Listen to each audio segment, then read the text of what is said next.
My Wife is a Beautiful CEO Chapter 75 to Chapter 126. The box of glutinous rice balls had already been opened. Lin Ruoshi took out a white rice ball from within and pinched it between her thumb and forefinger. She was nibbling on it in small bites, just like a little white rabbit nibbling on a carrot when it was in the middle of a meal. Seeing Xianxia enter the room, Lin Ruoshi blushed. She was still chewing on the glutinous rice ball in her mouth. She blinked her eyes and mumbled, "I thought you left. I can't bear to leave. Otherwise, I won't be able to see my wife eating glutinous rice balls." Xianxia playfully smiled. Lin Ruoshi's face turned even redder, but she couldn't bear to put down the glutinous rice ball. She simply ignored Xianxia and continued to nibble on it with relish.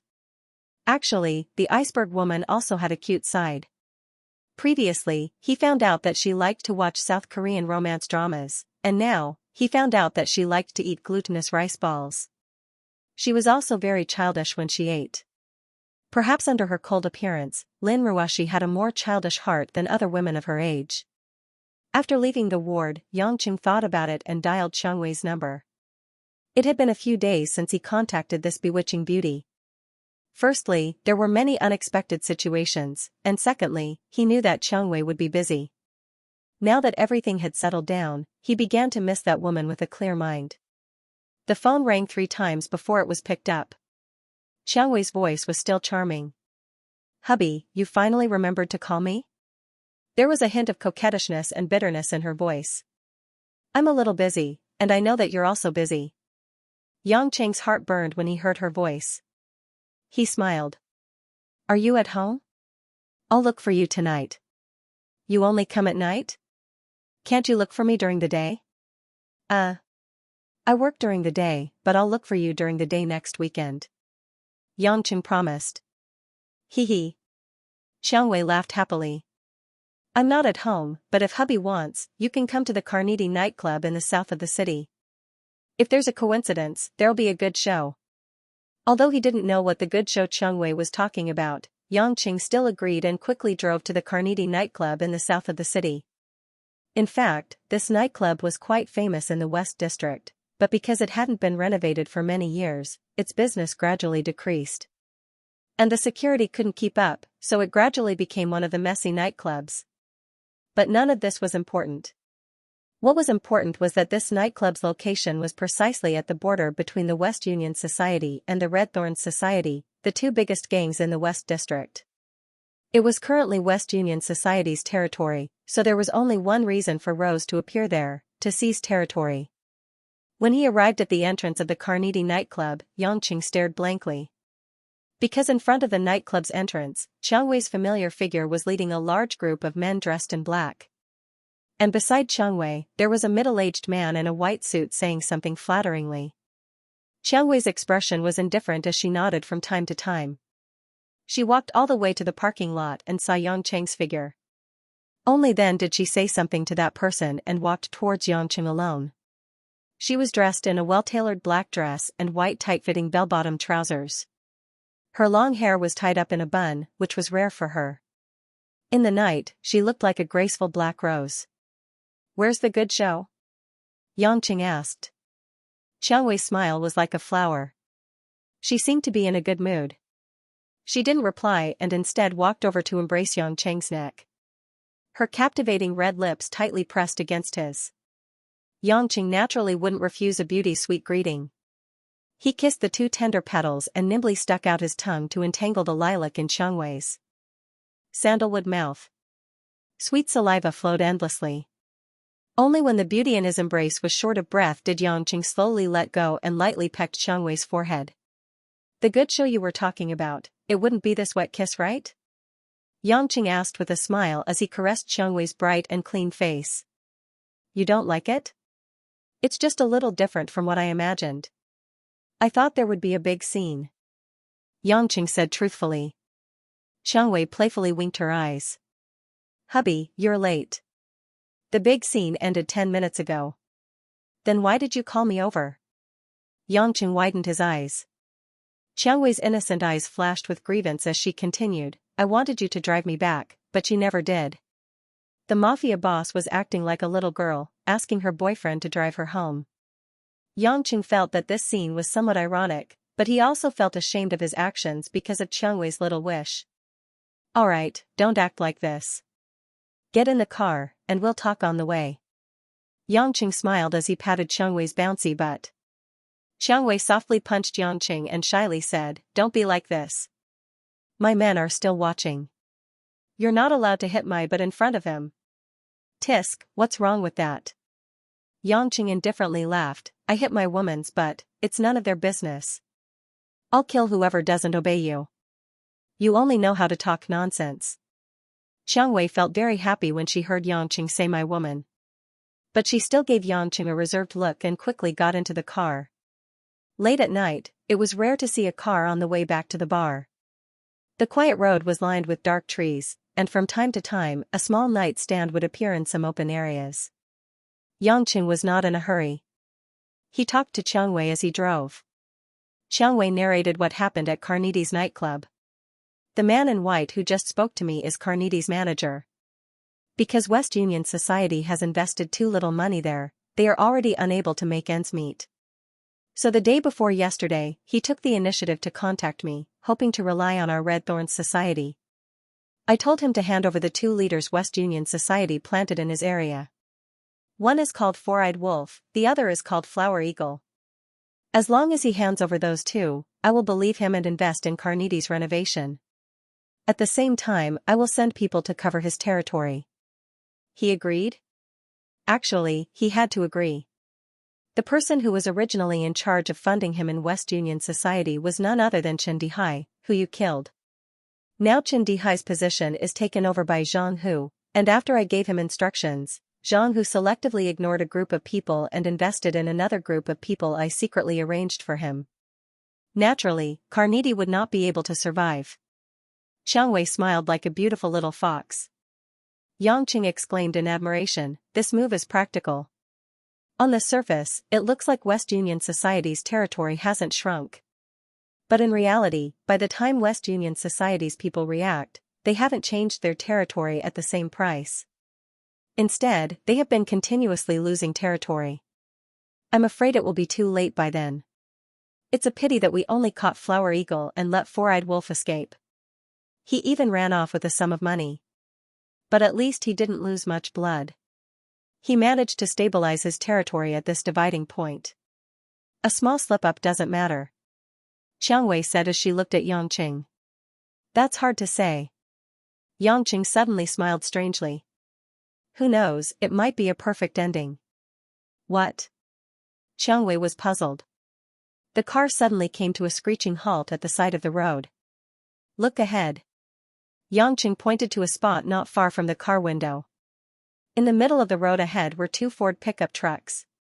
These large 4-wheel-drive pickup trucks had undergone certain modifications. They were especially high up, and the roar of their exhaust pipes was also loud and clear. The pickup truck's xenon lamps shone straight over. While it was a bit dazzling, it also illuminated the entire road as if it was daytime. It's Four-Eyed Wolf, he turned back.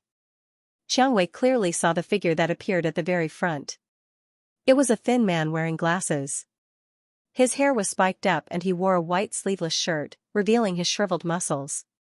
Beside him stood 7 or 8 large men that were more muscular than him, but they all looked at him as their leader. Four-Eyed Wolf himself isn't good at fighting, but he is very quick-witted. It seems like he arranged for spies to monitor Carneades' movements. After discovering that I returned alone with you, he decided to bully a weak girl like me. Qiangwei calmly analyzed. Yangqing curiously asked, he doesn't know your skills? His position in West Union Society isn't enough to clearly recognize me, so he thinks these people can stop me, and then he alone can turn the tide. Qiangwei sneered.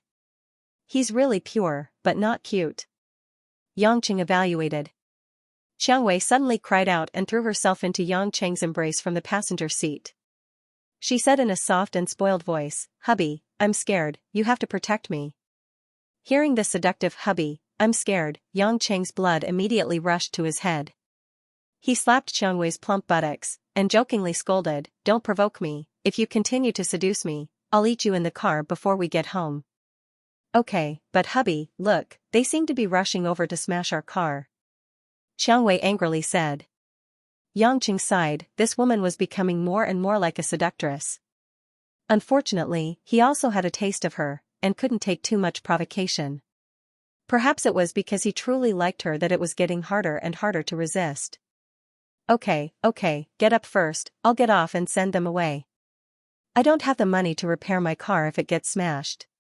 Four-Eyed Wolf thought that his counterattack was incomparably brilliant, but it didn't achieve any results. The result was that all 8 people, including himself, were knocked to the ground in a short period of time, and lost the ability to move. The 2 pickup trucks used to escape were also seized by the Red Thorns Society members who rushed over. As for the money they were prepared to take away, there was no need to talk about it. However, when Four-Eyed Wolf was put into a sack by the Red Thorns Society members and transported away, he still didn't understand who this man who suddenly got off the BMW was. There was no such person in the Red Thorns Society, and even in the entire Zhonghai city, there was no such person who could fight so well. Four-Eyed Wolf felt very wronged. He really hoped that this was a ring, and they could win 2 out of 3 rounds, because he still had a Type 54 pistol in his pants pocket, and he didn't have the chance to take it out during the fight. Unfortunately, the 8 people's fates were already decided the moment they fell. They were thrown into the sack, tied with lead, and sunk into the sea together with the sack. This seemingly fatal episode did not affect the young couple's mood. After Qiang Wei called little Zhao, who was dealing with the aftermath, she and Yangqing quickly returned to the large, quiet room behind the Rose Bar. After a night of flirting, Qiang Wei boldly catered to him, and her hot and delicate body, Yangqing's thirst was greatly satisfied during this period of time. In the end, Qiang Wei, who had disarmed for 5 or 6 times, really had no strength left. She weakly crossed her pair of beautiful legs and laid on the big bed. Seeing that Yangqing had just finished once, and wanted to fight again, she couldn't help but stretch out her hand to scratch Yangqing's back, and coquettishly shouted, "Not fair. How can a man last longer than a woman? This doesn't conform to scientific theory. Only you know about theory, you were still a little virgin before you met me." Yangqing said in disdain, one hand playing with Qiang Wei's exquisite chest, the pink flesh changing between his fingers into various shapes. But I've seen a lot of films on the internet. The Japanese film requires several men to take turns to film for so long. How can the real thing be like this after 2 hours? Qiang Wei's cheeks were flushed and she was panting. Yangqing snickered in his heart. This body of his wasn't just an ordinary man's. In fact, his stamina in bed was just one of the side effects of his body's changes. Perhaps this was the most comforting point.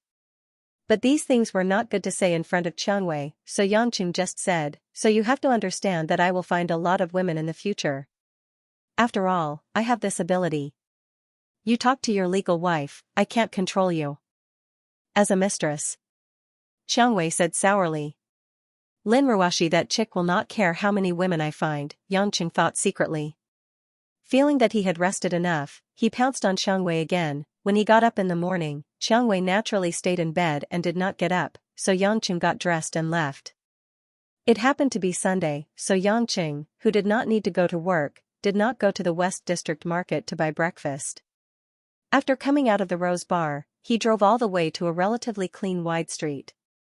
After eating a big bowl of ramen in a small ramen restaurant, Yangqing wondered if he should go to the hospital to accompany Lin Ruashi, but when he thought that there might be a lot of businessmen he did not know visiting the patient, he thought about it and gave up. After walking out of the ramen restaurant, there were more passers-by on the street. Yangqing planned to drive back to the villa to watch TV and have some leisure time, but he did not expect someone to suddenly call him from the side. "Yangqing." The voice was crisp and somewhat familiar, but he could not remember who it was at once. Yangqing turned his head and saw a somewhat unfamiliar girl coming from the opposite side of the street. The girl was wearing a bright yellow t-shirt, a somewhat decadent pair of tight jeans, and a pair of light green jogging shoes. Her shoulder-length hair was black and bright, and she wore a cute starfish-shaped blue hair clip. She had a pure and beautiful face without any makeup, but there was a hint of natural charm between her eyebrows. It could be imagined that in a few years, this young girl would become charming and enchanting. "Do we know each other?" Yangqing really could not remember knowing such a young girl. Besides, although the little girl in front of him was young and still in a state of development, she was also a legal sister, and it was impossible to easily forget. The girl pouted playfully and proudly said, "I knew you wouldn't recognize me. I was born beautiful, and I changed my style to make you dizzy." Looking at this arrogant expression, Xianxia felt that she looked a little familiar. After carefully observing for a while, he saw that there was a purple butterfly tattoo on the back of the young lady's hand, and immediately remembered who this person was. Sizing her up, he clicked his tongue and said, "I couldn't tell, a delinquent girl dressed up like a student, just like Cecilia Chung from The King of Comedy. Why don't you tie 2 braids?" That's right, the girl in front of him was the poor girl who was almost scared to death by Xianxia when she drove the Porsche 911. If he remembered correctly, her name was Tang Tang. It was just that she took off her dyed hair and changed into a relatively ordinary outfit. Her hairstyle was like a well-behaved girl, so he really didn't recognize her. "What do you mean by pretending to be a student?" "I am a high school student, and I am even a student of a key high school." "Are you blind?" Tang Tang stuck out her tongue. Xianxia couldn't deny it and said, "What's the matter? Why are you like this? You look impatient. A beauty takes the initiative to talk to you. Can't you be a gentleman? It's like I'm your creditor and I'm here to collect the debt." Tang Tang said unhappily. "We have different goals. If you have something to say, just say it." Xianxia wasn't interested in interacting with such a rich and domineering girl. She even apologized for provoking him that night, so naturally, he didn't have a good attitude. "You." Tang Tang clenched her teeth in hatred. When she first saw Xianxia's godly driving skills, and how he beat people up like a martial arts expert, she was filled with curiosity and wanted to befriend him. She didn't expect this man to not know how to appreciate favors. Who does he think he is? Does he really think that others are afraid of him? Tang Tang, who had never been treated like this, was angry, but she knew that she was definitely not this guy's opponent. Even if she called for help, she would just be sending food to him. Her mind turned a little and suddenly a wicked idea popped up. After making up her mind, a layer of mist appeared in Tong Tong's big watery eyes. Gradually, her face began to become pale, and her pretty face showed a sad and helpless expression. "What's wrong with you?" Yang Chung wondered. Is this girl's ability to withstand a blow so bad? I haven't even scolded her yet, and she's already crying? Tang Tang was sobbing and wiped her tears. Suddenly, in the scene of people coming and going on the street, she screamed and wailed, "Xianxia! You heartless man! You don't want me when I'm pregnant. You have no conscience." Wow! Xianxia was dumbfounded, and so were the pedestrians on the street. They all looked at Tang Tang, who was crying and shouting, with strange expressions on their faces. Tang Tang suddenly rushed forward and hugged Xianxia's waist. She cried and shook Xianxia, as if she was really emotional. "Boo-hoo! Xianxia, don't leave me. Don't leave me and the child behind.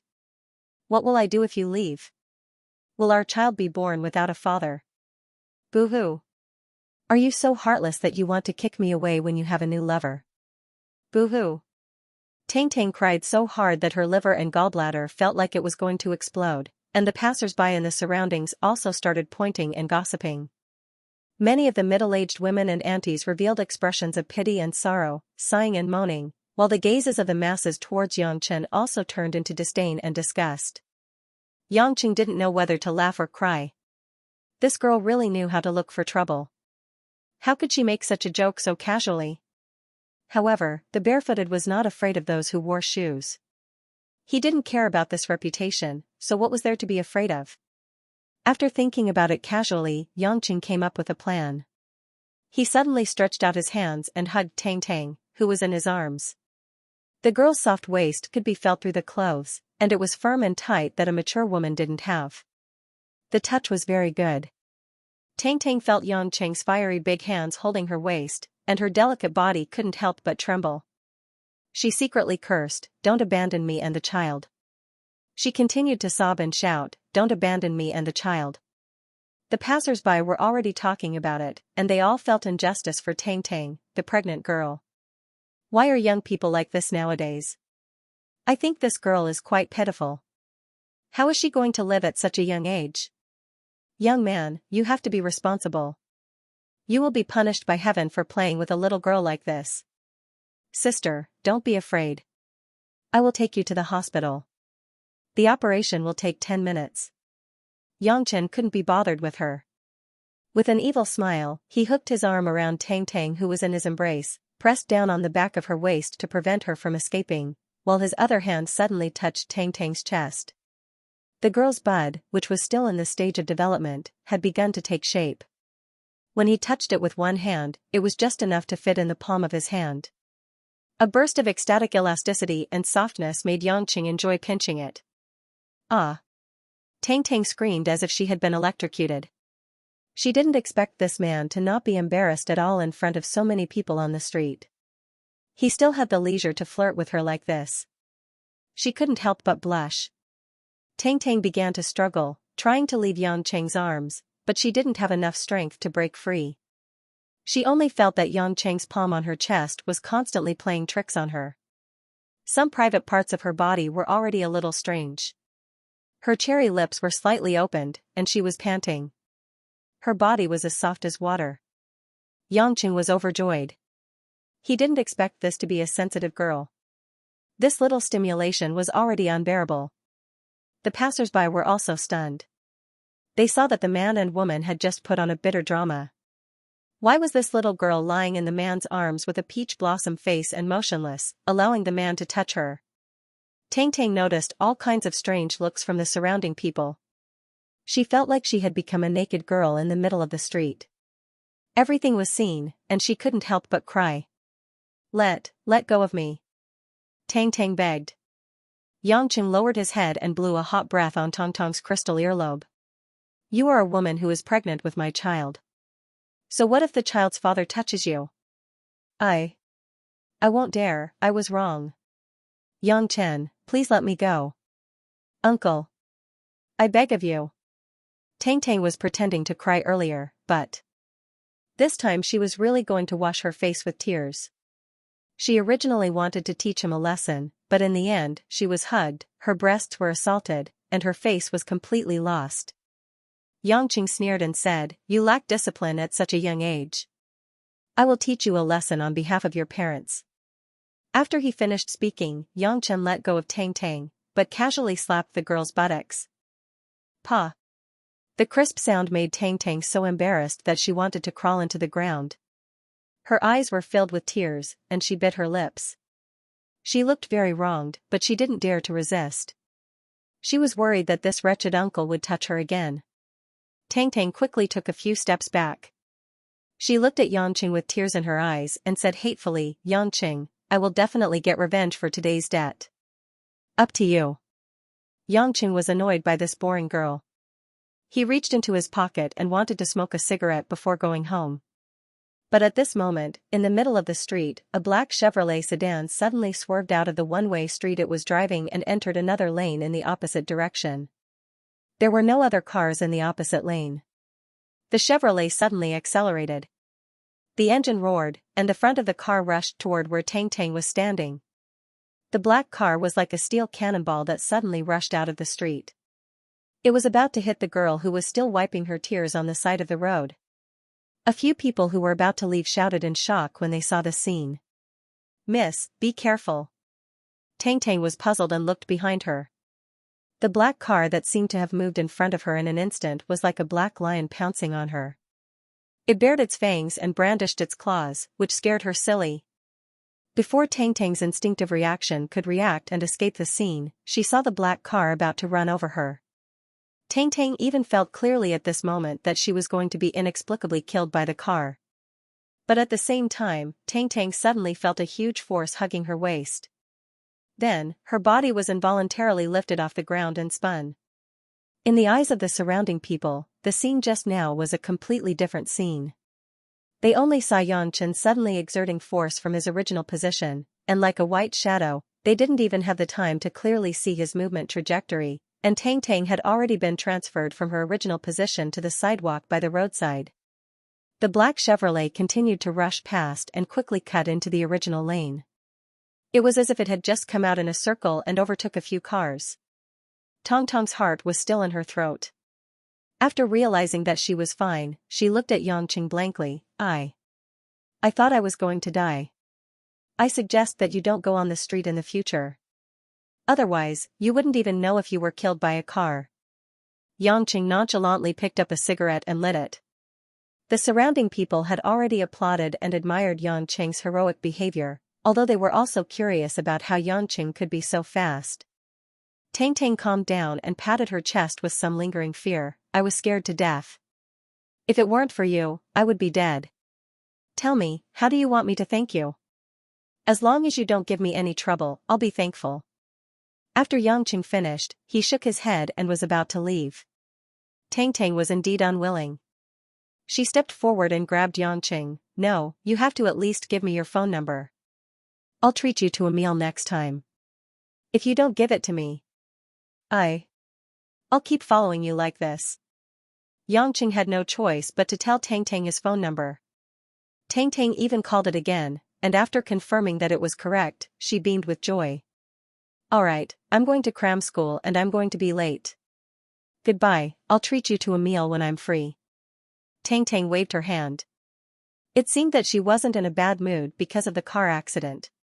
But before Tang could take a few steps, a silver Toyota MPV suddenly stopped by the side of the road. A few strong men in black suits hurriedly walked out. Miss, are you all right? A short man wearing sunglasses and a walkie-talkie headset seemed to be the leader. The moment he got out of the car, he asked Tang with concern. He even looked up and down as if he was afraid that Tang was hurt. Tang pouted impatiently. Yongji, how many times have I told you? I'm going to cram school, I don't need so many people following me.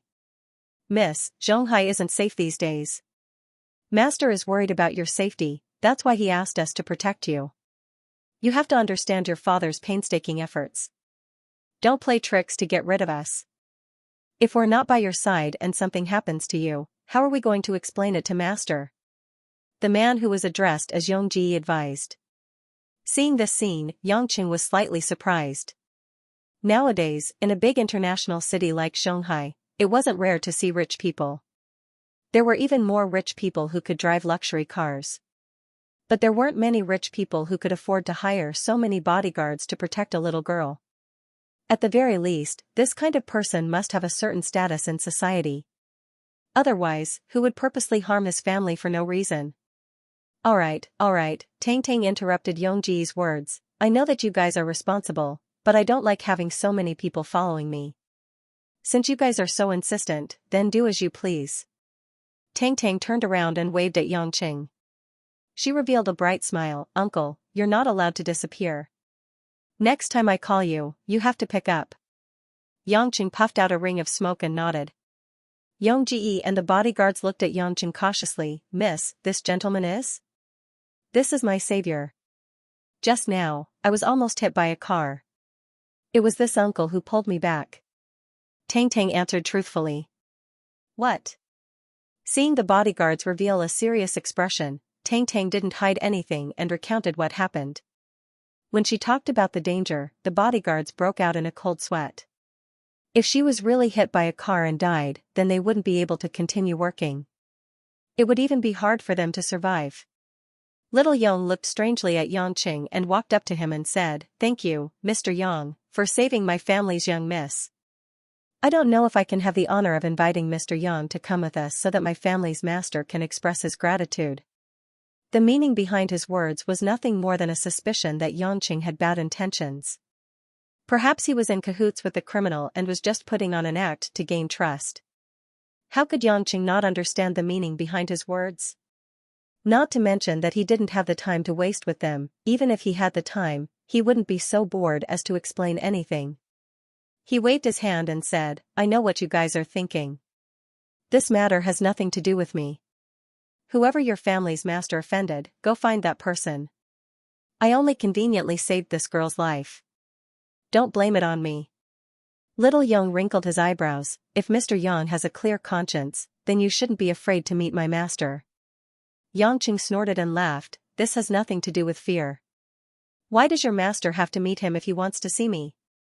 Why don't you call him to see me? I'll give him a good talk. Mr. Yang, if you don't cooperate, then don't blame us for being rude. Little Yang saw that Yangqing wasn't willing to go with them and felt that this man was more and more suspicious. The other bodyguards saw that their leader was going to use force and immediately surrounded Yangqing, not letting Yangqing leave. Each of them looked fierce and hostile. At this time, Tang Tang couldn't stand it anymore. Little Yang Ge, what kind of attitude is this? Yangqing saved me, so why are you guys making things difficult for him? If he really wanted to harm me, then why didn't he just let the car hit me and kill me? Little girls are more knowledgeable than you. Yangqing sighed. Little Yang, on the other hand, had a solemn expression as he said, Miss, you might not know this, but many people use this kind of method to get close to their targets, and then obtain even greater benefits. Miss, don't make things difficult for us. Yangqing laughed out loud. You've watched too much Infernal Affairs or Young and Dangerous, haven't you? I don't have time to deal with you lunatics. If you don't want to regret it, then get out of my way. That will depend on Mr. Yang's ability. Little Yang said and commanded everyone, tie him up and bring him back. You're courting death. Yangqing was truly enraged. Originally, he didn't want to be too ostentatious in front of passers-by because they were on the street. However, these people were clearly idiots and wouldn't stop until they were dead. Without waiting for the bodyguards to approach, Yangchen threw the cigarette butt away. The strong force of his hand made the cigarette butt fly out like a small steel egg, fiercely striking the forehead of the bodyguard in front of him. That bodyguard was directly hit by the cigarette butt and fell to the ground in a daze. Yangcheng's hands and feet didn't stay idle. He did his best to move in circles. In order to not let his movements be too shocking, he used a few seemingly light karate moves. However, the power was still astonishing. When the bodyguard's fists and kicks collided with each other, the bodyguards either had their bones broken or their muscles sore and fell to the ground. If it wasn't for him restraining his temperament for the past half a year, Yangqing wouldn't have suspected that he had already killed them all. The shock in Little Yang's heart was indescribable. He naturally knew the level of his subordinates' martial arts. It was more than enough to deal with those black belt karate experts one-on-one. This man's seemingly ordinary karate moves, how could he have such powerful strength? You really aren't an ordinary person. Little Yang's forehead was filled with cold sweat as he stood in front of Tang Tang, who was already in a daze. Yangqing glared at him as if he was looking at an idiot and sneered, "That's right, I'm not an ordinary person. I want to harm your families, miss. How about it? Can you beat me? You can't even protect yourself and you want to protect your families, miss? Don't joke around, okay? Even if I die, I won't let you harm my family's little miss." Little Yang's muscles tensed up as he said to Tang Tang behind him, "Miss, quickly run. This person is extremely dangerous." Tang Tang anxiously said, "Little Yang bro, don't fight. You guys can't beat him. Yangqing won't harm me." This was the first time Yangqing had the urge to kill someone for being stupid. Rolling his eyes, he angrily laughed, "Although I know that when we call others idiots, we should think about whether we are more idiotic than that person, but I have to admit that some people deserve to be scolded. You are a fucking idiot." Pointing his middle finger at the nervous little Yang bro, Yangqing shook his head and turned around to leave. Along the way, the passers-by pointed at him, but no one dared to block Yangqing's path. Seeing that Yangqing didn't have the intention to make a move, little Yang let out a long sigh of relief. He hurriedly helped Tang Tang into the Toyota and said, "Miss, quickly go in. If this man comes back, it will be bad. We have to quickly leave this place." Tang Tang speechlessly looked at the sweating little Yang bro patting her forehead. She sighed, "Little Yang bro, has no one ever said that you're an idiot before?" Little Yang, who was stunned by the baffling question, nodded his head and replied, "No, what's the matter, miss?" "Then there is now." "Idiot!" Tang Tang loudly shouted and left without turning her head. Little Yang was left alone to stare blankly. Looking at the pile of brothers on the ground, then looking at the faraway Tang Tang, his face was filled with bewilderment. On Monday, Yangqing once again carried a piping hot breakfast into the office.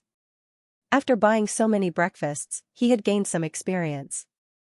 For example, which shop had more meat fillings, which shop's noodles were chewy, and even which shop's soy milk had less water in it, he was very clear. These small details might not seem important to ordinary people, but Yangqing, who enjoyed a simple life, did it with gusto. He always felt that this was similar to selling mutton skewers. Practice makes perfect. Of course, if these thoughts were to be spoken out, it would definitely attract the disdain of a group of people. Zhang Kai, who came relatively late, seemed to be in a good mood. She had a slightly permed hairstyle, making her face even rounder and prettier. She wore a blue spaghetti strap skirt and white fishnet stockings. Her slim waist and plump buttocks swayed as she swayed her body.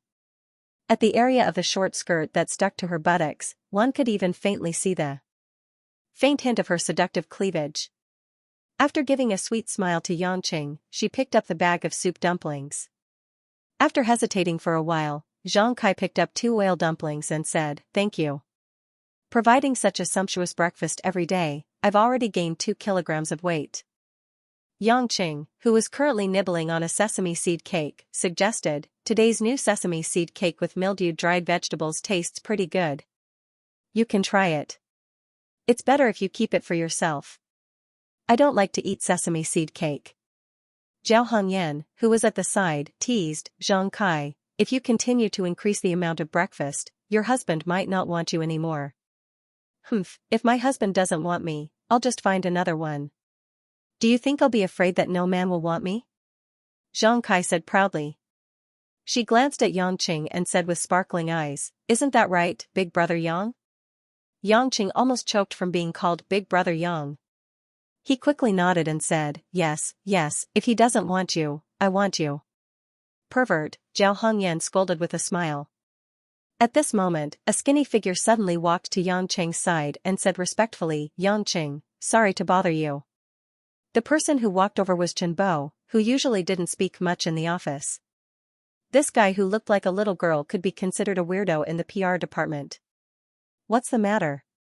"Say it," Yangqing said with a smile. Chen Bo's face suddenly turned red as if he was very shy. He mumbled, "There's something I need to trouble you with." "What is it?" "Say it." Yangqing didn't know whether to laugh or cry. Chen Bo gathered his courage and said, "I heard that you have a car, so I want you to pick up my sister at the train station. I'm not familiar with the roads in Zhonghai and it's my sister's first time here. I'm afraid that we'll be scammed if we rent a car and it's too expensive, so I wanted to ask if you're free." His voice was so soft that it was almost inaudible. "Is there a need to be so embarrassed about such a small matter?" Yangqing said with a smile, "Say it, when do you want to come?" "I'm very free every day." Chen Bo smiled gratefully, "It's this Wednesday, the afternoon train." "Thank you so much. Just give me a call when the time comes," Yangchen agreed. A few female PR employees who were sitting close to them were surprised when they saw the scene. It was very rare for Chen Bo to take the initiative to ask for help. After Chen Bo walked back, Yangqing continued playing a small game. However, it was no longer Link Link. Instead, it was a game similar to Super Mario. He controlled a little person to eat fruits in various scenes. This scene was seen by a few female colleagues, and they were once again speechless towards Yangqing. Not long after, Mo Chenny walked in gracefully in a black suit and white shirt with a light brown Chanel purse. She went to Yangqing's table and picked up a bag of soy milk and vegetable buns.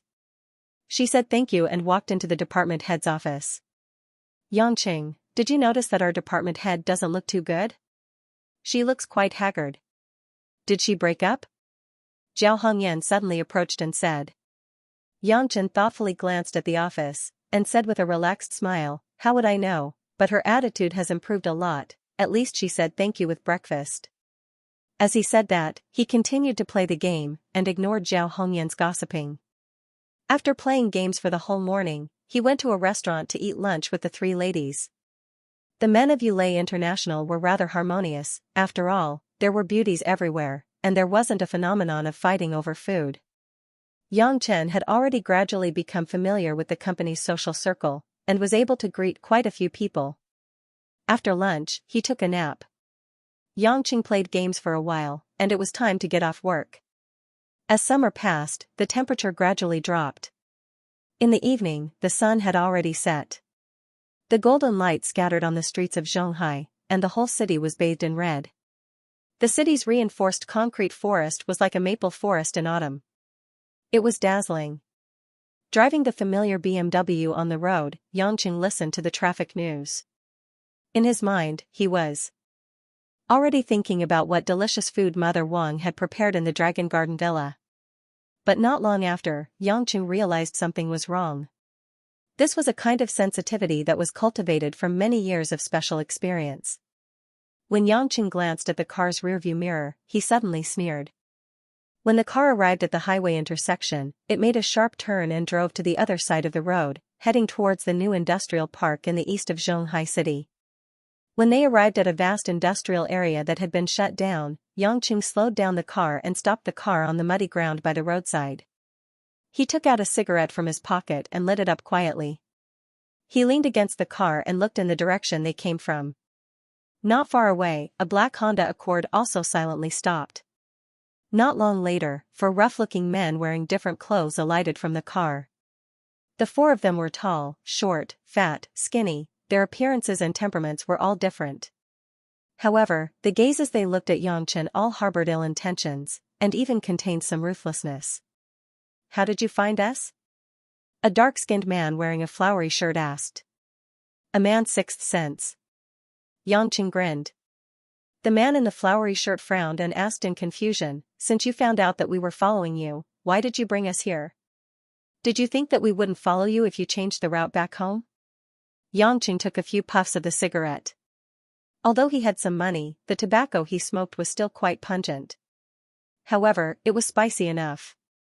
After enjoying a few puffs of smoke, Yangqing grinned and said, "I didn't say that you guys shouldn't follow me. I just purposely chose a suitable place for you guys to get off the car." "What do you mean?" The man in the flowery shirt couldn't understand the situation in front of him. They were only following the instructions to understand the man's social network so that they could take the next step. However, the unforeseen event today forced him to reconsider his next step. Yangqing's eyes narrowed into two slits. He laughed strangely and said, "Brothers, didn't you notice that there are no surveillance cameras around here?" Because this was an industrial area that was still under development, the surrounding infrastructure was extremely messy and dilapidated. Even the roads were not completely opened, and there were almost no cars coming and going. "Surveillance cameras?" The man in the flowery shirt laughed sinisterly. "This should be my advice to you. There are no surveillance cameras, so we don't have to worry about making a move. Who knows, maybe it's the other way around?" Yangqing shrugged.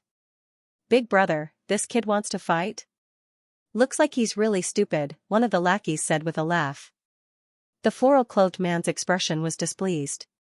"Young man, you can talk big, but don't force us brothers to be heavy-handed. Although we didn't receive any orders to kill you, it's not impossible to act first and report later. Aren't you guys annoying?" Yangqing laughed. "If you want to make a move, hurry up.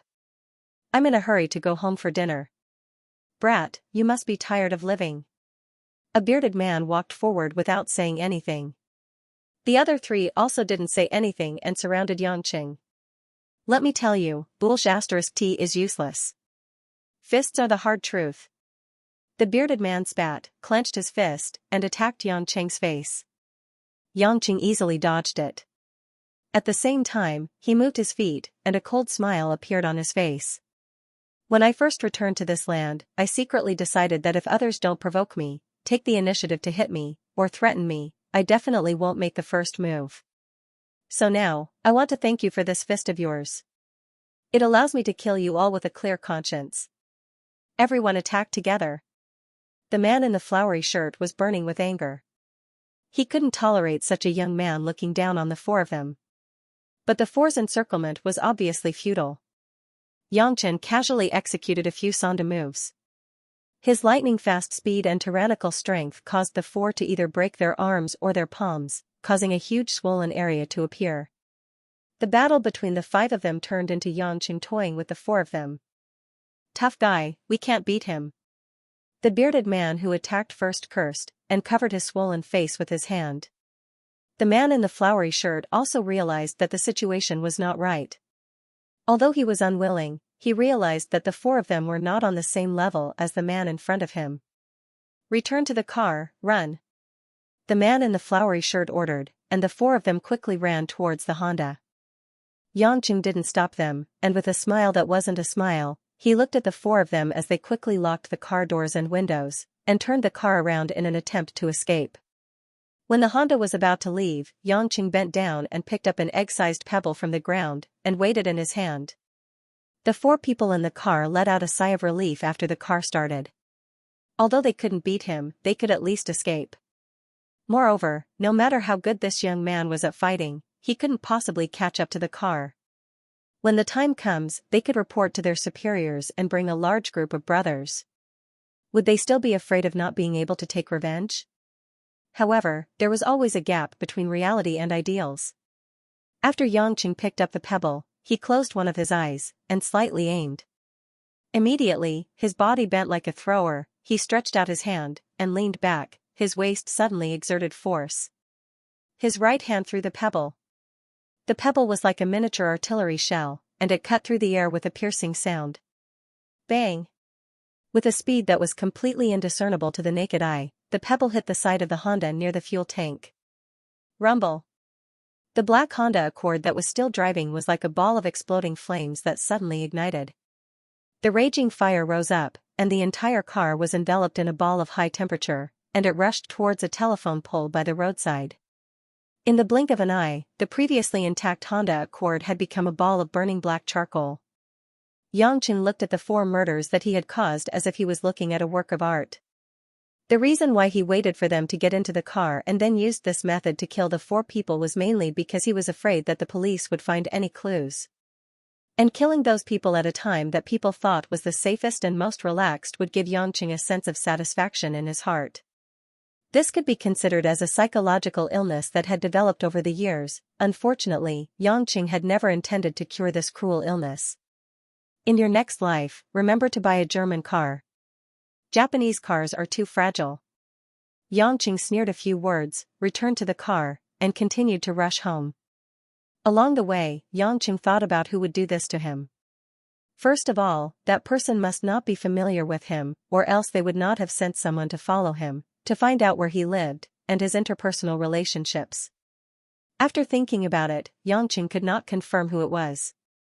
In the end, he could only sigh, and said to himself with a blank expression, if they want to find trouble with me, they can, but if they involve the people around me, then they all deserve to die. In the evening, after a sumptuous dinner at the villa, Mother Wang took out a bag of fashion magazines and said to Xianxia with a smile, "Son-in-law, this is the magazine that Miss ordered. It was just delivered today. Send it to Miss on my behalf later." Xianxia was watching the news on the TV. After hearing it, he gladly took it. "It's my duty. Mother Wang only needs to cook delicious food for us. This kind of chores should be done by us men." "No, no." Mother Wang hurriedly said, "Son-in-law, don't say that. It's mainly that I think that you should go and see Miss more, so that Miss will remember your kindness, and the two of you will be closer in the future." Xianxia said with a wry smile, "Mother Wang, do you trust me so much that you push Ruashi so firmly into my arms?" Mother Wang said with a straight face, "Son-in-law, I watched Miss grow up. I haven't been able to have children in my life. To be honest, Miss is like half a daughter to me. After old Madam and Madam passed away, I hoped that Miss would find a good husband. Miss has been so beautiful since she was young. Of course, there are men who like her all over Shanghai, but those men are too vain." As she said that, Mother Wang looked at Xianxia with satisfaction and smiled, "Unlike you, I'm old, but my eyes are not blurry." Although the son-in-law doesn't say it out loud, he truly cares about the young Mississippi. From the day the young Miss fainted, the son-in-law's eyes, I can see that the son-in-law cares about the young Miss very much. It's just that, like the young Miss, he's not good at expressing it. Young people like you sometimes care too much about face, but face is not as important as feelings. Xianxia was silent for a long time, and said with a faint smile, "Mother Wang, you should become a psychologist. You make me doubt whether I am myself." "Son-in-law, don't think too much. Just take it that this old woman is talking nonsense. Hurry up and send the magazines to Mississippi. Miss might fall asleep if you're late." Mother Wang smiled and urged him. Xianxia picked up a bag of magazines and looked at them. Most of them were fashion and the latest season's introductions of famous international brands. Presumably, as the CEO of a fashion company, Lin Ruoshi must have personally learned about these products. They quickly set off from Dragon Garden to the hospital. When they drove to a small commercial street, Yangcheng glanced at a lit shop from the corner of his eye. He couldn't help but smile knowingly. When he arrived at the hospital ward, it was almost 10:30 at night. Most of the wards had turned off the lights, but Lin Ruoshi's ward was still brightly lit. Yangcheng deftly opened the door. He looked up and found that Lin Ruoshi wasn't the only one in the ward. The person who came was Lin Ruoshi's secretary, Wu Yu, who had a jet-set figure. He didn't know if she was cold to begin with, or if she learned from Lin Ruoshi, she was an extremely cold and plain woman. Lin Ruoshi was lying on the bed. The table in front of her was filled with all kinds of documents. She was holding a silver pen and writing something.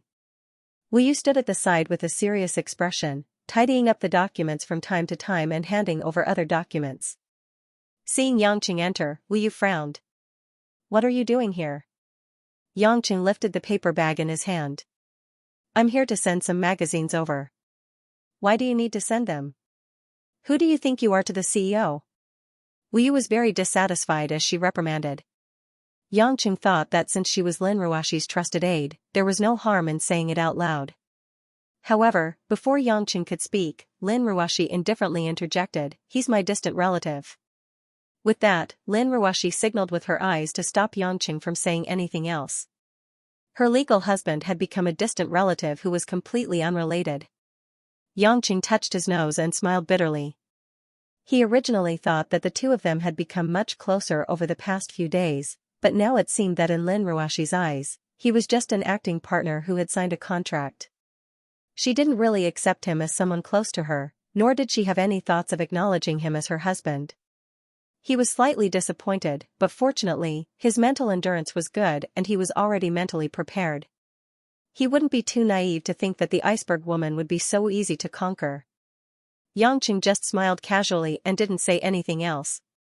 He placed the paper bag on Lin Ruoshi's bedside table and said, "Mother Wang asked me to send it over. She said that it's the magazine you ordered this month." Wu Yu revealed a look of realization. It seemed that this famous PR actor in the company was only able to enter the company because of the title of distant relative.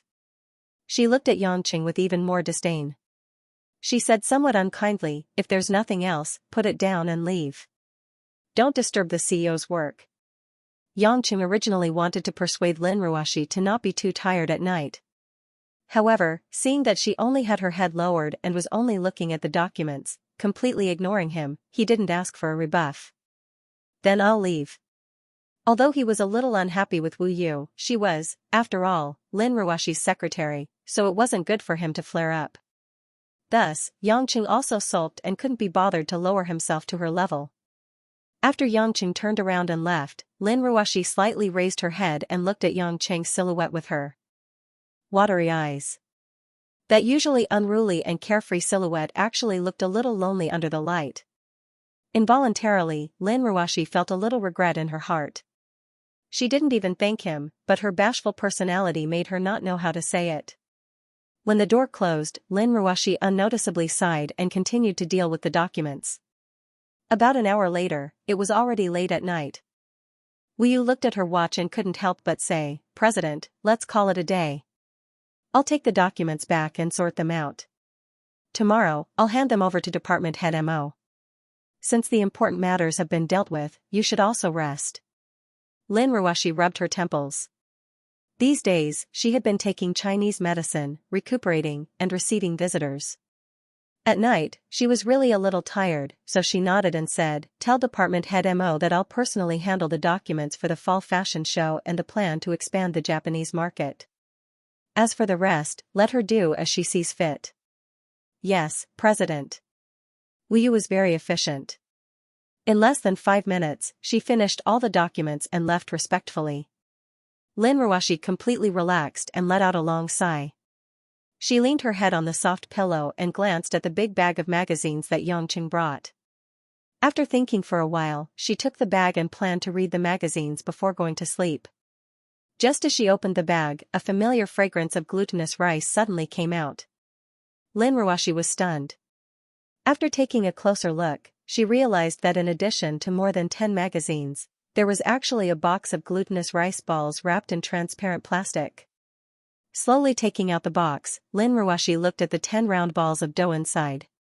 There were white, black, green, and all kinds of colors. Moreover, they were still hot with steam. Of course, Lin Ruoshi knew that Mother Wang didn't bring them for her. Because when she was young, she ate glutinous rice balls and got a stomach ache. Mother Wang didn't allow her to eat glutinous rice balls anymore. Therefore, it could only be that person who bought them for her. Was it because Choi Yun mentioned that she liked to eat glutinous rice balls last time? Because of that casual conversation, he remembered what she liked to eat. She thought about what she said to Yangcheng just now, how she treated him coldly like a stranger, and how Yangcheng's back looked when he walked out. Without realizing it, Lin Ruoshi's eyes were filled with tears. For the first time in her life, looking at her favorite glutinous rice balls, Lin Ruoshi had no appetite at all. After leaving the hospital, Yangcheng felt a bit stuffy. He sped along the highway for a while before he felt much better. It was already 11 or 12 o'clock at night. Many places in the suburbs of Shanghai were lit up with all kinds of lights. If it was a month ago, Yangcheng might have been more interested in those pink hair salons.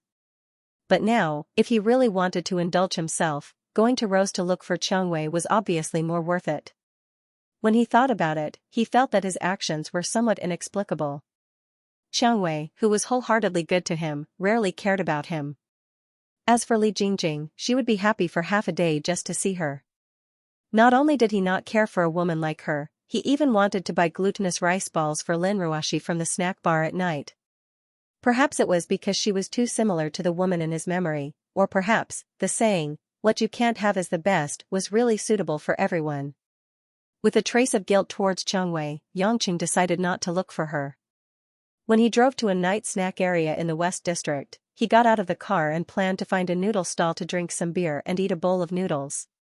At midnight, all kinds of unlicensed hawkers would start their night snack business on the streets of Shanghai City, as long as it was not on the main road.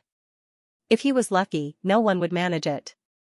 If he was unlucky, the city management and police officers might completely dismantle the pastries. After sitting down at a relatively quiet noodle stall, Yangcheng shouted to the stall owner who was cooking noodles, "Boss, a bowl of shredded meat noodles and 2 bottles of beer." The owner was a middle-aged man. After listening to him, he obediently replied with a smile, "Okay, I'll get it for you soon." Hearing this, Yang Cheng suddenly felt that the voice was a little familiar. He looked over and couldn't help but laugh. "Why is it you?" The noodle stall owner looked up in confusion. After a careful look, he finally recognized Yangcheng. His legs almost gave way and he fell to the ground, his face bitter like a bitter gourd. So it's you, haha, haha, what a coincidence." The noodle stall owner in front of him was an acquaintance who had brought Yangcheng into the police station, Feng Biao, Captain Feng. The officers of the Westside Police Department, who used to wear police uniforms and give orders, were now wearing dirty cotton shirts and aprons, selling noodles on the street as unlicensed hawkers. Yangcheng pondered for a moment and asked with uncertainty, "Did you change your job or were you fired?"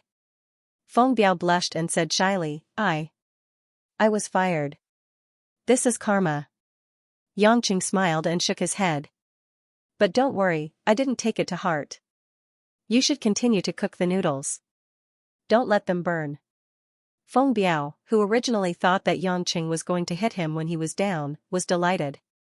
He knew that if they were to fight, he wouldn't be able to beat him, and his stall didn't have a license, so he would definitely be at a disadvantage. He was just worrying about it, but the other party actually didn't care about the previous conflict. How could Feng Biao not be overjoyed? Thank you, little brother." Feng Biao was almost moved to tears. "I didn't have a choice. I also know that I did a lot of wrong things in the past. Thank you, little brother, for forgiving me." Yangcheng said indifferently, "Cook your noodles." Okay, this meal is on me, little brother. I won't charge you." Feng Biao continued to busy himself as if he had been pardoned. Yangcheng smiled a little. This brother was really living a pitiful life. When Choi Yun said that she would punish him severely, he thought it was just words. He didn't expect that girl to really fire Feng Biao. This was not determined by the level of official position. Presumably, Choi Yun's background was not ordinary. Otherwise, she wouldn't have said what she wanted and put Feng Biao in this situation. Thinking of what Choi Yun said in Lin Ruoshi's ward that day, and about Lin Ruoshi's grandfather, Yang Qing couldn't help but wonder. Since the two women knew each other since childhood, did his wife also have an official background? Why did Lin Ruoshi hate her grandfather so much? While he was thinking about these clueless things, Feng Biao had already mixed the noodles. He walked over with 2 bottles of beer and smiled. "Little brother, please enjoy. If there's anything else you want, feel free to ask." Seeing that Feng Biao was already used to being a noodle vendor, Yang Qing felt that this person wasn't too bad. At least he understood his position and knew when to yield and when to stand tall. At the very least, his life wouldn't be too bad. After eating a few mouthfuls of noodles and drinking a few mouthfuls of beer, Yang Qing was feeling refreshed. But suddenly, there was a noise coming from an alley not far away. "Kid, don't run. Stop. I'll beat you to death if you run again. Stop." Several yelling men suddenly dashed out from the other side, shouting angrily as they chased after a relatively small figure. Yang Cheng's eyes were sharp. With a slight glance, he couldn't help but wonder if he was hallucinating. The figure being chased was a man with snow-white skin wearing a white short-sleeved shirt. It was another man in the office, Chen Bo. Chen Bo seemed to be in a very sorry state. He ran in the direction of the noodle stall with a face full of panic. There were at least 7 or 8 men chasing after him, and they were obviously faster than him. It seemed like they were about to catch him. Although Yang Qing didn't understand what was going on, he had to help Chen Bo. So he picked up a stool beside him and threw it with all his strength. The stool spun and smashed into the thighs of the 2 men in front. The 2 men screamed and fell down. The group of people were also shocked and stopped in their tracks to look at Yang Qing. Many of the customers at the noodle stall saw the scene and felt that the situation wasn't good. They hurriedly dodged to the side and didn't dare to approach. Chen Bo was also surprised to see Yang Qing suddenly. Because of his fear, he didn't care about anything else. He panted and ran behind Yang Qing, trembling and not daring to face the group of men. "Chen Bo, what are you doing?" Yang Qing turned around and asked with a smile. Chen Bo didn't know if it was because he was shy or because he was tired from running, but his face was red and he said softly, They want to catch me, I don't want to go." "Catch you? Why would they catch you?" Without waiting for Yang Qing to continue asking, the group of men were already furious and started cursing him. "You've eaten a bear's heart and leopard's gall. Do you know who we are? He's my colleague. Before I know why you want to catch him, I have to protect him," Yang Qing said. When Chen Bo heard this, his eyes couldn't help but turn red. He was obviously moved. "Brat, you want to die too? Then we'll help you." A few hoodlums who were already on the verge of venting rushed up without saying anything, but how could their messy punches and kicks enter into Yang Cheng's eyes? With a few light slaps and a few kicks on the stomachs of a few hoodlums, the menacing people tasted the consequences of their actions and fell to the ground in a miserable state. Chen Bo stared blankly at how easily Yang Qing solved such a big problem. He couldn't help but look at Yang Qing in awe. "Brat, you've got guts. Let's see if our boss will take care of you when he comes," a hoodlum wearing a silver chain shouted. Without waiting for him to finish, another hoodlum shouted, "The boss is here. The boss is here." They saw that there was indeed a group of people coming from the direction they came from. The person leading the group was wearing a white shirt with both hands in his pockets. He had an arrogant look on his face. He was the person they called boss. The few hoodlums hurriedly got up, beaming with joy. They rushed forward, wanting to complain to their boss, and let that boss teach Yang Qing a lesson. But who would have thought that before they even walked over, that boss had already taken the initiative to welcome them. "Mr. Yang. It's been a long time. We meet again. Good evening, Boss Gua. I didn't expect to see you here." Yang Qing almost laughed out loud. So their boss was the Gua Ziheng who gave him money back then. He was also the head of that hoodlum company. The poor man who couldn't even scare him with a rifle that day and was completely defeated by him. It seems like Mr. Yang and I are quite fated to meet. Guo Ziheng seemed to have forgotten about their old enmity and took the initiative to shake hands with Yangqing. Yangqing also generously shook hands with him as if they were really good friends who hadn't seen each other for a long time. Little did he know that the image in their hearts was as different as heaven and earth. Since it's an old friend like Bosqua, I think there's no need to say anything more, Yangqing said lightly. The hoodlums who were arrogant earlier were now dumbfounded. Why was their boss so friendly with this strange man? They could only stare at him without saying anything. Guo Ziheng's expression stiffened and he smiled bitterly. Mr. Yang, you may not know this, but we were actually entrusted by someone. We were ordered by someone to bring the person behind you back. Otherwise, I won't be able to explain myself. Yangqing was a little surprised.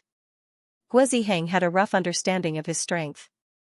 He should know that he would definitely be at a disadvantage if he fought, but he still insisted on bringing Qinbo away.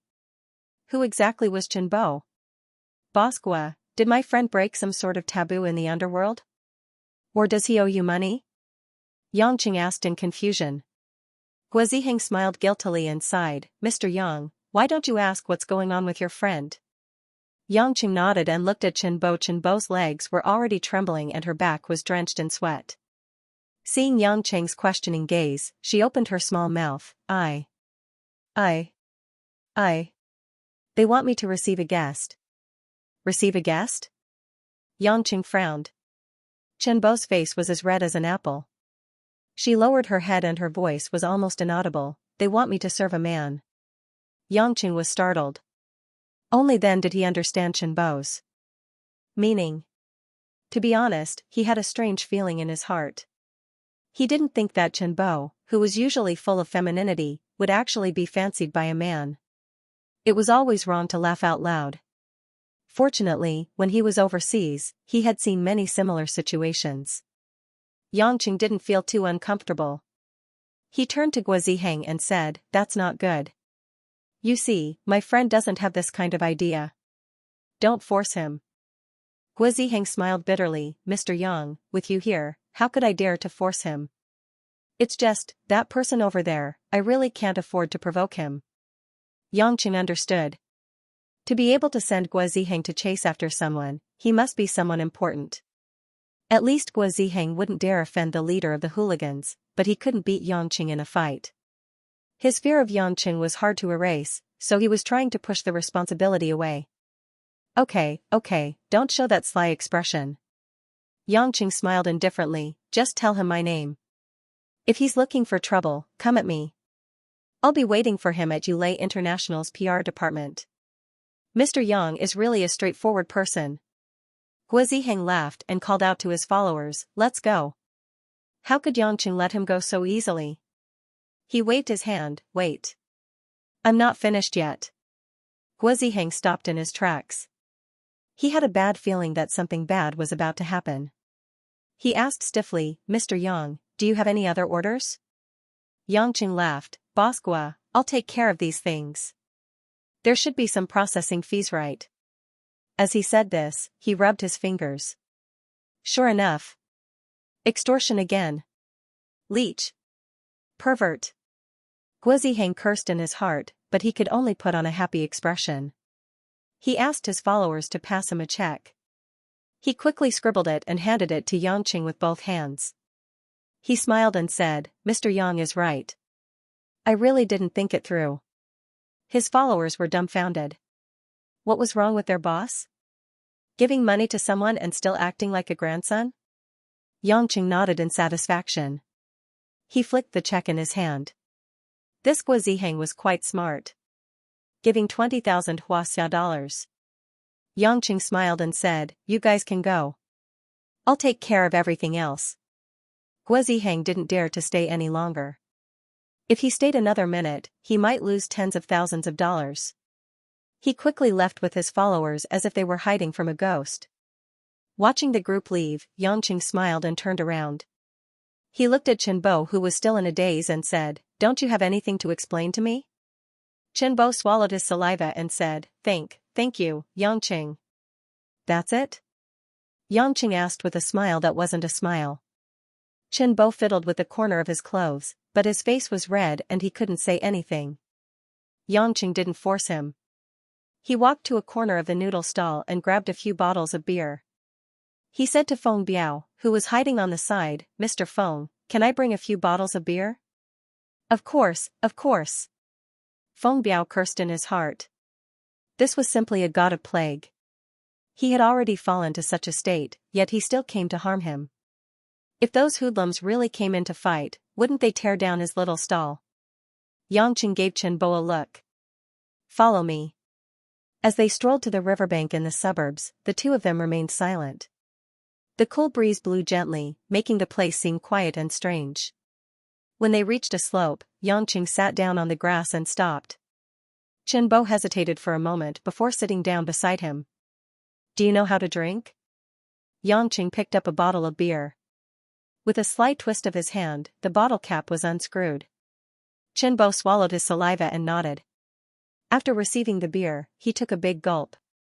But after only a few mouthfuls, he choked and coughed a few times. Tears flowed down from his eyes, but before he could regain his composure, he began to gulp again. It was as if he had a grudge against the beer. Yangqing didn't stop him. He took his own bottle and drank a few mouthfuls. Chen Bo's alcohol tolerance was obviously very poor. After only a few mouthfuls, his face was already burning red, and his eyes were a little dazed. The night breeze blew past the riverside, allowing one's mind to clear up a little. Chen Bo, who had more or less drunk, felt his breathing become much smoother. Suddenly, he put down the empty bottle of wine, turned his head and looked straight at Yangqing. On the face of a man that seemed overly delicate and pretty, an unprecedented serious expression appeared. "Yangqing, do you look down on me?" Chen Bo asked. "If I looked down on you, I wouldn't have taken on this mess to save you." Yangqing glanced at him.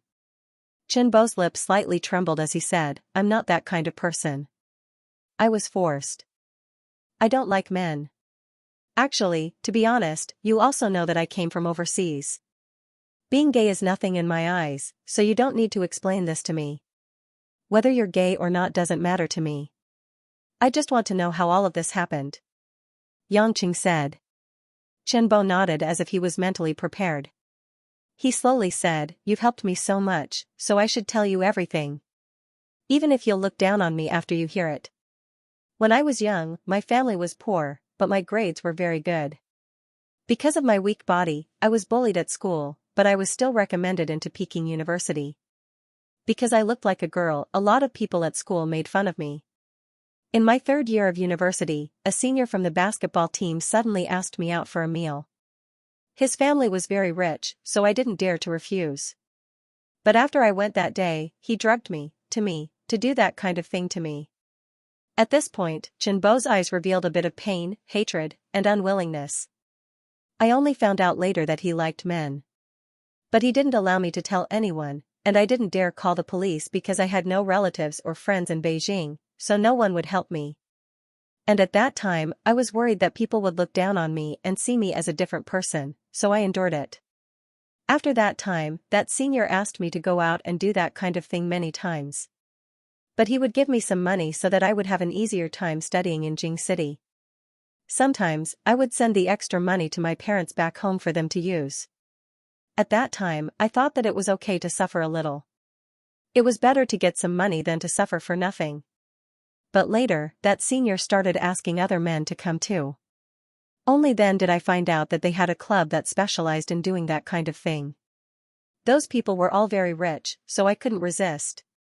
So after I graduated from university, I almost didn't talk to others because I was afraid that I would give myself away and let others look down on me." Yangqing sighed in his heart. It turned out that Chen Bo had such a dark past. Although in his opinion, it wasn't too miserable, but if it was an ordinary university student in China, it would be very difficult for him to bear it. Not only did he betray his dignity as a man, but he also sold his soul. Chen Bo continued, "After I graduated, many companies wanted me to join them, but I still came to Shanghai. That way, I could get rid of those men who tortured me in Beijing. Fortunately, I succeeded. They probably got tired of me, so I worked at Ulay International until now, and no one came looking for me, but some time ago, I ran into trouble, and I needed a lot of money all of a sudden. What kind of trouble? Yangqing asked doubtfully. My father had a chronic disease from doing hard labor when he was young. A while ago, he was diagnosed with kidney failure and needed a kidney transplant. Although our family is better off than before, we don't have that much money, So you want to earn money through other means? Yangqing thought for a moment, then asked, a few days ago, I saw a person in Heavenly Province who looked like you. Was that you? Chenbo was shocked. You were in Heavenly Province? The person you saw was indeed me. I was working there. No wonder you were so sleepy in the morning, and didn't sleep at night. Yangqing suddenly understood. In Heavenly Province, there is that kind of service. Chenbo thought about it and generously said, there are many male customers who like men. I occasionally go there and get a lot of tips. Although it's a bit hard to bear, at least I can earn some money to support my family. Besides, I've already done that kind of thing before, so I'm just smashing the pot. At least I can get money for my father's illness. Then what about today's matter? Yangqing asked again. Chenbo bit his lips and painfully said, that's a pervert. That man is basically a madman. I saw him playing with other men in Heavenly Province. His methods could torture people to death. I happened to see it that time, so I was afraid that one day it would be my turn, so I kept hiding from him. But today, that man wanted me to go over. That gangster boss who caught me was playing with him, so he wanted to catch me and give me to him. I don't plan to work in Heavenly Province anymore. Tomorrow I'll quit and find another place to work. Do you know what his name is? Yangqing roughly understood the cause and effect.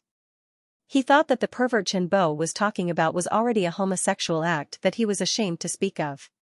Chenbo shook his head. I only know his surname is Zhou. They all call him Young Master Zhou. I don't know anything else, but he seems to have a lot of power. That gangster boss surnamed Guo always flatters him. Yangqing thoughtfully nodded his head, relaxed with a smile, and patted Chenbo's shoulder. You don't need to worry too much. If your father lacks money for his illness, you can ask me to borrow it. You can slowly return it to me in the future.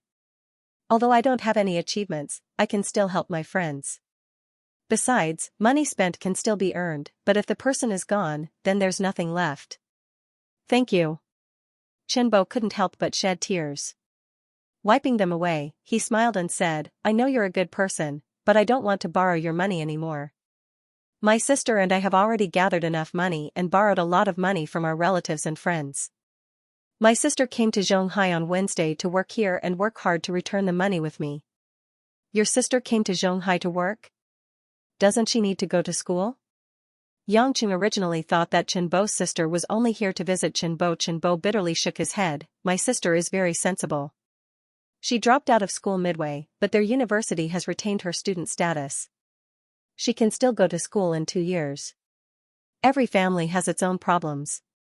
Since you said you don't need to borrow money, then I won't force you. But if you need any help, you can tell me. I'm very free, you know that. Yangqing winked. Chenbo said a lot of things on his mind.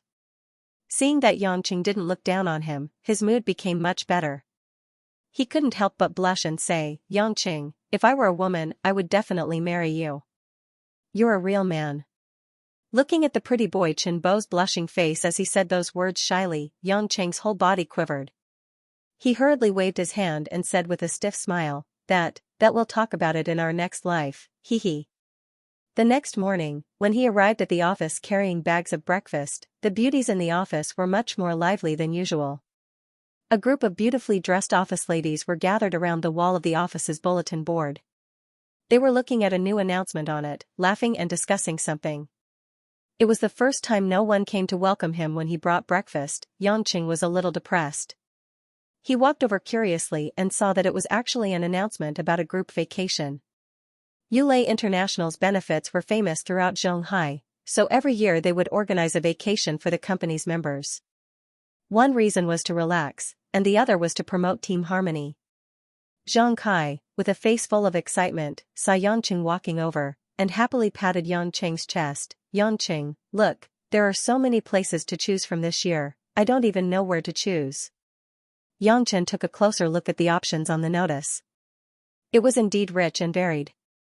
Not only were there local routes with different styles like Yunnan, Northwest, and Pearl River Delta, there were also overseas routes like Singapore, Malaysia, Thailand, Japan, and Korea.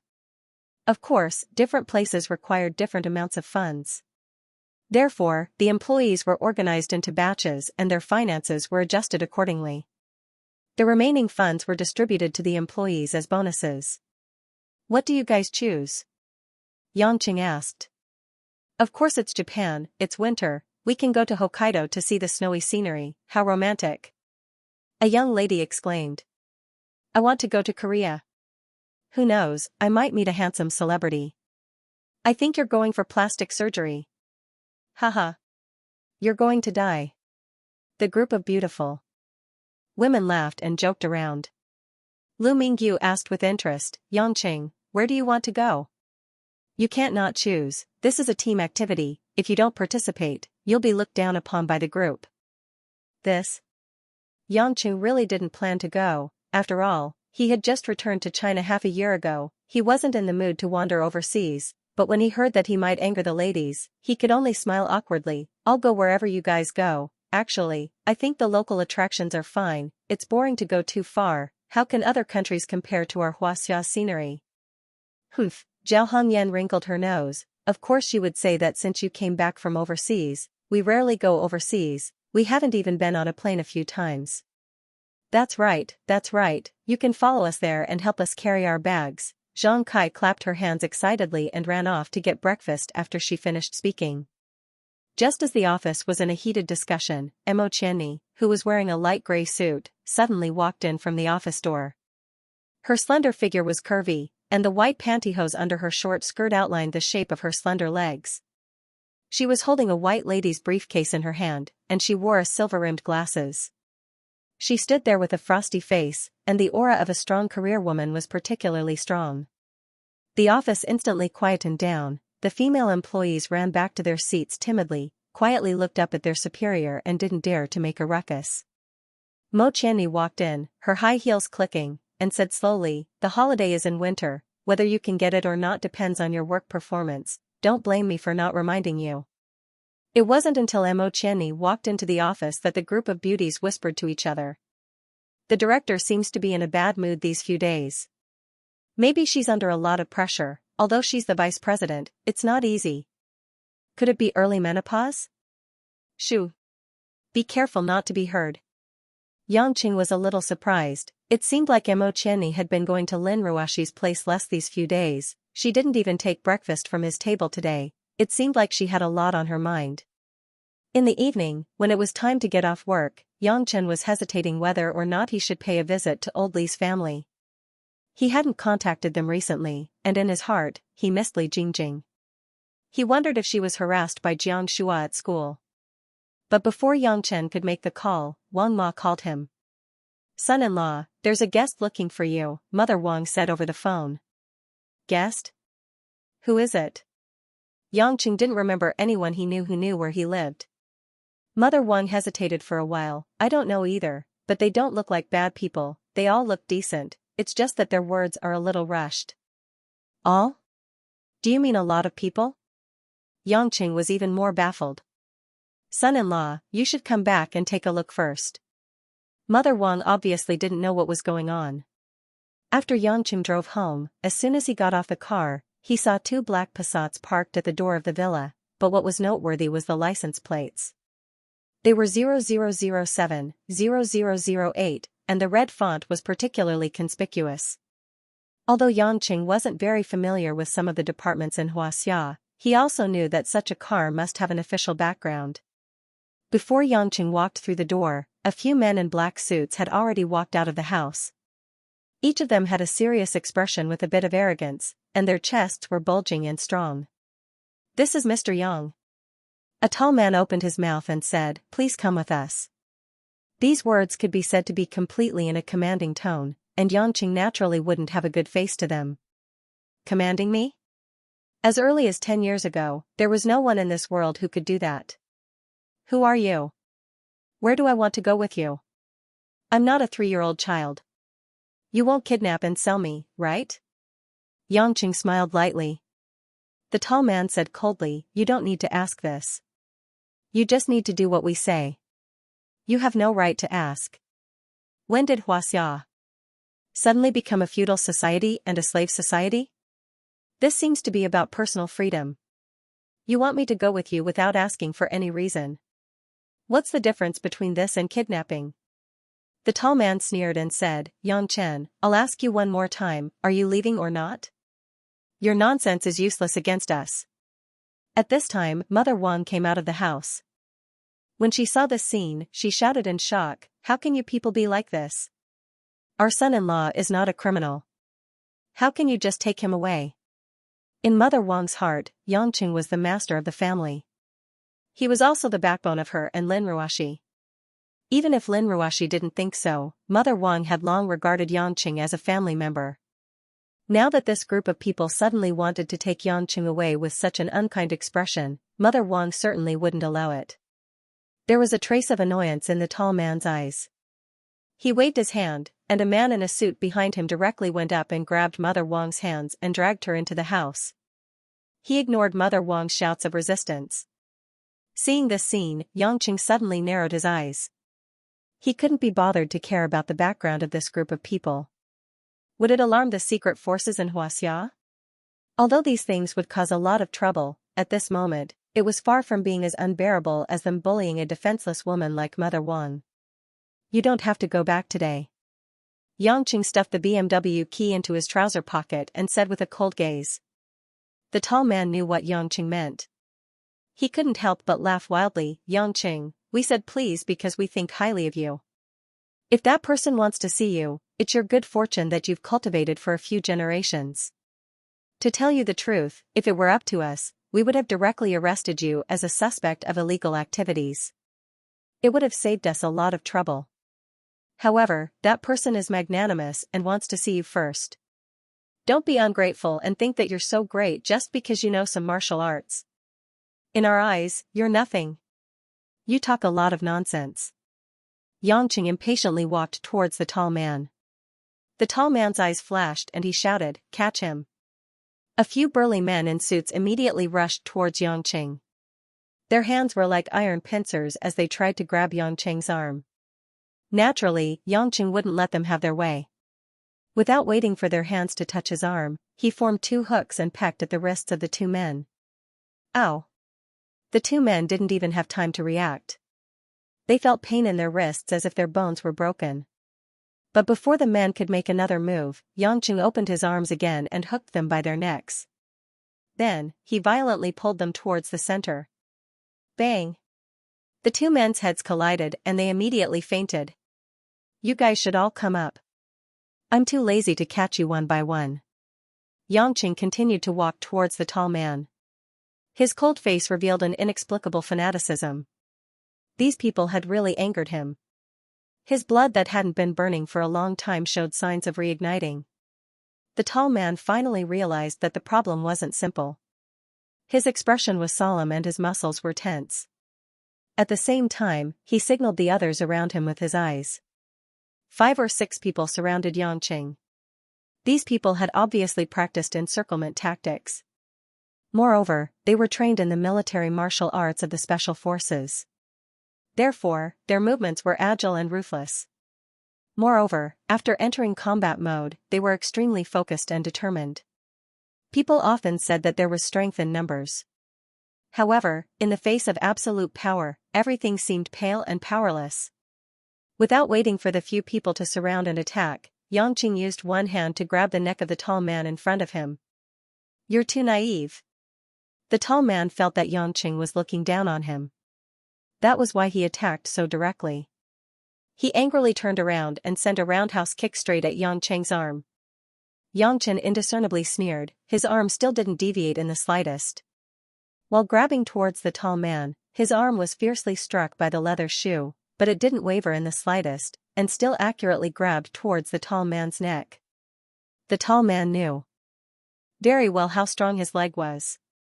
Even if it was a marble brick, it would have been broken by his kick. This man. Is he made of iron? Yangqing didn't give him any time to think. He jumped like lightning and directly grabbed the tall man's neck. He squeezed hard and resisted the urge to break the man's neck. He casually lifted the man up from the ground. It was as easy as lifting a little bird. The few people who wanted to attack suddenly saw this scene. They were so shocked that they couldn't speak. They thought that this ungrateful guy would have his arm broken by the captain's kick. Who knew that the captain's powerful roundhouse kick didn't have the slightest effect? The tall man was lifted from the ground. He was as light as a rag doll. He kept waving his arms and legs, trying to kick Yangqing. However, Yangqing only needed to use a little bit of force. The tall man couldn't breathe properly. His face was pale, and he was sweating profusely. He didn't even have the strength to resist. I'll return what you just said to me. In my eyes, you're nothing. After Yangqing indifferently said that, he casually tossed the tall man's tall and sturdy body onto a Passat by the roadside. The thick steel plates of the German car made the tall man feel extremely uncomfortable. The violent impact was like a heavy hammer, causing him to spit out a mouthful of blood. Captain. The other men in suits saw that the tall man was easily defeated, and the other party was not injured at all. They were inexplicably shocked. They quickly ran over to check on the tall man's injuries, and then looked at Yangqing in a dilemma, not knowing what to do.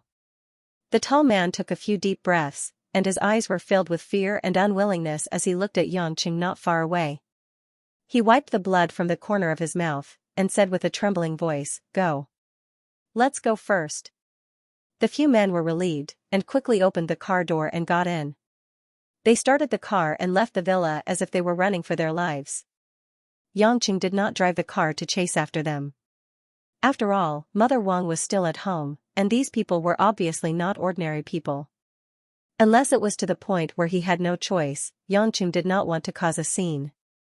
After years of ups and downs, Yangqing deeply understood that although he could do many things that were impossible in the eyes of others, the impact of it could hurt the people around him. Yangqing did not want to see that happen, so he learned to endure. Of course, there was a limit to a person's patience. When he walked into the villa, Mother Wang was sitting on the floor, wiping her tears. Seeing Yangqing enter the door, Mother Wang stood up and grabbed Yangqing's hand. "Young master, are you okay?" Looking at Mother Wang's anxious and teary eyes, Yangqing felt a little warm in his heart. "Of course I'm okay. It's just that I made Mother Wang worried, I'm sorry." "Young master, don't say such things. It's obvious that those people's attitude is bad. Why can't they just talk it out? They're acting like they're the king of heaven. I'm angry just looking at them. Don't worry. If they come again, Mother Wang, don't worry about anything. Just call me directly. They won't dare to do anything," Yangqing said firmly. Mother Wang sighed with a smile. "Actually, it's okay for me to suffer a little, but I'm worried about you, son-in-law." "Son-in-law, did you accidentally provoke some big shot? They look like they're from a government department." "When our old madam was still alive," she said, "the people don't fight with the officials." "How can the people fight with the officials? If the son-in-law is really in trouble, you can talk to young miss about it. Young miss still knows some elders in the officialdom and maybe of some help." Yangqing shook his head. "I didn't provoke anyone. I don't know why they're here. Don't tell Ruashi about this. I'll deal with it myself." Mother Wang saw that Yangqing didn't want to say more, so she went into the kitchen to prepare dinner. Life had to go on as usual. Yangqing walked a few steps in the living room. He thought for a while and finally dialed a number. The phone was quickly picked up. Zhang Hu's familiar rough voice came through. "Mr. Yang, it's rare for you to call me." "Haha." Yangqing wasn't in the mood to joke around. He said directly, "Zhang Hu, I need your help with something this time. I need some clever brothers to help me protect a place and a person in the dark." Zhang Hu suddenly paused on the other end of the phone. He said hesitantly, "Mr. Yang, Miss Qiangwei wants to talk to you." "Qiangwei? She's beside you?" Yangqing was stunned. He immediately smiled bitterly. Originally, he deliberately avoided Qiangwei on this matter. That was why he looked for Zhang Hu. He didn't expect to bump into the muzzle of a gun. Xiangwei's voice still sounded lazy and charming. Even if Yangqing couldn't see it, he could imagine Xiangwei revealing a victorious smile like a little girl who caught her lover's weakness. Hubby, if you need someone, why don't you ask me directly? You want to ask Zhang who? Rose's words went straight to the point, causing Yang Chen to be at a loss for words. Feeling a little emotional, he said, I'm just afraid that you'll be busy, babe Rose. I heard that you've been playing tricks with the West Union Society these past few days, so I don't want to trouble you with small matters. You can't say that. As long as it's hubby's matter, I'll take time no matter how busy I am. Tell me, what do you need someone to do? Xiangwei asked mischievously. Yang Chen knew that this woman was smart, and couldn't hide anything from her. He said, recently, I've been in some trouble.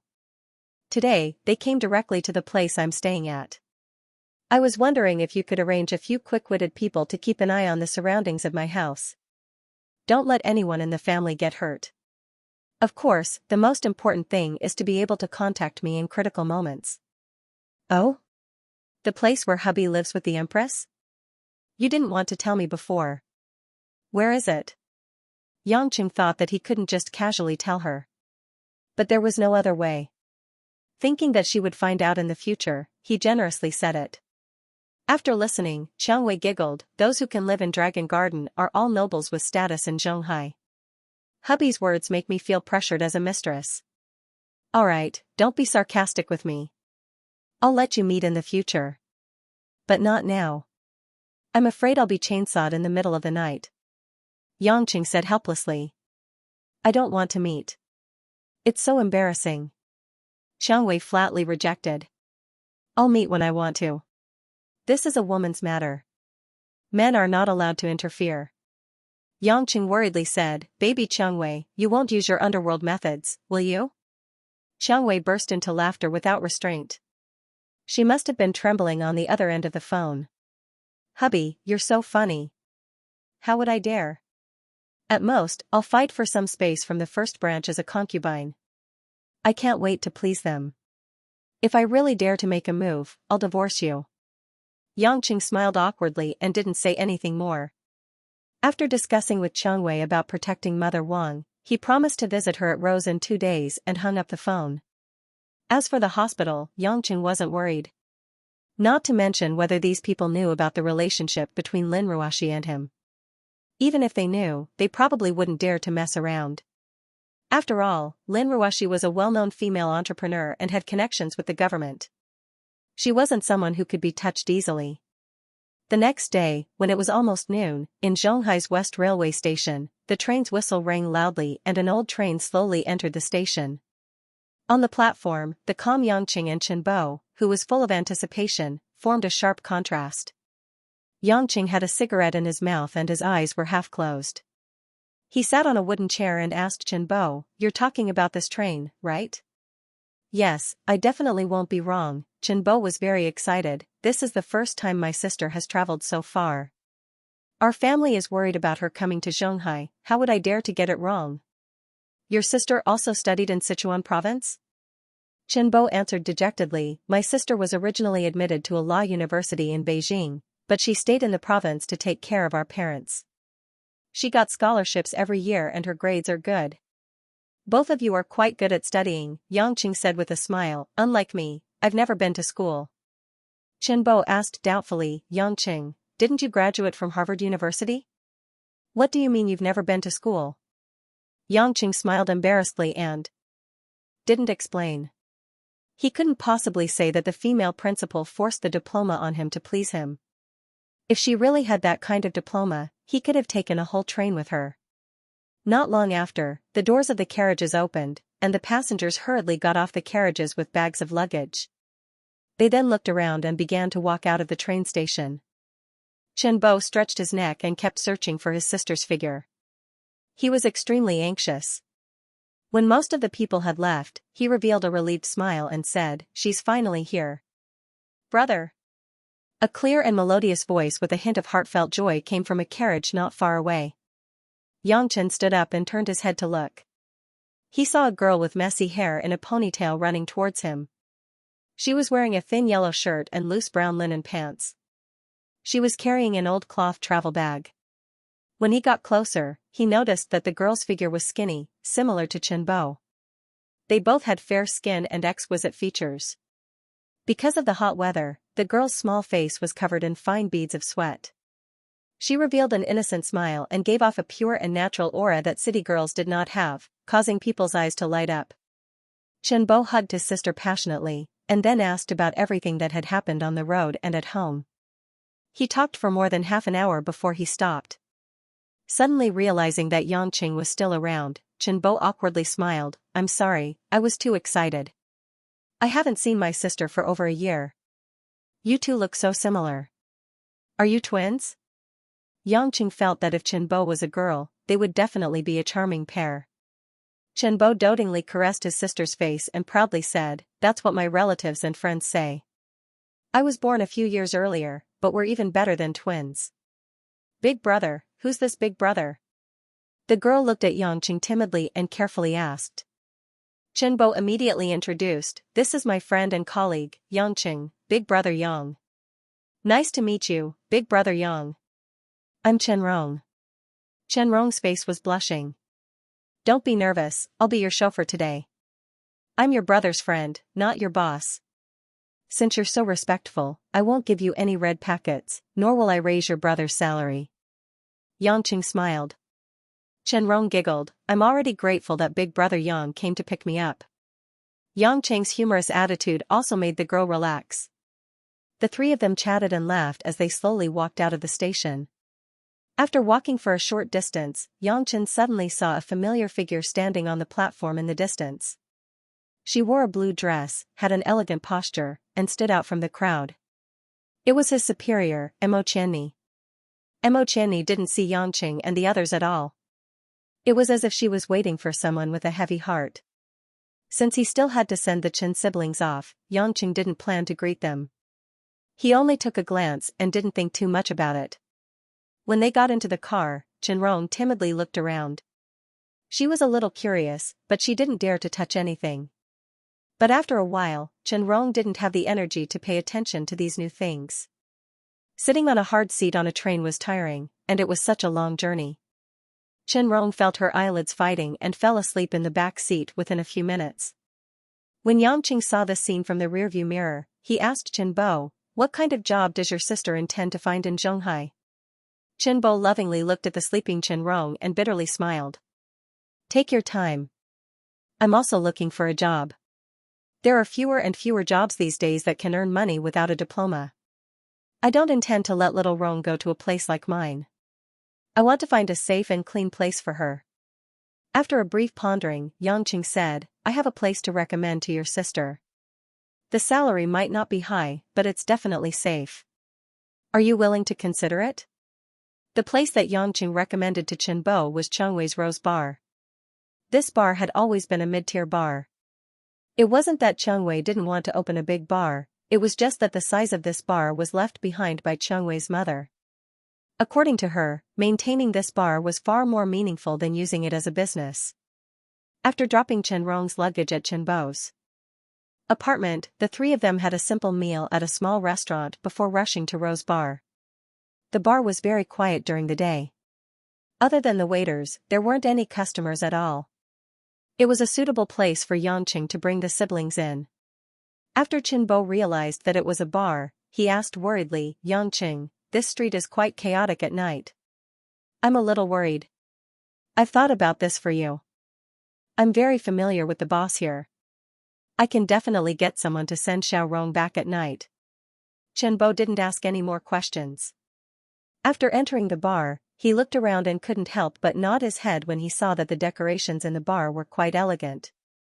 A bar like this seemed to be quite formal. Xiao Zhao, who was wearing a waiter's attire at the bar counter, was immediately energized when he saw Yangqing enter. He grinned and said, "Brother Yang, why are you here during the day? You even brought a friend?" Yangqing greeted a few of the waiters in the bar and said, "Is Chengwei here?" "I'm here to recommend an employee to her. The boss just woke up from his afternoon nap." "I'll go call him now," Xiao Zhao said happily and ran inside. Chengwei's innermost residence was not open to the public. Therefore, Yangqing chose to wait outside with the Chen siblings for Chengwei to come out. Not long after, Rose, who was wearing a moon-white dress, walked out with light steps. Her smooth oval face without any makeup appeared charming and flawless in the dim light. Her graceful figure was set off by her mature temperament, making her look even more beautiful. Chen Bo and Chen Rong stared blankly at Xianxia, who was walking over with a smile. They never thought that the owner of this bar would be such a beautiful young lady. Yangqing, who are you recommending? Xianxia intelligently called Yangqing by his name since there were outsiders around. She was dignified and modest. Yangqing gestured to Chen Rong, "This is my friend and his sister. They just came from Chuan province. Something happened at home, so they dropped out from university and came to Zhonghai to work to pay off their debts. I think it's a good idea to come to your place. I can be more at ease with someone like you." Rose quickly understood Yang Chen's intention and started to carefully examine Chen Rong. When Chen Rong saw Rose, who was faintly exuding the aura of a goddess, smiling at her, she couldn't help but blush and lower her head, not daring to look directly into Rose's eyes. "What's your name?" Rose bent her body and asked warmly, just like an older sister next door asking her younger sister. "Chen Rong." Chen Rong pursed her lips and answered. Rose chuckled. "Don't be nervous. Listen to me. Although you're recommended by Yan Chen, I can only let you start from the most basic tasks, such as serving dishes and cleaning. Doing these tasks will be very tiring and dirty. If the customers lose their temper, you might even get scolded. Are you willing?" "I'm willing. I've been taking care of my parents at home. I've done these jobs before. I've even worked at some fast food restaurants," Chen Rong said. Xianxia smiled meaningfully. She suddenly reached out and touched Chen Rong's cheek. "Then you can work here from now on. I'll ask little Zhao and the others to teach you. If you encounter any difficulties, tell me. Don't be shy. I won't let my employees be bullied." "Okay." Chen Rong smiled innocently with tears in her eyes. After little Zhao brought Chen Rong to sign the contract, Chen Bo, who didn't dare to speak in front of Xianxia, suddenly said, "Thank you. I know that Yangqing is a good person. You're Yangqing's friend, so I believe in you. I'll leave my sister in your care." He bowed. Xianxia held on to him, not knowing whether to laugh or cry. "Your sister is as pure as the spring water in the mountains. It's hard to come by in today's society. Truth be told, I've been lacking a good girl to be my assistant. If your sister is willing, I would like to keep her by my side and teach her some things. I'm just afraid that your brother will object." Hearing this, Yangqing was shocked. He looked at Xianxia in surprise. He didn't expect that Xianxia would want to take him in as a disciple. No wonder she looked at Chen Rong with such a complicated gaze. But when he thought about the pure and kind Chen Rong being taught by a mafia boss, Yangqing wanted to laugh. Chen Bo didn't know that Xianxia was the queen of Zhonghai's underworld. He thought that Xianxia was talking about bringing Chen Rong along for business. How could he not be willing? He quickly smiled and said, "As long as little Rong is willing, as her brother, I'll follow her. Boss Xianxia won't harm us. I'm assured." "You trust Yangqing and me so much?" Xianxia asked with a weird smile. Chen Bo nodded seriously. "I trust him. I'm poor and useless, but Yangqing still cares about me and helps me. He doesn't look down on me like others. If I don't trust him, then I'm really worse than a pig or a dog. Boss Xianxia is Yangqing's friend. I believe in the saying, when talking and laughing, there are great scholars. Since Yangqing is a good person, then Boss Xianxia is naturally trustworthy." Xianxia couldn't help but laugh. "You're much more interesting than Yangqing. You even have a way with words. Since you said that, I'll take it that you've agreed to take Chen Rong with me. Don't say that I made decisions on my own in the future." Chen Bo blushed and smiled. I won't. Please don't mind me, Boss Xianxia. Other than our company's president, you're the prettiest woman I've ever seen. How could someone like you do something that would let down small people like us?" "Haha. Your company's president?" Xianxia's beautiful eyes flickered. She looked at Yangqing meaningfully. "Then she must be as beautiful as a fairy?" Yangqing's forehead was covered in cold sweat. He didn't dare to look at Xianxia. Chen Bo didn't know that much. He said with respect, yes, I was also stunned the first time I saw her. It's just like how I was when I saw Boss Xianxia today. But everyone in our company respects her. Many people worship her as an idol. Xianxia nodded with a faint smile. After chatting with Chen Bo for a while, she said to Yangqing, Yangqing, I have something to tell you in private. Do you have time to come tonight? Yangqing clearly saw Xianghui's expression that said, if you don't come, you're dead. He smiled stiffly. If I have time, I'll definitely come. Haha. After dealing with Chen Rong's work matters, Yang Chen brought the Chen siblings who were in a good mood back to their apartment. Chen Bo was busy taking care of Chen Rong's residence, so he didn't go to work. Yang Qing had nothing to do. Xiang Wei's appointment was at night. She went to the hospital to see Lin Ruoxi. She was afraid of bumping into other people. Li Jingjing must be teaching. After thinking about it, it seemed like the only option was to go back to the company to play games. But just as he was about to go back to Yulei International, his phone rang. The caller made Yang Qing confused at first. Then he frowned and remembered who it was. It was Tang Tang. After picking up the phone, Tang Tang immediately said straightforwardly, Uncle, where are you? What's the matter? Yang Qing felt it was better to clear things up first. This girl was troublesome. Tang Tang said straightforwardly, I finished my exams today. I have nothing to do after school, so I decided to treat you to a meal. You promised me last time. You can't refuse. Yang Qing remembered this and rubbed his stomach. I'm not hungry now. Let's go later. No. Uncle, you're a man. How can you be so stingy? Do I have to treat you to a meal to accompany me? I'm bored alone on the streets. Come and play with me. We'll go eat in 2 hours. Tang Tang begged. When a girl acted like a spoiled child, Yang Qing was in a difficult position. He hesitantly suggested, you should go home. Don't your parents care about you? Humph. They don't have time to care about a child who no one loves. They're so busy every day. What about your classmates? You're all little brats, so childish. Uncle, come on. Tang Tang seemed to have grasped Yang Chen's weakness. Since the hard way didn't work, she used the soft way. Yang Qing was depressed. What a pitiful child. She didn't have her parents' love. Was she different from him when he was young? Although he had a Porsche to drive, his young heart seemed to be really lonely. Okay. Where are you? I'll go pick you up. Yang Qing had nothing to do. It wouldn't hurt to accompany this girl. Although nothing good happened when they met.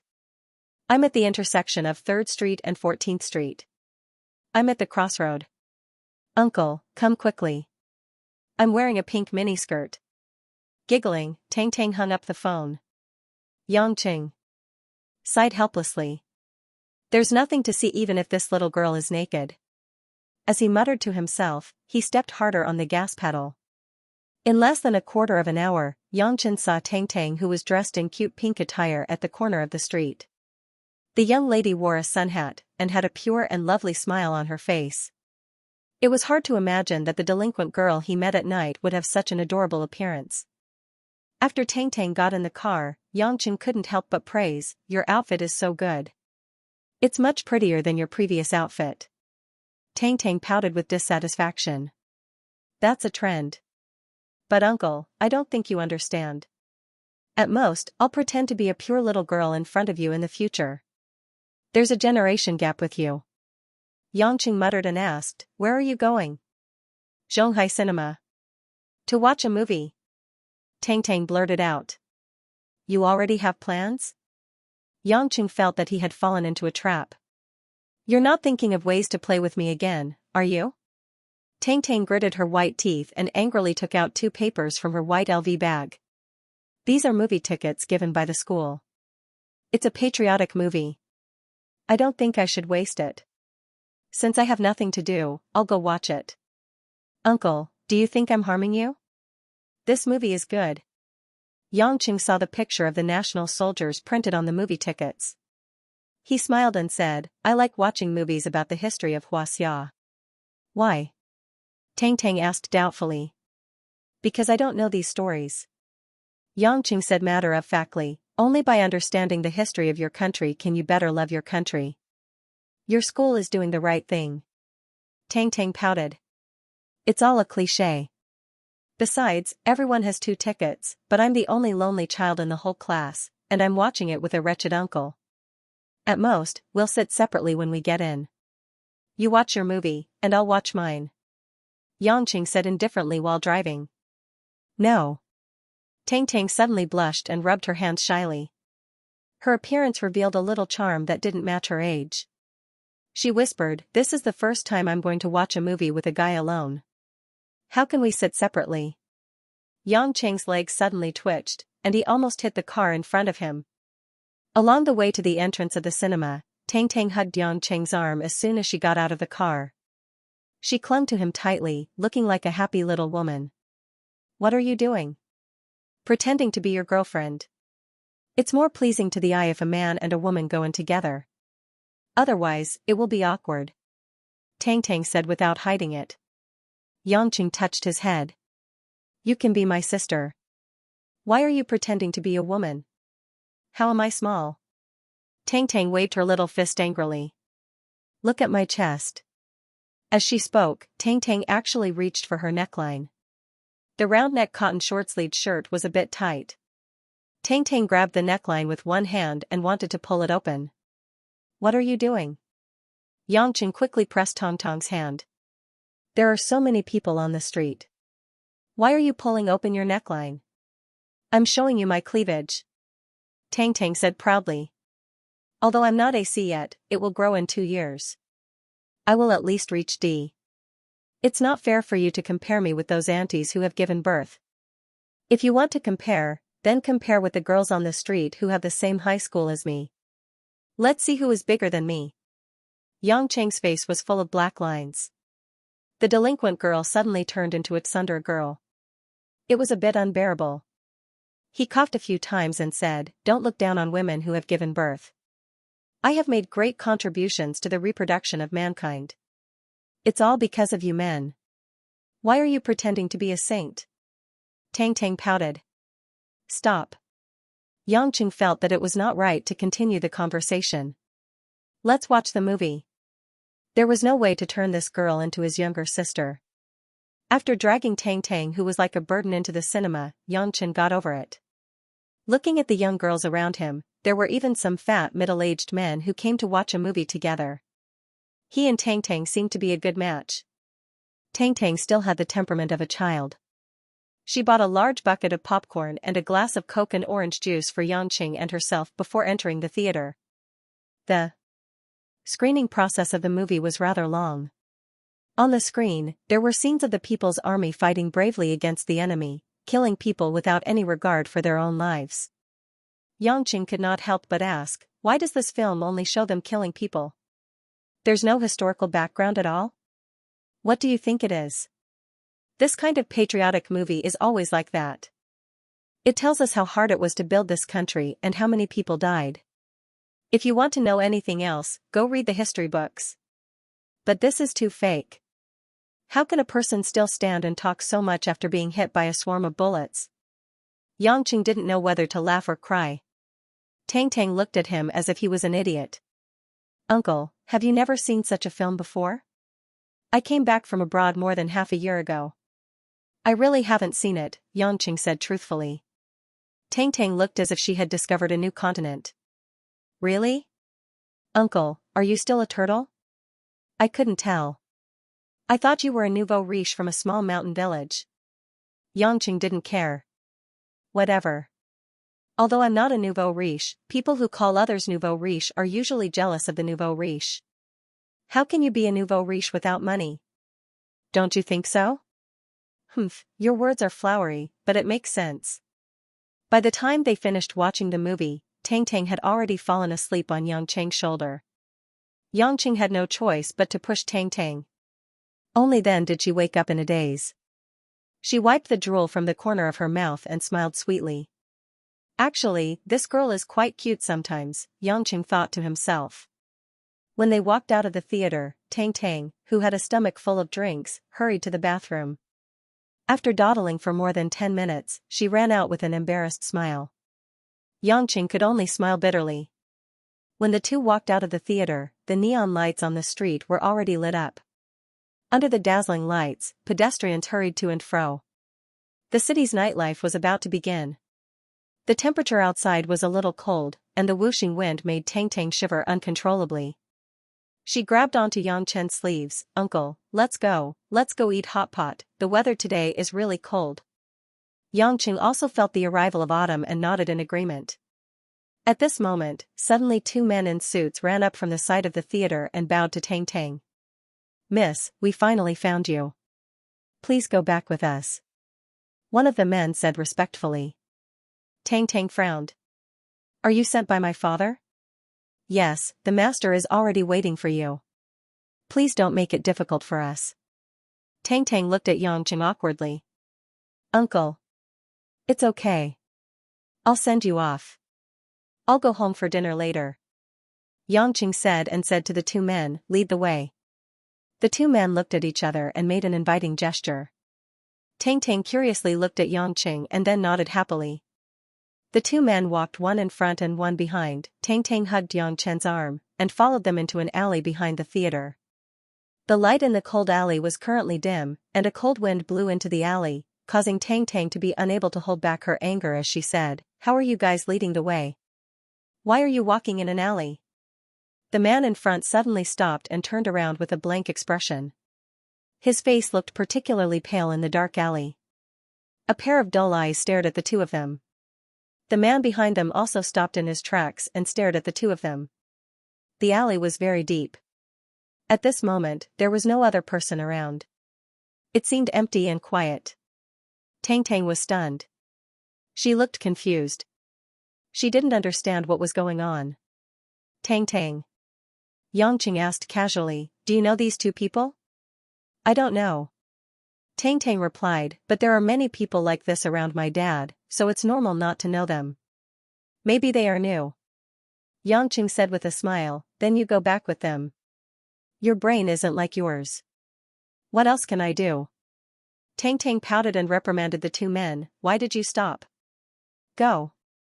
As soon as the voice fell, the two men standing in place suddenly exerted their strength. Their bodies were like arrows that were shot from the bow, and they stabbed at Yang Qing. Yang Qing calmly took a step to the side. His toes touched the ground, and his body rose into the air. He used the wall of the alley as a leverage and easily flipped in the air to avoid the two men's encirclement from the front and back. But the attack didn't stop. Two flat black objects flashing with a cold light spun rapidly toward Yang Cheng's body.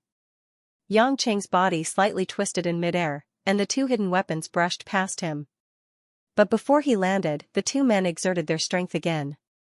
Two cold daggers suddenly appeared in their hands, and they abruptly stabbed at Yang Cheng's ribs. Yang Cheng's feet kicked up in a state that defied gravity, and the two daggers were kicked away. The two men turned around at the same time and shot out four dart-like objects at lightning speed. Yang Cheng didn't dare to relax. He was already prepared for it. He leaped into the air and leveled his body to avoid the attacks of the two men. "Shuriken." After Yang Cheng landed, he laughed strangely and said, "Looking at the strength and technique, it's already at the Jiaonan level. Which organization are you from?" The two men had already taken off their outer shells. At this moment, their bodies were wrapped in black clothes with short blades hanging from their waists. Only a pair of sharp eyes were exposed, and they stared at Yang Cheng. Tang Tang was so frightened by the sudden turn of events that her face turned pale. She hurriedly ran to Yang Chen's back, and hugged Yang Chen's back as she shivered. "Who are they?" Yang Cheng didn't turn his head and said, "Don't be afraid. They can't hurt you." "Of course I'm not afraid." From behind, Tong Tong's voice suddenly dropped in temperature. A gloomy yet charming and bewitching voice rang out. "Pluto, you should worry about yourself." Yang Cheng moved quickly and took 3 steps back. He looked at Tang Tang and narrowed his eyes.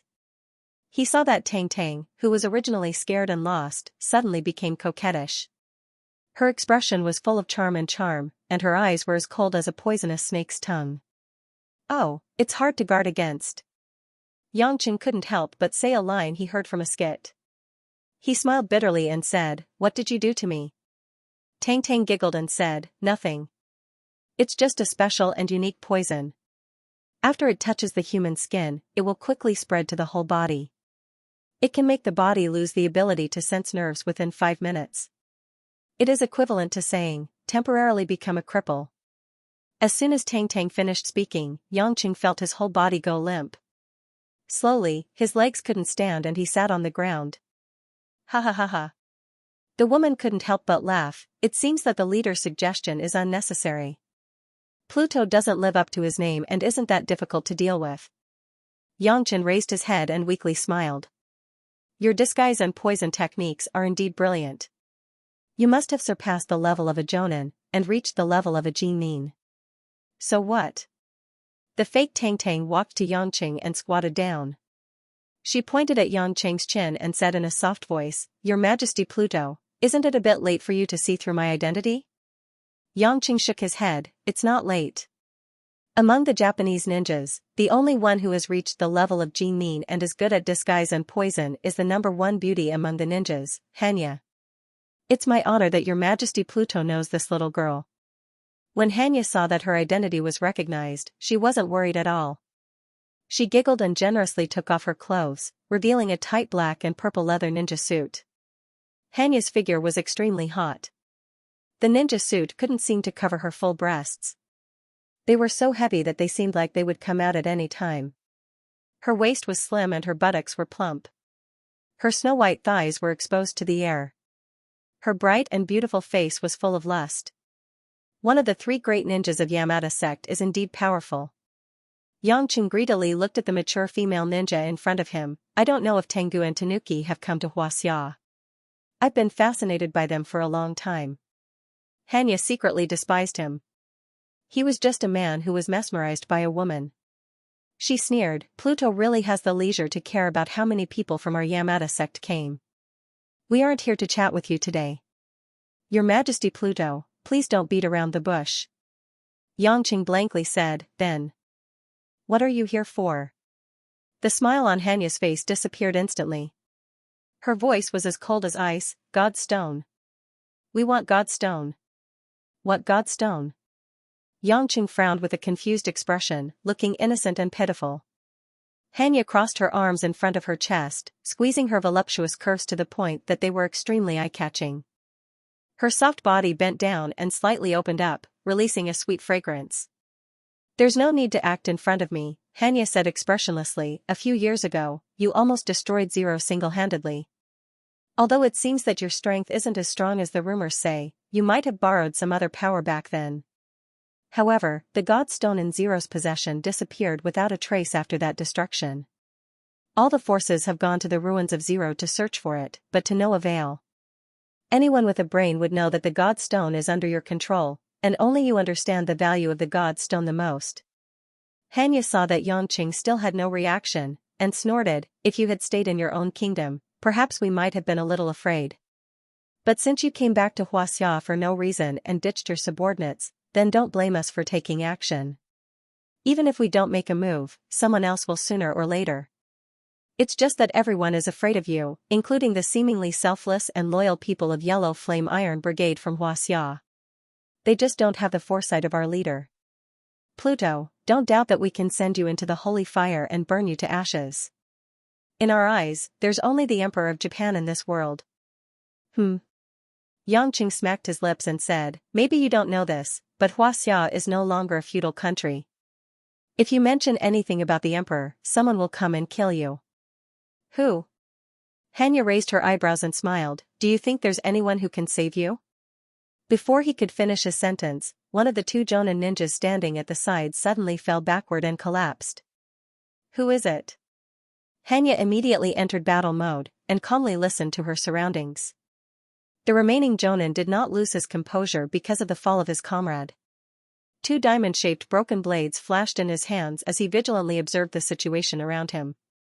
At this moment, from the space above the alley, a black figure jumped back and forth on several rain shields like a graceful swallow. Her graceful movements were like a pleasing gymnastics performance. "Be careful." Seeing that something was wrong, Xianxia moved her feet. Just as she finished reminding him, it was already too late. So. After an almost inaudible sonic boom, the other Jiaonan was unable to dodge in time. A small hole suddenly appeared on his head, and blood gushed out. After the Jonan collapsed in disbelief, only Xianxia was left in the alley. Xianxia looked at the object that was shot down from the ground. It was actually a small hidden weapon that looked like a thumbtack. Raising her head with a serious expression, she looked at the person who had already landed on the ground and said, "Flower Rain of the Yellow Flame Iron Brigade?" The person who jumped down from the sky was a tall woman. She wore a slightly tight-fitting black t-shirt and jeans, which outlined her full but not exaggerated figure. Her shoulder-length hair lightly brushed against the night wind, and her indifferent face was like a black rose that bloomed in the night. "This is not a place where you should be." Flower Rain's voice was a little ethereal, but the emotions contained in it were very clear. She was very disgusted with the woman in front of her. Xianxia calmed herself down and chuckled. "I didn't expect Pluto to have already formed a partnership with the Yellow Flame Iron Brigade. He actually sent one of the group of 8, Flower Rain, to protect me. If this news were to spread, I wonder what those old fellows from other countries who maintain peace on the surface would think. Oh right, could it be that the God Stone has already been handed over to Xianxia? No wonder you can only reach the level of a Jin and can't advance any further. Seems like your aptitude is limited." Yangqing suddenly stood up from the ground and patted the dust on his pants. With a playful smile, he said, "If I needed to rely on her protection, then I would have died more than 10 years ago." "How did you?" Xianxia was finally moved. Her expression was filled with disbelief. "How did you stand up?" "I've always been able to stand up. I was just playing with you just now." Yangqing looked at the silent Flower Rain on the other side and said, "Moreover, if I didn't put on this show, I don't know when this woman would be willing to come out. I don't want to always be followed by others." Xianxia was so angry that her face turned red. "You knew I was fake from the start." "I only suspected at first because when you came out of the toilet, there was no longer the yellow color left by the orange juice on your tongue. Of course, you can think that my observation skills are a little abnormal, but I actually just happened to see it." Yangqing continued, "After that, you actually followed 2 unfamiliar men. Moreover, from the eyes of these 2 men, I saw pure respect for you. There was no pity or concern. I can only say that your acting skills are not good enough. So you've always been using me." Xianxia felt extremely humiliated. Her best disguise was actually seen through by this lecherous man.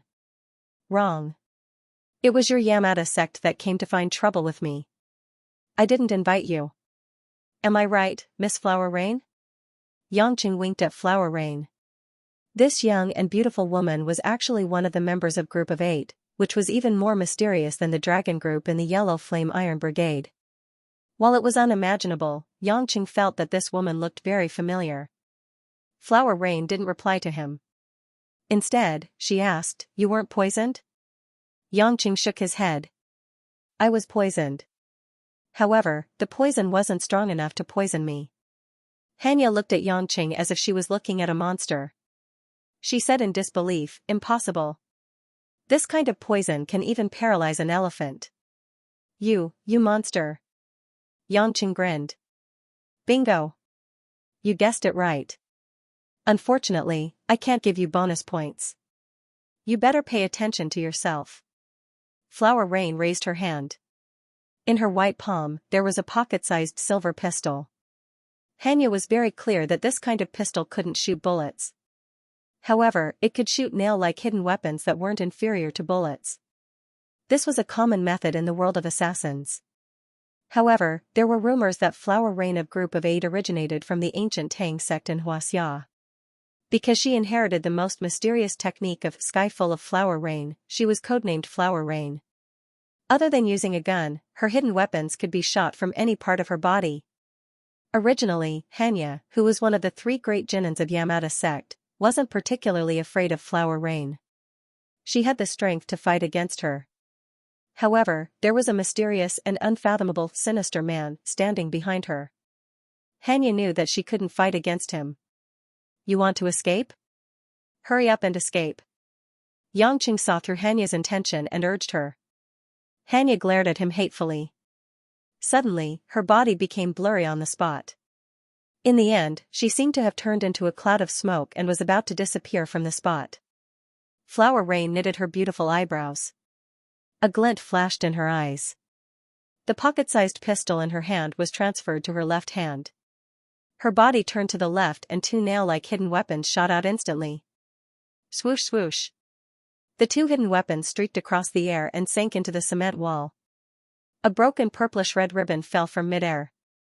Hanya's figure had completely disappeared from the alley. Escape technique. Flower Rain unwillingly kept her gun and questioned Yangqing. If you had the ability to make her stay, why didn't you do it? Yangqing shrugged. If I did it, wouldn't it mean that I'm on your side? You are Huaxiao's person. Flower Rain's pretty face was as cold as frost. She is the country's enemy. If I caught her, I would attract more enemies. Yangqing said, when she appears again in the future, I will naturally make my move. However, it definitely can't be now. Spineless man. Flower Rain looked at Yangqing with disdain and turned to leave. Yangqing wasn't angry. He just thought of something else and quickly called out, don't leave first. You look very similar to a female police officer I know. Are you two sisters?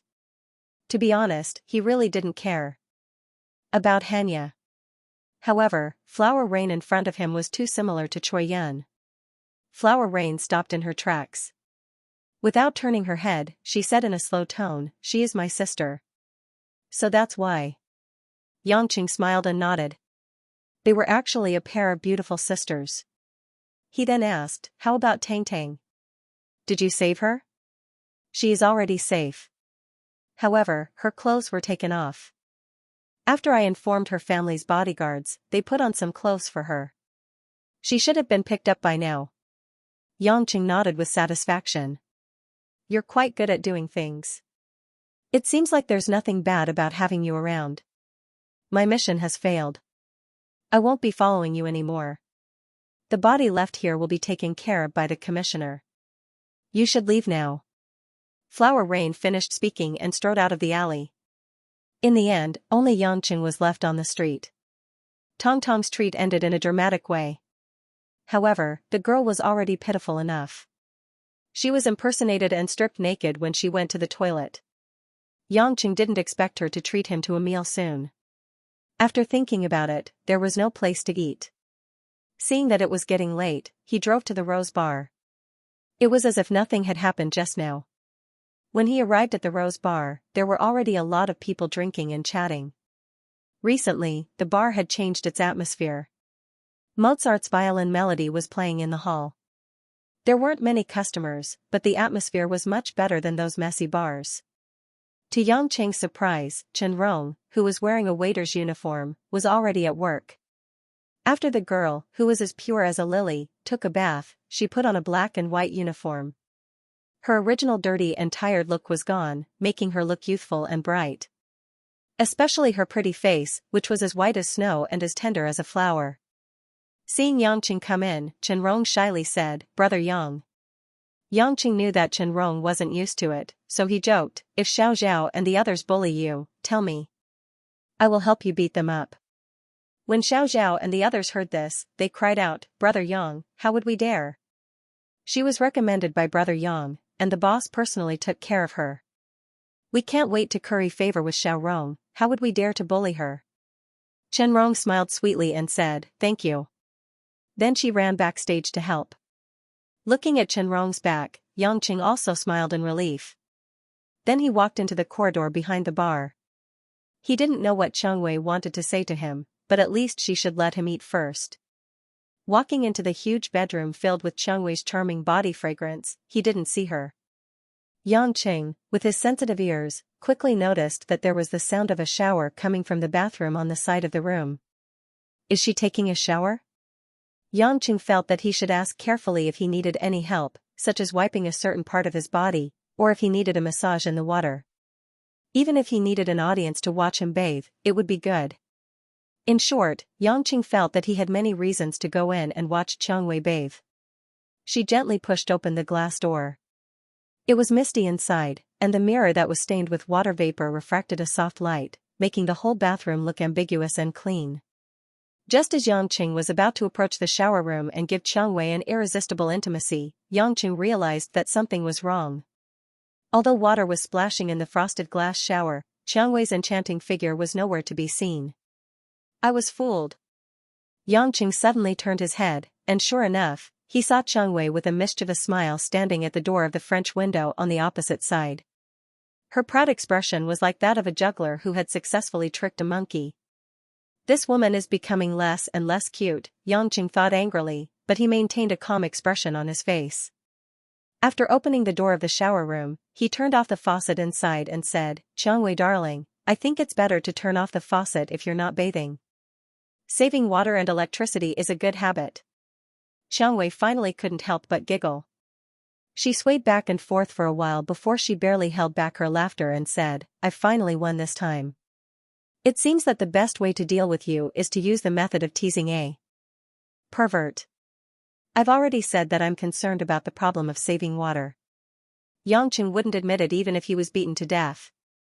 He sat on the big bed and laid down with his head raised.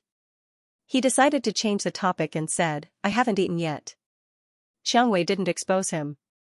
She touched her chin and thought for a while, then said, "Do you want to try my cooking? You know how to cook?" Yangqing was a little skeptical. "A mafia boss cooking?" Qiangwei rolled her eyes at him and walked to the front of a white wall in the room. She pushed it a little, and the wall turned out to be a well-concealed wooden door. After the wooden door opened, a 7 or 8 square meter kitchen appeared inside. It was just like an exquisite kitchen of a small family. Yangqing opened his mouth and said, "How come I didn't know there was such a place?" Qiangwei looked at him with hidden bitterness. "Every time you come, you only do bad things to me. Why would you care about my life?" Yangqing, who was embarrassed by her words, smiled awkwardly. He had picked this delicate and beautiful flower, but he really didn't take good care of it. Qiangwei stopped there and cleverly asked, "Dear, what do you want to eat?" "Anything is fine, just fill your stomach." Yangqing really didn't have any special requirements. Qiangwei's cooking was unexpectedly good. When Yangqing got a plate of beef fried rice with coriander, he immediately ate it. The considerate Qiangwei even brought up a bowl of pickled vegetable and egg drop soup. Although this combination was simple, it was very suitable for people like Yangqing who were born to do hard work. After eating, Qiangwei took out a wet napkin and carefully wiped his mouth. She was like a well-behaved wife serving her husband. That focused look almost made Yangqing's body go limp.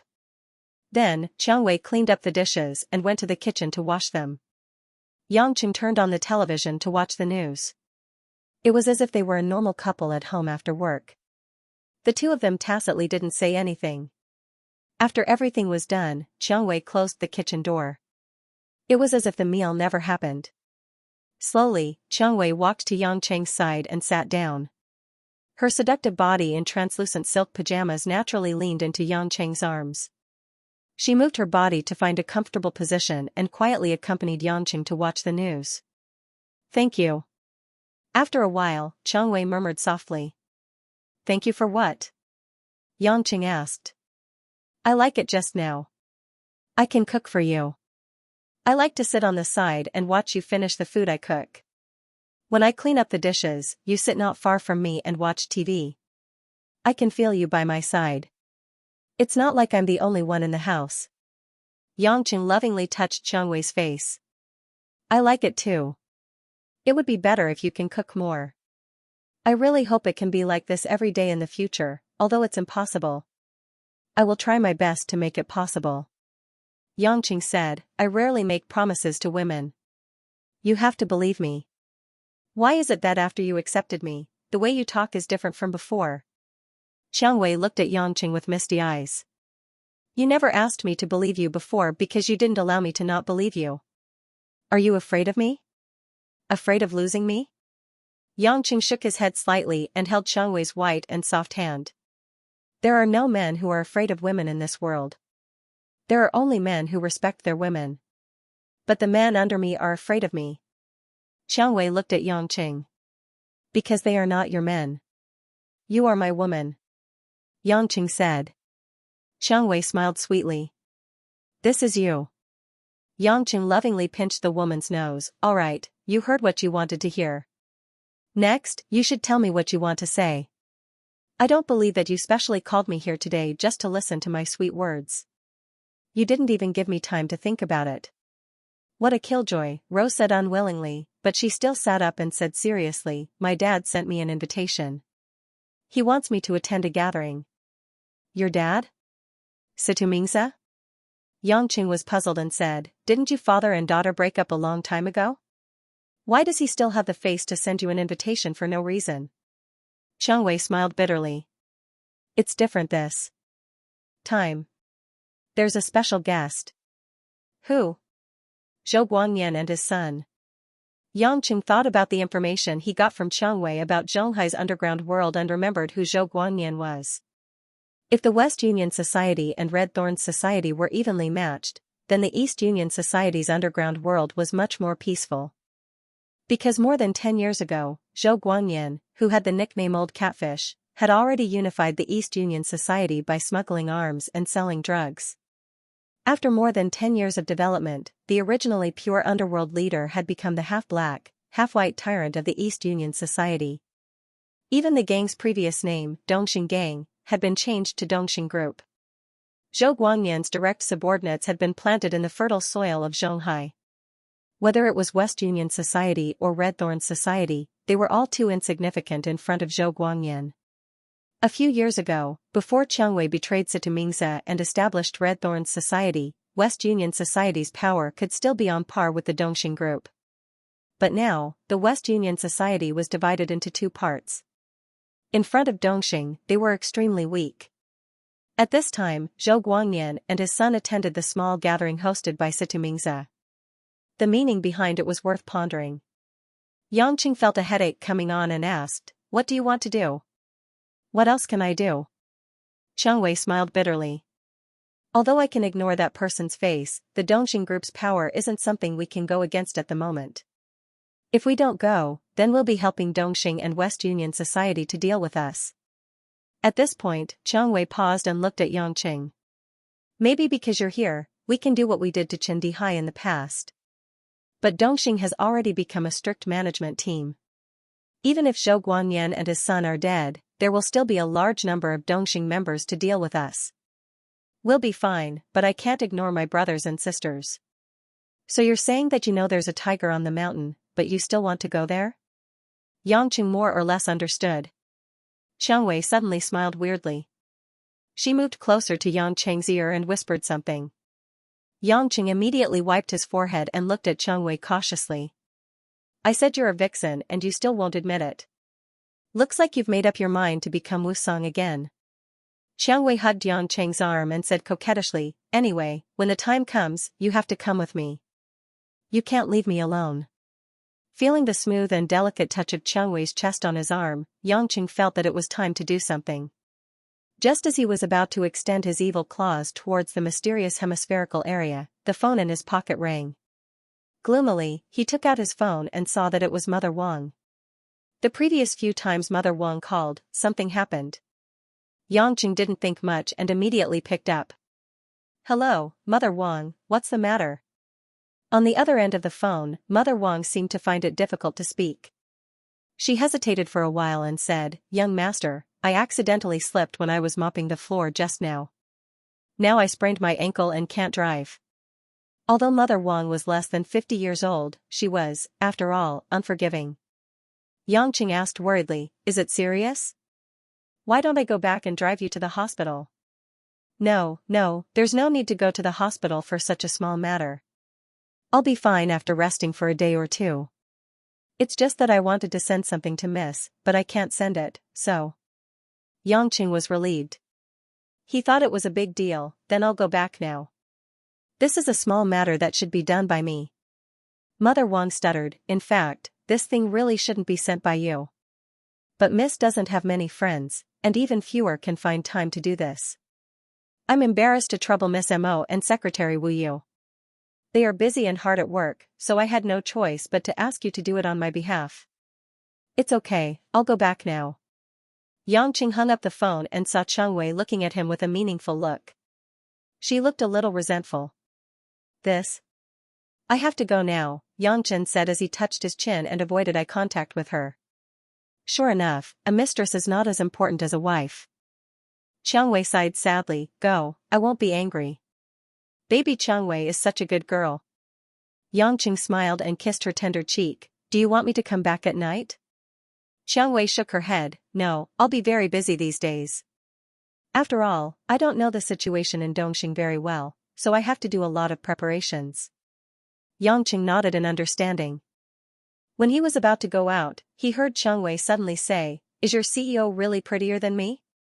Yang Cheng's legs softened, and he almost stumbled into the door. He turned back with a bitter smile, you already know. Yang Cheng left Rose with a bad feeling in his heart. He was worried that there would be a harem civil war in the future, just like in TV dramas, where women would poke at each other until their husbands couldn't even recognize them anymore. He shook his head to get rid of these senseless thoughts. What a joke, that was impossible. Lin Ruoshi's cold demeanor showed that she didn't care that he had a relationship with another woman.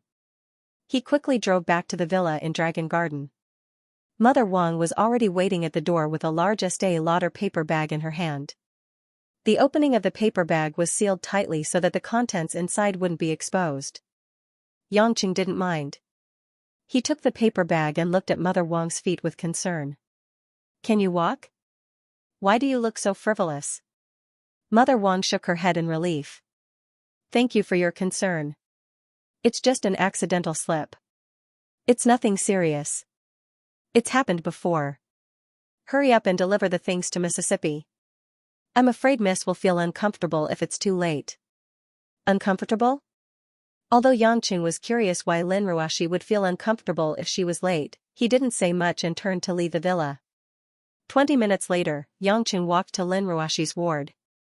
After confirming that there was no one inside, he walked in. Lin Ruoshi was leaning on the bed with her fine black hair casually draped over her shoulders. The light shone on her rosy cheeks, making her look lovely. At this moment, she was holding a book and studying it carefully. When she saw Yangqing enter, she unexpectedly nodded slightly. Was this a greeting? Yangqing felt a little strange because Lin Ruoshi used to be indifferent when she saw him. This was the first time she would greet him when they were alone. I'm here to deliver something to you. Mother Wang sprained her ankle, so it's not convenient for her to come. Yangqing put the paper bag on the cabinet and sat on a stool next to her. He asked, how's your recovery? The Chinese medicine is still effective, right? Lin Ruoshi put down the book and took out a white hand from under the quilt to rub her eyes. It's okay. Actually, it won't take so long. It's a waste of time. You work all year round, lie in the hospital, sign documents, and read financial books. Aren't you tired? Women shouldn't be so hard on themselves. Yangqing felt that he should educate this workaholic. You're still young. Don't lock yourself in the office and study all day. When you have time, go out to do facial masks, spa, hot springs, and milk baths. Find a sunny day to chat with your friends and have a cup of black tea in the afternoon. When the weather is hot, go to a cold drink shop to eat some strawberry cake ice cream. When the weather is cold, go to a tropical area to bask in the sun and have a vacation. When you have nothing to do after work, go to the commercial street to shop. Don't buy things, just look and try. Isn't that what you women love to do the most? Also, the car in your garage can be used for a car show. Even if you want to race, it's fine. If no one wants to race with you, I will. But you have to reimburse me for the gas. Lin Ruoshi was indifferent. After listening to him, she pointed to the bag beside her and asked, what did you bring? Can you not be like this? I've given you so many good suggestions. Are you even listening? Yangqing felt that Sister Lin's attitude was not right. Lin Ruoshi sighed faintly and asked in a clear voice, if I don't work hard, what will happen to the thousands of employees in the company? What about the thousands of family members of the employees? What about the Lin family business that my grandmother and mother left behind? What about me? Will you support me? The sudden barrage of questions made Yang Cheng's scalp tingle. You support me? Was this something Lin Ruoshi would say? Is this a question or a statement? Yangqing came back to his senses and asked with an embarrassed smile. Lin Ruoshi looked at the timid man in front of her with some disappointment. She felt that what she said was ridiculous. How could he replace her position and let a man who used to sell mutton skewers and only knew how to play games and fool around all day to share her burden? Lin Ruoshi felt that her brain was heating up. Could it be that she held hope in him just because he gave her a box of glutinous rice balls? What was fake after all. Perhaps it would never become real. Lin Ruoshi did not intend to continue this topic and did not answer Xianxia. She took down the paper bag from the cabinet. Because the bag was relatively big, it was difficult for Lin Ruoshi to carry it from the bed. So she simply flipped the bag over and poured all the things inside onto the bed. A lot of things rolled out of the bag. Not to mention the bright colors. The moment these things appeared in the room, the temperature in the room instantly rose by several degrees. No wonder Mother Wang had been hesitant to let Xianxia deliver it. In the paper bag were all kinds of lingerie, panties, bras, and pantyhose. Not only were there colorful lace patterns, but there were also bold hollowed-out designs and narrow lines. If these sexy lingerie made Xianxia's nose feel hot, then the other styles of Lin Ruoshi's lingerie were very terrifying. Hello Kitty, Snoopy Dog, Winnie the Pooh, and other cartoon characters' white and pink panties were enough to make Xianxia's jaw drop. What was even worse was that among these lingerie, there were 3 or 4 packages of imported sanitary pads with exquisite packaging. They must be high-end female products that Lin Ruoshi was used to, so they had to be specially sent from home. Xianxia finally understood what Mother Wang meant by uncomfortable. It turned out that his wife had come during the few days of the month. In his mind, a series of lingering scenes appeared after their encounter at the nightclub. As long as he thought of Lin Ruoshi's proud body wearing these clothes, it was difficult for Xianxia to restrain his evil thoughts. Looking at the panicked Lin Ruoshi, his eyes became hot. Don't look. Lin Ruoshi finally lost her calm. She forcefully lifted the quilt to cover these private items. Her pretty face instantly changed from the cold beauty of an ice goddess to a bright red apple. Careless. At the thought of the sexy lingerie that she secretly bought and collected, and the cartoon gadgets that she liked were all seen by Xianxia, Lin Ruoshi wanted to die. Mother Wang was really something. Why didn't she tell me in advance that she brought these things? Why didn't she bring some normal clothes? Otherwise, I wouldn't be so embarrassed. If Mother Wang knew what Lin Ruoshi was thinking at the moment, she wouldn't know whether to laugh or cry. It wasn't that she didn't want to bring some normal clothes, but she really couldn't find a normal one in her room. Ahem. Xianxia pretended to be calm. Well, I've delivered the things, so I should go. You should rest early. Okay. Lin Ruoshi responded in a low voice. She couldn't wait to throw Xianxia out of the window. Xianxia moved to the door with difficulty. He couldn't help but turn around and say, "Your pink pants with Mickey Mouse's head is not bad. I like it." On the way out of the hospital and back to the car, Xianxia still couldn't forget Lin Ruoshi's last expression. That angry, watery eyes widened, and her charming face blushed. She looked like she was going to fight with him. It was much more beautiful than her usual indifferent look. After getting to know her for a long time, he found that this woman was really cute sometimes. In front of others, she was as cold and noble as a queen. However, he gradually found that she liked to watch those romantic and sentimental Japanese and Korean TV series. She liked to eat glutinous rice balls that children loved to eat. She even pinched them with both hands and took small bites. Today, he also found that the clothes she wore were not only sexy and provocative, but also had a little girl's cartoon plot. Unconsciously, Xianxia recalled the bits and pieces of the past few days. The car had already driven for a long distance. When he came back to his senses, Xianxia was surprised to find that he had subconsciously driven to a place worth remembering, the small bar where he first met Lin Ruoshi. Thinking of the scene where he carried Lin Ruoshi back to his small rundown house after drinking and had a crazy night, the flame in Xianxia's heart that had just been ignited because of the underwear rose again. In a short period of time, the flame that had been ignited by the two women at night had not been extinguished yet, which made Xianxia very uncomfortable. Men were often creatures with their lower bodies. Therefore, even though he knew that after he had hunted a top-quality beauty here, it was unlikely that there would be a second one, and perhaps there wouldn't be a second one in the whole of Shanghai, Yangqing still stopped the car and decided to go in again. Not for anything else, but to find a suitable person to help him extinguish the fire. Before entering the bar, Yangqing paid attention to the colorful words on the green neon lights at the entrance of the bar. He hadn't looked at it carefully before. Thorn, this bar had a strange name.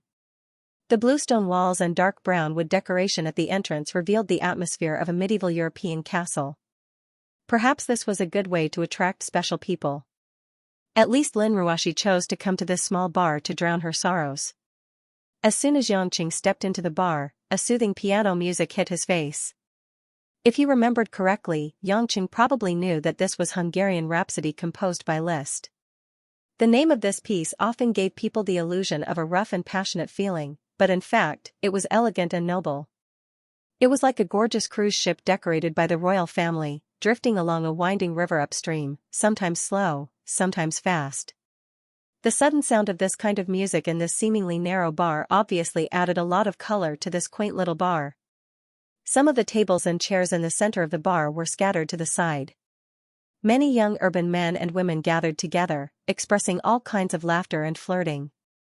In this generally stressful city, the disco music used for dancing seemed to be unable to meet the spiritual needs of this group of white-collar workers. They chose to use the piano music of famous artists to gather in the exquisite and romantic little bar to express their dissatisfaction with society and satisfy their little reserve. After hearing this song, Yangqing, who originally had a flame in his chest, gradually calmed down. He didn't rush to search for the female creatures in the bar. Instead, he slowly sat in front of the bar and ordered a glass of ordinary whiskey from the bartender. The surrounding air was filled with the mixed smell of perfume and alcohol. Yangqing quietly sat in the corner of the bar, alone sipping the amber-colored liquor. His ears were all kinds of flirting and chatting not far away. This kind of emotional environment made Yangqing enjoy it very much. But the silence didn't last long. From another dark corner of the bar, a woman in a blue spaghetti-strap dress slowly walked out. Her skin was fair, her legs were slender, and her figure was graceful. It wasn't exaggerated, but it was exquisite and tight. She only had light makeup on, and her delicate facial features seemed to be drawn with ink, delicate and elegant. She had shoulder-length black hair that was slightly curled at the ends, and she wore 2 silver earrings. Her temperament was somewhat similar to that of a famous European or American model who casually strolled around after work. The only difference was that her figure was slightly smaller. This was a woman that was easy to fall in love with at first sight. Her beauty was not so stunning that it made one's heart beat faster, but it was hard to reject her. "Sir, may I have the honor of receiving your invitation for a drink?" The woman raised the wine glass in her hand, elegantly raised her head, and drained the last mouthful of peppermint wine in the glass in one gulp, then placed the empty glass on the bar counter, and looked at Yangqing with a smile. Not only did men know how to find prey, but women also knew how to find prey. This was not the first time Yangqing had been treated as prey, so he did not feel uncomfortable. He smiled calmly and snapped his fingers at the young bartender beside him. "What would you like, miss?" The bartender asked the woman directly. "Brandy Alexander cocktail." A fluent London accent came naturally from the woman's small mouth. It did not make people think that she was showing off, as if it was how she should speak. "WH. What?" The young bartender's English was obviously not very good. "Brandy Alexander, or Alexandra Alexandra." Yangqing kindly helped the bartender out of his predicament. The bartender had seen many situations.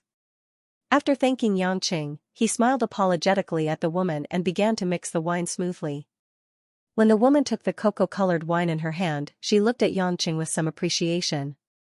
"I'm sorry, I was abroad for a few years, so I don't know some of the names in China. However, very few people know the name Alexandra. It seems that you know a lot about wine, sir." Yangqing raised his glass slightly to the woman. "To commemorate the wedding of King Edward VII of England and Queen Alexandra, I made this cocktail as a gift to the Queen. Many women like this taste. If you have the heart to get in touch with women, then it's nothing special for a man to know. But of all the men who came here, you're the only one who didn't go looking for a woman. Even if I didn't look for one, aren't you here?" Yangqing chuckled. The woman looked at Yangqing for a while and suddenly reached out her delicate white hand. Anqing. And as in restless, heart as in troubled. A very special interpretation. Yangqing found it interesting. Not only did this woman fit his requirements, but her taste and way of speaking were also very suitable for a night of pleasure. He reached out and shook Anqing's hand out of courtesy. Yangqing, when you need to write my name, I will tell you which 2 words it is. Your interpretation is more special, but it's much more interesting than other men. Anqing winked playfully. Congratulations, you've aroused my interest in you. What interest? Yangqing said. Understanding my body structure? If you're willing to do an equivalent exchange, we can understand each other. Anqing didn't care about such a blatant hint. I suspect that saying such words is not the real you. This is my interest. To put it simply, I want to see if the man in front of me can meet my requirements for an intimate male companion. Miss Anqing, the truth in this world often doesn't exist. If you're willing, I think it's best for you to judge based on your woman's keen intuition. Yangqing looked up and down boldly at Anqing. It seemed that they were both women who needed to do something, so a lot of things could be said clearly. Anqing tilted her head. Her soft hair slightly covered her intoxicating redness due to the alcohol. She exhaled and asked with misty eyes, "Can you explain?" "I don't quite understand Mr. Yang's meaning." Being kept in suspense, Yangqing was very helpless towards this clever woman. She had already made it clear that she wanted to spend the night with him. Why did she still ask so many questions? However, the atmosphere still needed to be maintained, so he asked, "Does Miss Anqing know the inventor of wireless?" "Anyone who has read a book would know, Marconi." Anqing frowned slightly. This thought span was a bit big, but she was also smart. She asked, "Isn't this the truth?" From the understanding of most countries in the Western world, it is indeed Marconi who invented wireless. However, in the textbooks of Soviet Russia, it has always been Popov. In Germany, it is Hertz. In the United States, it is Dreyfus. The simplest example is that Russia's Popov successfully developed wireless decades earlier than Marconi. However, because of the funding problem of 1,000 rubles, the Russian army directly rejected the great invention in their view. So, it was not until decades later that Marconi won the Nobel Prize. An Xian stared at Yangqing. Amidst the ripples in her eyes, she chuckled. "Mr. Yang, although I don't know if what you said is true or not, but I have never heard a man say such words to me in an ambiguous atmosphere in a bar." Yangqing took a sip of the wine and shook the glass in his hand slightly. "It doesn't matter. I don't know if Miss Anqing likes it." Anqing suddenly bent her soft waist forward and leaned close to the side of Yangqing's face. Her moist and cool cherry lips kissed Yangqing's cheek lightly. She then smiled charmingly and said, "Congratulations, I belong to you tonight. It's my pleasure to serve you." Yangqing put down the glass. He finally succeeded in pretending. He grabbed Anqing's wrist and prepared to leave the bar. But at this moment, 4 or 5 strong men in suits and ties suddenly rushed into the bar. They all looked anxious. When they saw Yangqing holding Anqing's hand in an intimate posture, they all showed anger. "Miss Anqing, please go back with us," the leader of the men in black said with an inviolable tone. The customers in the bar felt the situation was tense. They all stopped talking and looked at the scene that was about to happen. An Xian indifferently glanced at the black-clothed men, then calmly looked at Yangqing. Seeing that Yangqing didn't have any fear in his calm expression, she revealed some admiration. "Seems like passing my test isn't enough. Mr. Yang, do you choose to abandon this pitiful little sheep, or become a knight who draws his spear and goes into battle?" Yangqing sighed in his heart. Sure enough, good women were not so easy to get. But since he was in the mood, it didn't matter if it was troublesome or not. He smiled at Anqing and said, "If Miss Anqing can give me a blessing kiss, I think we will have an unforgettable time tonight." Without hesitation, Anqing, like a noble girl in love, gracefully hooked her hands around Yangqing's neck. Tilting her beautiful face, she kissed Yangqing's lips. Before leaving, she also used the tip of her warm tongue to leave a wet mark on Yangqing's face. "Fight bravely, my knight." Anqing let go of Yangqing's neck and retreated behind Yangqing. The men in black were already angry. The leader fiercely stared at Xianxia. "Young man, you will regret what you did tonight for the rest of your life." Xianxia sneered and leisurely picked up his glass from the bar. Without warning, he poured the rest of the wine in the glass toward the man. The leader didn't expect Xianxia to use the insulting method of pouring wine. He couldn't dodge in time. Half of his suit was stained with wine. "You're courting death." The leader angrily cursed and rushed up to punch Xianxia. Xianxia very calmly received the punching bag's punch with one hand. His palm lightly restrained the man's wrist. Without waiting for the man's other hand to exert force, Xianxia abruptly turned the man's entire arm in an exaggerated arc. The man who was about to resist screamed loudly. His whole body involuntarily followed the twisted arm and played the role of a spinning top in front of Xianxia. Behind Xianxia, Anqing's eyes lit up. Looking at Xianxia's leisurely back, she revealed an overflowing surprise. The other men in black finally realized that the situation was not right. They loudly shouted and were about to attack Xianxia. "Give it back." When Xianxia saw them approaching him, he suddenly grabbed the other arm of the man in his hand. As if he was playing with a rag doll, he turned his body sideways and violently threw the man forward. A man close to 2 meters tall was like a long stick, smashing into the rest of the men. Seeing the tall and strong men in black were all knocked down, everyone present revealed a look of horror. How could this man's strength be so great? "Let's go get a room." Xianxia grabbed Anqing's hand. Stepping on the men in black who were screaming in pain, he calmly walked out of the bar. Many women would dream of a prince on a white horse. They dreamed that when they were in danger, a handsome, powerful, and noble prince would fall from the sky. After defeating the evil, he would give them a passionate kiss and make a beautiful vow of eternal love. Anqing was no exception. Even though she understood from a very young age that the one riding on a white horse was not necessarily a prince, but Tang Sanzang, she would still occasionally have such a beautiful dream. Especially when she had no other choice. After returning to China for a few days, Anqing even hoped that the Superman who wore his underwear on the outside really existed, even if he really affected the city's appearance. From the moment Xianxia took her hand and left the thorn bar, Anqing felt that happiness came so suddenly. She followed Xianxia all the way to the car. And then sat in the passenger seat. She didn't even bother to buckle her seatbelt and threw herself into Xianxia's arms. She lazily hugged him and passionately kissed Xianxia's cheeks and neck. Xianxia was helpless against Anqing, who suddenly became emotional. He hugged her soft and elastic body, and his right hand extended down along the curve of her large waist. He pinched her perky buttocks and slapped them twice. Anqing let out a soft moan, and her face instantly turned red. In the dark car, the seductive face that was not shown before looked breathtakingly beautiful. In Xianxia's understanding, this woman was actually very sultry. "You belong to me, not I belong to you. Sit in your seat and fasten your seatbelt. Don't delay the business," Xianxia said with no room for refusal. Anqing was like a well-behaved kitten. She felt wronged and reluctantly touched Xianxia's chest before returning to her seat. Her seductive movements and seductive eyes made Xianxia impatiently start the car and roar away. It was almost midnight, and there were very few cars on the road. Xianxia almost didn't wait for a few red lights before he arrived at his destination. The nearest 5-star hotel to the bar street, Jade Clouds Hotel. Jade Clouds Corporation was one of Zhonghai's few well-known old brands. It had many branches under its banner, and its reputation was pretty good.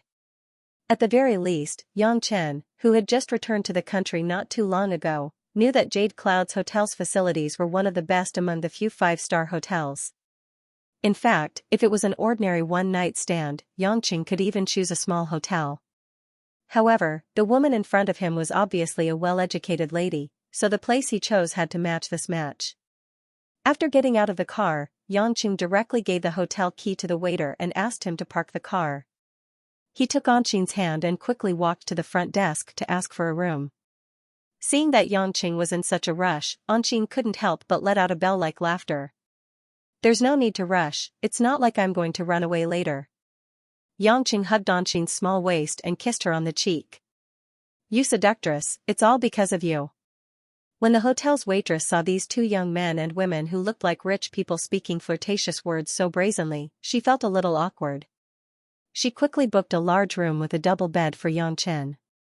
The two took the elevator directly to the 23rd floor.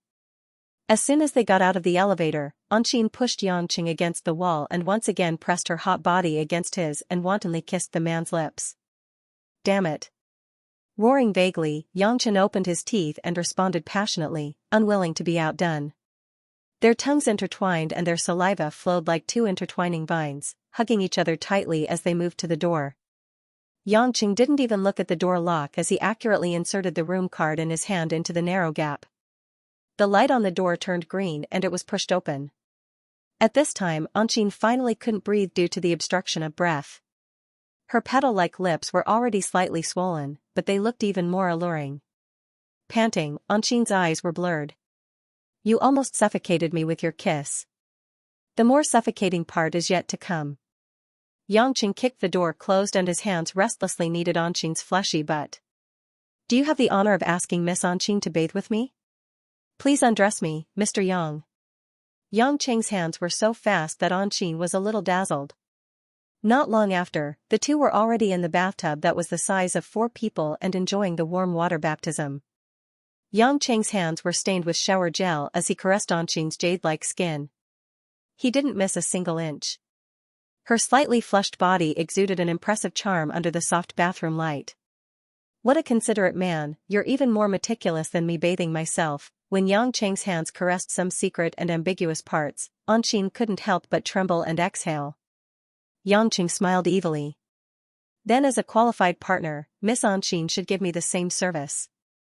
Xianxia innocently bit Xianxia's shoulder and glanced at him flirtatiously. Then, a delicate little hand suddenly grabbed onto Xianxia's valiant tool under the water. Xianxia felt Xianxia's hand tremble slightly. Her pretty face was a little unnatural, but it disappeared in a flash. "You're very well endowed," Xianxia began to gently serve Xianxia. It's been too long since he received this kind of service from a woman. Even when he was together with Rose, who was relatively conservative in this aspect, would still be shy to the point of not daring to touch certain things. At this moment, the beauty whom he had just met not too long ago was looking at him with a seductive expression, and offering her tender little hands. Xianxia felt his blood frantically rushing to his brain. Carrying Xianxia's body out of the water, Xianxia took a large blanket and simply wiped the water stains off their bodies. He didn't care about Xianxia's wet hair that was still dripping with water and quickly walked out of the bathroom. He threw Xianxia directly onto the center of the bed. Her snow-white body that had just finished bathing was dazzling. The naked beauty was looking at him with a smile. She wasn't the slightest bit dissatisfied with such a rough move. Xianxia breathed heavily and pounced on this soft as velvet female body. After kissing the woman passionately for a while, he raised the long spear that had long been ready and went straight in. What surprised Xianxia was that the valley of the beauty beneath him wasn't as soft as he thought it would be. Instead, it was as green as a sheep's intestines. Not long after he went in, he actually encountered a layer of weak resistance. Xianxia's mind immediately became clear. He asked in surprise, "You're a virgin?" Xianxia's pretty face was covered with beads of sweat. It seemed like she was forcefully enduring the pain in her lower body. But at this moment, she grinned and said, "So what if I am?" After saying that, the woman took the initiative to push her buttocks forward. Directly breaking through all the obstacles, Xianxia felt that his soul almost flew out. As soon as Xianxia finished her brave move, she cried out in pain. At that moment, her eyebrows were slightly knitted together.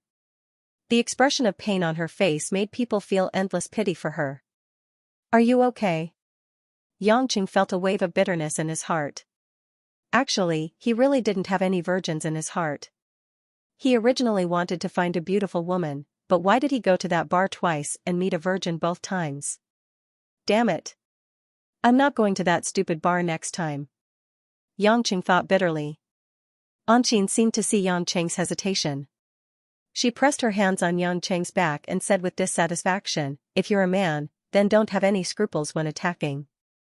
I want a brave knight, not a cowering deserter.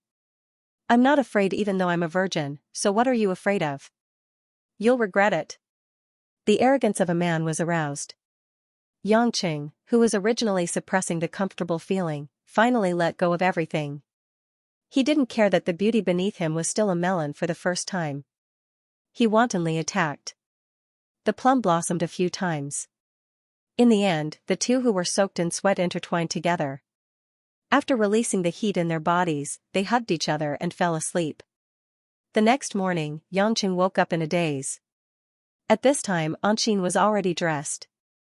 It should have been a while since she woke up. She was still wearing the same blue dress, elegant and bright. However, compared to last night, her face was more beautiful because of the moisture. She was sitting on the white sofa next to the bed. She was holding a small bottle of Bordeaux red wine that was prepared in the room. She poured some into 2 small glasses. Cheers to our happy night. Anqing handed the glass to Xianxia. The woman in front of him had a proper appearance. It was hard to imagine that the figure who was wildly pandering to her last night was the same person. She was the typical type who could go to the hall and warm the bed. Xianxia took the glass with a smile and drank it in one gulp. "Thank you, Mr. Xianxia." Anqing suddenly showed a serious expression and said with a bit of bitterness, "Because of what happened last night, it may have brought you a lot of trouble, but I think, you should have also obtained a lot of fun from me." Xianxia felt a bit strange when he heard this and asked, "What do you mean? What trouble?" Anqing smiled apologetically, "You will know soon."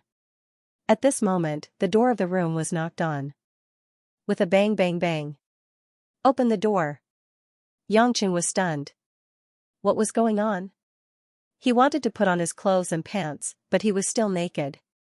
But the person who came was obviously stronger than Xianxia imagined.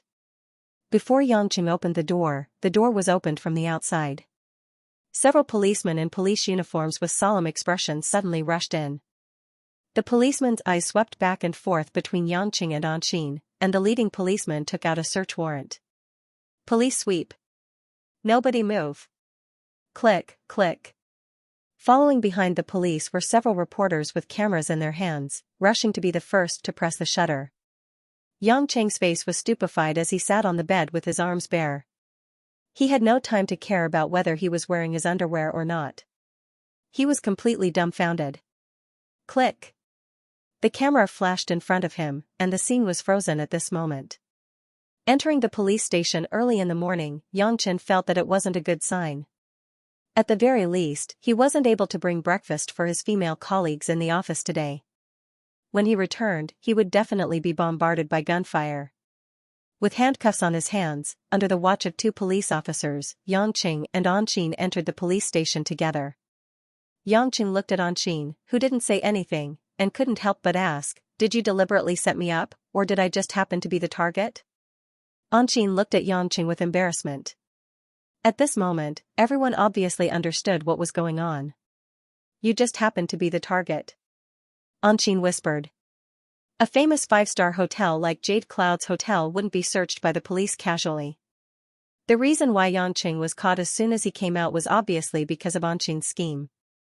A woman gave her first time to a man she met in a nightclub for the first time. After going to the hotel, she called the police and let them catch her. What's worse, not only did she inform the police, but she also called the media. Xianxia felt that if Anqing wasn't crazy, then the world was crazy. He was also crazy. Why did such a big pie just happen to fall on his head? Sometimes it's not a good thing for a man to be liked by a woman. Xianxia narcissistically thought. Although he didn't know why Anqing did this, Xianxia wasn't too interested. He was just thinking about how to deal with the next series of events. "Don't whisper. Let's go," one of the policemen shouted. Xianxia turned around and smiled, "Officer comrade, you've worked hard. I won't whisper anymore. I'll speak louder, but I can't leave quickly. If I run away, you'll have to catch me again." Seeing the angry faces of the policemen, Anqing, who was in a bad mood, couldn't help but chuckle. This man's reaction was really strange. He clearly knew that she had used him and caused him to go to the police station, which might ruin his reputation, but he could still make fun of the police. If he wasn't broad-minded enough, then he was terrifyingly shrewd. After entering the police office, the two of them were about to be interrogated. A familiar figure was already standing beside the desk not far away. Choi Yun, who was dressed in a dark green police officer uniform, was still as graceful and valiant as ever.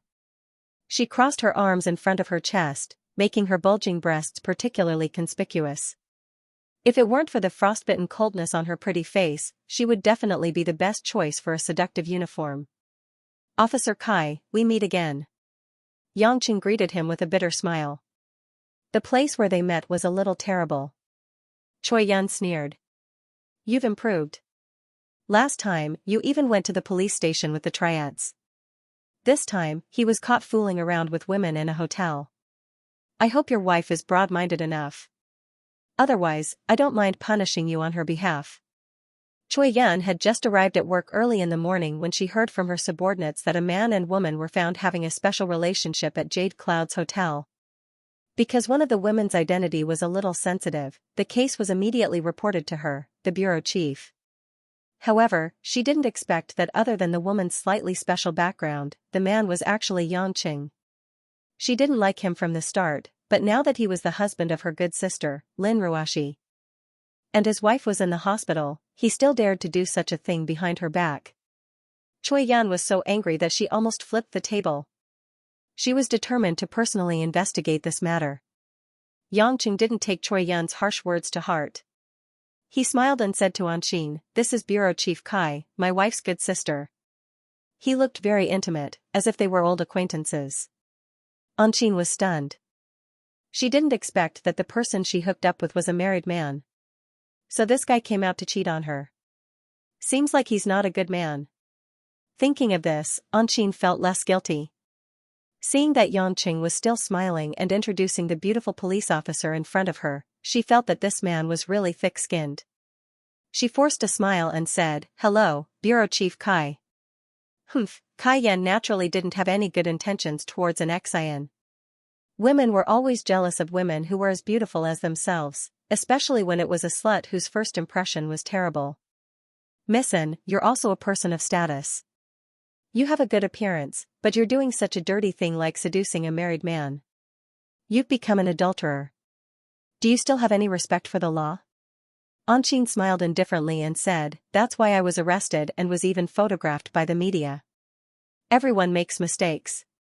If Bureau Chief Kai wants to interrogate me, Anqing will definitely cooperate." Shameless.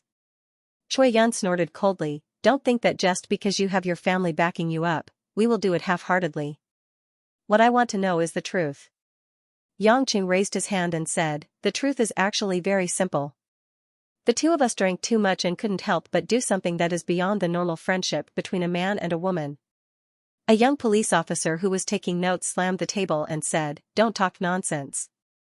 Prostitution is prostitution. Selling meat is selling meat. Tell me the truth." Yangqing sighed in distress and patiently explained, "This police officer, I'm not talking nonsense. I'm done with this woman. She didn't pay me, so it can't be considered prostitution. Even if she wanted to sell herself, she didn't sell herself. You." The other police officers at the scene couldn't help but laugh out loud. Even Anqing felt that it was too explicit. Her pretty face blushed and she rolled her eyes at Yangqing. What money? Selling? Why didn't she realize that this man was so shameless last night? But, it was fun. Choi Yun felt that the atmosphere wasn't right. She coughed and the surrounding police officers immediately quieted down. "Don't try to win with words. You're a hooligan, you're a scoundrel. We can't win against you in an argument, so we won't talk about this with you." Choi Yun stared coldly at Yangqing and said disdainfully, "But today's incident has already been known by the media. I think even if we don't teach you two a lesson, your family and friends probably won't let this go." Anqing's face was relaxed as she twirled her long hair with her fingers and said calmly, "Bureau Chief Kai, if there's nothing else, I think we can talk after we meet with our lawyer." "Your lawyer is here." Choi Yun suppressed her anger and pointed at the two bald men who walked in. One of them looked familiar to Yangqing. It was lawyer Zhang who brought him out when he first came to the police station. Seeing him, Yangqing knew that Choi Yun had already told Lin Ruashi about the incident. As for the other one with a briefcase, he was probably Anqing's lawyer. Seeing the lawyer come in, Choi Yun didn't have time to pay attention to the two of them. She started to negotiate with the two lawyers and described the process of the case in detail. Yangqing took the opportunity to ask Anqing, I say, Missin, can you explain the cause of all this? Although I didn't shed blood for you, I still spent hundreds of millions on you. You have to at least tell me the reason why I was played to death by you. Anqing pouted in confusion, what hundreds of millions of capital? I remember I paid for the room when we left the hotel. You only treated me to a glass of wine. Don't brag. That's not right. How can your vulgar money compare to my hundreds of millions of that man's essence? Seeing the evil smile on Yangqing's face, Anqing suddenly understood what the so-called essence was. She couldn't help but fiercely pinch Yangqing's soft waist. Her charming face turned red. You still dare to say it? You tormented me for the whole night without any protection. If I get pregnant, I'll knock on your door with the baby in my arms. Let's see what your wife will do. This? What else can I do? I'll take them all, both women and children. Yangqing said with a domineering face. Anqing pursed her lips and smiled, save it. After this matter is over, we'll go our separate ways. If you really want me to give birth to your child, then wait until you have the ability to meet me. No way, you're so heartless. Wait, you still haven't told me why all this happened. Yangqing asked. Anqing hesitated for a moment before she lowered her head in shame. The reason why I came back this time was because my father forced me to marry a guy that I don't like. I don't want to marry, but I have no way to easily dispel their thoughts, so. So, you chose to give your body to a stranger, and then used this as a sacrifice to force the man to become one of the victims of your plan. You ruined your own reputation so that the man would give up on the idea of marrying you. Yangqing didn't know whether to laugh or cry. Why did he always encounter this kind of thing? Wiping his face, he dryly smiled and said, Fortunately, you're a beauty that's worth it. Otherwise, I would have suffered a great loss. Anqing thought that Yangqing would fly into a rage after hearing this ridiculous matter. However, Yangqing still had a smile on his face as he carefully asked, Aren't you angry? I lied to you and even brought you so much trouble. Yangqing laughed, It's not my first time in the police station. Moreover, reputation can't be eaten. What you did didn't cause me to lose anything that I truly care about. On the contrary, I feel that I profited. Not only did I sleep with a beautiful virgin, I don't even have to take any responsibility. Humph, I can also see that your skin is unimaginably thick. That layer of membrane of mine is really undeserved. Anqing pretended to be angry as she angrily waved her fist. Not waiting for the two to chat for a long time, Choi Yun and two lawyers came over. Choi Yun was a little discouraged as she said, The two of you can leave now. After all, the lawyers of both sides were famous lawyers, and Choi Yun didn't have enough evidence, so she could only let them go. But before they left, Choi Yun sneered at Yangqing and said, You can just wait to divorce Ruashi. She knows everything. Yangqing touched his nose. He didn't feel that his marriage existed at all. Even if Lin Ruashi knew about it, it would probably be like a fleeting cloud. After leaving the two lawyers to deal with the aftermath, the man and woman, who had just entered the police station not long ago, walked out of the police station under the contemptuous gazes of the police officers. As soon as they arrived at the parking lot, Yangqing and Anqing saw two black S-Series Mercedes-Benz parked not far from them. Anqing's face was a little ugly as she bitterly smiled and said, They came really fast. Seeing this scene, Yangqing, who knew the cause of the matter, could roughly guess who Anqing was talking about. From the two Mercedes-Benz came a few men in black suits, followed by two men, one old and one young. The older one looked to be in his early 50s, his black and white hair was neatly combed behind his head, his hearty face without the slightest wrinkle. It seemed that he usually took care of his health, there were not too many traces of aging. The younger one was wearing a white suit and a red tie, at the same time in high spirits, his handsome face with a sunny smile. As soon as he got off the car, he followed slightly behind the older one, looking close and respectful. That's your dad? He really took good care of himself. He might have been more handsome than me when he was young. It seems that your genes are indeed very good. Yangqing pointed to the middle-aged man who walked over, his face was ashen. Anqing did not see the slightest panic on Yangqing's face, and asked curiously, You're not leaving? My dad must want to tear you to pieces right now. Of course I'm leaving, but your dad is already in front of me. If I leave without saying goodbye, I will be running away. I don't like the word running away. Yangqing said with a smile. Without waiting for Anqing to persuade him, the father who had already walked in front of him said, you can't run away even if you want. 2. Dad, if you want to settle this matter, take it out on me, it has nothing to do with him. And Xian took a step forward and stood in front of Yang Chen, standing in between her father and Yang Chen. With a calm expression, she said, I was the one who seduced him. Your daughter in Xian is now a used shoe, and it won't take long for her to be on the tabloids. Everyone will know that the daughter of the chairman of the In Group, and Zaihuan, had hooked up with a stranger in a nightclub before her marriage, and stayed overnight in the hotel owned by her fiancé's family. Pa! A loud slap suddenly fell on Anqing's white tender face, a red palm print appeared. You evil creature! You want to anger me to death. And Zaihuan widened his bloodshot eyes and said in a trembling voice. His right hand, which had just finished slapping Chu Yang's face, was raised in midair as if it would fall again at any time.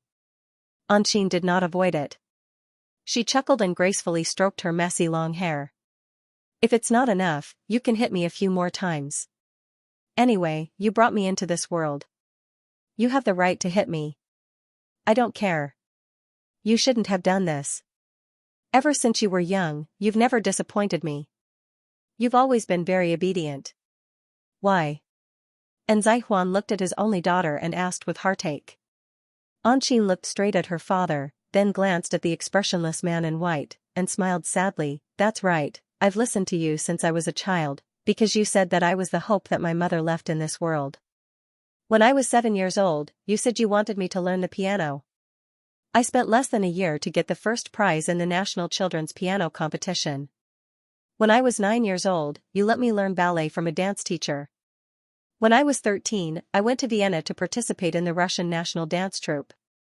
I learned painting, flower arrangement, and all the things that children of nobles should learn. As long as you wanted me to do it, I would do it, and I would try my best to do it. When you said that it was difficult for you to choose between Oxford and Cambridge, I forgot to eat and sleep to get a master's degree from those 2 universities. Ever since I was young, as long as you mentioned my deceased mother and told me not to disappoint her expectations of me, I would do my best to do it. But Anqing's eyes were a little red and crystal clear. She smiled bitterly and said, but my deceased mother won't force me to marry someone I don't want to marry. You want me to marry him? Anqing pointed at the man in the white suit who had been silent all this time and said with a sneer, this person is only a relative of your lover. For the sake of your lover, you completely disregard my feelings and want me to marry a complete stranger, and a man I don't like. I am your daughter. That woman only accompanied you for 2 years, and you listen to everything she says, completely ignoring everything I do.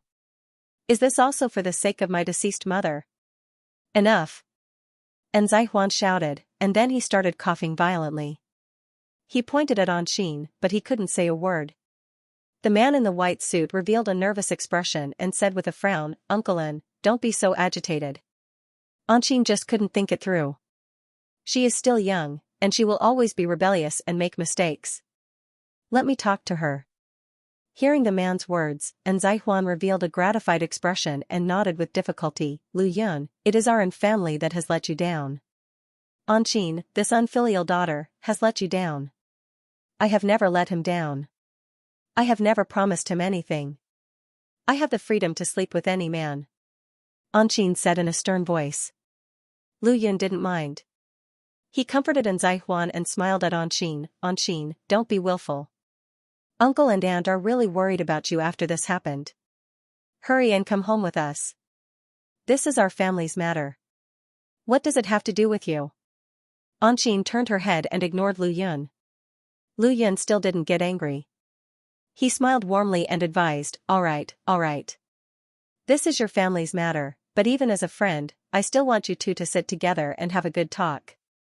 Anqing, I know you are not satisfied with marrying me. We have indeed not known each other for long, but I am sincere towards you. From the first time I saw you, I couldn't forget you. Please give me time. After we get married, I will let you know that choosing me is the right decision. Are you crazy? You still want to marry me? Anqing looked at Lu Yun in disbelief. You want to marry a broken shoe, a slut in other people's eyes as your wife? Jade Clouds Corporation's young CEO Lu, is your brain having a fever? When Yangqing heard this, he couldn't help but be surprised. This young man Lu Yun was actually the Jade Clouds Corporation's young master. Anqing, this little demoness, was really vicious. Not only did she destroy her own reputation, she also wanted to disgust her fiancé's family. She caused such a thing in their family's business. If he hadn't brought her to the Jade Clouds hotel last night, Anqing would have brought it up herself. At this time, Lu Yun shook his head. I am sincere and serious when I say these words to you. And Zaihuan was quite touched. He originally thought that this matter would ruin the marriage. He didn't expect Lu Yun to be so magnanimous. He immediately said, Lu Yun, you are really a good child. This girl Anqing doesn't know what's good for her. She disobeyed her elders and did such a dirty thing. You still want to marry her. I really didn't misjudge you, Anqing. Quickly apologized to Lu Yun. Anqing coldly snorted and turned her head away. You. And Zaihuan suddenly became angry. Do you want to anger me to death? At this time, seeing that no one paid attention to him, Yangqing couldn't help but say, that. If you don't have anything else for me, I'll leave first. I'm already late for work today. I can't delay it any longer. Only then did they remember that the perpetrator was still there. And Zaihuan treated the unfamiliar Yangqing as a thief who had a relationship with his daughter. Naturally, he didn't have a good expression on his face. He was so angry that he smiled and said, You want to escape? Do you think you can escape unscathed after seducing my daughter and making her commit such a big mistake? Uncle, what do you want to do? Yangqing bitterly smiled, things have already happened. I can't let your daughter become a virgin again. You bastard. And Zaihuan didn't expect that not only was Yangqing not afraid, but he also didn't show any fear as if it was a matter of course. Lu Yun's expression changed. With a gentle expression, he looked at Yangqing and said, Mister, may I know your name? My name is Yangqing. If Mr. Lu is unhappy that I took away your fiancé's body, you can say it out loud. You can even scold me a few times. I know, men always don't like it when someone takes away their daughter, even if she hasn't become your woman yet. Yangqing touched his head.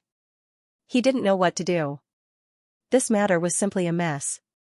Lu Yun smiled and said, Mr. Yang is a sensible person, but I don't have any intention to retaliate against Mr. Yang.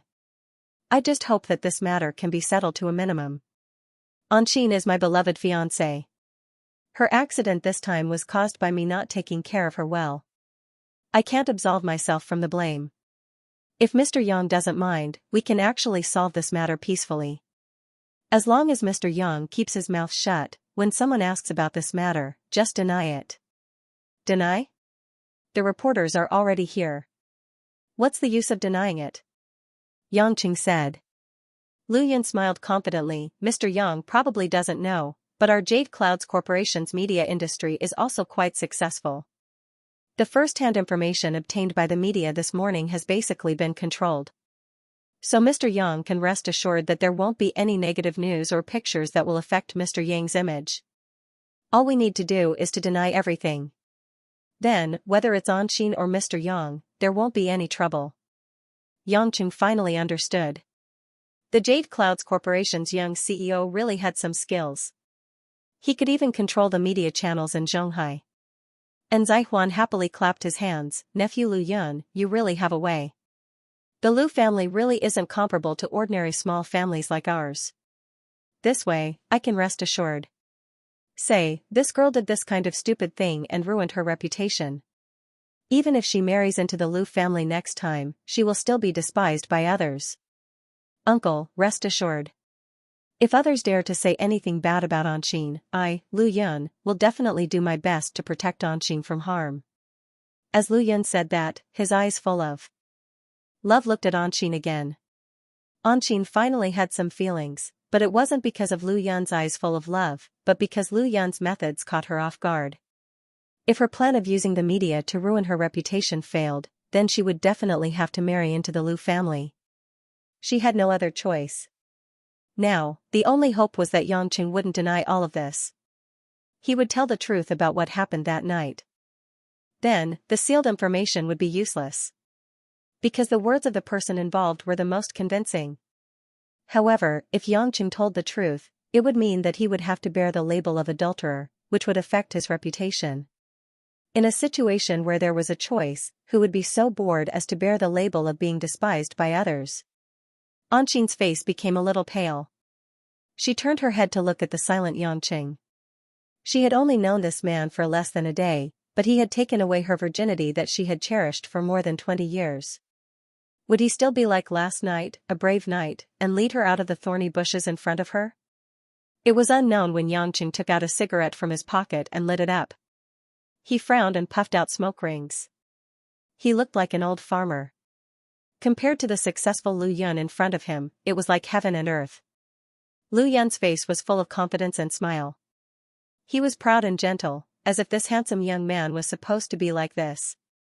Seeing that Xianxia didn't speak for a long time, as if he was thinking, he wasn't in a hurry.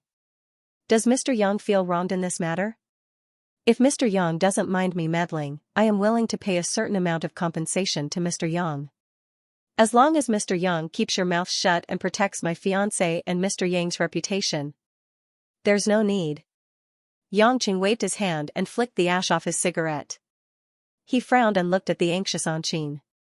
Then he smiled at Lu Yun, who seemed to have everything under his control, and said, I'm not a great person, nor am I a coward. But I slept with a woman and then said afterwards that it didn't happen. This kind of thing, I can't do.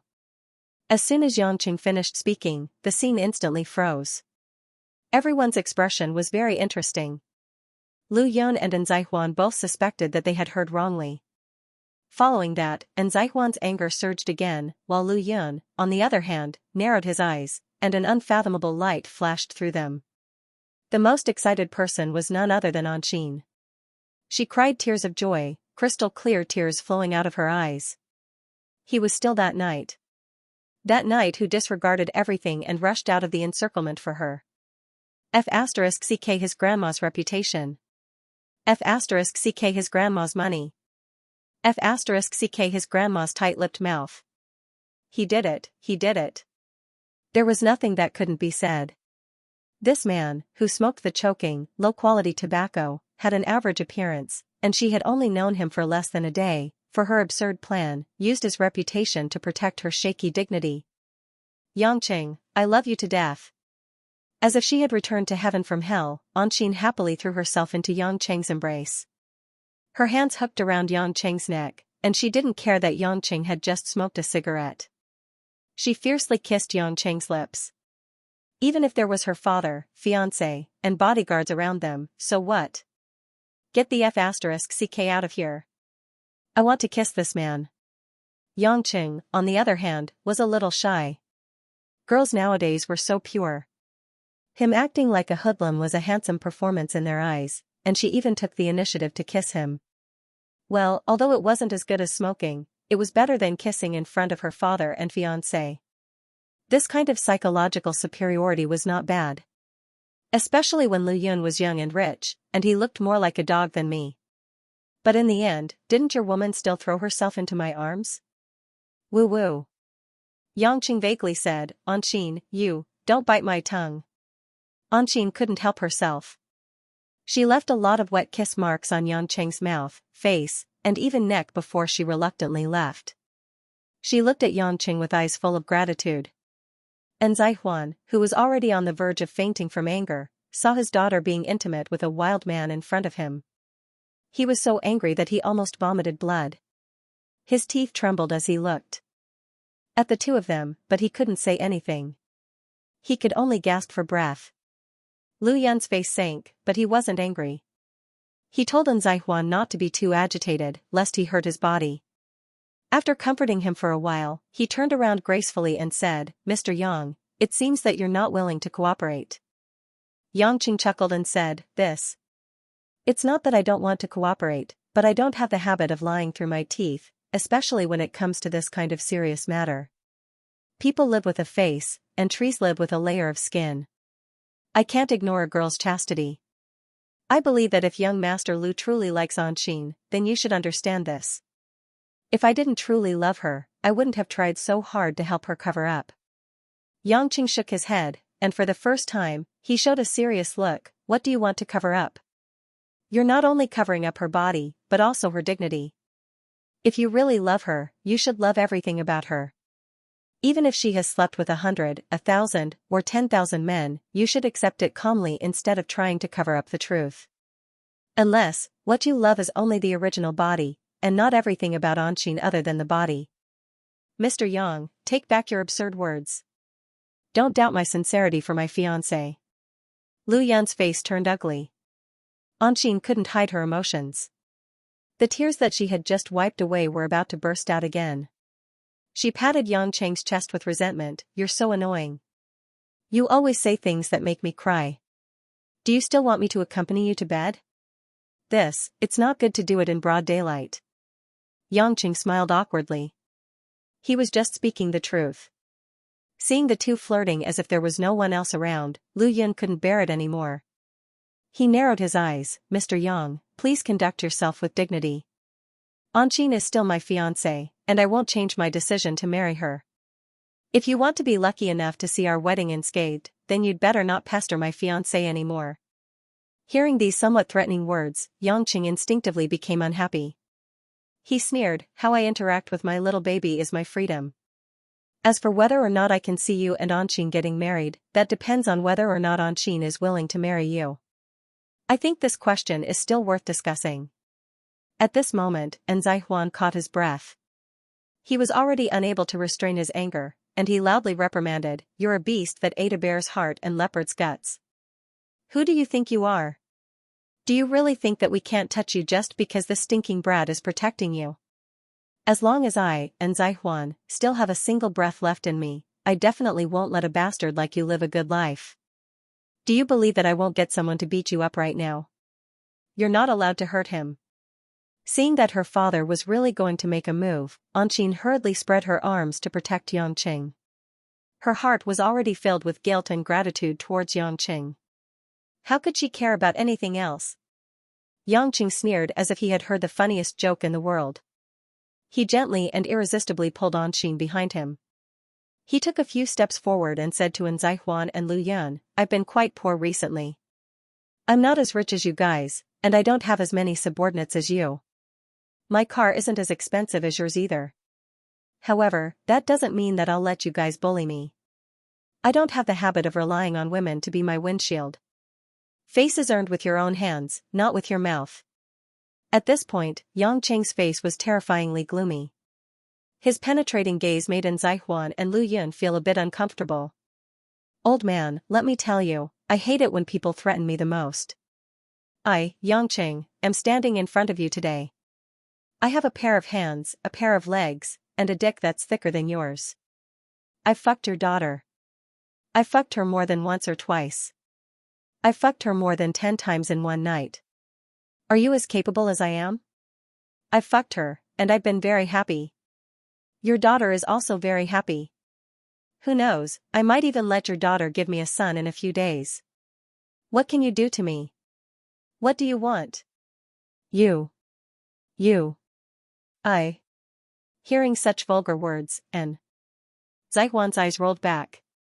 He was so angry that he fainted before he could say anything. A few bodyguards hurriedly supported him and carried him back to the car. When Anshin heard Yang Cheng's unrestrained words, her cheeks turned crimson. She was also surprised that she wasn't angry. Instead, she felt sweet in her heart. Looking at Yang Cheng's not tall figure standing in front of her, she felt a sense of security and stability like a mountain. Lu Yun, on the other hand, had been stimulated to the limit of his endurance. No one had ever dared to provoke him so openly in front of him. He sneered and said, Mr. Yang, you will regret your rude actions. Regret your sister. As Yang Qing spoke, he suddenly rushed forward. His hand was like an electric snake as it suddenly grabbed Lu Yun's neck. Young master. Several bodyguards didn't have time to react. They saw Lu Yun's neck being grabbed by Yang Qing, stopping the most fatal part. Let go of our young master. Several bodyguards shouted angrily, but they didn't dare to act rashly. Because they saw the vigorous anger in Yang Cheng's eyes, and even murderous intent. Lu Yun saw that he was caught, so he tried to hit Yang Cheng with his fists and feet to make him release him. But how could his strength from daily exercise be enough for Yang Cheng? A few punches and kicks on Yang Cheng's body were like scratching an itch. Yang Cheng sneered. He used a little force and grabbed Lu Yun's neck. He lifted Lu Yun's body that weighed more than 100 pounds with one hand and grabbed him in the air. It was as light as a rag doll. You. Let go of our young master. The bodyguards were anxious, but they did not dare to underestimate the strength of this extremely strong man. If he used his strength, he would break Lu Yun's neck. After all, barefooted people were not afraid of wearing shoes, and they would not be able to bear the consequences. Lu Yun almost couldn't breathe. His face turned red and he began to struggle with all his might. But he couldn't break free from Yang Cheng's steel-like grip. Yang Cheng said indifferently, I'm talking nicely to you. If you want to be angry, then be angry. If you want to scold me, scold me. I'm a magnanimous person, but threatening me is wrong. After saying that, he turned his head and asked Anqin, who was in a daze, My dear Anqin, do you want to strangle him to death? Anqin's body quivered. She suddenly realized what was happening in front of her. She was surprised by Yang Cheng's unpredictable speed and strength. At the same time, she hurriedly shouted, Don't kill him, Yang Cheng, let him go. For the sake of my dear Anqin, I'll let you go. Yang Cheng said and let go of Lu Yun's hand. Lu Yun coughed violently and fell to the ground. His face was red. He retreated into the group of bodyguards in fear and gasped for breath. Your life was saved by Anqin, so you better not make things difficult for her. Otherwise, I won't let go of your neck so easily next time. If there's nothing else, I'll take my leave first. After saying that, Yang Cheng winked at Anqin with a smile and turned to leave. Lu Yun and the group of bodyguards' expressions changed. In the end, they didn't have the courage to stop him. On the other hand, Anqin was very reluctant. But she knew that it wasn't the time to pester Yang Cheng. Moreover, Yang Cheng had done too much for her. She had to face everything on her own. Just like Yang Cheng said, she also had her dignity. Feeling grateful to Yang Cheng, Anqin watched him leave. Then, she tidied up her appearance and walked toward the Mercedes-Benz.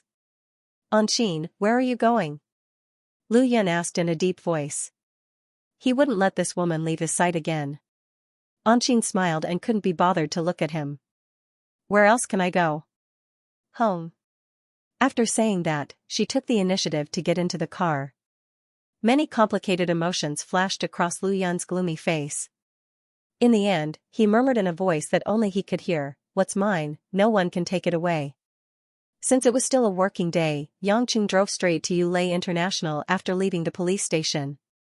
Although his plan to buy breakfast every day fell through, as an outstanding employee who loved his job and the company, Yang Cheng felt that he had to continue playing games until he got off work. The moment he entered the PR office, countless resentful gazes were directed at him, causing Yang Cheng to have goosebumps all over his body. Good morning, ladies, Yang Cheng greeted them with a stiff smile, standing at the door like a machine lacking lubricant. Humph, someone doesn't care about the lives of so many of us sisters, letting us starve so early in the morning. Zhang Kai pouted her red lips and complained unhappily. Yang Cheng was afraid that these women would take turns to bombard him, so he quickly said, I can explain, I ran into some trouble today. What kind of trouble? A pretty girl asked in disbelief. Yang Cheng had always been honest, so he said, I hooked up with a girl at a nightclub last night and got caught by the police after we slept together. I just got out of the police station early this morning, I didn't even have the time to eat breakfast. The group of PR ladies were speechless. He could even make up such a reason, who would believe him? A few of the pretty girls teased, Stop bragging, you're such a pervert but you don't have the guts to do it, you still managed to hook up with a girl to get a room with you, don't tell me you're a dinosaur. It's just forgetting to buy breakfast once and being late, we know you're famous for not doing your job properly, we'll let you off, but you don't have to make up such a lousy reason. Yang Ji, why don't you hook up with me and see if I'll get a room with you and get caught by the police again? I've never been to the police station before. Fox, if you want to go to the police station, just go to a nightclub next time. Haha. The group of women chattered, but no one believed him. Xianxia was depressed. No one believed him even when he was telling the truth. What kind of world was this? After the small storm, when Xianxia sat down, Zhao Hongyan, who was typing at the side, looked at him with a faint smile. You really got caught and sent to the police station? Why would I make up such a technical lie for no reason? I even quarreled with the woman's family. Zhao Hongyan showed an expression of admiration. You're really unlucky. You were caught by the police having an affair. I've never seen such a loser like you. Tisk, do you think it's that easy to cheat? Xianxia was unhappy. Why don't you try cheating next time? Just don't get caught by your husband. Zhao Hongyan blushed and rolled her eyes at Xianxia. What nonsense are you talking about? I'm a woman from a good family. I've devoted my life to the happiness of my family. I don't know who it was last time, but when I touched it, it was wet down there. Xianxia mumbled. Zhao Hongyan couldn't stand this kind of ambiguous provocation. She raised her hand and hit Xianxia's shoulder a few times. She said with a red face, don't mention it again. Don't ever do that again. I treat you as an ordinary colleague. I don't have those dirty thoughts of yours. What dirty thoughts? Xianxia looked at the shy young woman in front of him with ridicule. What you're doing is exposing yourself. I haven't said anything yet. What are you thinking? Zhao Hongyan was so angry that her plump chest kept heaving up and down. She snorted and turned her head, ignoring Xianxia. At this moment, Lu Mingyu, who was wearing a white dress suit, walked over with a swaying posture. These days, she didn't have to deal with department head Ma's harassment, so the #1 female public relations officer of the public relations department looked much better. Her face was glowing red, and her delicate face was like a blooming tulip. Lu Mingyu held a steaming cup of coffee in her hand and leaned against Xianxia's desk. Because of the pressure, the curves of her plump buttocks were especially exaggerated. The tight-fitting uniform outlined a round texture. Xianxia, don't tease Hongyan. She's really worried about you. She saw that you didn't come to work this morning. She wanted to call you to ask what happened, but who knew that your phone was turned off? Zhao Hongyan felt a little embarrassed when her thoughts were exposed. Sister Mingyu, what are you talking about? I'm not worried about this heartless guy. He can come or not if he wants. Xianxia's heart was warm. It seemed that these women really cared about him. He smiled at Zhao Hongyan and said, what are you shy about? What's wrong with caring about a colleague? Who cares about you? Stop being so narcissistic.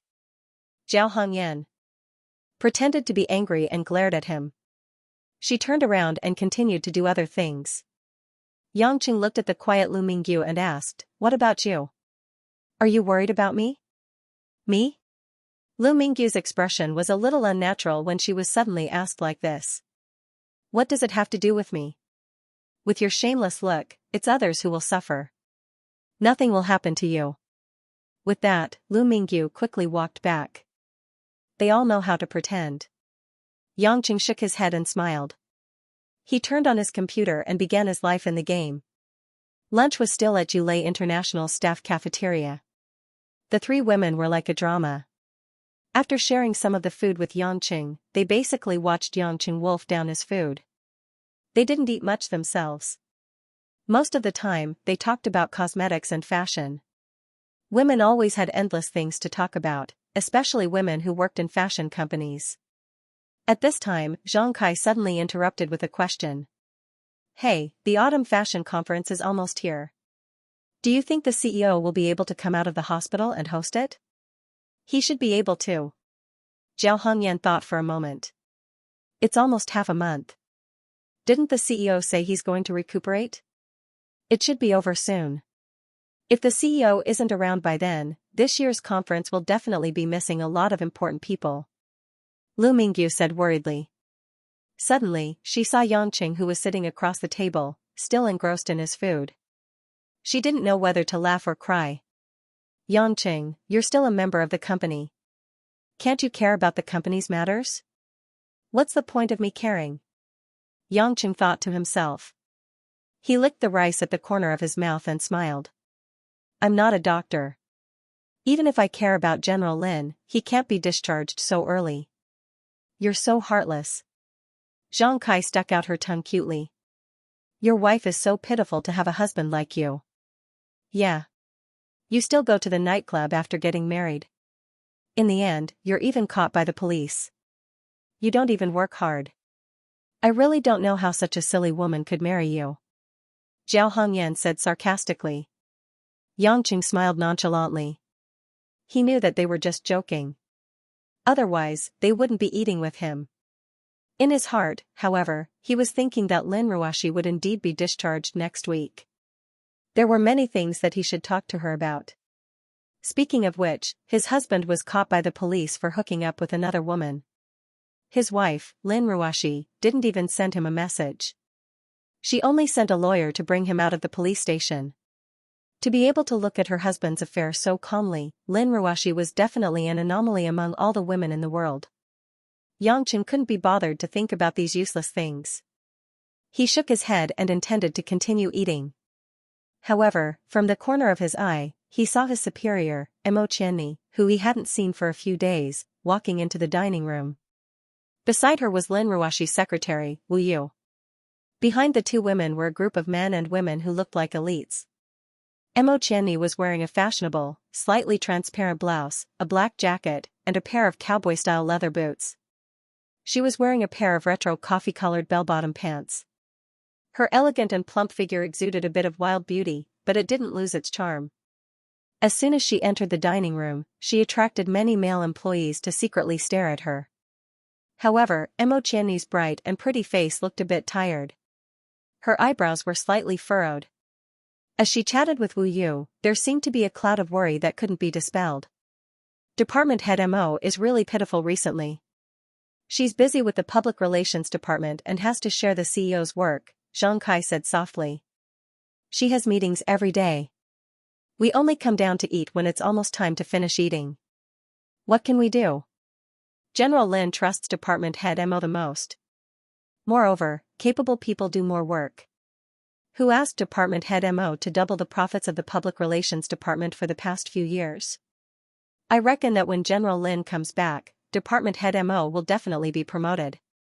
The group of people on the board of directors will already be convinced by her, Zhao Hongyan said admiringly. After the two beautiful young women finished speaking, they suddenly turned their heads to look at Lu Mingyu, who was smiling without saying a word. Lu Mingyu looked at the two women strangely. Why are you staring at me like that? Xianxia giggled.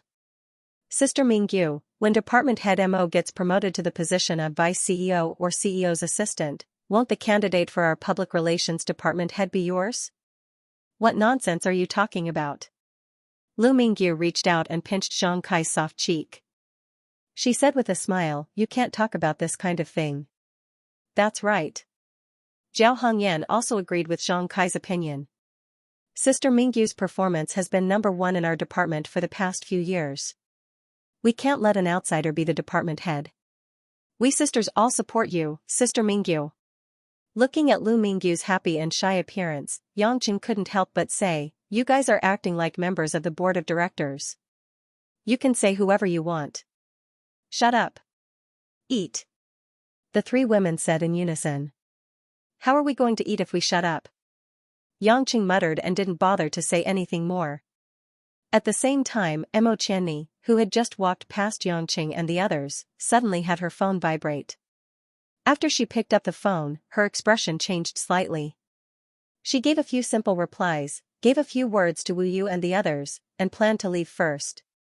When she turned around, she happened to see Yangqing, who was trying hard to eat. Mo Qianni hesitated for a moment, then walked to Yangqing's side and said, Yangqing, come with me to a place to take care of something. Ah? But I'm eating. It's fine as long as you don't starve to death. This is an order. Mo Qianni glared at him. This guy was still as lazy as ever. Just looking at him made her angry. Yangqing was helpless. If it was purely a superior, it wouldn't have mattered. But after all, they had some friendship in private, so it wasn't good to refuse. He slowly stood up. All right then, but when I get hungry, you have to buy me food. Every time he went out with Mo Qianni, they would always go to some weird places. The first time, they went to a gangster company. The second time, they went to a popular food stall. This was the third time they went out. Xianxia was already mentally prepared, but when they arrived at their destination, he was still stunned for a long time. Zhongnan Engineering and Construction Company, Limited. This was a company, but the place they were at was not where the company was located, but a construction site that was contracted by the company. Iron brown steel bars, gray cement, and all kinds of rock fragments were piled up on the side. The air was filled with dust, and under the sunlight, it was a misty scene. Surrounding them were construction workers wearing yellow helmets. Many of them were bare-chested, revealing their bronze skinny muscles. Their pants were soaked with sticky sweat, and their faces were covered in mud and dust. Even if they smiled at you, you would feel that they were crying. People often say that the sweat of farmers irrigated the crops, but wasn't it the sweat of construction workers that piled up the skyscrapers? This, Miss Mo, are you sure you didn't go to the wrong place? Xianxia looked at Mo Chenni, who was dressed in beautiful attire as she carefully walked on the bumpy stone path. He really doubted how long her high heels could last. Mo Chenni wiped the sweat on her forehead and said in a bad mood, "I told you to follow me, don't talk nonsense." Xianxia smiled at Xianxia and did not take it to heart. Mo Chenni ignored him and continued to walk forward. She met a middle-aged man who looked like a supervisor. He was wearing the blue uniform of Zhongnan Company, and he was directing a few workers to move the cement. "Brother, may I ask where the workshop of this construction site is?" Mo Chenni asked politely. The supervisor looked at her in surprise. He wondered why such a beautiful girl would come to a dirty construction site and look for the company's office. He guessed that she might be a civil servant from a government department, so he greeted her with a smile and told Mo Chenni the location of the office. The so-called office was a temporary plywood house, but such a large construction company naturally had good facilities. Other than being a little empty, it was not much different from a real office. There was air conditioning and a TV. There was only a big wooden desk in the office. A middle-aged man with a big belly and wearing a gray suit of an inferior brand was holding the phone and shouting in a dialect. When he saw Mo Chenni and Xianxia enter the door, he was first stunned by Mo Chenni's charm, then he looked at the two thoughtfully. After hanging up the phone, the fat man showed a hearty smile and reached out to Mo Chenni. "What can I do for you, miss?" Mo Chenni naturally ignored the man's outstretched hand and said indifferently, "Where is Zhang Fugue?" "I'm here to take him back." Fatty wanted to shake hands with Zhang Fugue, but he was not embarrassed. When he heard the name Zhang Fugue, his pair of mung bean eyes narrowed, almost invisible. "You are Zhang Fugue's daughter?" Mo Chenni frowned, but she still nodded. "Yes." Xianxia, who was behind, looked at this scene curiously. He did not expect that Mo Chenni's father was here, and it seemed that something had happened. He remembered that a while ago, Mo Chenni told him that her father had died a long time ago. In other words, this Zhang Fugue was likely to be her stepfather. Xianxia did not speak and quietly watched the development of the situation. He leisurely lit a cigarette and silently smoked. "Did you bring the money?" Fatty seemed to have changed his face all of a sudden. He looked at Mo Chenni with a bit of arrogance, as if he had suddenly become a notch above others. Mo Chenni quietly took out a stack of red bills from her small leather bag. It looked like a lot and said, "This is 5,000 Huaxia dollars. Let him go." 5,000? Fatty laughed out loud. 5,000 is the number just now. It has been a while since your gambling addict father called you. Now he owes more than 5,000. What? Mo Chenni's face became more and more ugly. She suppressed her anger and asked, "He lost again?" Fatty snorted a few times and smoked a cigarette. He pointed to the room next door. "Go in and see for yourself. See how much he lost." Mo Chenni turned around and left the office like the wind. She walked to the room next door and forcefully pushed the door open. The smell of cigarettes and alcohol rushed out. Mo Chenni suddenly choked on the disgusting smell and coughed twice. Then she saw the situation in the room. There were only a few tables and benches in this room. There were scattered poker cards, pai gow, and mahjong everywhere. The cement floor was filled with cigarette butts and empty beer bottles. Two shaking incandescent light bulbs were emitting a faint light. At this moment, in the room, there were 7 or 8 men dressed casually around the largest table. There was a person sitting at each end of the table. A man with a long face was wearing an unbuttoned white shirt. His hair was standing up, and he was smoking a cigarette. He had one foot on the bench and looked very relaxed.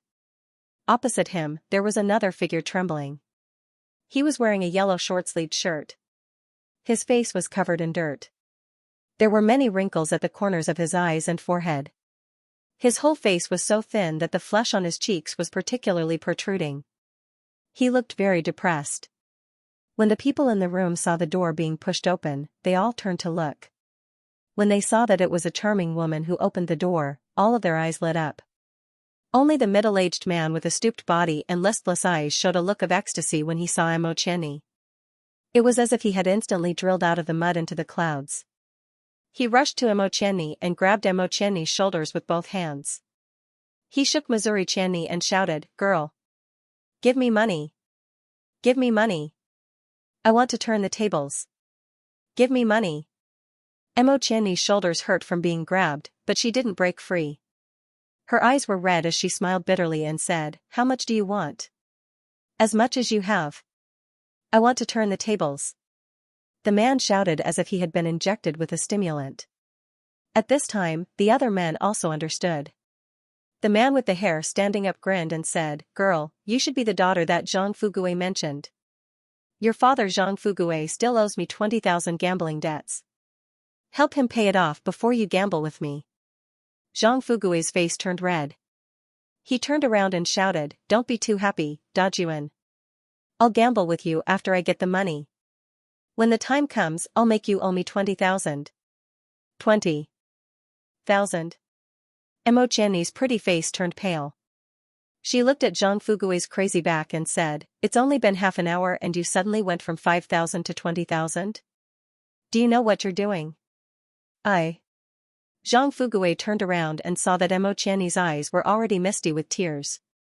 He finally realized that something was wrong. He clenched his teeth and said, "I made a mistake just now. Don't worry about it, I'll win it all back later." "A mistake? How long has it been since you made a mistake?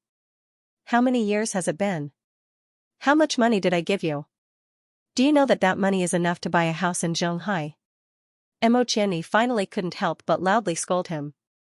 Zhang Fugui wanted to get angry, but when he thought about how he didn't have any money and still had to look up to his nominal daughter, he could only lower his voice and smile. "Girl, you can't say that. People always have bad luck. Don't cry, it's useless even if you cry. If you don't have money, you have to win it back. You told me that you came to Zhonghai to work. You said that you came to the construction site to be a cement worker. But you started gambling in less than a day." Xianxia screamed, tears flowed out of her eyes, and she panted, "Money is earned, not won. How long will it take for you to understand?" Zhang Fugui didn't know what to say and could only roar, "Don't be so long-winded. Take out the money. Not giving. If I give it to you, you go and gamble. Do as you see fit." Xianxia's anger rose. She struggled to shake off Zhang Fugui and was about to turn around and leave. Zhang Fugui was anxious. He fiercely grabbed Xianxia's hand and began to snatch the purse in Xianxia's hand. He crazily shouted, "Give it to me. You. Let go." Xianxia was a woman after all. How could she compete with a man's strength? The purse in her hand was about to be snatched away inch by inch. When the men in the room saw this scene, they all laughed and shouted in schadenfreude. "Zhang Fugui, you really can't do it. Your daughter doesn't listen to you.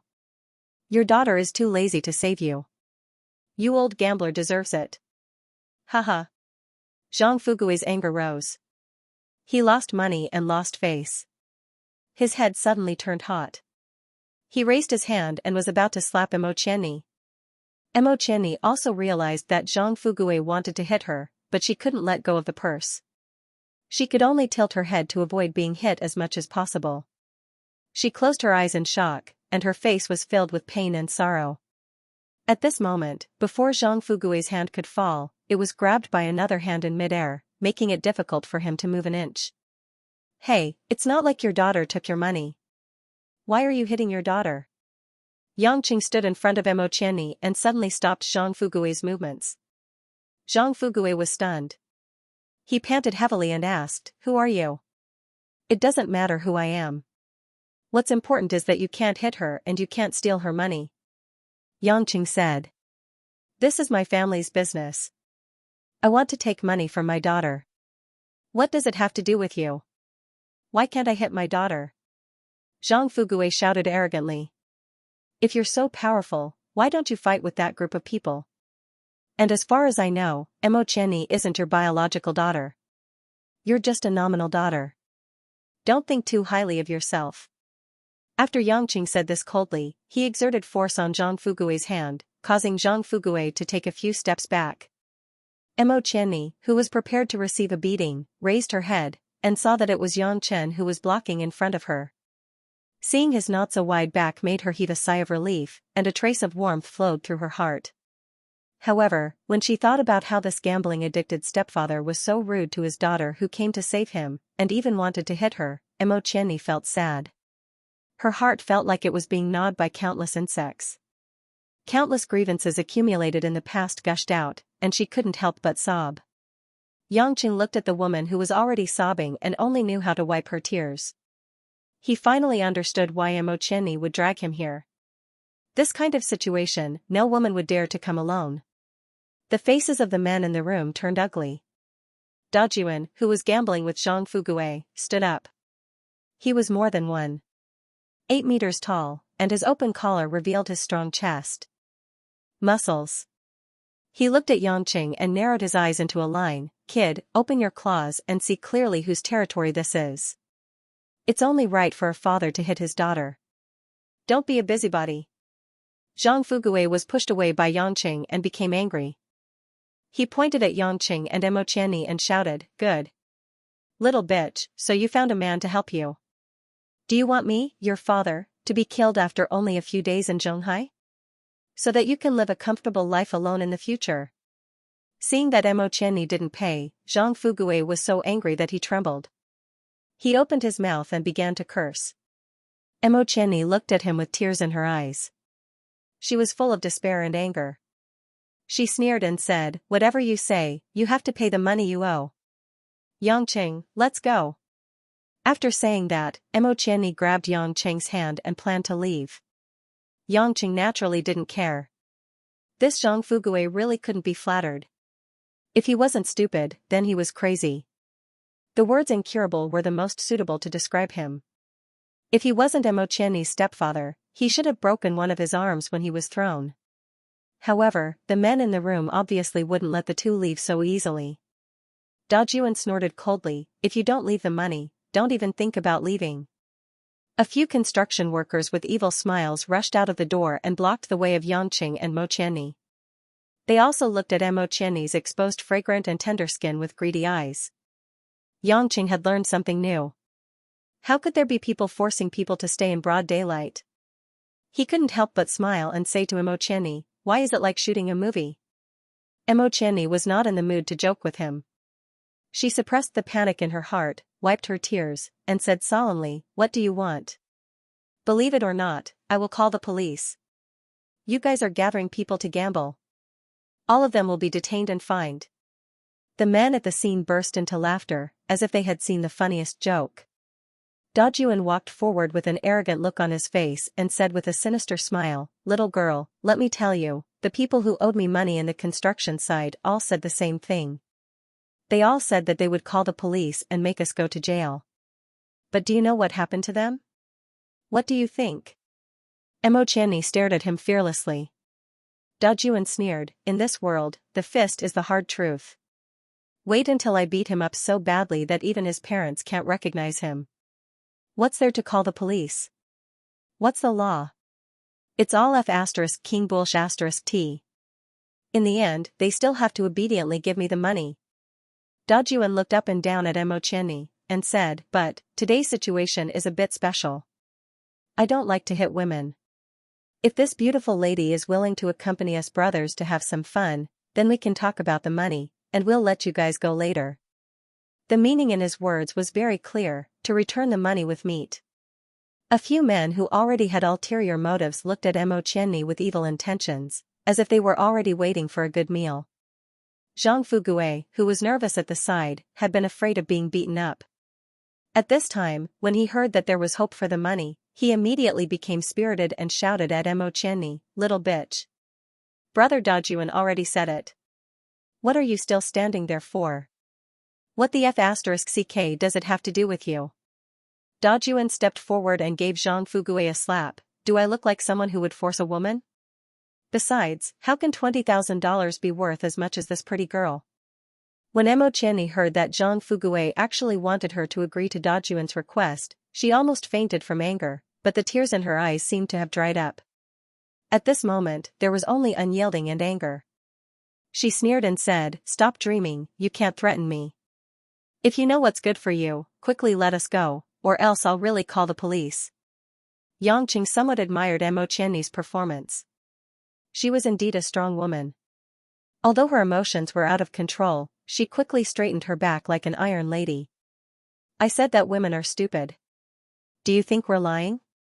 Dajuan scratched his ear and said disdainfully, "To tell you the truth, the police station chief in this area is friends with my brother-in-law. Even if you call the police, nothing will happen. You know my brother-in-law, right? He's the boss next door. He's keeping an eye on me. My money is his money. Do you think you can leave so easily?" Yangqing suddenly realized that the fat man was Dajuan's brother-in-law. No wonder he would let Dajuan gamble in the office next door. They were working together to cheat money from the workers. Mo Qianni didn't intend to stay any longer and said, "Yangqing, let's go. Don't worry about them." Just as the two were about to move, a few men immediately blocked the way and stared at the two fiercely. "Take them in." Dajuan didn't talk nonsense and decided to use force. When Zhang Fugui saw a group of people about to make a move, he quickly cried and shouted, "Brother Dajuan, they are not willing to give you money. It has nothing to do with me. Get in."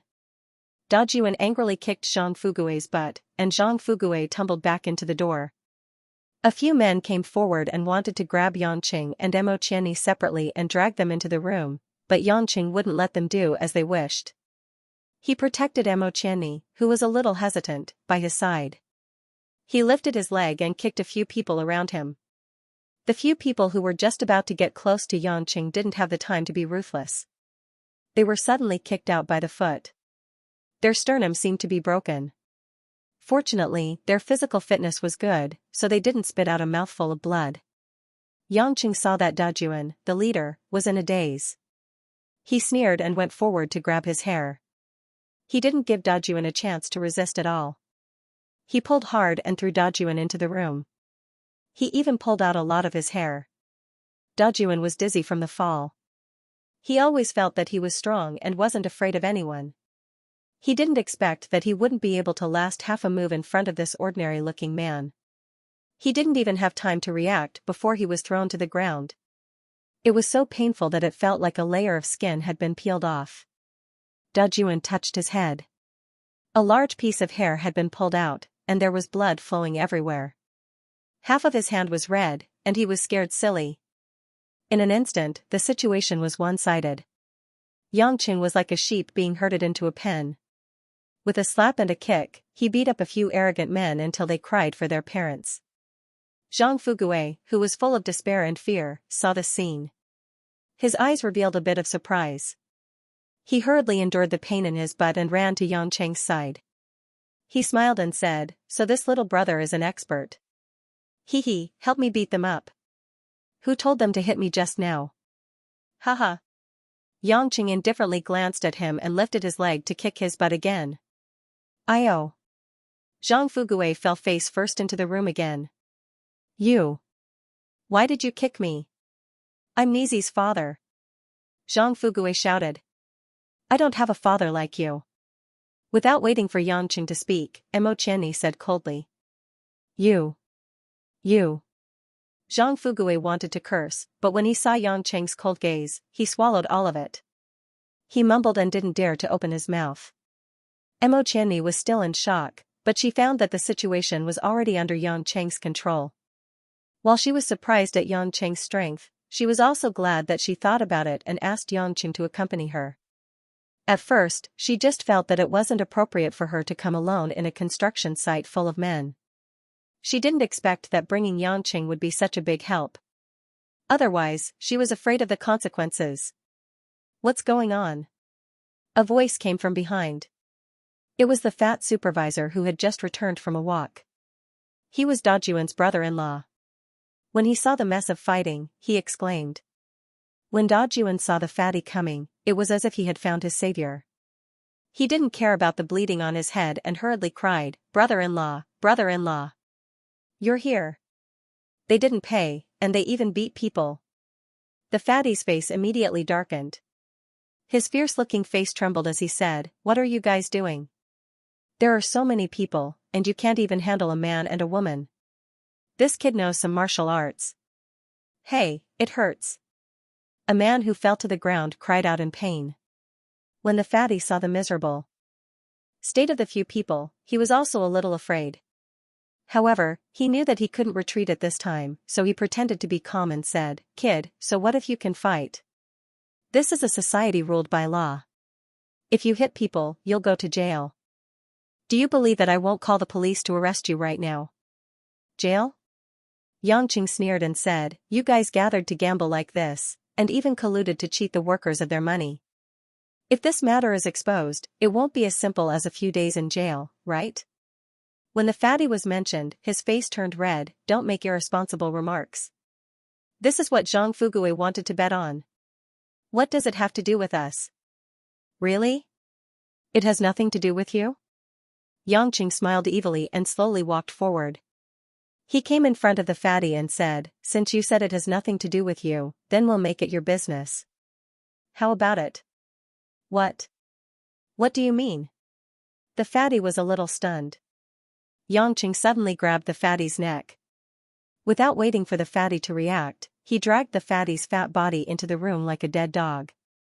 The nearly 200 pounds weight seemed insignificant in his hands. After putting the fatty into the room, Yangqing turned his head and smiled at Mo Qianni. "Go to the office next door and get a few pieces of paper and pens. I need to use them." Mo Qianni found that things were not within her expectations. Everything happened too suddenly. But at this moment, she had no choice but to trust Yangqing's words. She looked at Yangqing deeply and nodded. Soon, Mo Qianni brought paper and a few ballpoint pens from the office next door. After handing them to Yangqing, she hesitated to ask something, but she didn't know how to start.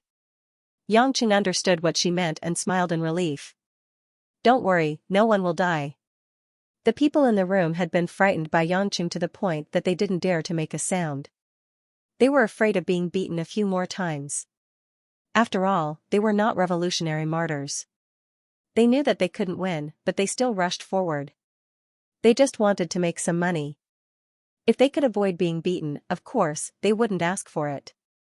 After Yangqing let Mo Qianni leave, he closed the door and locked it again.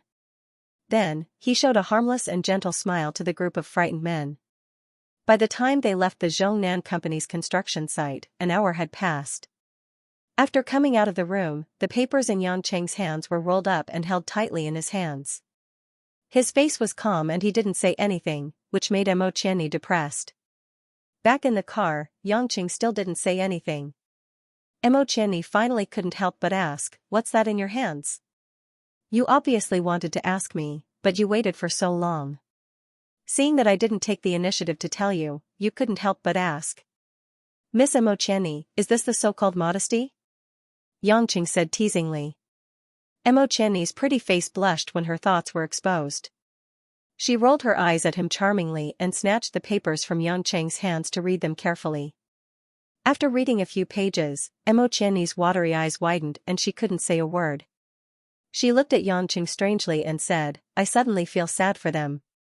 How much threat did they have to suffer to write such a suicidal confession?" That's right, the papers in Yangqing's hands were densely filled with the confessions of the men about gambling, fighting, coercion, swindling, and a series of crimes. Whether it was true or not, they were all written in their own handwriting. Moreover, there were signatures and fingerprints. The fingerprints were even made with blood. If these things were handed over to the police and a lawyer casually sued them, these guys would at least have to sit in jail for 2 to 3 years, not to mention the fines. Xianxia pointed at one of the small slips and said, "This is the IOU that Dajuan owes you. If you need it, you can ask him and his brother-in-law to repay the debt of 100,000. Of course, if you're too lazy to deal with them, you can also throw it into the rubbish bin." Xianxia took a look. It was indeed in a standard format and there was even a signed IOU. If this thing was put in court, it could also be used as effective evidence. Originally, she owed someone a gambling debt, but now she had become the creditor for no reason. "Don't tell me you're using torture to extort a confession, like on TV?" Xianxia asked suspiciously.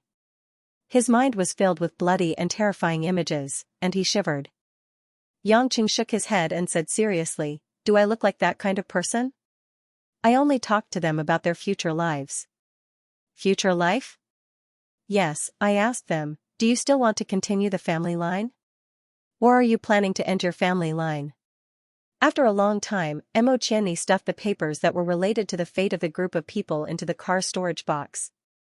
After starting the car and driving out of the construction site, she sighed and said in a clear voice, "Although I don't know how you did it, I know that you did it.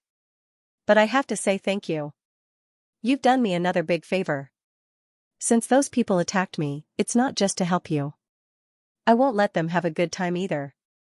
Xianxia thought for a moment and said hesitantly, "That stepfather of yours, I'll ask him to scram back. Is that okay?" "It's okay. I've rented a house for him nearby. Let him be."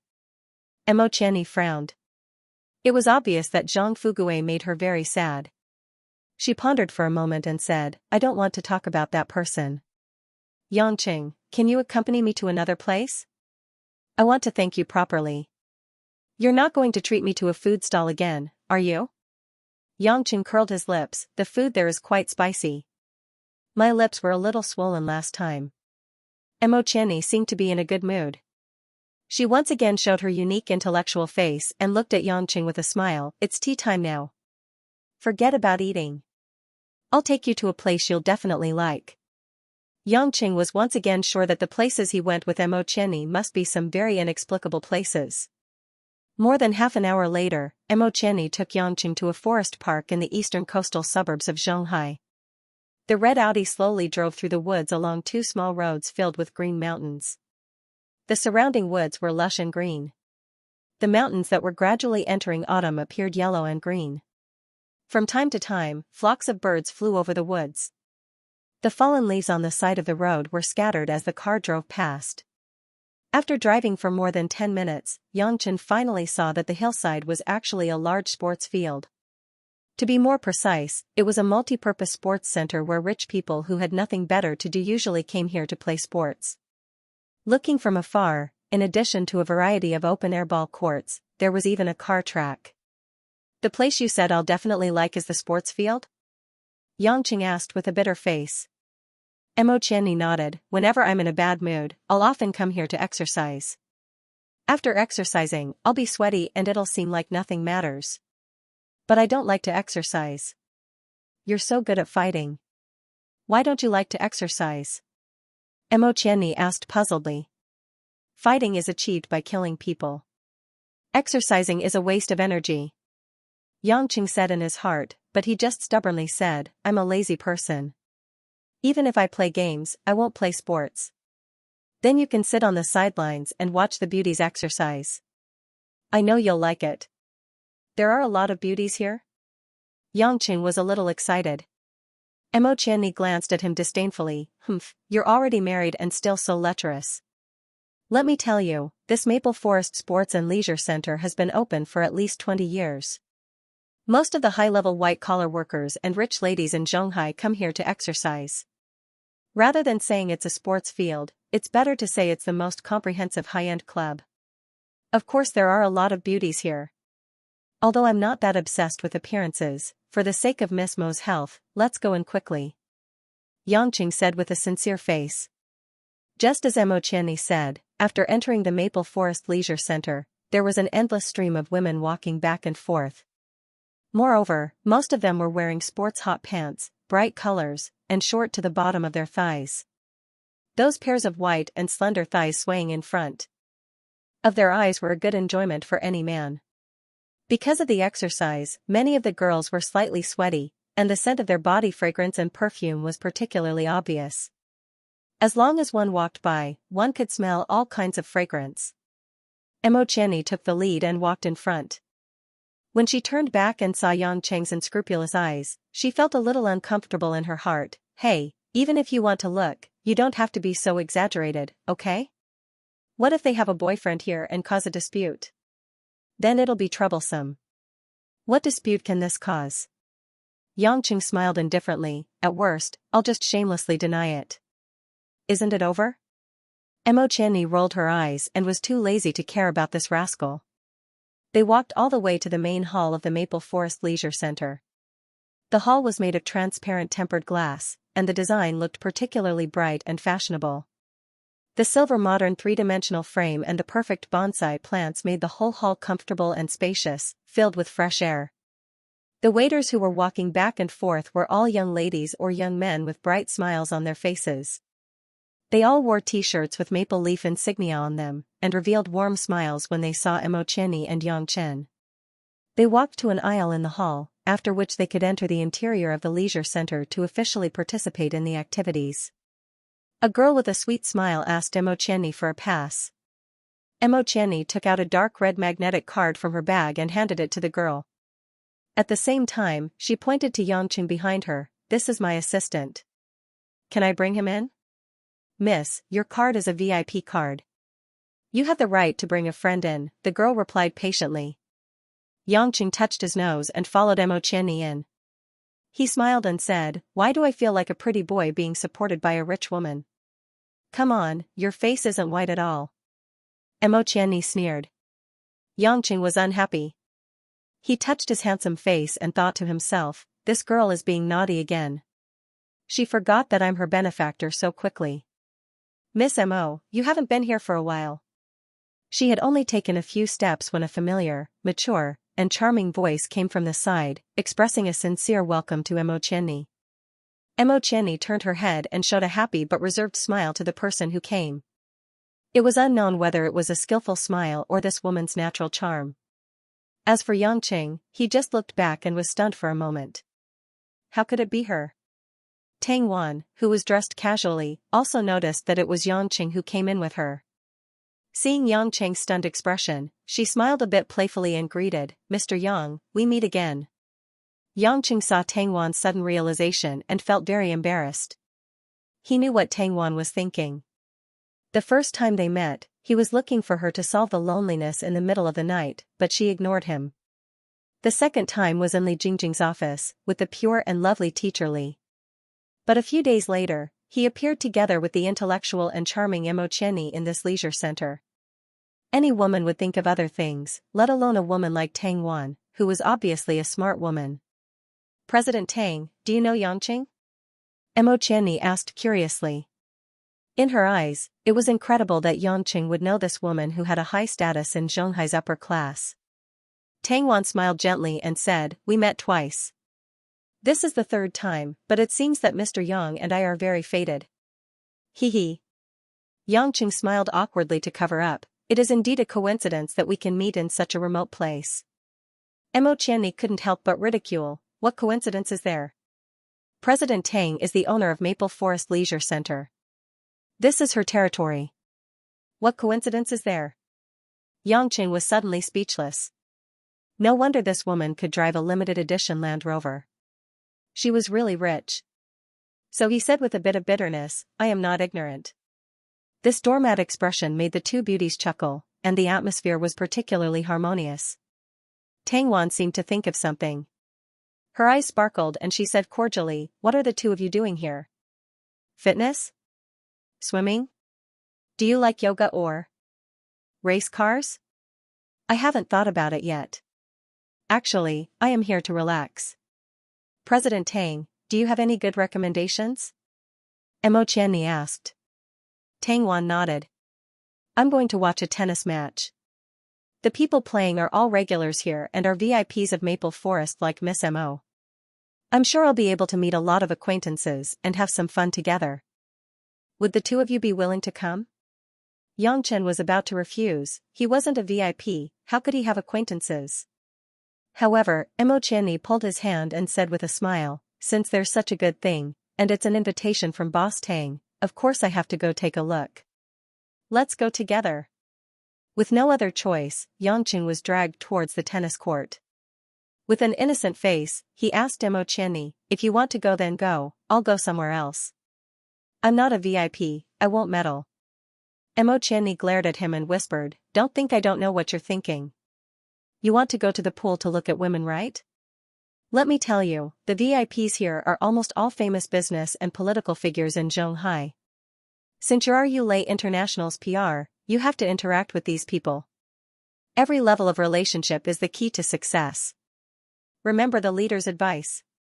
I'm just here to buy breakfast. My previous job was selling mutton skewers. I feel like those things are too far away from me. Not far, the tennis court is right in front. Maple Forest Leisure Center's extravagance was really big. Once he entered the tennis court, Yangqing felt like he was in a soccer field. This made him feel like he was in a developed country that loved tennis. After all, in Huaxia where tennis wasn't developed, to be able to use such a big court to play tennis was really special. If it was ping pong, he could still accept it. On the tennis court, which was made of red and green plastic, there were already many people wearing tennis sportswear and swinging their rackets. Among them, there was no lack of dazzling ladies, whose plump chests trembled as they ran was very eye-catching. The men on the side were shouting and cheering. He didn't know what ball they were looking at. He followed Tang Wan all the way to the southeasternmost corner of the stadium. The facilities there were relatively more luxurious. In addition to the seats on the side of the stadium, there were also many waitresses serving tea and drinks. The excellent sound system played a melody rich with the rhythm of the blues. At this time, there were already many men and women chatting and laughing in the court. Only 2 young girls were playing. To a tennis layman like Yangqing, these 2 girls' posture was very beautiful and their bodies were very attractive. However, their eyesight wasn't very good. They couldn't even catch such a slow ball. Basically, you serve, I serve, no one receives the ball. Boss Tang, you're finally here. We've been waiting for you for a long time. A handsome man said with a smile. I didn't expect Director Su to also come. What a rare guest. Tang Wan generously shook hands with the man. If President Tang doesn't come, there's no point in us fighting. Another middle-aged man with a protruding belly laughed. Tang Wan smiled warmly and said, Mr. Xiao, you must be joking. Today, everyone is gathering together to play tennis. It's not a big deal if Tang Wan is absent. You can't say that. If the master doesn't come, we don't have a backbone. A beautiful woman flattered. A group of rich people greeted each other warmly, but none of their words were true. Mo Qianni and Yangqing, who appeared with Tang Wan, naturally attracted attention. Some of them immediately recognized Mo Qianni, who was quite famous in the business world, and immediately greeted her with a smile. I didn't expect that Miss Mo would also come. Long time no see, Miss Mo is still as radiant and beautiful as ever. A middle-aged man who boasted of his elegant appearance came forward and praised Mo Qianni, looking very sincere. Mo Qianni smiled calmly and said, Mr. Huang, you're too polite. I happened to meet President Tang, who said that there was a ball game here. Qianni just came to join in the fun. Then, many people came forward to chat with Mo Qianni. The atmosphere was very good, but almost all of them naturally put Yangqing aside, neither repelling nor approaching him. These business and political elites had relatively sharp eyes. They could easily see that Yangqing's real identity was definitely not a very important person. From the fact that Yangqing followed Mo Qianni, they could draw a lot of conclusions. Most of them directly guessed that Yangqing was Mo Qianni's assistant or something like that, and there might be a hidden relationship between them. This kind of thing was not uncommon in this circle. Therefore, Yangqing very casually sat to the side and watched the 2 women chat with a group of people he didn't know. Miss Mo, I heard that your company's General Lin was a little unwell a few days ago and was admitted to the hospital. Is that true? While chatting, someone finally asked about Lin Ruoshi. Mo Qianni nodded with a slightly sad expression, yes, Chief Zhao, but our president should be able to be discharged next week. His body has already recovered to a healthy state. Chief Zhao was full of joy and said, "That's good. Our government leaders actually highly praised your company's performance these years. General Lin is even more outstanding. At such a young age, she was able to lead Yulei International to achieve such impressive results. She is even more daring than the old president. She really is an indispensable young pillar of Zhonghai's Chamber of Commerce. I still remember when the top 10 entrepreneurs of Zhonghai were awarded a year ago. General Lin's graceful bearing was really unforgettable." Speaking of Lin Ruoshi, the group of people flattered her again. A few young and promising men even had a bit of yearning for her. Yangqing secretly smiled bitterly. It seems that Lin Ruoshi's cold personality was something that couldn't be helped. If she was just a little more enthusiastic, the men who had thoughts about her would indeed break through the doorstep. Seeing that the conversation was almost over, Tang Wan suggested, "Everyone is here to play tennis today. I think we should put business matters aside for now. Who wants to warm up first?" "Haha, President Tang is right. Then I, old Liu, will go up first. Who wants to spar with me?" A cheerful middle-aged president laughed as he picked up the tennis racket and asked. "Me." A slightly plump woman who seemed to have maintained herself well smiled as she picked up the racket. "Big brother Liu, please go easy on me. I just gave birth a few months ago. My body hasn't recovered yet." Of course, of course." Yangqing looked at the young woman swaying her fat butt as she chatted and laughed with the man while playing tennis. He secretly laughed in his heart. Was this a ball game or a bubble game? Not long after the tennis warm-up match began, another group of people walked over from the side of the court. The person in the lead was a man wearing sunglasses and a flirtatious pink tennis outfit. His face was fair and clean. He wasn't tall, but his whole body exuded a hint of gentleness that ordinary men didn't have, making him look a bit feminine and charming. If it wasn't for the characteristic of his Adam's apple, he could completely pass off as a young girl dressed in androgynous clothing. Behind the man were 2 or 3 attendants with sports equipment on their backs. In addition, there were 4 bodyguards in suits and leather shoes. Even though it was under the sun, they were still dressed neatly and meticulously. Their eyes were sharp as they looked around. Obviously, they were of high quality. The appearance of this group of people immediately attracted the attention of others present. However, their expressions were a little different from the enthusiasm when they saw Tang Wan coming over. Although they were smiling, there was a hint of fear in their eyes when they looked at those people. "I never thought that young Master Zhou would also come. It's truly an honor to have you here." Tang Wan was the first to go up and welcome them as the host. The young man surnamed Zhou gently smiled as he took off his sunglasses, revealing a pair of charming single-eyelid eyes. He lightly shook hands with Tang Wan and immediately let go.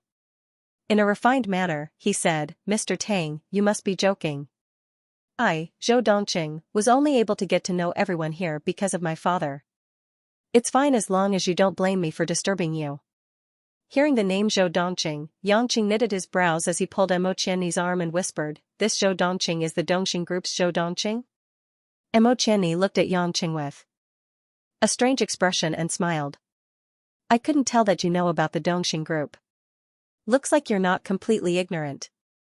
"That's right, he's Zhou Guanyan's only son, the young master of the Dongqing Group. I advise you to stay far away from him, or else it'll be dangerous." "Dangerous?" He looks quite polite. It was also Yangqing's first time seeing a living Zhou Dongqing. He never thought that the son of the Zhou family's father and son, one of Chengwei's potential enemies, would be such a delicate young man. Moreover, from his polite appearance, he really didn't look like he came from the underworld.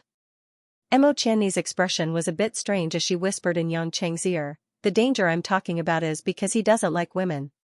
"He doesn't like women, then what does he like?" "That's right, men." Yangqing's whole body quivered.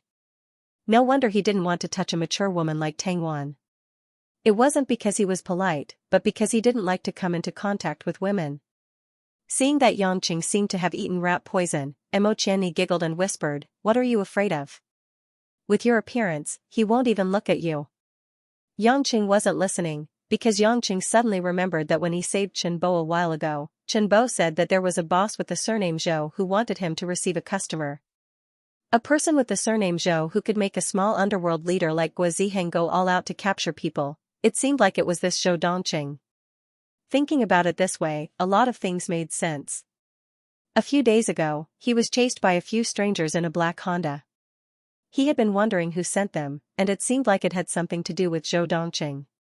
After all, he told Guo Ziheng to go back and tell the boss to look for him if there was anything. Sure enough, after Zhou Dongqing said a few words to a group of business and political people, he seemed to casually look over at Yangqing and even gave Yangqing a charming smile. Yangqing thought that was it, but after Zhou Dongqing said a few words to a few big shots, he walked over to Yangqing's side under everyone's astonished gazes, with a strong smell of female perfume, and sat down.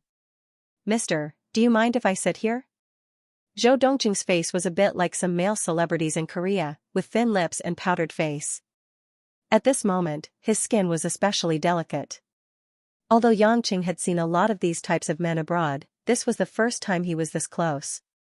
He was a bit reserved and forced a smile. "You've already sat down, why are you asking me?" "Sitting down is my right, I'm asking you to know your opinion." "Then can I not let you sit here?" "No," Zhou Dongqing said without a trace of politeness.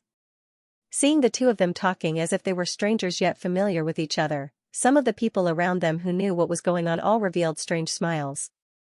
They naturally thought that Zhou Dongqing, who was fond of Long Yang, had already taken a fancy to the male secretary that Emo Qianni had brought. Emo Qianni also opened her small mouth, shocked speechless. She just said that Zhou Dongqing wouldn't be interested in Yangqing, but she didn't expect that nothing she said would work. Seeing Yangqing's embarrassed face, Emo Qianni couldn't help but almost laugh out loud. The two of them didn't talk in a low voice, and many people around them heard. At this time, Zhou Dongqing politely asked, "I don't know how to address this mister, I'm Zhou Dongqing, Dongxing Group's vice president." Pretending not to know? Yangqing felt a burst of discomfort in his heart, curled his lips, and said, "My surname is Yang, first name Shijiao, Yang Shijiao. Yulei International's PR department is the #1 male PR. By the way, there are a total of 2 male PR candidates." No matter how calm this group of big company executives and government officials were, they couldn't help but laugh when they heard the name Yang Shijiao. The influence of the movie East Becomes West was not bad, so the group of people quickly understood the meaning of Yangqing's words. But after laughing, they suddenly felt that something was wrong.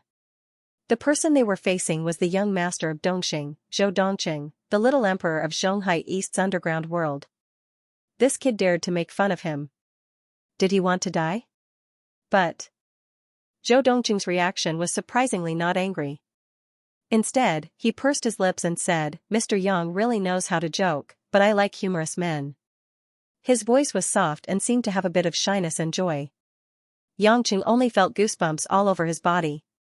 He took out a cigarette from his pants pocket and lit it up. After puffing out a mouthful of white smoke, he calmed down and said, "I don't like being liked by men." "You don't like being liked, but that doesn't mean I can't like you," Zhou Dongqing said in a tongue twister. Yangqing held the cigarette in one hand and scratched his head. He wasn't afraid of the cigarette burning his hair. This soft and sticky young master of Dongxing in front of him was more troublesome than he had imagined. If it was the fierce and strong type, Yangqing wouldn't be afraid. But this guy was like a cotton ball, he couldn't use it even if he had the strength. The surrounding guests had already begun their own activities. There were also a few teams on the tennis court that had begun to slowly hit the ball back and forth. The warm sunlight shone on the basketball court. Yangqing stretched his body and didn't speak anymore. Zhou Dongqing stared at Yangqing's frowning appearance as he smoked. After a while, he continued to laugh and said, "I know Mr. Yang may have some misunderstandings about me, but I really want to be friends with Mr. Yang. I don't know if there is a chance." "Friends?" Yangqing said vaguely, "The way you make friends is by sending a car to track?" Zhou Dongqing didn't deny it. He nodded frankly and said, "Yes, but that time was just an accident. I didn't think Mr. Yang would use such a thunderous method. But I can guarantee that I won't pursue it. In fact, the order I gave them was just to investigate Mr. Yang's surroundings." I don't like it when people investigate me, Yangqing said lightly. Zhou Dongqing stared back fearlessly. I promise I won't do it again, Mr. Yangqing. And as a man who seems to me to be broad-minded, I think you can forgive me for my reckless action. Yangqing couldn't say anything harsh since he was already being used with honorifics. He could only nod indifferently. Forget it. I'm too lazy to meddle. Then, as a friend, can you play tennis with me? Zhou Dongqing suddenly asked. I've never fought before. It doesn't matter. What's important is the friendly atmosphere, not the content of the score. Zhou Dongqing's words were irrefutable, and they felt even more helpless for him taking the initiative to express goodwill. Yangqing sighed and took the lead to stand up. He walked to Tang Wan and said, President Tang, can I borrow a racket? Tang Wan had been paying attention to the conversation between Yangqing and Zhou Dongqing. Although she couldn't hear it clearly, she thought that the two might have contacted each other before. At this moment, she didn't say much. She nodded and signaled a waiter to bring a standard racket to Yangqing. Zhou Dongqing's follower also immediately took out a pink racket from his sports bag. It was the same color as his clothes. This strange color choice didn't attract much attention. Because in this circle, Zhou Dongqing liked men. It wasn't a secret that he liked to feminize himself. After seeing it many times, it was understandable. When Yangqing and Zhou Dongqing played together, the two girls who were originally playing obediently gave up their territory. Many businessmen and politicians who were present began to doubt their own judgment. Yangqing could chat with Zhou Dongqing and play together. Could it be that his real identity was an extraordinary person? However, there wasn't such a person among the famous people in Zhonghai. Many people guessed that he might be a young master from a big family. Well. Yangqing walked to the side of the court and asked Mo Qianni, who was chatting with a few men and women, Miss Mo, how do you play tennis? Mo Qianni was stunned.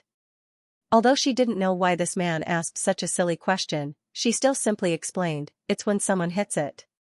Hit it on the ground and then hit it back. Hit it on the court. When it hits the court, you will lose points. Oh, I understand. Yangqing recalled the scenes he had seen on television before, and roughly understood the gist of it. You don't know how to play? Mo Qianni discovered the problem and asked suspiciously. Yangqing truthfully replied, I haven't played before, but I roughly know how to play. Those who have played tennis basically knew that although the tennis racket looked very big and the tennis ball was much bigger than ping pong, in reality, on this seemingly small court, it wasn't easy to catch a ball that bounced up from the ground.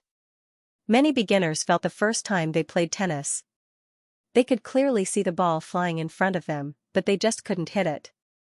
As for hitting it and then hitting it back, it was even more difficult. Under the gaze of a group of people who were ready to watch a good show, Yangqing swaggered with a cigarette in his mouth and walked to the court with a racket. He said to Zhou Dongqing on the other side, Come, I'll accompany you for a few rounds. Many people at the side of the court heard the other meaning in his words and revealed a strange expression. Mo Qianni also slightly blushed. This guy always spoke so rudely. Zhou Dongqing, however, warmly smiled, then immediately tossed the ball and swung the racket. His movements couldn't be considered very standard, but the bending and bouncing of his body made him look elegant. The ball drew a smooth arc, past the blocking net, shot to the ground on the side of Yangqing, and then bounced up diagonally. Yangqing was already standing in the position where the ball bounced. Because his right hand was holding the cigarette, he naturally held the racket in his left hand and easily swung it towards the ball. Bang! The ball and racket collided, making a suppressed muffled sound. The tennis ball, in front of everyone's surprised eyes, flew over the blocking net and suddenly flew out of the court. Like a missile being launched into the sky, it streaked across a diagonal line. After crossing a distance of 20 to 30 meters, it actually continued to fly over the nearly 10 meters of barbed wire on the sidelines of the field, and then landed in the parking lot outside the field. Many girls exclaimed, was this a ball that was hit by a person with his left hand?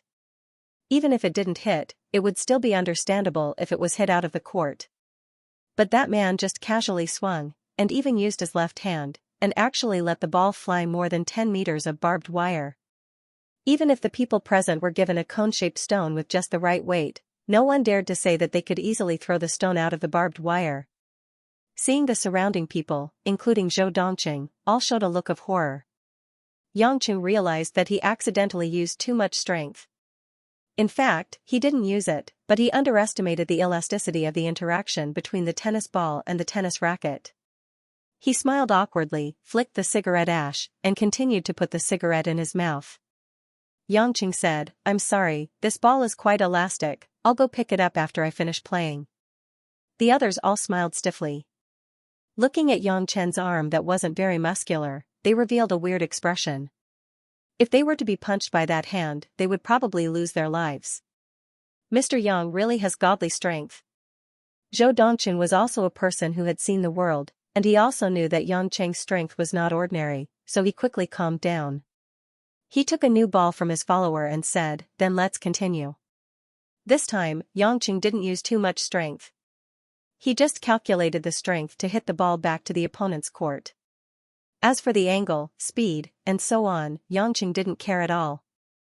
The trajectory of the tennis ball in Yang Cheng's eyes was as slow as a turtle crawling, and there was no pressure to speak of. The people at the side of the field only saw Yang Chen strolling leisurely on the field. Every time he stood at the spot where the ball bounced up, he would then gently push it back with one hand, and the landing point would always be where Zhou Dongqing stood. Zhou Dongqing didn't need to move at all to receive the ball. Everyone could see that Yang Cheng wasn't playing, but playing with the ball. Although Yang Cheng's posture of holding the racket and playing were ugly, this didn't affect the people's evaluation of his playing strength. Many young women's eyes were already shining. Yang Cheng had a cigarette in his mouth, sweat dripping from his forehead, hair blowing in the wind, slightly frowning, and a leisurely expression on his face, which had deeply stuck their eyes. Tang Wan noticed that Mo Qianni was looking at Yang Cheng with a slightly sluggish look, and her eyes were a bit strangely intoxicated like the other women. She sighed slightly. In Tang Wan's view, there was no doubt that Yang Cheng was a playboy. From the first time he looked for her by the river, she was already aware of this. Later, when she met Li Jingjing and him at her daughter's school, she was even more certain. This time, she didn't expect that it would be Mo Qianni. Li Jingjing was a simple girl, so it was normal for her to be deceived by Yang Cheng. However, Mo Qianni, a famous female public relations in the business world and an excellent manager of a company, unexpectedly fell into the trap. This made Tang Wan wonder how Yang Cheng could capture the hearts of these two different but equally outstanding girls. At this moment, Tang Wan had a slight understanding of the man who was wantonly displaying his clumsy skills on the court, but was able to play the tennis in the palm of his hand. It seemed that this man's greatest characteristic was a characteristic that other men could not possess. Yang Cheng didn't know that Mo Qianni outside the court was looking at him with a gaze that she had never seen before. He also didn't expect that Tang Wan, who greeted him with a smile, had already listed him as a member of the blacklist in her heart. He only gradually realized that Zhou Dongqing on the opposite side was almost out of strength to hit the ball back. It seemed that after continuously hitting the ball dozens of times, Zhou Dongqing was almost out of strength. When the ball once again shot in front of him, Yang Cheng directly used his hand to firmly grasp the ball, casually spit out the cigarette butt in his mouth, and shouted to Zhou Dongqing, "Still playing?" Zhou Dongqing was sweating profusely and panting as she bent over. Her hands were supporting her knees so that she didn't fall to the ground. She threw the racket away and waved her hands with difficulty. She said sadly, I don't want to play anymore. Then I'm leaving. Yang Cheng really didn't want to stay in this place any longer. Originally, because of his relationship with Cheng Wei, Zhou Dongqing was bound to be an enemy, but this enemy kept smiling at him. How could he stand it? Zhou Dongqing was a little anxious, and didn't care about the strenuous effort. He panted and shouted, "Yang! Mr. Yang, wait, don't know if I have the honor to invite Mr. Yang for dinner?" "Have dinner your sister." When Yang Cheng thought of sitting at the opposite end of the candlelit dinner table with a gorgeously dressed and flirtatious man, his whole body felt cold. He walked to the side of the court and grabbed Mo Qianni's small hand and said, "Let's go, I'm hungry, let's go eat." After saying that, he didn't give Mo Qianni a chance to react, and forcefully pulled her out. Being intimately held by Yang Cheng, Mo Qianni's face couldn't help but blush, and her heart was beating fast. But she didn't have the strength, and didn't seem to have the intention to pull her hand out. She could only turn around and hurriedly say goodbye to the few old CEOs, then left the tennis court with Yangqing. After a few of Zhou Dongqing's attendants went up to help the dejected Zhou Dongqing to the side of the court, someone asked with a gloomy face, "Young master, that Yangqing doesn't know what's good for him, should we send some brothers to give him a small gift?" Zhou Dongqing glanced at him coldly, scaring the person so much that he peed his pants. "Yangqing is my friend, he's a real man, don't say bad things about him in front of me in the future." "Yes, yes, yes, young master." Zhou Dongqing looked in the direction that Yangqing left, and once again fell into an infatuated look. By the time they got out of the Maple Forest Leisure Center, Missouri Qianni was already panting from the running. Seeing that Yangqing was still grabbing her hand, Mo Qianni pretended to cough. It was unknown whether it was because of her shyness or the exercise, but her face was red. "What's wrong? Miss Mo, is there something wrong with your throat?" Yangqing asked, pretending not to know. Mo Qianni glared at him, "Let go of your pig trotters." Yangqing chuckled, and didn't blush at all.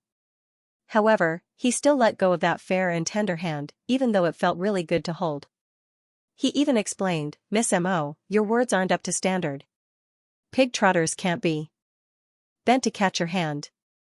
Mo Qianni already knew that arguing with this guy wouldn't end well, so she didn't bother to talk to him anymore and walked straight to the car.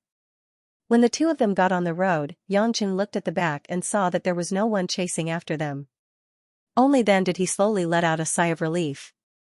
Mo Qianni playfully smiled and said, "So it turns out that even a thick-skinned person can be afraid of someone. Are you worried that Zhou Dongqing will chase after us?" Yangqing was really worried that the sissy would chase after them, so he awkwardly smiled and said, "Miss Mo's mind is really exquisite. You can even think of such a profound question. Don't worry. Although he's from the underworld, he's famous for being humble and polite in this circle. You can't see the domineering attitude of those rich young masters. He never forces people. Now that you mention it, he seems to be very kind." Yangqing muttered. Mo Qianni pressed the volume button on the steering wheel and turned the music to the minimum. She said, "Of course, he can't always be so kind. If he really wasn't dangerous, then everyone wouldn't be afraid of him. I'm just saying that as long as you don't provoke him or harm his interests, Zhou Dongqing will always treat you very gently. This is different from his father." "You've seen Zhou Guanyan before?" Yangqing asked. Mo Qianni looked at him as if he was an idiot. Of course, Dongxing Group isn't a small company. It's not strange for us to see Zhou Guanyan in some public places. But to be honest, that old man really doesn't look like a businessman. Even though he's been trying to clean himself all these years, every time I see him, I feel that he's wrapped in darkness and gloomy. Otherwise, how could he be the underground emperor of the Eastern District?" Yangqing felt that Zhou Guanyan's behavior was rather normal. At this point, Mo Qianni was silent for a while before saying, "As a reward for your help today, I'll give you the opportunity to choose a place to eat." When Yangqing heard that, he was glad that he didn't have to follow Mo Qianni to some strange places. After thinking for a while, he said, "I want to eat hot pot." Mo Qianni glanced at him and said, "It's not even winter yet. Why would you eat hot pot? You'll get pimples. You said to let me choose. What do you think we should eat?" Yangqing asked, feeling wronged. "Food stalls." "Food stalls? Big sister, didn't you say you're giving me a chance to choose?" Yangqing smiled bitterly. Mo Qianni snorted. "You said it yourself. I'm talking about a chance, not the right to decide. The place you chose has been rejected. Let's go to the food stalls now." He closed his eyes in pain. This woman was too shameless. Half an hour later, Yangqing sat with Mo Qianni in Sister Xiang's food stalls. There were a few Sichuan-style dishes in front of him. The bright red chili peppers could kill Yangqing just by looking at them. Because it was still early, there were not many people around the food stalls. Compared to the last time he was here, it was quite deserted. The cool autumn breeze blew, bringing a chill. Mo Qianni took a sip of white wine. Seeing Yangqing's bullied expression, she said unhappily, "What's with your expression? I'm treating you to a meal and you're making a bitter face." Yangqing wiped the sweat on his forehead from the spiciness. It's not like you ate it since you were young. You know, it's rare to eat such spicy food abroad. Oh, I almost forgot. So this top student in front of me came back from abroad. A wild girl from a small mountain village like me really can't compare. Mo Qianni said sarcastically. Yangqing was too lazy to argue with her. He suddenly thought of something and asked seriously, how are you going to deal with your stepfather, Zhang Fugui? I didn't know the reason before, but you seem to be very sad these days. Now it seems that it's that man who's giving you a headache.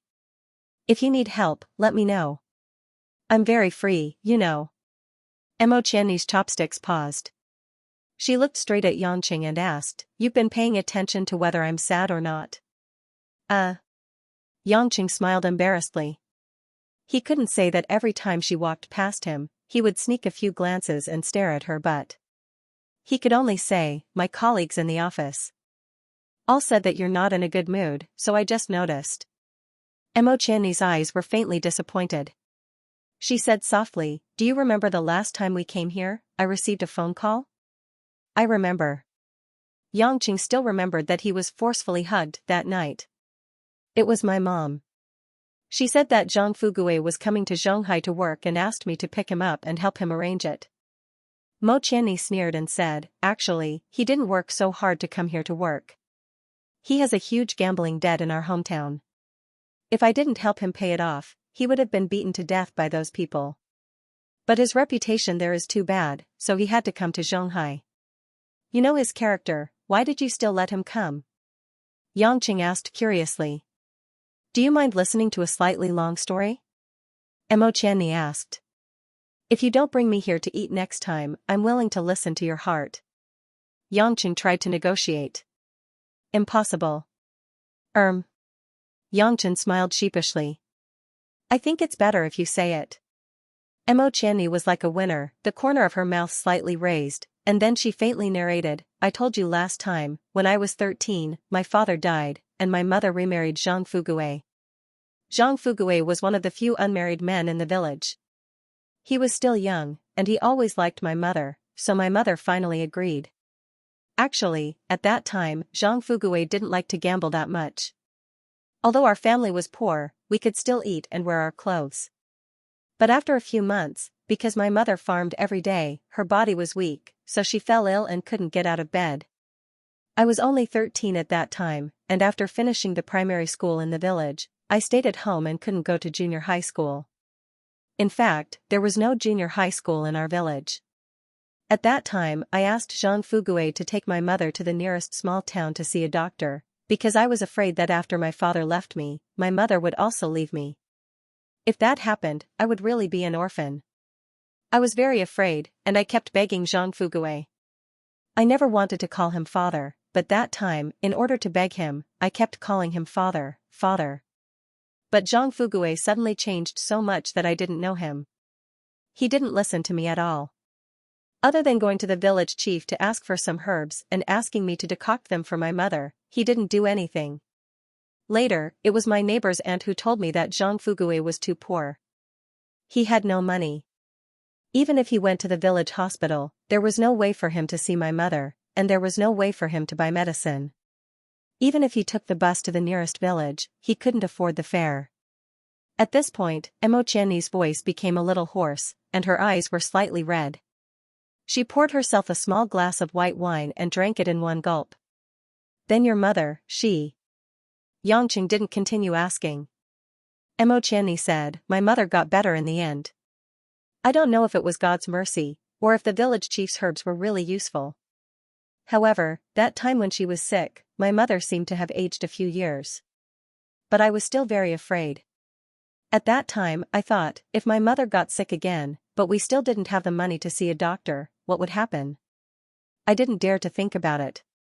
At that time, I only had one thought, and that was to let my mother have the money to see a doctor. So you came to Zhonghai alone? Yangqing suddenly understood. Mo Qianni nodded and laughed at herself. Do you think it's ridiculous and stupid? A girl who's not even 14 years old, pretending to be very mature, but in fact, she doesn't know anything. She took the train to Zhonghai alone, wanting to earn money to see her mother. Not stupid, but you're very amazing. I'm very curious how you got the money to buy the train ticket. Xianxia asked. Mo Qianni's eyes were a little evasive. She hesitated and said, I stole a person's wallet at the train station. After that, she asked in a low voice, will you look down on me and think that I'm very shameless? I obviously did such a shameless thing, but I can still say it with such confidence. What's the big deal about stealing a wallet? I even robbed a bank. Xianxia thought, but he naturally wouldn't say it out loud.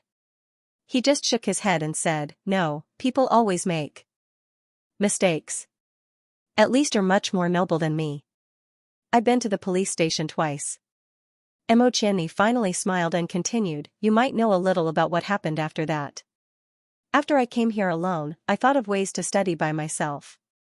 With the help of Aunt Xiang and a few other fellow villagers, and some help from the Welfare Institute, I went to junior high school.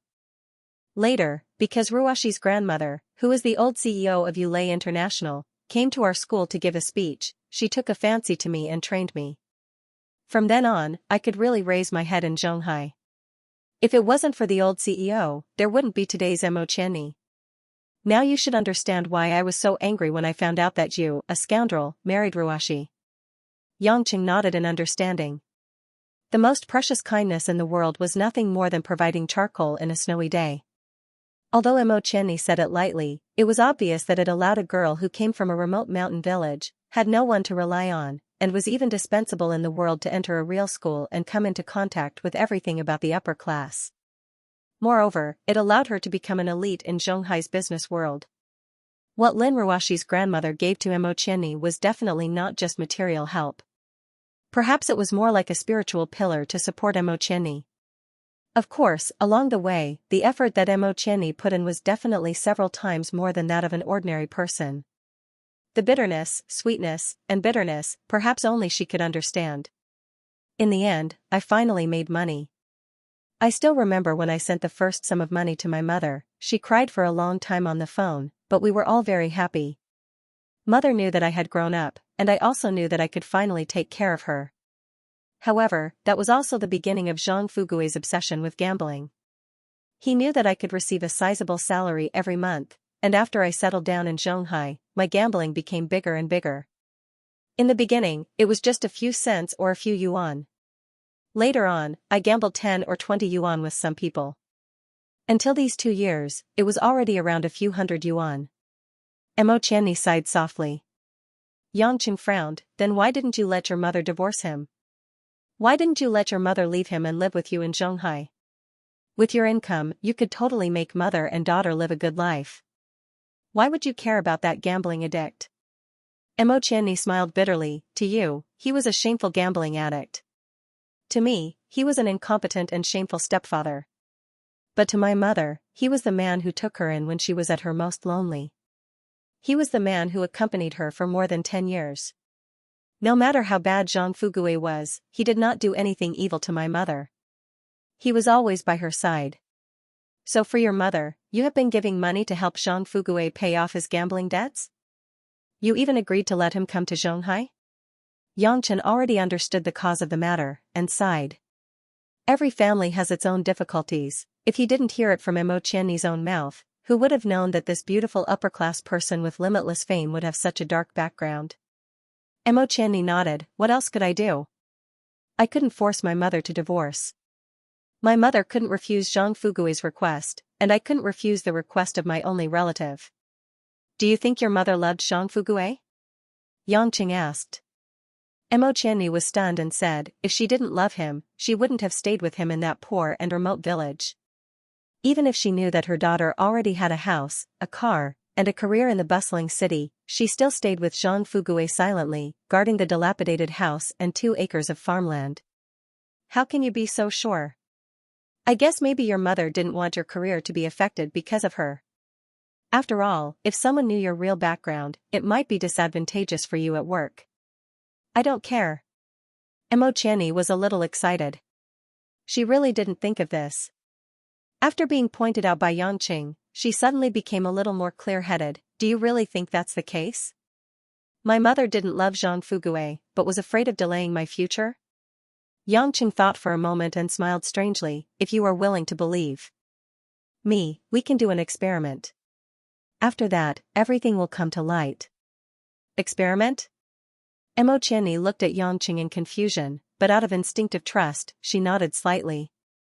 When he separated from Mo Qianni, it was almost 10 o'clock at night, but Yangqing hadn't forgotten what happened this morning. After entering the police station, it was all thanks to Lin Ruoxi's lawyer that he was able to come out safely. It was so late that he didn't thank her and explain the cause of the matter. It was indeed unreasonable. Even if he knew that Lin Ruoxi might not want to hear it, he still felt that it was better to meet her. So, after getting the car, Yangqing drove directly to the hospital alone. When he was approaching the door of Lin Ruoxi's ward, Yangqing's footsteps stopped because he was shocked to find that there were two men in jackets standing at the door of the ward. Based on his intuition, Yangqing could easily judge that the other party was from the military. The way they stood and the way they looked around showed the unique temperament of an outstanding soldier. Who was in the ward? And they even brought such military guards to guard outside the door? With a bad feeling in his heart, Yangqing didn't choose to avoid but walked quickly to the door. Stop. A man standing at the door stretched out his hand and blocked Yangqing's way. You're not allowed to enter. Yangqing said with a cheeky smile, brothers, I'm just visiting the patient. You don't have to be so serious. I'm familiar with the people inside. If you don't believe me, open the door. You'll know when you see them. The two men were still livid, and they said with an indisputable tone, I said you're not allowed to enter, so you're not allowed to enter. What if I insist on entering? The smile on Yangqing's face disappeared instantly, and his face suddenly turned cold. A cold light flashed in the man's eyes, and he sneered, then get lost far away. With that, the man's big hand was about to push Yangqing away. Get out of here. Yangqing was enraged. He grabbed the man's hand and exerted his strength, causing the man to stumble. With a loud bang, the man crashed into the wall on the other side of the corridor. The other man saw Yangqing making a move, and he quickly chopped down with his hand. Yangqing didn't even look. He raised his knee at an even faster speed and stabbed the man's abdomen like an awl. As if he had been electrocuted, the man curled into a shrimp and fell to the ground, vomiting acid. In the blink of an eye, one of the two professional soldiers who had been full of disdain for Yangqing was knocked unconscious, while the other was spasming. They couldn't believe that the special forces they were so proud of were so vulnerable. Pulling up his pants, Yangqing muttered, Why would I ask you guys when I want to see my woman? Idiots. With that, he pushed open the wooden door of the ward. But the moment the door was opened, Yangqing acutely felt a burst of aura rushing towards him. Almost instinctively, Yangqing's head moved slightly to the left by 3 inches. An all-fist whistled through the air and passed right through his original position.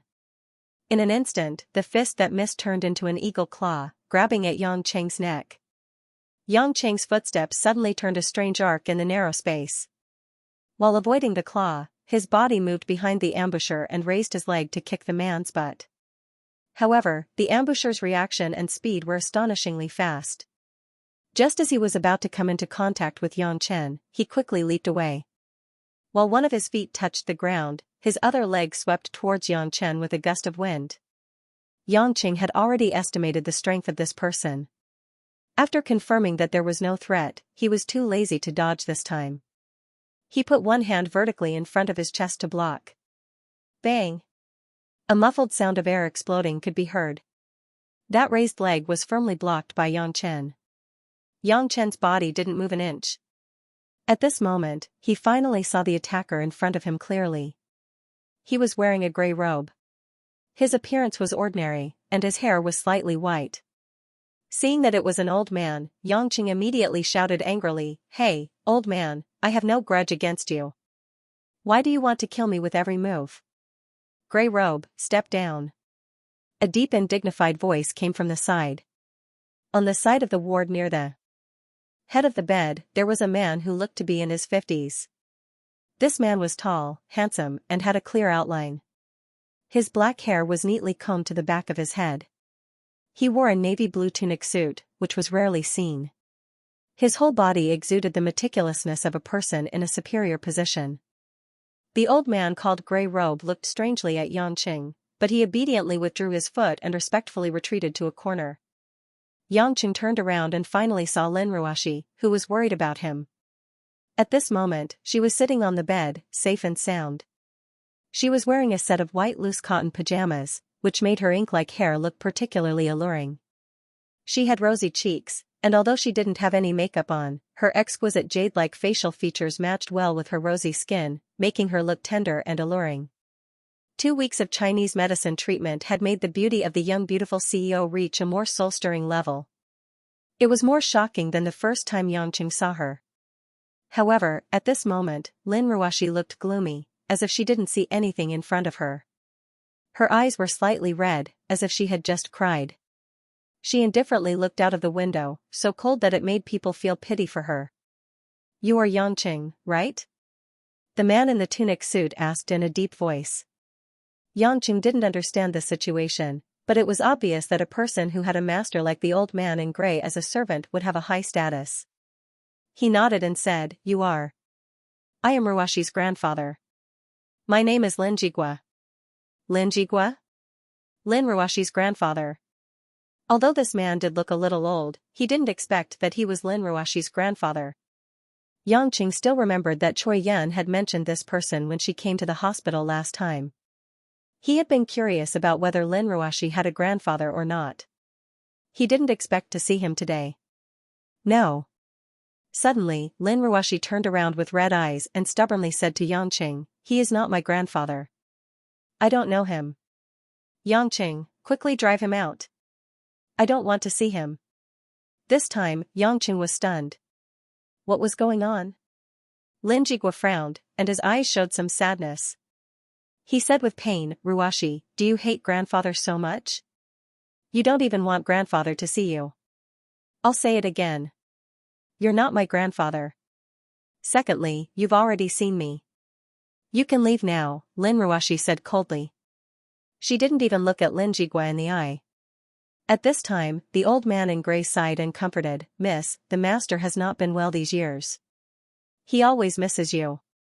This time when he heard that you went to the hospital, he has been worried about you. Everyone in the family objected to the master coming to see you, but the master still came under everyone's pressure. Miss, please don't blame the master anymore. The master also has his own difficulties." Lin Ruoxi sneered, "How can I dare to blame the powerful head of the Lin family? Please don't pay attention to an insignificant little girl like me. I don't need your ridiculous pity." Lin Jigua's expression changed. He let out a long sigh and nodded, "Okay, Ruoxi, since you don't want me to stay, I will leave immediately. However..." As he said that, Lin Jigua glanced at Yangchen, who was at a loss at what to do, and said, "However, you are destined to be a daughter of our Lin family. In your body flows the purest, most noble Lin family bloodline. I absolutely won't allow you to carelessly marry a man of mutton skewer origins." Yangqing was depressed. How could this old man say that? What's wrong with selling mutton skewers? It's not like I am selling a duck. I am proud of selling mutton skewers. Besides, I personally went to the Civil Affairs Bureau to apply for a marriage certificate. We even slept together and had sex before marriage. Well, although we were drunk and basically forgot what it felt like, we are still a legal husband and wife, right? How can it be called a marriage carelessly? It's not like we get married after praying to the moon in martial arts movies. We don't even have a certificate before we have a baby. But Yangqing didn't dare to say these words. After all, they were a grandfather and granddaughter. He was an outsider and a junior. He could only suffer a loss. Why? I'll marry whoever I want to marry. I am not a member of the Lin family. I am me, Lin Ruoxi. Other than that damned surname that I can't change, I have nothing to do with your Lin family." Lin Ruoxi became agitated and said as if she was venting. Lin Jigua's face turned cold. "It doesn't matter if you admit it or not. You must get a divorce. A woman of the Lin family can only marry a successful man. Not a mutton skewers vendor who has nothing. The Lin family cannot have such a joke." "Joke?" Lin Ruoxi sneered, "You and grandmother, are you also a joke?" "Shut up." Lin Jigua was shocked and angry. He was like a lion whose tail had been stepped on. He raised his hand and wanted to slap her. But, just as he raised his hand, Lin Jigua trembled. He put down his hand slowly with a complicated expression. In the end, he didn't slap her. He sighed, I have let down your grandmother. This is my life's biggest regret. So, I must take good care of you. I will not let the Lin family's bloodline mix with a mutton skewers vendor. I am honored to tell you that it's too late. Lin Ruashi laughed mockingly. It was unknown whether she was laughing at Lin Jigua or mocking herself. Lin Jigua's eyes widened. He looked at Yangqing with a gaze as if he wanted to pierce through Yangqing. He asked with a trembling voice, what did you say, you and him? Why else do you think I would marry him? Lin Ruashi laughed and asked. Yangqing, who was at the side, felt a little awkward. He smiled foolishly and rubbed his nose. This woman was really something. Talking about that kind of thing in front of her grandfather. How shameful. Didn't she know that her husband's face was very thin? Others couldn't laugh. Not only Lin Jigua, Grey Robe, who was at the side, also revealed a shocked expression. It took a long time for him to regain his senses. Lin Jigua stared at Lin Ruashi, who was once again unwilling to speak. He raised his head and glared at Yangqing. He said, I didn't think that things would turn out like this. But, Yangqing, I hope that you don't do anything that will let Ruashi down. Otherwise, I will definitely not let this matter rest. Finally, Yangqing said something decent to him. However, he was a little distressed. This depends on whether she is willing to be with me. The iron rule of the Lin family is that no matter a man or woman, you can only have one partner in your life. You must treat Ruashi well. You have no other choice. Lin Jigua said firmly. Yangqing looked at the silent Lin Ruashi. He suddenly understood. Why did this woman marry him? It seemed that the contract marriage was just an excuse. On the surface, she refused to admit that she was a member of the Lin family for some reason. But in fact, she had always been doing it. This matter was too contradictory. Yangqing was confused. He didn't only have one woman by his side. He said vaguely, that's the rule of your family. It has nothing to do with me. Lin Jigua's eyes were burning. Don't think that I can't deal with you just because you know some martial arts. If you dare to let Ruashi get hurt, I will be the first to not let you go. Lin Ruashi, who was on the bed, coldly glanced at Yangqing. Yangqing, stop talking. Let them go. No need to rush me. I will leave now. Lin Jigua stared at Yangqing with a deep meaning.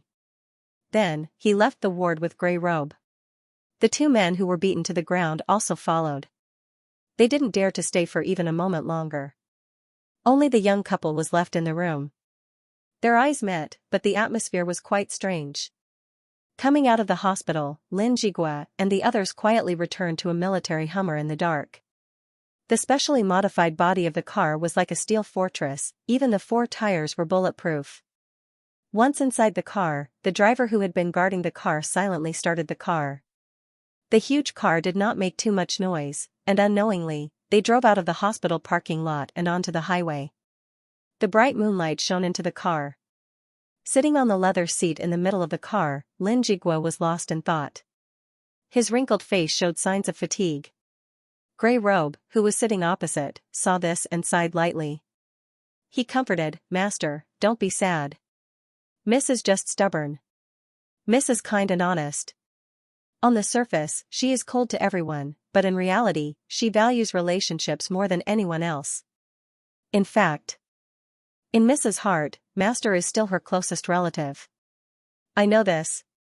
Lin Jigua sighed, if Ruashi doesn't recognize me, then she wouldn't be so angry at me. She wouldn't follow the rules of the Lin family and take the initiative to marry Yangqing. Then why is Master still so sad? Grey Robe asked doubtfully. Lin Jigua smiled bitterly, maybe I'm really old. Even though I know that Ruashi is throwing a tantrum, I still hope that she will call me grandpa and be willing to spend more time with me. I let her grandmother down, I let her mother down. I want to make it up to her, but she never gives me the chance. Then, what about young Master Kuan? He has already gone crazy. Grey Robe said softly.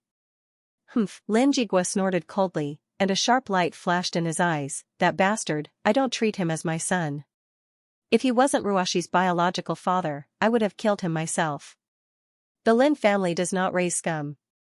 Grey Robe did not say anything else. He knew very well that the master who had followed him for most of his life loved his family, but he was always impartial towards family members who made mistakes.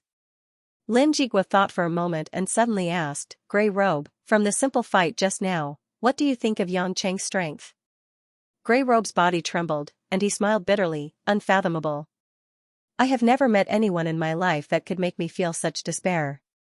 If I put my life on the line, I might be able to hold him back for a while. But to defeat him, I'm afraid that all of us group of 8 will have a chance. Lin Jigua smiled helplessly and said, even if the 8 could defeat him, we would still lose, because we still can't defeat the real him, not to mention that he still has other forces under his control. Master, you mean? Grey Robe's eyes were filled with shock. Master, could it be that the seal is real?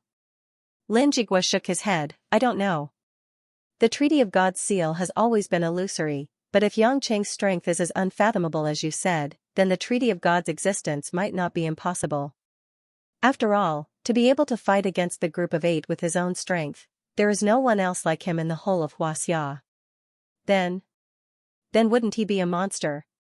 Grey Robe was moved. He doesn't have the strength to break the seal, and he wants all of us to fight him. If the seal really exists, if he breaks it, wouldn't we need half of the Yellow Flame Iron Brigade to have a chance to subdue him? It is precisely because he is a monster that he needs the Treaty of God's restriction. Lin Jigua smiled comfortingly, don't worry, the Treaty of God stipulates that to break the seal, one must fight against someone of the same level. Even if the seal is broken under other circumstances, Yang Cheng will not go against us. Don't forget, who is he to me now? Grey Robe was stunned for a moment, then he couldn't help but laugh. Master is indeed wise. So Master came here today with a plan. Today, Master is forcing Miss to divorce, and Miss will definitely not listen to Master, and because of the Lin family's rules, it is even more impossible for her to divorce Yang Cheng. Then, Yang Cheng will always be the son-in-law of the Lin family. Hee hee. Lin Jigua laughed. Some things are meaningless when said out loud. Actually, I am just doing my best to let the 2 of them be together. Although I have been secretly protecting Ruashi for the past few years, I can't guarantee that nothing will go wrong. In addition, these years, some people have already noticed the relationship between Ruashi and the Lin family, and her safety has become even more of a problem. If Yang Cheng is by her side, just like the recent crisis, we don't need to do anything, Yang Cheng can solve it perfectly. Moreover, who can defeat one of the main gods, Pluto? Grey Robe nodded in agreement and said, I'm just afraid that Miss and Yang Cheng will notice Master's intentions in the future. At that time, no matter who falls out, it won't be a good thing. Lin Jigua said in a low voice, everything depends on how far Ruashi and him can go. In the ward, Yang Cheng and Lin Ruashi looked at each other for a long time. Finally, because of the awkwardness, Lin Ruashi was the first to turn her head to the side and continue to look out of the window. Her pretty face was a little red, and she pretended to be unhappy and asked, what are you looking at? You found out my secret, and you want to see me make a fool of myself. Are you very proud? Yang Cheng smiled shyly, a little, but not too much. Humph, don't worry. What I said just now were words of anger. I won't abide by the Lin family's stupid rules. I won't shamelessly hold on to you. Once the 2-year contract is up, you can leave or stay, it's up to you. Lin Ruashi said coldly. Yang Cheng looked at the angry woman on the bed with some playfulness, leave or stay? Up to me? Why, I don't have to leave, but can I choose to stay? Lin Ruashi found that her words were wrong, and her face became even more charming. She said in a low voice, I mean, it doesn't matter if you're here or not, it doesn't affect me. Yang Cheng didn't say anything, and kept staring at Lin Ruashi until the woman's hair stood on end. Finally, she couldn't bear the teasing look, and fiercely turned her head to glare at Yang Cheng, and said, I told you to stop looking. Did you hear me? Wife, you're so beautiful. Yang Cheng suddenly said softly. Lin Ruashi's originally beating heart suddenly stopped, and even her breathing stopped, and she forgot to breathe. A pair of limpid eyes stared straight at Yang Cheng, and there was a bit of panic in them. After a while, 2 blushes appeared on her cheeks, and her eyelashes trembled slightly, and she lowered her head in silence. After a moment of silence, Xianxia took the lead and said, "Actually, I came here tonight to thank you for something." Lin Ruoxi still lowered her head and didn't speak. "I have to thank you for sending lawyer Zhang to help me get out of the police station this morning, or else I might have been tortured to death by your sister surnamed Kai," Xianxia said jokingly. "No way." Lin Ruoxi finally raised her head, and her face was still red. "Yongyan is not a female devil. If you don't do bad things, why would she hurt you for no reason? You're not going to ask why I went to the police station?" Xianxia was puzzled. Lin Ruoxi shook her head. "I'm not interested in knowing, it will only annoy me." Gently brushing her hair, Lin Ruoxi sighed, and her face finally returned to its usual cold look. "Xianxia, can you promise me something?" "What is it?" Xianxia was curious. It was rare for Lin Ruoxi to talk to him in a serious tone. Lin Ruoxi said, "Can you be like other normal men, work well, and don't do things that waste time and energy all day long? I don't object to you playing after work, even if you occasionally don't go home at night. I won't say anything about you. I just hope that the man at home will have a stable career, and not make people feel very illusory and erratic. If you can make some achievements, I can even give you the position of the company's president. You have that ability, you know very well, but you have been unwilling to face it seriously." Xianxia was stunned, and smiled. "Miss Lin Ruoxi, have you found that you are more and more aware of being a wife?" "What?" Lin Ruoxi frowned. "You know how to take care of the family, know how to rely on men, know how to be tolerant, know how to plan for your husband, know how to contribute to your husband, and know how to support and encourage your husband," Xianxia said with a smile. "Not only do you have the awareness of being a wife, but you are also a good and virtuous wife." Lin Ruoxi felt a little embarrassed, pursed her lips, and asked, "Don't mention these useless things, do you agree or not?" "No." Xianxia directly rejected. "I really don't have any ambitions. I feel that I am living a good life in the public relations department. I don't want to deal with too many troubles. If you really give me the position of the company's president, Yulei International might go bankrupt in 3 days, so. Although I really want to make my dear wife satisfied, I really don't want to force myself. I can only say sorry." "You." Being so easily rejected, Lin Ruoxi was so angry that her lips trembled, and her face became cold again. "Mud can't help a wall. Get out. I don't want to see you. TSK. You became not cute so quickly." Xianxia smiled deeply, and didn't argue with Lin Ruoxi. He quietly walked out of the room, leaving only a sleep early. The one who sent him off was a pillow that Lin Ruoxi had casually tossed over from the bed. Unfortunately, it hit the door. The next morning, Xianxia just delivered breakfast to the women in the office, and before he turned on the computer to start his gaming career, his phone rang. The curious Xianxia looked at the number and was stunned for a moment. It turned out to be little Zhao from Rose Bar, one of Changwei's right-hand men. If something happened to Changwei should call him. Why did little Zhao suddenly call him? After picking up, Xianxia asked while eating a soup bun, "Little Zhao, what's the matter so early in the morning?" Little Zhao hesitated on the other side of the phone, then said, "Brother Yang. Big sister. Big sister, she. Changwei? What happened to her?" Xianxia heard the sadness in little Zhao's voice, and suddenly became alert. Did something happen to Changwei so early in the morning? He hurriedly drove all the way to the Rose Bar, and came to an emergency stop at the entrance. The brakes made a sharp screeching sound, attracting the attention of passers-by. Xianxia got out of the car, and immediately walked into the bar that was empty this early in the morning. Inside the dimly lit bar, there were many people wearing different clothes, but their expressions were solemn. When they saw Xianxia enter, they all stood up and nodded to greet Xianxia. These people were all Changwei's confidants in the Red Thorns Society, so they were very clear about the intimate relationship between Xianxia and Changwei. They also understood that this man was a potential boss of the Red Thorns Society. The round-faced little Zhao stood guard at the entrance. Seeing Xianxia walk over, he walked up with a gloomy face. "Yang, big sis just fell asleep, she's not in any danger." Xianxia's expression wasn't very good.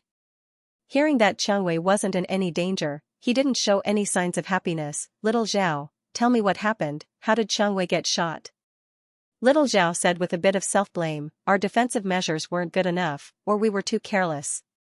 As it turned out, just last night, the Red Thorns Society accepted the allegiance of one of the West Union Society's strongholds. As the leader, Xianxia naturally went to accept the other party's allegiance. But she didn't expect that among the several small leaders who had pledged allegiance, one of them suddenly changed his mind at the last minute. He took out a pocket pistol from his pocket and fired at Xianxia at close range. Although Xianxia's skills weren't bad, she couldn't be as fearless as Yangqing against bullets. Even though she moved her body at the first moment, the bullet that was supposed to pierce through her heart still entered her abdomen. Following that, the scene turned chaotic.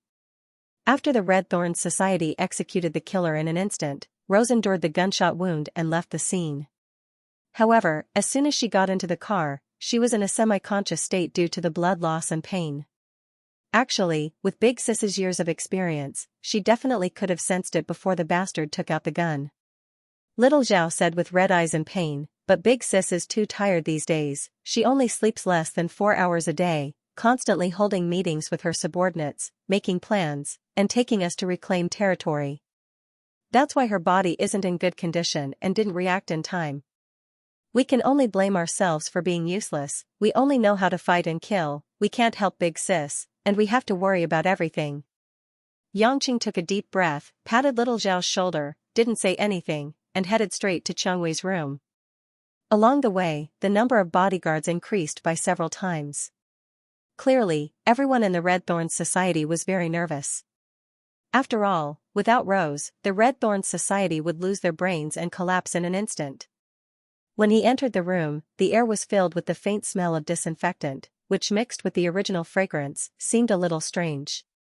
There was a petite figure standing in the room.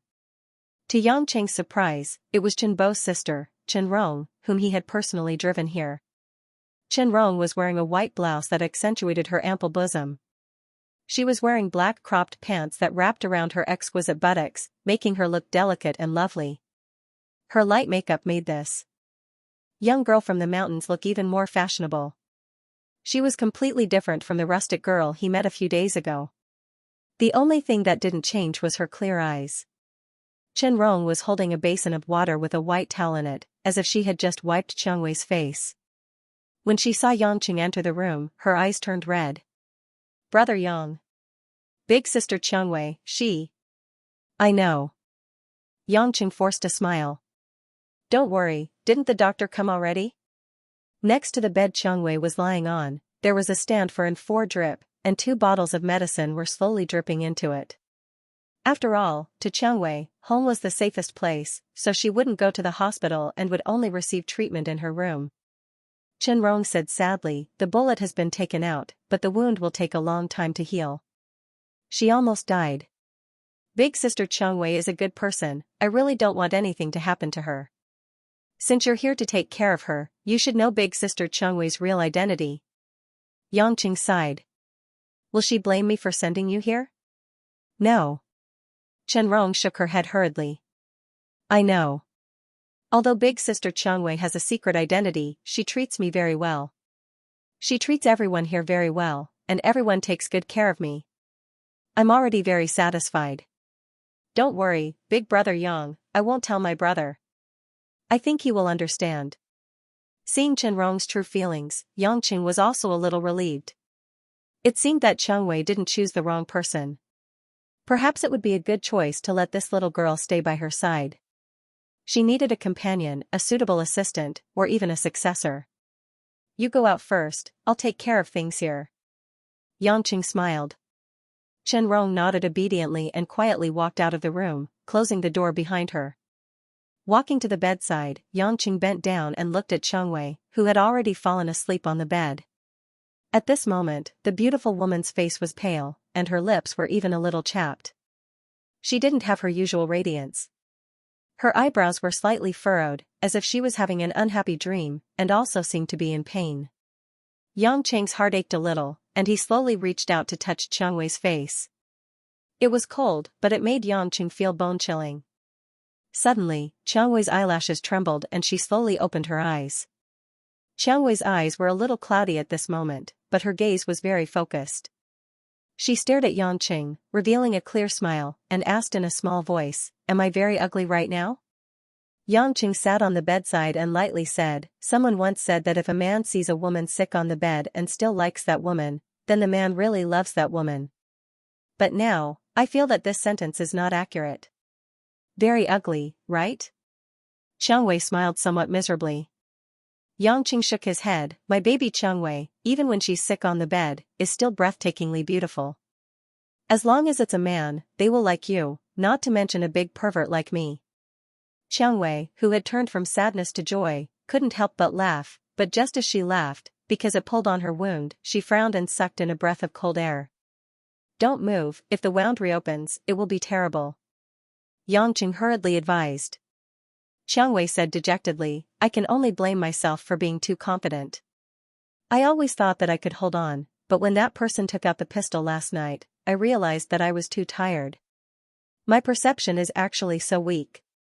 If it was in the past, I wouldn't have been so easily injured. Don't work so hard. If you have any difficulties, you can tell me. I don't want to see you get injured again," Yangqing said seriously. Xiangwei bit her lip. I know that even if you are alone, you can do all this, but I don't want to just be a woman who relies on you to get to the top. I don't like the feeling of being a vase. I hope that I am valuable to you. Situ Xiangwei." Yangqing stared at the woman with burning eyes, and suddenly shouted out Xiangwei's full name. Xiangwei was shocked. Seeing Yangqing's angry look, she was a little scared and couldn't speak. "You are worthless to me. You are priceless to me. You are priceless to me." Xiangwei's eyes were instantly filled with hot tears, overflowing and soaking the pillowcase. She felt that the blood in her body was boiling, but apart from sobbing, she couldn't speak. She had worked hard and sacrificed everything for this sentence, wasn't it? Yangqing chuckled, took 2 tissues from the bedside table, and gently helped Xiangwei wipe the overflowing tears from the corner of her eyes. "Why are you crying? I didn't scold you, I didn't hit you, I just said what was in my heart. Do you know, when I heard that you were shot, the bun in my mouth became like the bullet, as if I had swallowed the bullet myself. At that moment, I realized how important you are to me, Vixen. Let me tell you, you are not allowed to get hurt in the future. If you get shot again because of these trivial things, I won't hesitate to capture you, a woman, and keep you in a cage like a canary," Yangqing threatened. Xiangwei pouted, "I don't dare to do it again." Yangqing continued to wipe her tears, and he couldn't help laughing. "Is what I said very mushy? Actually, I didn't think much before saying it, because that's how I feel." Xiangwei smiled and shook her head. "I like it when you're mushy."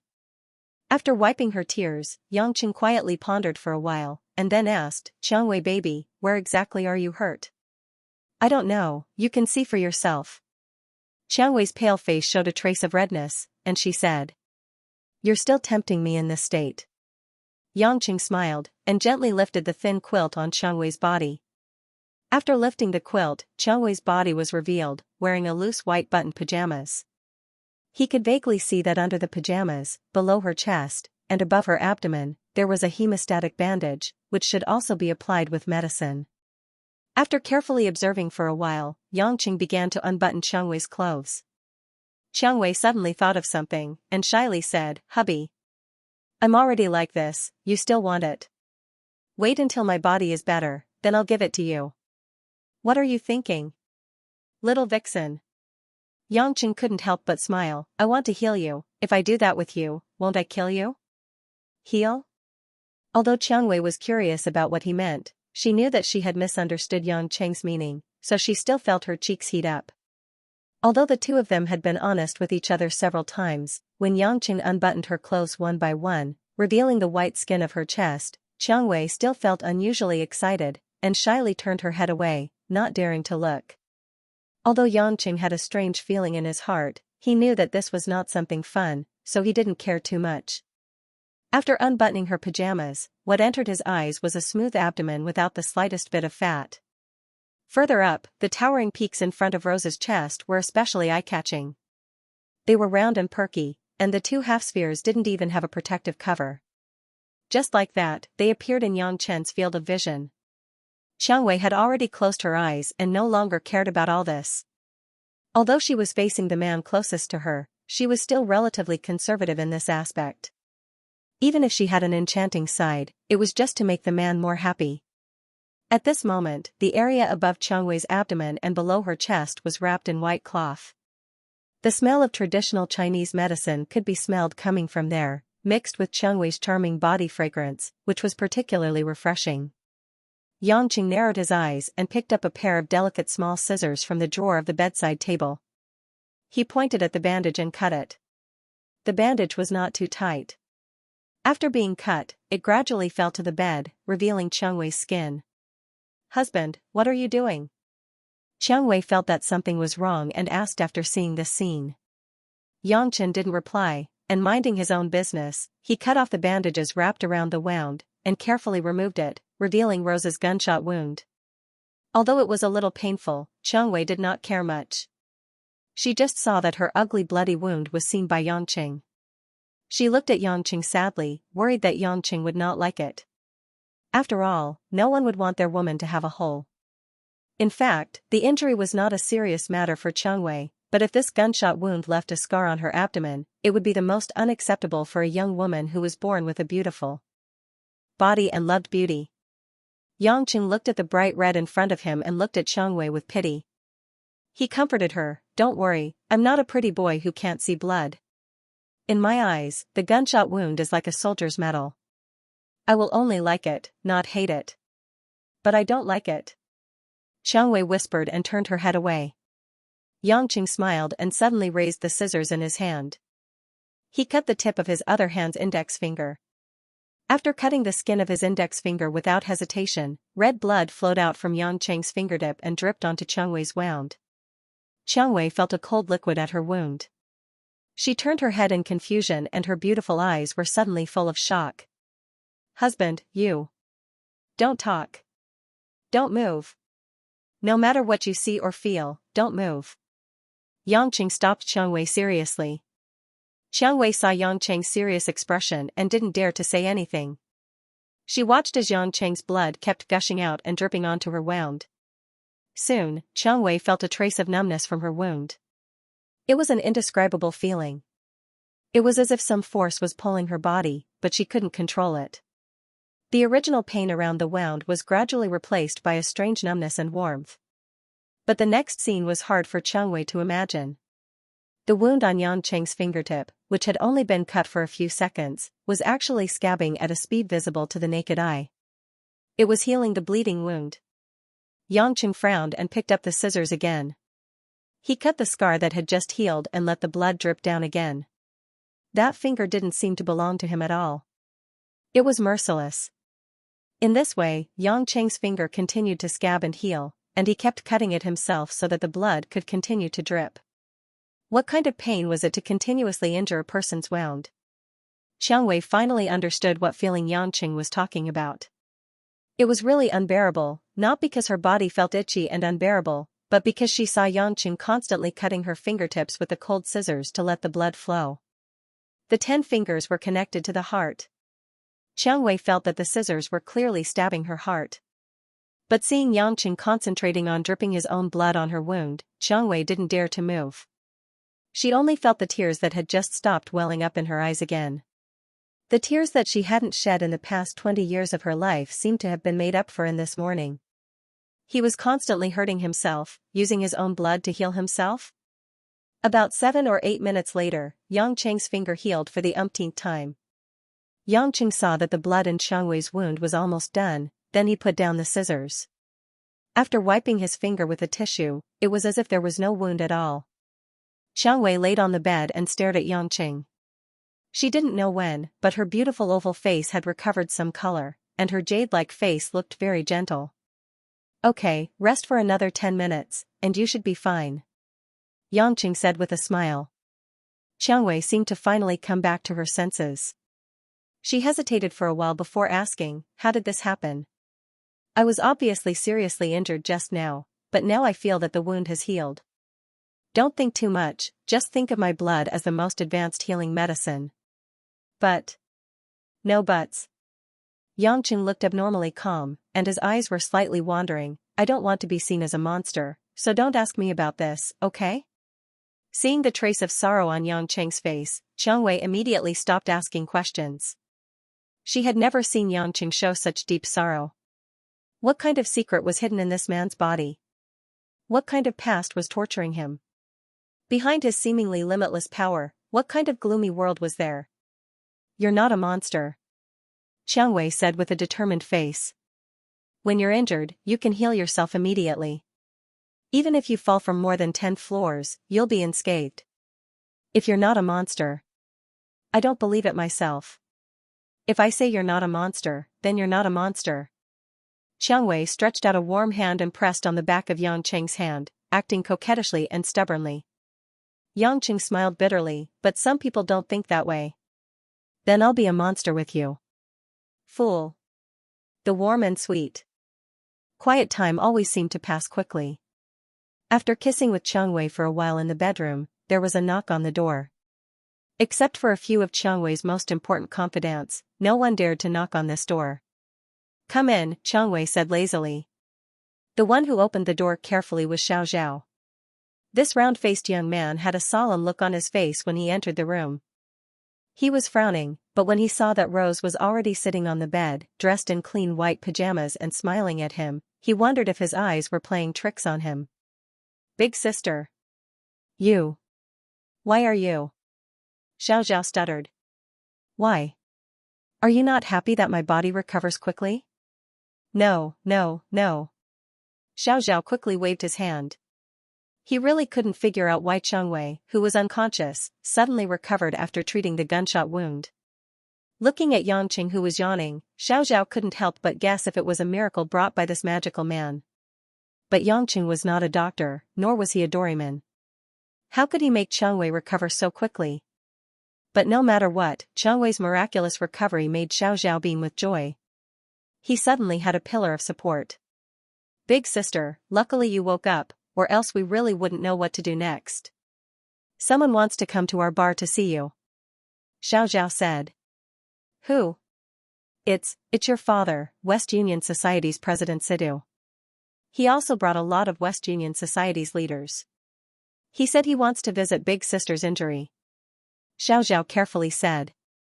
An imperceptible light flashed in Xianxia's eyes. She glanced at Yang Cheng. Yang Cheng gave her an indifferent look. Xianxia nodded and said knowingly, "Xiao, you can go out first. Take good care of them. Make sure they don't get into fights. I'll go out after I take a shower." "Okay, big sister." Xiao hesitated, but still asked with concern, "But big sister, are you really okay?" "You'll know in a bit."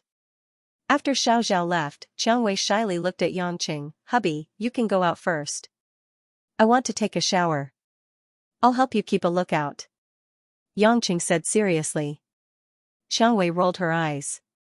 Clearly she was already immune to Yang Cheng's roguish behavior. Yang Cheng saw that he couldn't taste any benefits. He could only pat his butt and reluctantly walked out of the bedroom. He walked towards the bar's lobby. As soon as he entered the lobby, he felt the entire bar's atmosphere suffocating. At this time, the bar was already filled with people. There were at least 20 to 30 people on each side. Moreover, every one of them had a dark expression on their face and were laughing sinisterly. On one side of the bar was Xiao and a few other young Red Thorns Society members. Red Thorns Society was established not too long ago.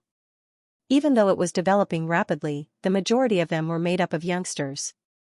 That was why they were brave and fierce in many of their confrontations with West Union Society. On the other side of the bar, West Union Society's people were led by Xianxia's father, Situmingza. Situmingza's facial features didn't resemble Xianxia's, but they both had a dignified appearance. He was wearing a Givenchy white checkered shirt, and on his hand was a Rolex silver collector's watch. He looked like an ordinary middle-aged gold-collar worker in the city. His temperament was completely unlike that of an underworld boss. At this moment, Situmingza was sitting on a black leather sofa with his legs crossed. In his hand was a purple clay teapot. He was leisurely sipping on his tea. At Situmingza's side, there were several people dressed in different attire. What made Yang Cheng surprised was that the familiar Zhang who was also sitting beside Situmingza. When he saw Yang Cheng walk out, he didn't have any reaction, as if he didn't know him at all. The underlings of both sides were at each other's throats, but the few West Union Society bigwigs were leisurely and carefree, whispering to each other, as if they didn't take all of this seriously. It could be seen that these West Union Society leaders, who had seen the wind and waves of the storm, were still very different from these little kids of Red Thorn's society. Before, Xianxia had only seen Xianxia in photos. This was the first time he had seen him in person. Speaking of which, this man who maintained himself well was his father-in-law. Unfortunately, Xianxia had already fallen out with him. As her son-in-law, he should just stop worrying. "Little Zhao, what are you blindly staring at? Come here, make me a glass of Bloody Mary." Xianxia beckoned at the little leopard-like little Zhao. He didn't want to compete with this group of people in that ridiculous manner. It would be better to drink some wine and wait for Xianxia to come out. Although little Zhao felt that the situation was a bit awkward, he didn't dare to not go when Xianxia called him. He immediately got down from his seat and happily went to make a drink for Xianxia. This scene caused the atmosphere in the bar to become tense. Everyone looked at Xianxia with strange gazes. Among the West Union Society's big shots, a thin-faced man with a pipe in his mouth raised his eyebrows. He seemed to be the youngest among them. He took down his pipe and pointed it at Xianxia. He sneered and asked, "You brat, are you that slut's gigolo?" As soon as he said this, the Red Thorn Society members were immediately enraged. Although many of them knew that this man had an unusual relationship with the president, they weren't familiar with Xianxia. But they couldn't tolerate Xianxia being insulted. Many of the West Union Society members put their hands into their collars, obviously preparing to take out their weapons. Xianxia gloomily waved his hand, hinting to these youngsters to calm down. "What are you doing? What are you doing? Even if you want to blow your beards and stare at me, wait till you grow a beard, sit down." Next, Xianxia turned around and smiled at the smoking pipe man. "You even know about this. You're indeed the same as me. However, you chose to be raised by a man like President Situ, while I chose a beauty to raise me. Our tastes aren't quite the same. You're stronger, you have a heavy taste." The smoking pipe man didn't get angry, he coldly snorted, "Smooth talker, you do have some guts. But I don't know how your other skills are, can you feed that slut? Little smoke bro, don't mess around with a pretty boy, today we are here to visit Miss Xianxia, not to fight." Another West Union Society leader with a big belly laughed evilly, "Moreover, this pretty boy looks so weak, he probably won't be able to satisfy Miss Xianxia, this question doesn't need to be asked." Finally, a young leader of the Red Thorns Society couldn't stand it anymore. He pulled out a shiny American Colt revolver, his face flushed red as he pointed at the fat boss and roared, "Fatty, if you have the guts, say that again." The scene immediately reached the peak of the storm.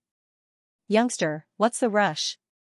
The smoking pipe man called Little Smoke Bro laughed in disdain. As soon as he finished speaking, he waved his hand behind him. Swoosh swoosh swoosh. A row of at least 20 West Union Society men instantly pulled out shiny black weapons from their bosoms, all of them were classic Browning pistols. This type of semi-automatic assault pistol could reach a valiant range of 100 meters, its firepower wasn't something an ordinary revolver could contend with. Seeing this scene, Xianxia couldn't help but squint his eyes. It seems that in a direct battle, Red Thorns Society really couldn't contend against West Union Society. Just in terms of weapons, they were too far behind. Xianxia had a powerful weapon in his hands, this wasn't a gap that could be made up for in a short period of time. This was the foundation that West Union Society had laid down for so many years. If they wanted to shake it, they would have to take drastic measures. Even though the Red Thorns Society's side was made up of hot-blooded youths who were willing to shed their blood, they weren't fools. In the current situation, their side was at a complete disadvantage. The West Union Society came prepared, bringing the elites of the elites. On the other hand, their side only came because they were worried about Rose's injuries, so they didn't bring enough people or weapons. How could they contend against these thugs who kill without batting an eye? But in their own territory, being suppressed like this, the small leaders of the Red Thorns Society all didn't feel good. A wave of ruthlessness was stifled in the group's chest, they wouldn't feel good if they didn't vent it out. Xianxia silently picked up the cocktail that Little Zhao had mixed, and gave a toast to Little Smoke Bro. He smiled and said, "Hey, I heard from that fatty that you're called Little Castrate? What, is there a problem? Little Smoke Bro proudly tapped the ash on his smoking pipe. Xianxia couldn't help but smile and said, your surname should be Li, right? Why? The smoking pipe man asked after some thought. I'm from the same family as Li Lianying, who served Empress Dowager Cixi. Otherwise, why would you call me castrate, and also bring along a brat? In fact, if you don't mind, it's also not bad to call you Little Pigeon. Xianxia happily suggested. Little Smoke Bro's face instantly darkened. He was so angry that he laughed and said, your mouth is really stinky. It seems like you still don't know that as long as any of my brothers behind me pull the trigger, there will be a hole in your head. And if they shoot down like this, you will be castrated first. Xianxia leisurely drank a mouthful of wine, and cheerfully smacked his lips. Look at you being so anxious. If there's something we can talk about it. Actually, for someone like you who is kept by President Situ, even if you really are castrated, I can understand. After all, you are kept by a man, so it doesn't matter if you are castrated. In any case, that thing is useless to you. Everyone present understood the meaning behind these words. Not only did he scold Little Smoke Bro, but he also included Xianxia, who hadn't spoken until now, in the same category as him. Little Smoke Bro narrowed his eyes, and the fat man who just spoke also revealed an evil grin. They all looked at Xianxia, hoping that the president would give them instructions to take action. The Red Thorns Society's side all laughed, looking at Xianxia with admiration and worry in their eyes. After all, if they provoked the other side with guns, they would be shot into a hornet's nest in an instant. Xianxia didn't get too excited. Tidying up his clothes, he raised his head with a smile that wasn't a smile, looking at Xianxia as if he was looking at a clown. What's the point, little brother?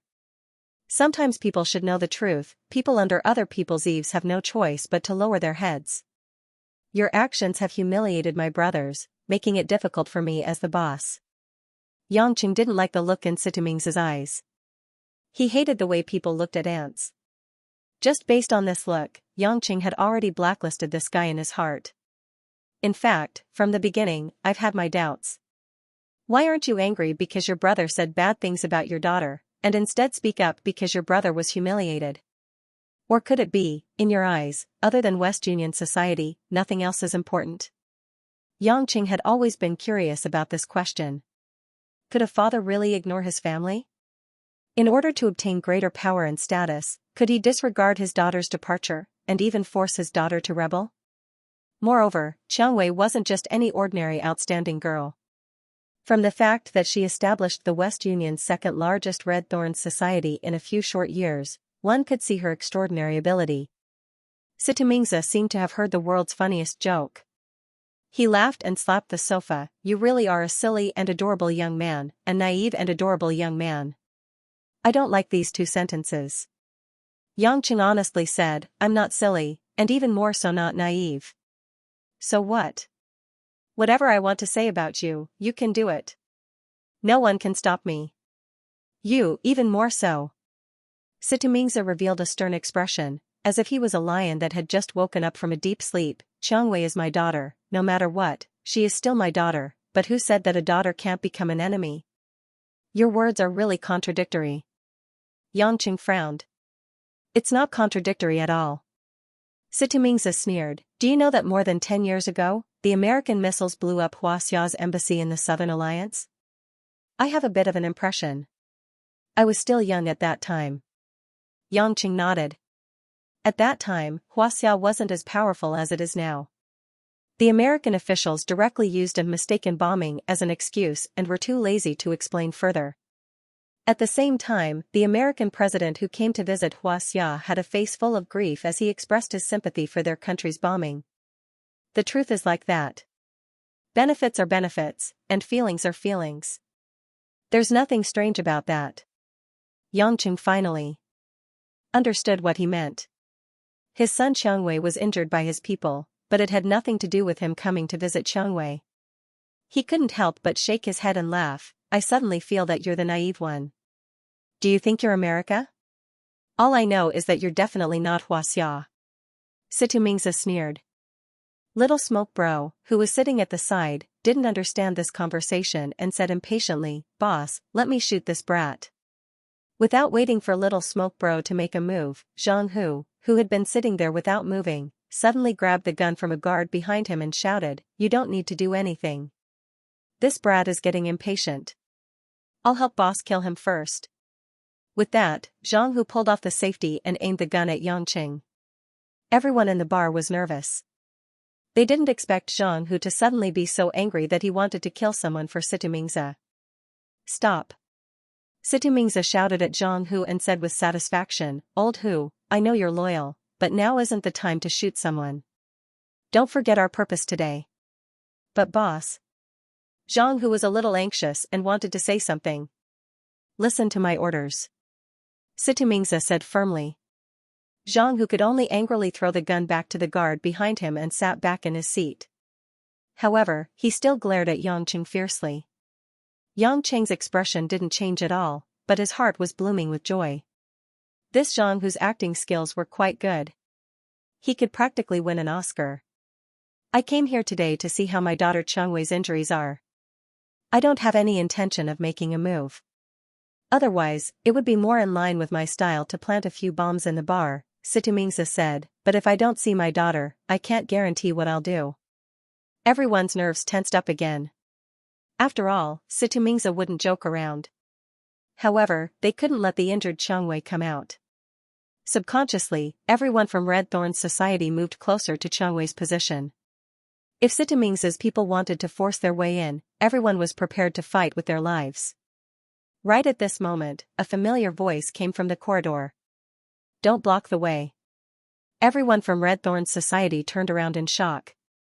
They discovered that Changwei, who was wearing a violet lace blouse, tight black cropped pants, and a colorful white belt, had suddenly appeared behind them. Her soft long hair was still a little wet, as if she had just taken a shower. Her cheeks were tender red, her eyes were moist, and she looked enchanting. "Big sis. You're all right?" Many people from Red Thorn's society were shocked speechless. Wasn't Changwei shot? Why does it seem like she's fine? The few big shots from West Union society also stood up in shock. They didn't dare to believe it. They clearly knew that Changwei suffered a gunshot wound to her abdomen and was probably unconscious. How could she suddenly be alive and healthy in front of everyone? Furthermore, it seemed like she wasn't injured at all. Of course, they didn't think that their own intelligence was wrong. However, they couldn't understand how a gunshot wound could recover so quickly. Could it be that she was pretending to be fine? Forcefully holding on? It doesn't seem like it. Many colors flashed through Situmingza's deep eyes. Finally, his eyes met with Changwei's. This pair of father and daughter, who had become enemies, didn't say a word. It was like a family that hadn't seen each other for a long time. They looked at each other, and the atmosphere became strange again. "You've lost weight," Situmingza said with a hint of pity in his eyes. "Not at all, I'm just right," Changwei replied indifferently. This scene made it hard for everyone to understand what was going on. Didn't this pair of father and daughter already shed all pretense of cordiality for a few years? How could they calmly talk about the problem of their daughter's figure? Situmingza looked at Changwei's soft and beautiful face and sighed, "You're looking more and more like your mother, you're practically the same as her when she was young." "I don't remember," Changwei said indifferently. "You probably don't remember, but she left us after giving birth to you. Speaking of which, you and your mother are really heartless to me. One left me after giving birth to you, and the moment you grew up, you also left me," Situmingza said with a sigh. "The problem isn't us, it's you. It's just that you can't understand." Changwei's face was calm. "You came here today to say this?"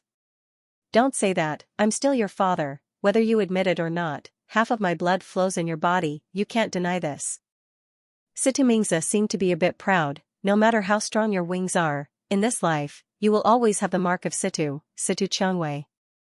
Changwei's hand clenched into a fist, but then she loosened it. "You're old, you like to talk nonsense." "Haha." Situmingza raised his head and laughed. "That's right, I'm indeed old, I even have a few more strands of white hair recently, but luckily I have a good daughter like you. When I'm old, I won't be lonely." "You'll be lonely," Changwei said resolutely. "That's hard to say," Situmingza glanced at Qiang Wei's body strangely. Your gunshot wound, is it okay? Qiang Wei sneered, thanks for your concern, your subordinate's shooting skills aren't that good. I'm really happy that you didn't get a serious gunshot wound, really. Although it's a bit of a pity, if there's nothing wrong with your body, then you'll be able to attend the banquet on time next week, Situmingza said. Don't worry, I'll go. Qiang Wei said, if there's nothing else, you can leave now. At this moment, a young leader of the Red Thorns Society picked up a phone call. After whispering a few words, he ran behind Qiang Wei and whispered something in Qiang Wei's ear. Qiang Wei's expression changed. Looking at Situmingza's complacent smile, a sharp light flashed in her eyes. Your shamelessness and ability to seize every opportunity are both better than mine. Haha, I'm old and I like to be lazy. Rather than fighting with you, I might as well find a chance to take it back. Situmingza laughed, now it's good, I've taken back the 3 territories that you stole from me. Moreover, I didn't lose a single one of my brothers. You're welcome to come and steal from me again, I won't forcefully defend them, really. After saying that, Situmingza waved his hand. The West Union Society's people all stood up, a few of them were already laughing maniacally as they followed behind Situmingza and walked out of the Rose Bar. The Red Thorns Society's people all heaved a sigh of relief, but when they saw Qiang Wei frowning, they all went up to ask what happened. After Qiang Wei explained a little, everyone became indignant. It turned out that when Rose was injured and the Red Thorns Society was in chaos, Situmingza came to the bar to put pressure on them. On the other hand, he sent a large group of people to brazenly take back control of the 3 territories that had been taken away. Yangqing, who had been sitting by the bar and watching the scene unfold, finally finished his 3rd cocktail. After a hiccup, he jumped down from his seat and walked to Qiang Wei's side. In front of everyone, he pulled Qiang Wei into his embrace and patted her soft back. Don't frown, after the banquet ends next week, everything will be over. Qiang Wei rested her head on Yangqing's shoulder, enjoying the unique smell of tobacco and alcohol on the man's body, and nodded slightly. The Red Thorns Society's group of youngsters saw their boss gently falling into the man's embrace. They all revealed a surprised and ambiguous smile, but all of them silently gave their blessings. After leaving the bar, Yangqing looked at the time, it was already past noon. He touched his stomach and felt hungry, but he was too lazy to go back to the company's cafeteria. He suddenly remembered the restaurant Lu Mingyu took him to eat, and felt that the food was good, and it was close to here, so he drove there alone. After entering the restaurant, the waiter led them to a table for 2 against the wall. Because he was alone, Yangqing was too lazy to order a drink, and directly ordered a meat and a vegetable, as well as a small soup dumpling. He planned to go back to the company to take a nap after eating. Before the dishes were served, another group of guests came in from the front door. Yangqing was slightly surprised, he actually knew the people who came, it was old Li's family that he hadn't seen for a long time. What made Yangqing feel even more strange was that not only old Li, but also Li Jingjing and Li's mother. There was also an acquaintance, Xianxia. Because he had to run both the hospital and the company, plus he encountered some miscellaneous things, he hadn't contacted Li Jingjing for a long time, but Li Jingjing didn't take the initiative to contact him. After not seeing her for a long time, Yangqing found that Li Jingjing's complexion looked a bit haggard. Wearing a simple white dress, carrying a light coffee bag, the girl with a ponytail looked more and more mature and elegant. Perhaps because she was a teacher, she was no longer the young female college student she used to be.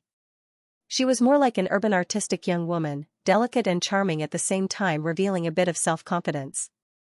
At this moment, Li Jingjing was supporting her mother, while old Li was happily talking with Jiang Shua, who took the lead, and walked towards Yangqing.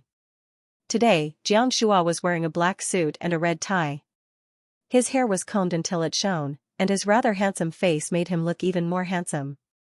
He was talking and laughing with old Li, appearing very warm and humble.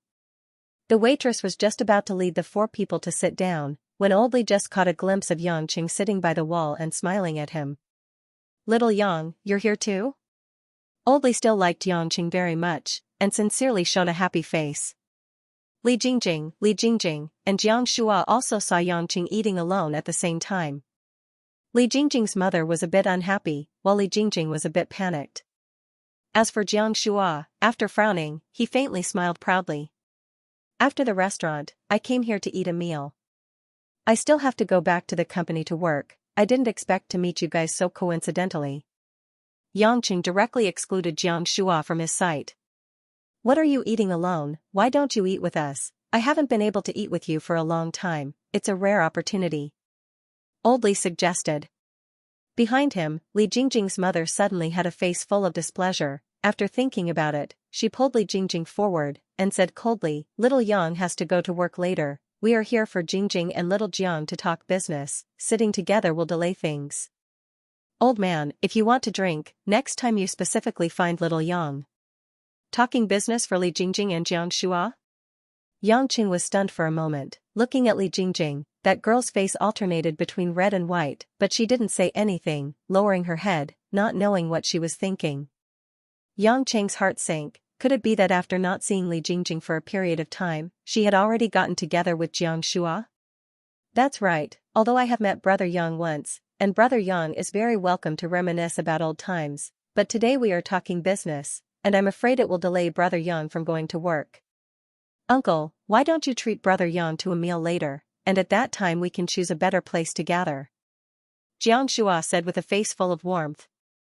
Old Li had always run a small business all his life, and when he was old he relied on his daughter's relationship. Now that the son of the director of education had come to curry favor with him, naturally his heart felt a bit fluttering. Thinking about it, it was indeed true. It wouldn't be good to have Yangqing join in on serious family matters, and it would also be a bit awkward, so he nodded. All right then, little Yang, that's all for today. Next time your older brother will treat you to a meal.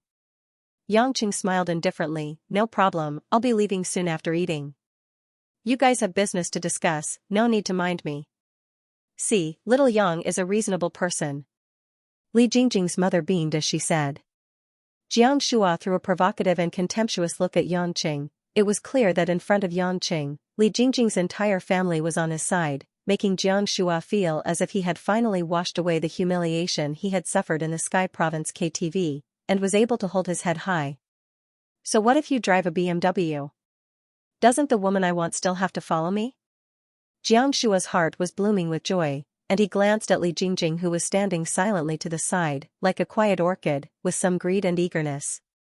Under Li Jingjing's mother's urging, the four quickly followed the waitress to the reserved room to eat, leaving Yangqing sitting alone by the wall, even though he was originally alone. From beginning to end, Li Jingjing didn't even look at Yangqing, and this made Yangqing feel a bit uncomfortable in his heart. In fact, Yangqing was also very clear that he already had a wife of Lin Ruoxi's level, and also a lover of deep affection like Chengwei. He really shouldn't be tainted by a pure girl like Li Jingjing. Moreover, previously Lin Ruoxi had treated him coldly, as if they were strangers, and only had a contractual relationship. But now that he had experienced some things, and understood quite a bit about Lin Ruoxi's family background, there was more and more inexplicable ties between the two. Moreover, after having sex as husband and wife, their marriage relationship had gradually stabilized. Yangqing couldn't possibly leave Lin Ruoxi freely. He wasn't willing. Therefore, it might not be a bad thing to let Li Jingjing have a good home. However, the other party was Jiang Shua, which gave Yangqing a bit of a headache. Old Li and his wife were both born in poverty, and it was human nature to hope that their daughter would have a rich in-laws, but this choice was likely to make Li Jingjing suffer for a lifetime. After thinking about it, there was no good way. He couldn't use force to interfere in other people's family affairs, so Yangqing had to put it aside and plan to think about it for a while. At the same time, Old Li and his wife were also talking to each other, but their voices were very low, so that the two young people wouldn't hear. After Old Li said goodbye to Yangqing, he actually felt a bit uncomfortable in his heart. After all, this way of speaking was a bit too cold.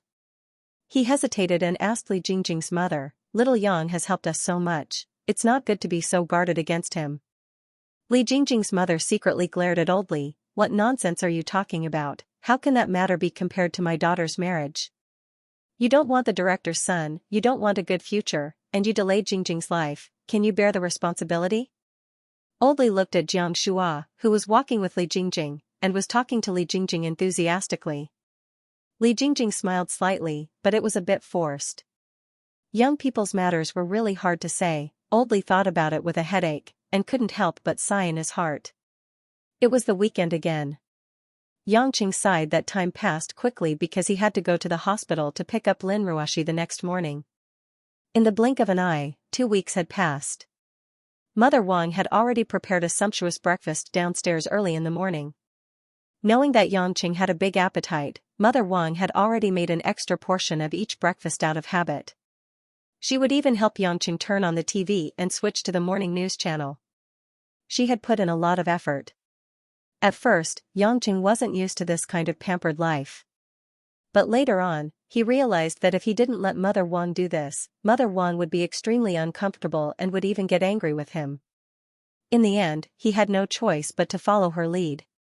"Young master, young miss will be back early tomorrow morning. Why don't you buy some flowers for a festive occasion? I think young miss will like it too," Mother Wang suggested with a smile. Yangqing drank the porridge in big mouthfuls and chewed on the oatmeal bun.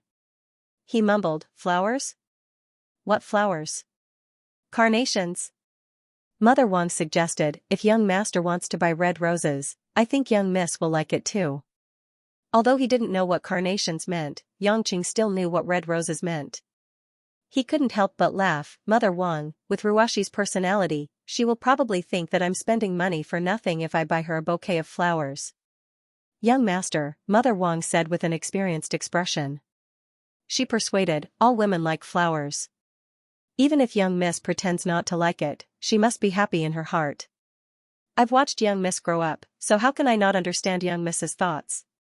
Hearing that, Yangqing felt that it was a little strange to buy flowers for his wife. However, he decided to buy a bouquet before going to the hospital tomorrow morning. Forget about the red roses, it was too mushy. He would just buy the carnations. At this moment, the doorbell of the villa rang. Who would drop by so early in the morning? Although Yangqing had only lived in Dragon Garden for a short period of time, according to his mother Wang, because Lin Ruoshi rarely showed up at social events, and the few close friends she had rarely visited the house, very few people knew about the villa, let alone visitors. Mother Wang walked quickly to the door and looked at the surveillance camera by the door. She was a little curious, but she still opened the door. A man and a woman were standing outside the door. The woman looked to be about 17 or 18 years old. She wore a pink hairband and looked very cute. Her watery eyes were filled with a touch of youthful charm. She was wearing a light yellow short-sleeved shirt and white shorts with cartoon patterns. Her slender and fair legs and her perky buttocks made her figure surprisingly well developed. It didn't seem to match her face. As for the man, he was wearing sunglasses, a suit and a tie early in the morning. He had a serious look on his face as he followed behind the girl. It was obvious that he was a bodyguard. When Yangqing looked at them, he suddenly frowned. It was actually Tang Tang, who he hadn't seen for a long time, and that silly bodyguard called Brother Little Yong. That day, when the Yamada sect people attacked, it happened to implicate Tang Tang. After that, Flower Rain, one of the Yellow Flame Iron Brigade's group of 8, came to help send her back. Yangqing couldn't be bothered anymore. He originally thought that the matter had come to an end and this girl had learned her lesson and wouldn't dare to contact him again. He didn't expect that she would suddenly come to his house early in the morning. Obviously, not only did Tang Tang not let him off, but she also knew the location of his house. "Miss, may I know who you are looking for?" Mother Wang asked kindly. Anyone would speak softly to such a pretty girl. Tang Tang smiled sweetly. "Auntie, I'm looking for Yangqing." "Looking for our family's son-in-law?" Mother Wang was even more confused about this girl's identity. She didn't think that she was a woman Yangqing found outside. With such a young girl, Mother Wang couldn't imagine that kind of situation. When Tang Tang heard Mother Wang call Yangqing's son-in-law, a strange look flashed through her eyes. She then looked towards the door and saw Yangqing sitting at the western dining table eating breakfast. "Uncle!" Tang Tang called out happily and waved her hand. Yangqing suddenly had the urge to dig a hole in the ground. Why didn't this little demon girl let him off? But she was still quite friendly to him. As the saying goes, one shouldn't hit a smiling person. He could only stand up and walk forward to ask, "What are you doing here so early in the morning?" Tang Tang pouted and appeared very delicate. "I was almost scared to death last time. You didn't even call me to comfort me." You haven't contacted me for so many days. Can't I come to you? I'm not your biological father. Why would I care so much about you? Also, it's not like I caused you to suffer. Xianxia said impatiently. There was still a steamed bun in his mouth that he hadn't finished eating. When Tang Tang saw that Xianxia didn't want to talk to her, the joy in her heart turned into grievance. She pouted and had tears in her eyes. When Mother Wang saw such a beautiful little girl like this, she felt pity for her and softly comforted, "Son-in-law, this little girl is so considerate. Don't say that." She's about to cry. Cry? She didn't even cry when she drove her Porsche to ram my BMW. Xianxia didn't take it seriously. Hey. It's your fortune that our miss specially came to find you. Be more polite when you speak. Little Yong said angrily. Xianxia was too lazy to pay attention to him. When he saw Tang Tang looking like a bully, he only felt annoyed. His originally beautiful weekend mood was ruined. He sighed and said, "Okay, don't look like this. You're like a resentful wife who was dumped by a man. Tell me, why did you come here?" Tang Tang pouted her lips, sniffed with her nose, and looked at Xianxia anxiously. My father wants to see you." "Your father wants to see me?" Xianxia felt it was strange and asked, "Why does he want to see me? I'm already married. Does he still want to see me as a son-in-law?" Tong Tong's face turned red. She shook her head and said, "No. It's because Uncle saved me last time. My father always wanted to thank Uncle, but he was busy with work. Today, he specially invited Uncle to see me." Xianxia lightly snorted, "Your father wants to thank me. Not me. Why do you want me to go and see him?" "Because." Tang Tang was at a loss for words. This was indeed a bit unreasonable and inappropriate. Little Yong, who was at the side, arrogantly said, "Don't think too highly of yourself. It's your fortune that our master wants to see you. Normal people can't even see him even if they wanted to. Sorry, I'm different. However, I'm not interested in seeing him." Xianxia waved his hand, indicating for the two to leave. "I'm on vacation today. I'm too lazy to go out. You guys can leave. Don't come back again." Little Yong's anger immediately rose. His face turned red as he said, "Don't be unappreciative. Although you're lucky to have saved our young miss once, it was just a coincidence. Our master is kind and generous, that's why he's willing to see you. Who do you think you are? Do you really think so highly of yourself?" Xianxia yawned. From the bottom of his heart, he did not want to argue with him. He said, "You guys can leave. I still want to continue eating breakfast." Seeing that Xianxia was about to close the door, Tang Tang immediately went forward and hugged Xianxia's waist. She anxiously shouted, "Uncle, don't be like this. My father really wants to see you. However, it's not suitable for him to come by himself, so what?" Seeing the girl's helpless appearance, Xianxia did not want to be too forceful. "So, Uncle, can you go and see him? I'm begging you. I've never begged anyone since I was young. It's only because you're my favorite uncle that I'm begging you." Tang Tang pleaded with a soft voice. Her pair of bright eyes were filled with sparkling dew. Her delicate and pitiful appearance made people feel sorry for her. There were two things that Xianxia could not stand. The first was the tears of an innocent girl. The second, he had not thought of it yet. "Are you sure you're not acting? Why do you look like a little white flower on a cliff that has just received dewdrops? It's not like you." Xianxia rubbed his head in distress. Tong Tong's expression became even more pure and cute. She was almost like a white glutinous rice dumpling with sesame filling. She mumbled, "Uncle, please come with me. If you don't come with me, Father will definitely think that I've done something bad to make you angry. He might even put me in confinement. He won't give me pocket money. I'll be left alone at home." Wang Ma, who was at the side, was almost moved to tears. Pushing Yang Chen, she said, "Young master, the little girl is so pitiful. Let's just go with her. It's not an urgent matter anyway. It might be really inconvenient for her family." Even Mother Wang had said so. Xianxia was too embarrassed to let Tang Tang cry in front of him. He could only nod and say, "All right, I'll go with you. Don't make that expression again." When Tang Tang heard that, her tear-stained face instantly became as bright as the sun. It was as if the gloomy clouds had been swept away in an instant. Sweet and charming dimples appeared on her face. She hugged Yang Cheng's arm and said with a sweet smile, "I know you're the best, uncle. You'll definitely come with me." How could she look pitiful at all? She was just a little vixen. Yang Cheng finally realized that his cultivation was still shallow. He was even tricked by a little girl who was not even an adult yet. What a scam. The car that sent Tang Tang over was a black Audi A8. It seemed to have undergone some modifications. At the very least, Yang Cheng could tell with a glance that the car was bulletproof. It seemed like Tong Tong's father was also afraid. Little Yongji sat in the front passenger seat, while Yang Cheng and Tang Tang sat in the back.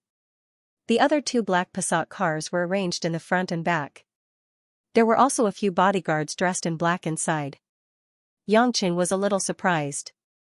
It seemed like Tong Tong's family was not just ordinarily wealthy. Just this bodyguard team was comparable to the leaders of some small countries. It was obvious that she was scared by the kidnapping and surprise attack. Thinking back to when Zhou Dongqing said that he was the one who ordered the attack at Maple Forest Leisure Center, Yang Cheng felt that these measures were necessary. After all, Zhou Dongqing represented Dongxing.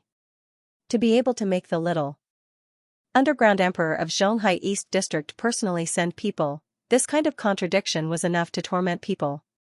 After the three cars drove out of Zhonghai City, they drove towards the southeast coastal area of Zhonghai. They went all the way to the leisure villa area near the beach before slowly stopping in a manor near the sea. The bright and beautiful sunlight, the salty sea breeze, and the endless azure sea in the distance.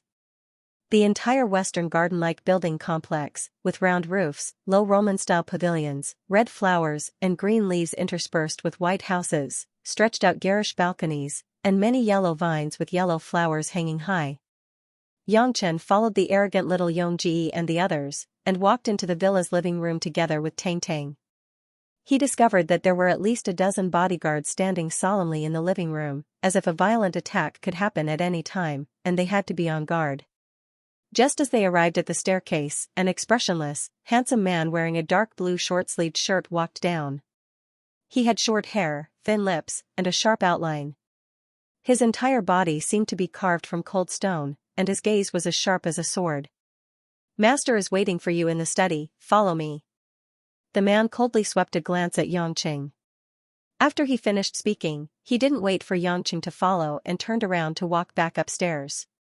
Facing the cold man's commanding tone and disdainful gaze, Yang Cheng wrinkled his eyebrows and stood in place, not moving an inch. Yang Cheng could be lenient to others, but only if the other party respected him. Tang Tang noticed the change in Yang Cheng's displeasure, and felt a burst of nervousness in her heart. She smiled apologetically and said, "Uncle, don't be angry, that is Dad's most trusted bodyguard, Dugu Zue. Uncle Azue has always been like this, he didn't mean to be rude to you." "Then he did it on purpose?"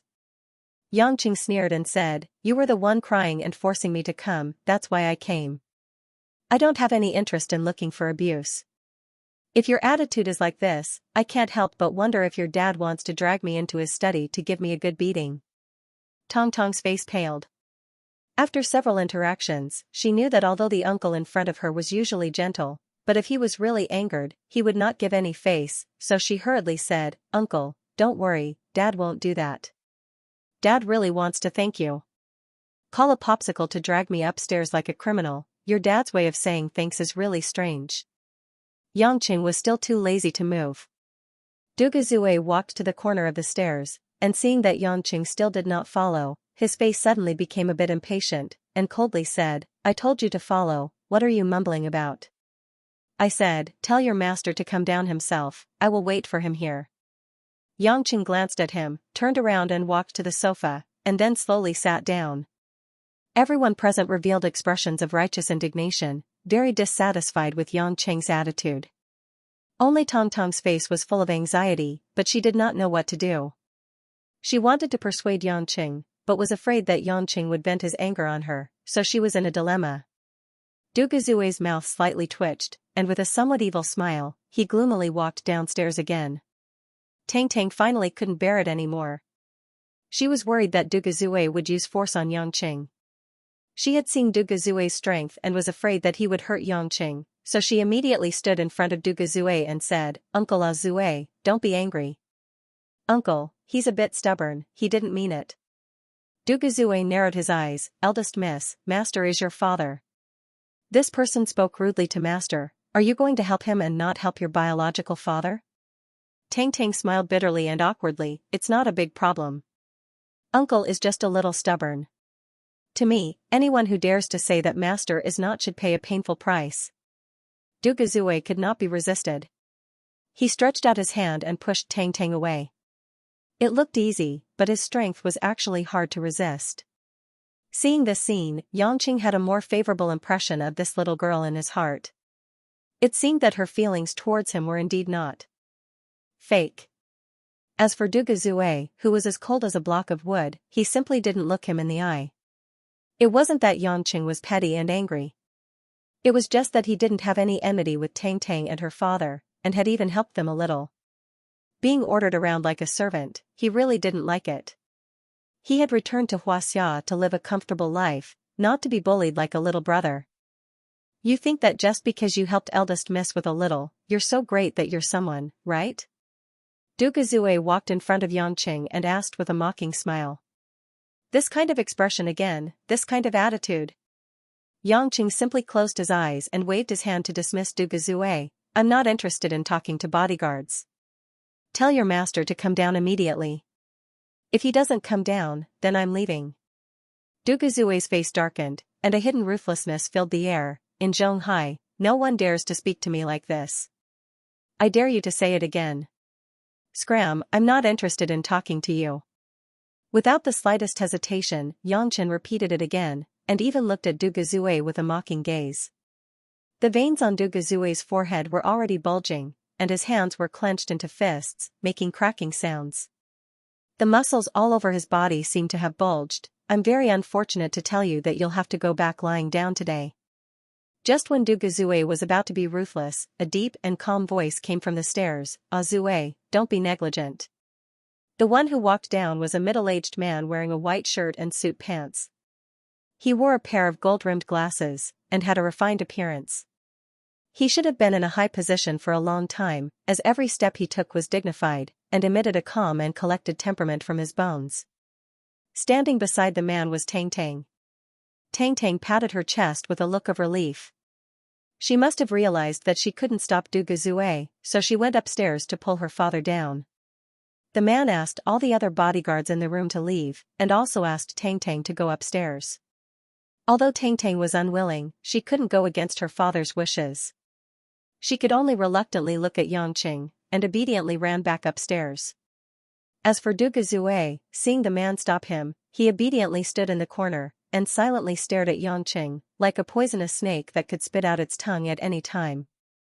"I'm really sorry, Azue's temper isn't very good, and he might have scared Mr. Yang."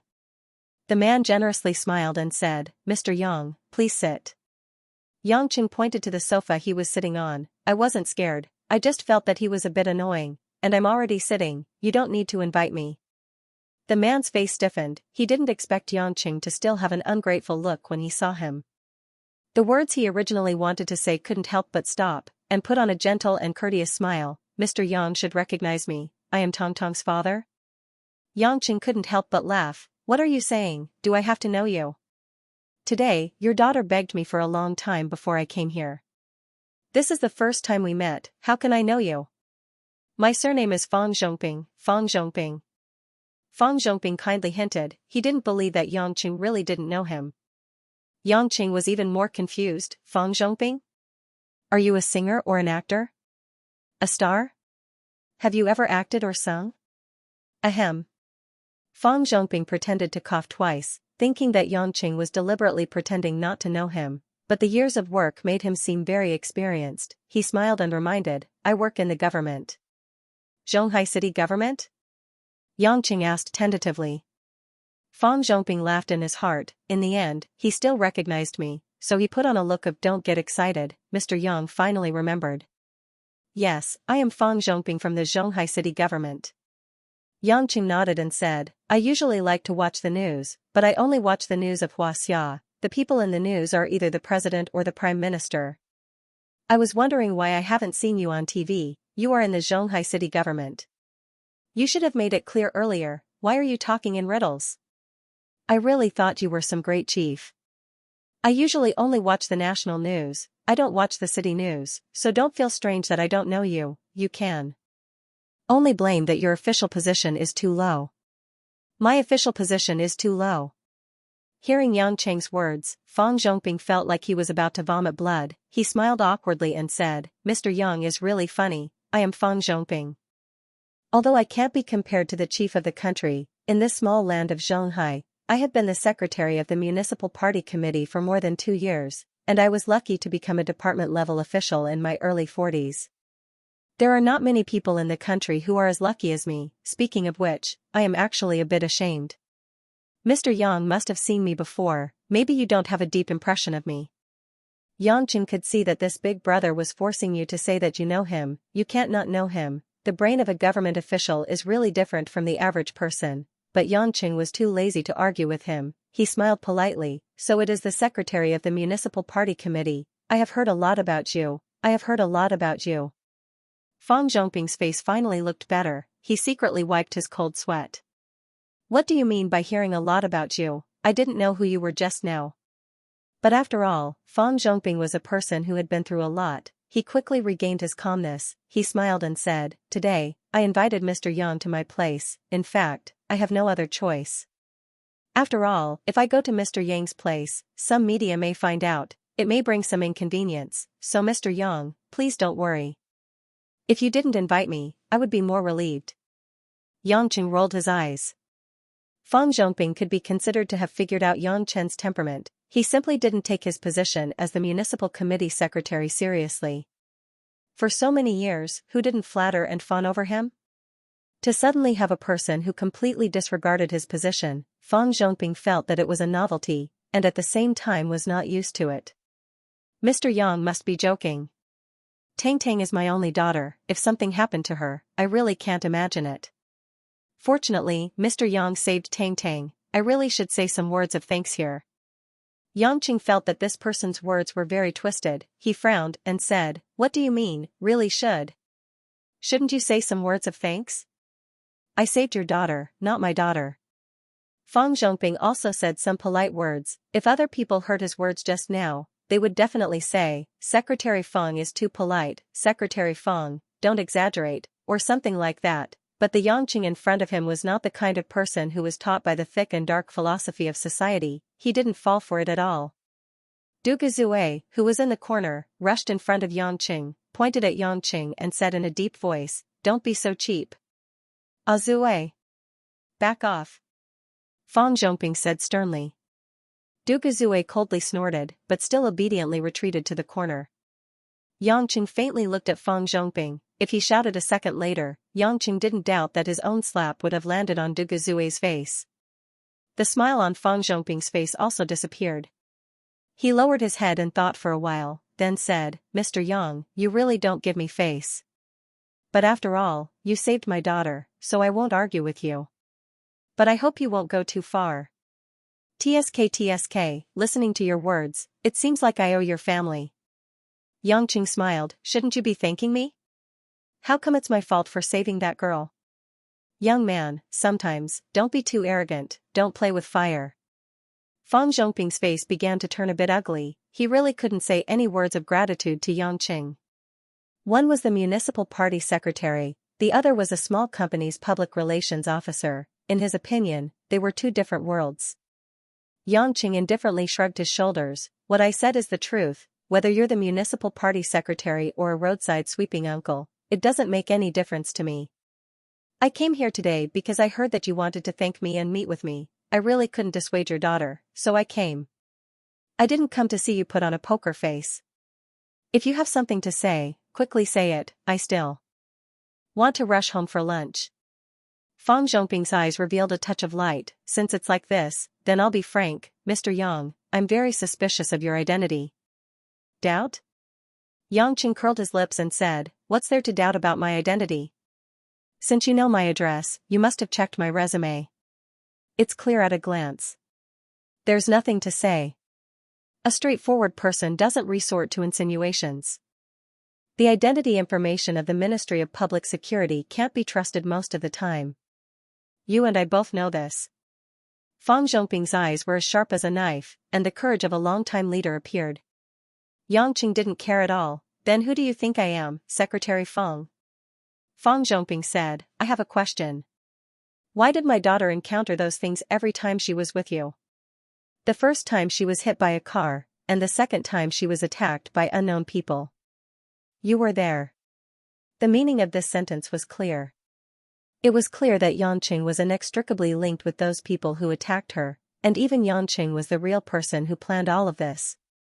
As for the reason, it was to get close to Tang Tang, so as to gain her trust, and then make more terrible attacks. Yangqing knew that Tang Tang's matter was interfered with by Zhou Dongqing.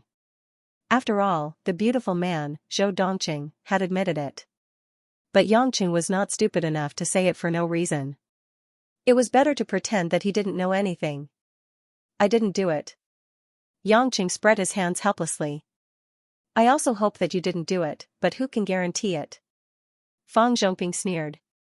Yangqing thought for a moment and said, I don't have any evidence to prove my innocence for the time being, but I'm not interested in collecting that evidence. Don't you want to clear your suspicion, or you can't clear it at all? Fang Zhongping asked aggressively.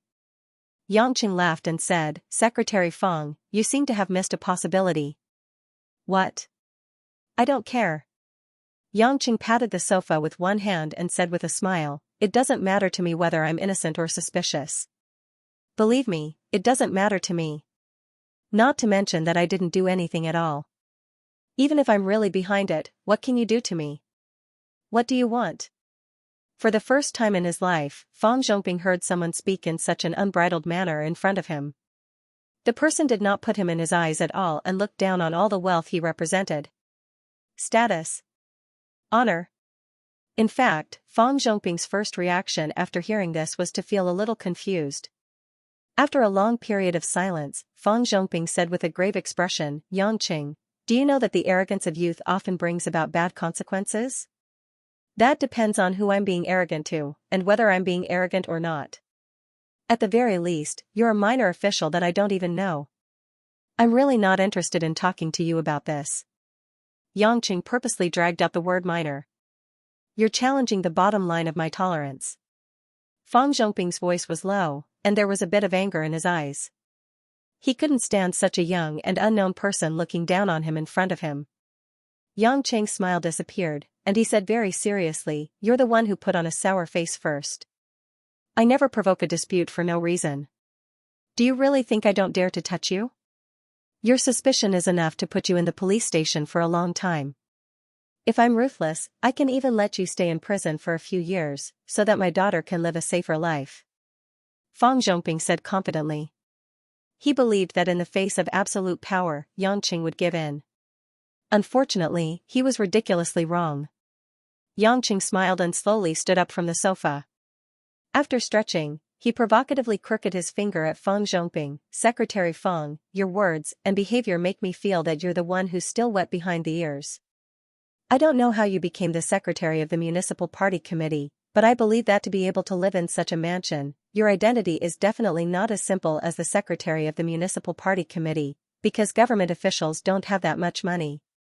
However, no matter what your real identity is, I can clearly tell you that I, Yangqing, am standing here today, and I will stay in Zhonghai in the future. Even if you're not in Zhonghai, I'll still be here. As for now, I want to go home and enjoy my lunch. I don't want my family to worry, so no matter what decision you have, you can come at me. As for what you can do to me, I'm looking forward to your performance. With that said, Yangqing walked towards the door without looking back, and even planned to call a taxi in his heart. Fang Zhongping's entire face completely collapsed, his chest violently heaved up and down as he said in a deep voice, You'll know what a stupid decision you made, what preposterous words you said. Ah Zue, catch him. Duga Zue, who was on standby in the corner, had long been itching all over. Yangqing's unscrupulous attitude towards Fang Zhongping made it extremely hard for him to accept. There were several times when he wanted to rush forward and punch Xianxia's face, but without Feng Zhongping's orders, Du Gezue didn't dare. At this moment, hearing Feng Zhongping's order, Du Gezue was like a cold-faced mechanical beast injected with stimulants. Like a sharp arrow, he quickly rushed in front of Yanqing, blocking Yanqing's path. Do you want to cripple your hands or legs? I can fulfill your wish. Du Gezue confidently said with a sinister smile. Yanqing very relaxed as he smiled and shook his head. I don't want to be crippled, but if you like, I can cripple them all. You're courting death. Du Gezue's anger soared to the top. With a roar, he lifted his right leg and swept it towards Yanqing. Du Gezue's leg technique was very explosive. The instant his leg shot out, it brought along a strong gust of wind, whistling through the air, leaving behind an afterimage. When his leg was about to kick Yanqing's shoulder, Yanqing slightly shifted his body back, accurately dodging Du Gezue's foot. Du Gezue's offensive naturally wouldn't stop there. Before the first wave subsided, another wave rose. His two legs were like powerful springs, constantly flying off the ground towards Yanqing, bringing with it a violent sound in the air like a frenzied beat of a drum. One after another, afterimages of flying legs continuously attacked Yanqing, but every time Yanqing's footsteps moved slightly, he could perfectly avoid Du Gezue's fierce big feet. After Du Gezue consecutively kicked 40 to 50 times, he finally stopped, gasping for breath. He looked at Yanqing in disbelief, as if he couldn't accept the fact that his fast and fierce leg technique couldn't even touch the corner of Yanqing's clothes. Yang Chen was still standing at the small area near the entrance. From start to finish, he only moved his feet within the 2 square meters area. Not only did he dodge all of the lightning-like attacks, he was even breathing calmly with a smile, and looked at Du Gezue with great interest. Your leg technique should be inherited from some kind of ancient martial art spring kick. The technique is very sharp and direct, but it's a pity that your speed and strength are too poor. I reckon you're about the same as some elite special forces soldiers, but considering your age, it's already very impressive. Yang Chen commented. Not only was Du Gezue shocked, Feng Zhongping, who was watching the fight from afar, also broke out in a cold sweat. Naturally, he could clearly see the gap between Yanqing and his personal bodyguard Du Gezue. Du Gezue was a young elite special forces soldier that came down when he was involved in a miscarriage of justice case. Later on, in order to repay his kindness, he had been following him loyally. In these few years, anyone who tried to cause trouble around him, he could easily deal with them. Originally, he thought that even though Yanqing had some martial arts, there was still a huge gap between him and Du Gezue. He didn't expect that the one with the gap was Du Gezue. However, at this critical moment, if he didn't suppress Yanqing, Feng Zhongping wouldn't be able to put down his face. Therefore, he angrily said, "Those outside, come in, let's deal with this arrogant brat together." With this order, the 10 bodyguards that were originally standing outside the room on standby all rushed in, surrounding Yanqing, eyeing him like a tiger watching its prey. Among them included little Yongji and the others who had fought with Yanqing last time. While Du Gezue felt humiliated that he wasn't able to capture Yanqing, he didn't believe that Yanqing could defeat him. He thought that Yanqing was only fast, but it wouldn't be good to go against Feng Zhongping's wishes. Therefore, he could only take the lead and surround Yanqing. In an instant, the living room became a mess. With Du Gezue as the head of the bodyguards, they began to attack Yanqing with all their might. Punches and kicks were thrown, and they didn't hold back at all. Yanqing originally didn't want to hurt these people because of Tang Tang, but these people's attacks were not only merciless, they were also ruthlessly attacking his vitals. This made Yanqing unable to help but become angry. Yang Chen, who was just dodging, suddenly waved his palm and slapped it in a frenzy. Slap slap slap. After a series of loud slapping sounds, a few bodyguards were directly slapped unconscious and fell to the ground. Yang Cheng's footsteps were strange and unreasonably fast. After bypassing Du Gezue's roundhouse kick, he went to the other side and fiercely slapped the bodyguards' faces. The bodyguards were slapped until they were dizzy and disoriented. Their faces quickly became red and swollen. Du Gezue's 100 or so consecutive attacks all missed, and he had long entered the state of a wild beast. With a loud roar, he kicked explosively towards Yang Cheng's waist with a tremendous force. This time, Yang Cheng didn't dodge. Instead, he stretched out his hand to block this boundless kick. Bang! A muffled sound rang out. Under Duguzue's frightened gaze, Yang Cheng's hand pinched his full-strength kick. I told you, I didn't have enough strength. Why didn't you believe me? Since you've delivered yourself to me, I'll just cripple your leg. Yang Cheng seemed to be muttering to himself. After he finished speaking, he slightly twisted the hand that was pinching Duguzue's leg. Ouch! Duguzue let out a blood-curdling scream. At that moment, the bones in his leg were dislocated and twisted. Yang Cheng loosened his hand, and Duguzue fell to the ground. He hugged the leg that was in more pain than if it was broken. It was like it had been twisted into a fried dough twist, and he cried out incessantly. From the beginning, Yang Cheng had been enduring this guy's arrogance, but in the end, he still decided to teach him a lesson. The scene instantly became quiet. Other than the bodyguard's painful groans on the ground, the room was eerily quiet. A drop of cold sweat dripped down Fang Zhongping's forehead. He swallowed his saliva. Looking at the scene in front of him, he unrealistically hoped that he was having a nightmare. Who the hell was this young man? His own bodyguards were all elites from the special forces. They couldn't even withstand a single blow and were all knocked out. Yang Cheng mockingly looked at Fang Zhongping. Secretary Fang, I advise you to use your brain more. If I wanted to do something to you, I could strangle you right now. I wouldn't even need to borrow your daughter to do something stupid. Of course, don't think that I'm afraid of you. Let me explain to you, if you really want to think that way, I don't mind making you look like your bodyguards. After warning Fang Zhongping, Yang Cheng slowly walked out of the bungalow, leaving Fang Zhongping standing there in a daze. He walked along the winding path that was covered with cobblestones to the side of the road not far behind the bungalow. The warm wind was blowing, and the sun was shining. Yang Cheng comfortably breathed in the fresh air, and put the headache that had just happened to the back of his mind. There weren't many cars on the road. Occasionally, there would be girls in revealing bikinis walking towards the beach, which was quite pleasing to the eye. However, the taxi that Yang Cheng wanted to call did not come. Suddenly, a sapphire blue BMW Mini Cooper came out from a corner not far away. On the empty and bright beach, this smear of blue became a beautiful scenery. The car slowly drove in front of Yang Cheng, stopped, and the window rolled down.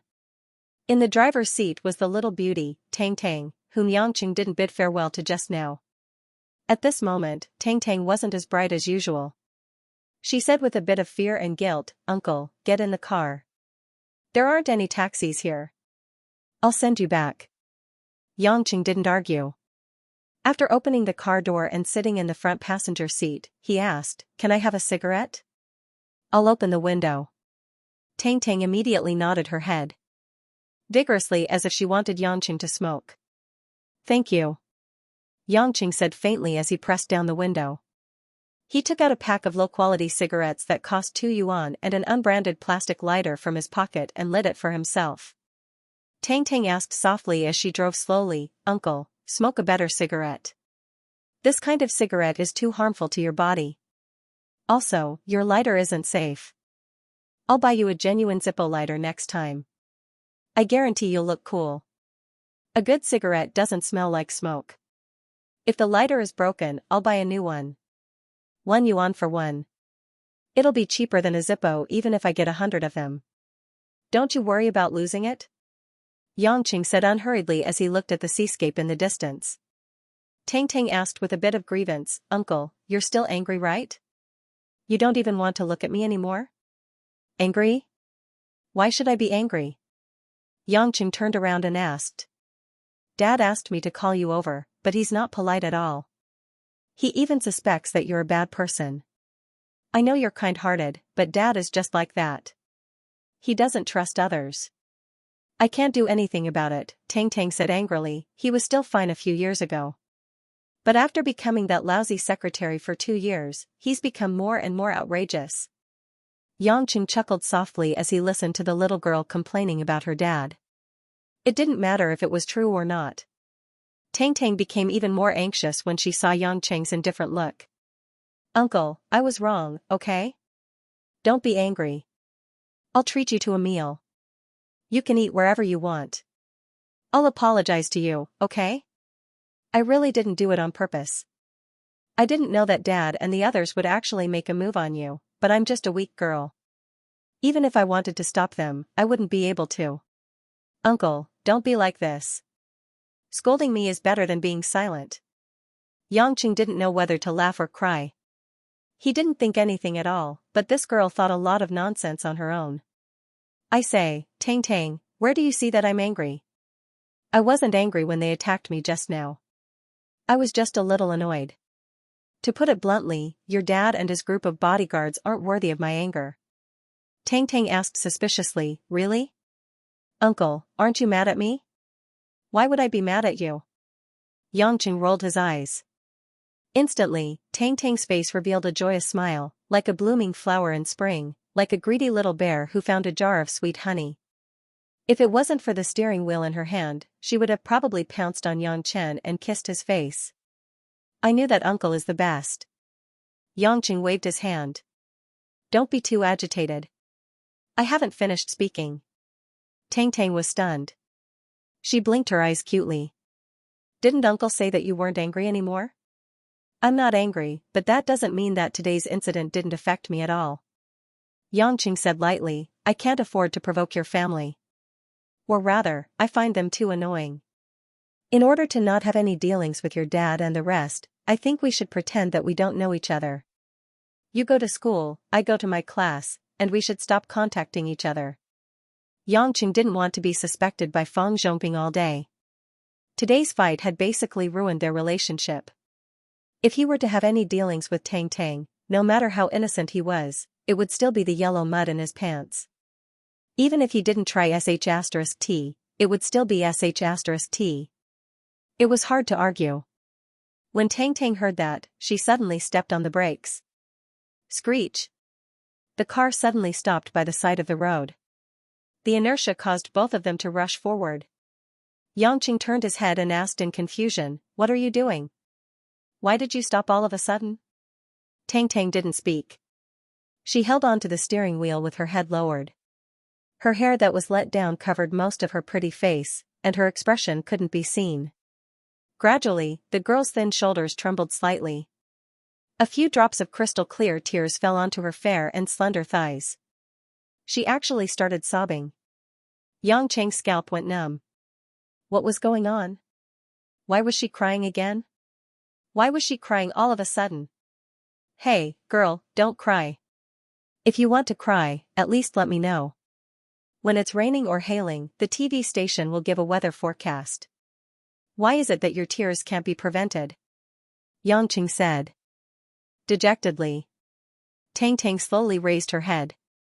Because of the tears, the hidden charm on her young face was suddenly released. It was a charm that could shake one's heart. After the car stopped in P gear, Tang Tang wiped the tears on her face and sobbed, Uncle, you can scold me, hit me a few times, but don't leave me, don't ignore me, okay? Why would I hit you or scold you for no reason? Yangqing smiled bitterly, I'm afraid that your dad is too calculative. He might come to find trouble with me in the future. You'll be stuck between your dad and me, won't it be difficult? That won't happen. Tang Tang seemed to be grasping at straws. She immediately said, I've decided that from tomorrow onwards, I'll move to Mom's place and won't be with Dad anymore. In this case, if Dad comes to find trouble with Uncle again, I won't care about anything and I won't know anything. Dad is no match for Uncle anyway, I won't care about anything. Yangqing asked doubtfully, you're moving to live with Mom? Your mom and dad don't live together? Tang Tang suddenly blushed and said shyly, They are my mom and dad, but they are not husband and wife. What do you mean? Tang Tang rubbed the corner of her clothes with both hands. As if she had made a great decision, she raised her head and said, Uncle, I'll tell you a secret. You have to keep it a secret for me. Just treat it as a little secret between you and me, okay? The girl's eyes were as clear as white crystals, making it hard for people to refuse her pure beauty. Yangqing felt a slight ripple in his heart.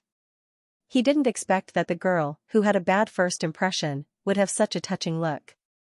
He nodded subconsciously and let Tang Tang speak. Tang Tang pursed her lips and took a deep breath before saying, I'm actually a test tube baby. Test tube baby? Yangqing didn't expect this situation. He thought it was because of Tong Tong's parents' divorce, but the truth that Tang Tang said was much more powerful than he imagined. The so-called test tube baby was, of course, not a child born in a test tube. It was just a scientific method to combine the reproductive cells of a man and a woman in a test tube and send them to the mother's body for development and growth. It was also a child born after 10 months of pregnancy. However, after such a child was born, there would often be some congenital defects, such as heart disease and so on. Also, because of their differences and family problems, it was easy to have a headache like autism and other medical problems. In any case, the technology of test tube baby was not mature enough, so in the whole country of Xianxia, test tube babies were not known by most people. Even if they knew, they basically kept their mouths shut. The children born from such medical technology often had to bear too much moral pressure. Yes, so although my father is my father, he is actually just a friend with my mother. They haven't even held hands, let alone like other couples. After Tang Tang finished speaking, she paid attention to Yang Cheng's expression and found that Yang Cheng's expression was strange. He was staring straight at her. She only thought that Yang Cheng thought that her birth was too strange, and her face suddenly showed a trace of sadness. Tang Tang forced a smile and lowered her head. I knew it. Uncle, you must think that I'm a freak. In fact, I don't care. So what if I'm a freak? Anyway, I've grown so big, and test tube babies are still living well. Yang Cheng smiled and suddenly reached out to touch the back of the girl's head. I didn't say anything, and you already made a conclusion for me. Actually, to tell you the truth, whether you're a test tube baby or an ordinary child, I don't care at all. Really? Tong Tong's eyes were a little more lively, and she raised her head. I'm not interested in lying to comfort you, Yang Cheng scolded with a smile. Don't think that I'll give you special treatment because you're a test tube baby. No way. Tang Tang smiled through her tears and hit Yang Cheng's arm. Uncle, you're so annoying. You made me cry. Why didn't you say so earlier? My heart almost broke. It's not a big deal. You're just a test tube baby. Although the birth process is a little weird, you're still a child that your parents gave birth to together. Yang Cheng smiled with a bit of melancholy. You don't know, there are still some people in this world who don't even know if they're human or not. That's the saddest thing. How can there be such people? Tang Tang was puzzled. Humans are humans, and other creatures are other creatures. What's so difficult to understand? Hee, let's not talk about this. Yang Cheng didn't want to continue this topic, and asked, then if you live with your mother, won't your father be angry and blame you? Tang Tang giggled, just like the young and naughty girl he saw before. Don't worry about this. My father is most afraid of my mother, and my mother loves me the most. As long as I talk to my father won't dare to say a word. It seems that your father likes your mother very much. Yang Cheng smiled knowingly. Yes. Tang Tang nodded. My father wanted to pursue my mother since he was young, but my mother never agreed. They can only be regarded as the best of friends.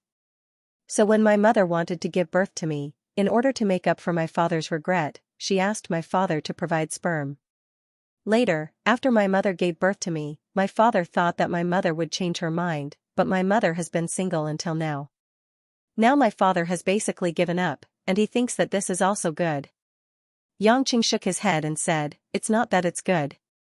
It's that your father has no other choice. After listening, Tang Tang sighed and said, yes, my father is also very pitiful. When I was a child, I always hoped that my father could be with my mother. That way, I can have a complete family. Don't you have parents and a family now? It's not the same. Tang Tang said with a sad face, Uncle, do you know that my father and mother have been very busy since I was a child? One of them is busy in the government, and the other is busy with business. I have memories of being in nursery and kindergarten since I was a child. After school, it was the nanny who took care of me. At that time, I was especially afraid of kindergarten after school because I couldn't be like other children and happily run to the arms of my father and mother. Actually, my father and mother doted on me very much. They gave me a lot of money and helped me to make the place I lived beautiful. The clothes I wore were also famous brands. At that time, I was like a little princess. I had things that other children didn't have, and everyone was envious of me. But in my memory, I was not happy at all. In fact, I didn't need so much money. I just wanted them to take me to the amusement park to play, to accompany me to the park for a walk. Later, when I grew up, I would occasionally stay at my father's house, and occasionally at my mother's house. The adults on both sides always wanted to pull me into their house, but I didn't enter anyone's house. Even the name written on my ID was Tang Tang. I didn't take anyone's surname. My father and mother were very anxious at that time. They told me to take anyone's surname, and not be like a wild child with no surname. At that time, I thought, am I not a wild child? Other than having money, a car, and a house, I am no different from a wild child. Speaking up to this point, Tang Tang was a little tearful again. But when she looked at Yangqing, she smiled again. But now it's all good. Uncle, I finally don't have to play with those naughty children who only know how to compare and spend money all day. Yangqing didn't expect such a lively girl to have such a past. Although her parents had a strong material wealth, they took care of this daughter's spiritual world in a poor and pitiful way. I'm not your father or mother. Don't think too highly of me, Yangqing said with a bitter smile. His tone had calmed down quite a bit. Perhaps it was because Tang Tang's birth was somewhat similar to his, or perhaps it was because he felt pity for her gloomy youth. Tang Tang shook her head and said, Uncle is not my father, nor is he my mother. But Uncle will scold me when I race and do bad things. When I want to watch boring movies, he will accompany me to watch them. When I am in danger, he will protect me. Uncle will not be like those little boys who disgust me. These are all things that I have never met before. Then, she blushed and said, also, Uncle will occasionally be a little hooligan. Actually, I quite like it. Yangqing touched his face. This girl's words gave him goosebumps. These are all trivial things. I am not as important as you think. In the future, when you get to know more normal people of the same age, you will know that there are actually many good people in this world. It's not the same. Tang Tang said angrily, I'm just stubborn. If you're determined to cut all ties with me today and have nothing to do with me from now on, I'll get off the car and jump into the sea to commit suicide. Don't talk nonsense. Don't act recklessly. I will act recklessly if you act recklessly. Uncle, you are the one who forced me. You. I am who I am. You win. Yangqing sighed and reached out to pinch Tong Tong's pink cheek as if he had accepted his fate. He smiled. Tang Tang was like a little general who had won a battle. She let out a bell-like laughter. For a moment, the haze in the car was swept away. The temperature in Zhonghai had gradually cooled down since the beginning of autumn. The autumn wind swept away the heat like sweeping away the fallen leaves. Yangqing, who woke up early in the morning, had the thought of staying in the quilt. It had degenerated and decayed.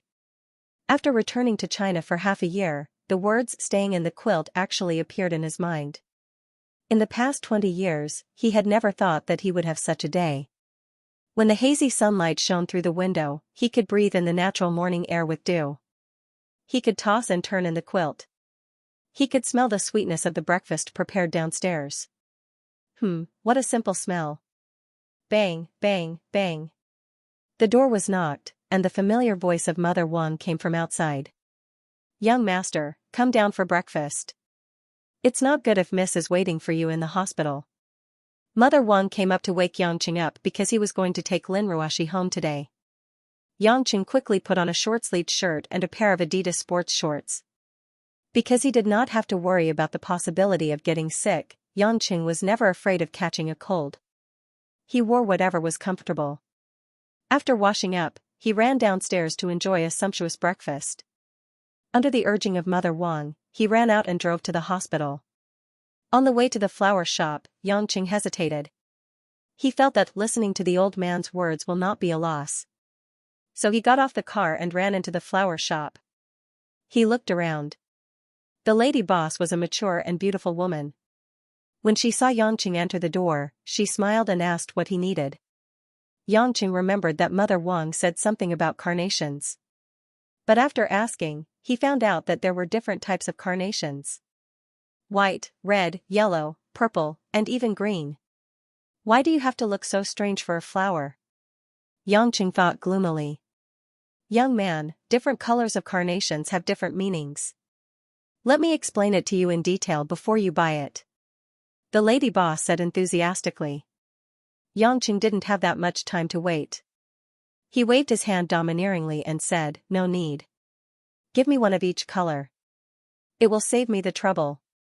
The lady boss's face darkened. This was the first time she had seen someone buy flowers like this.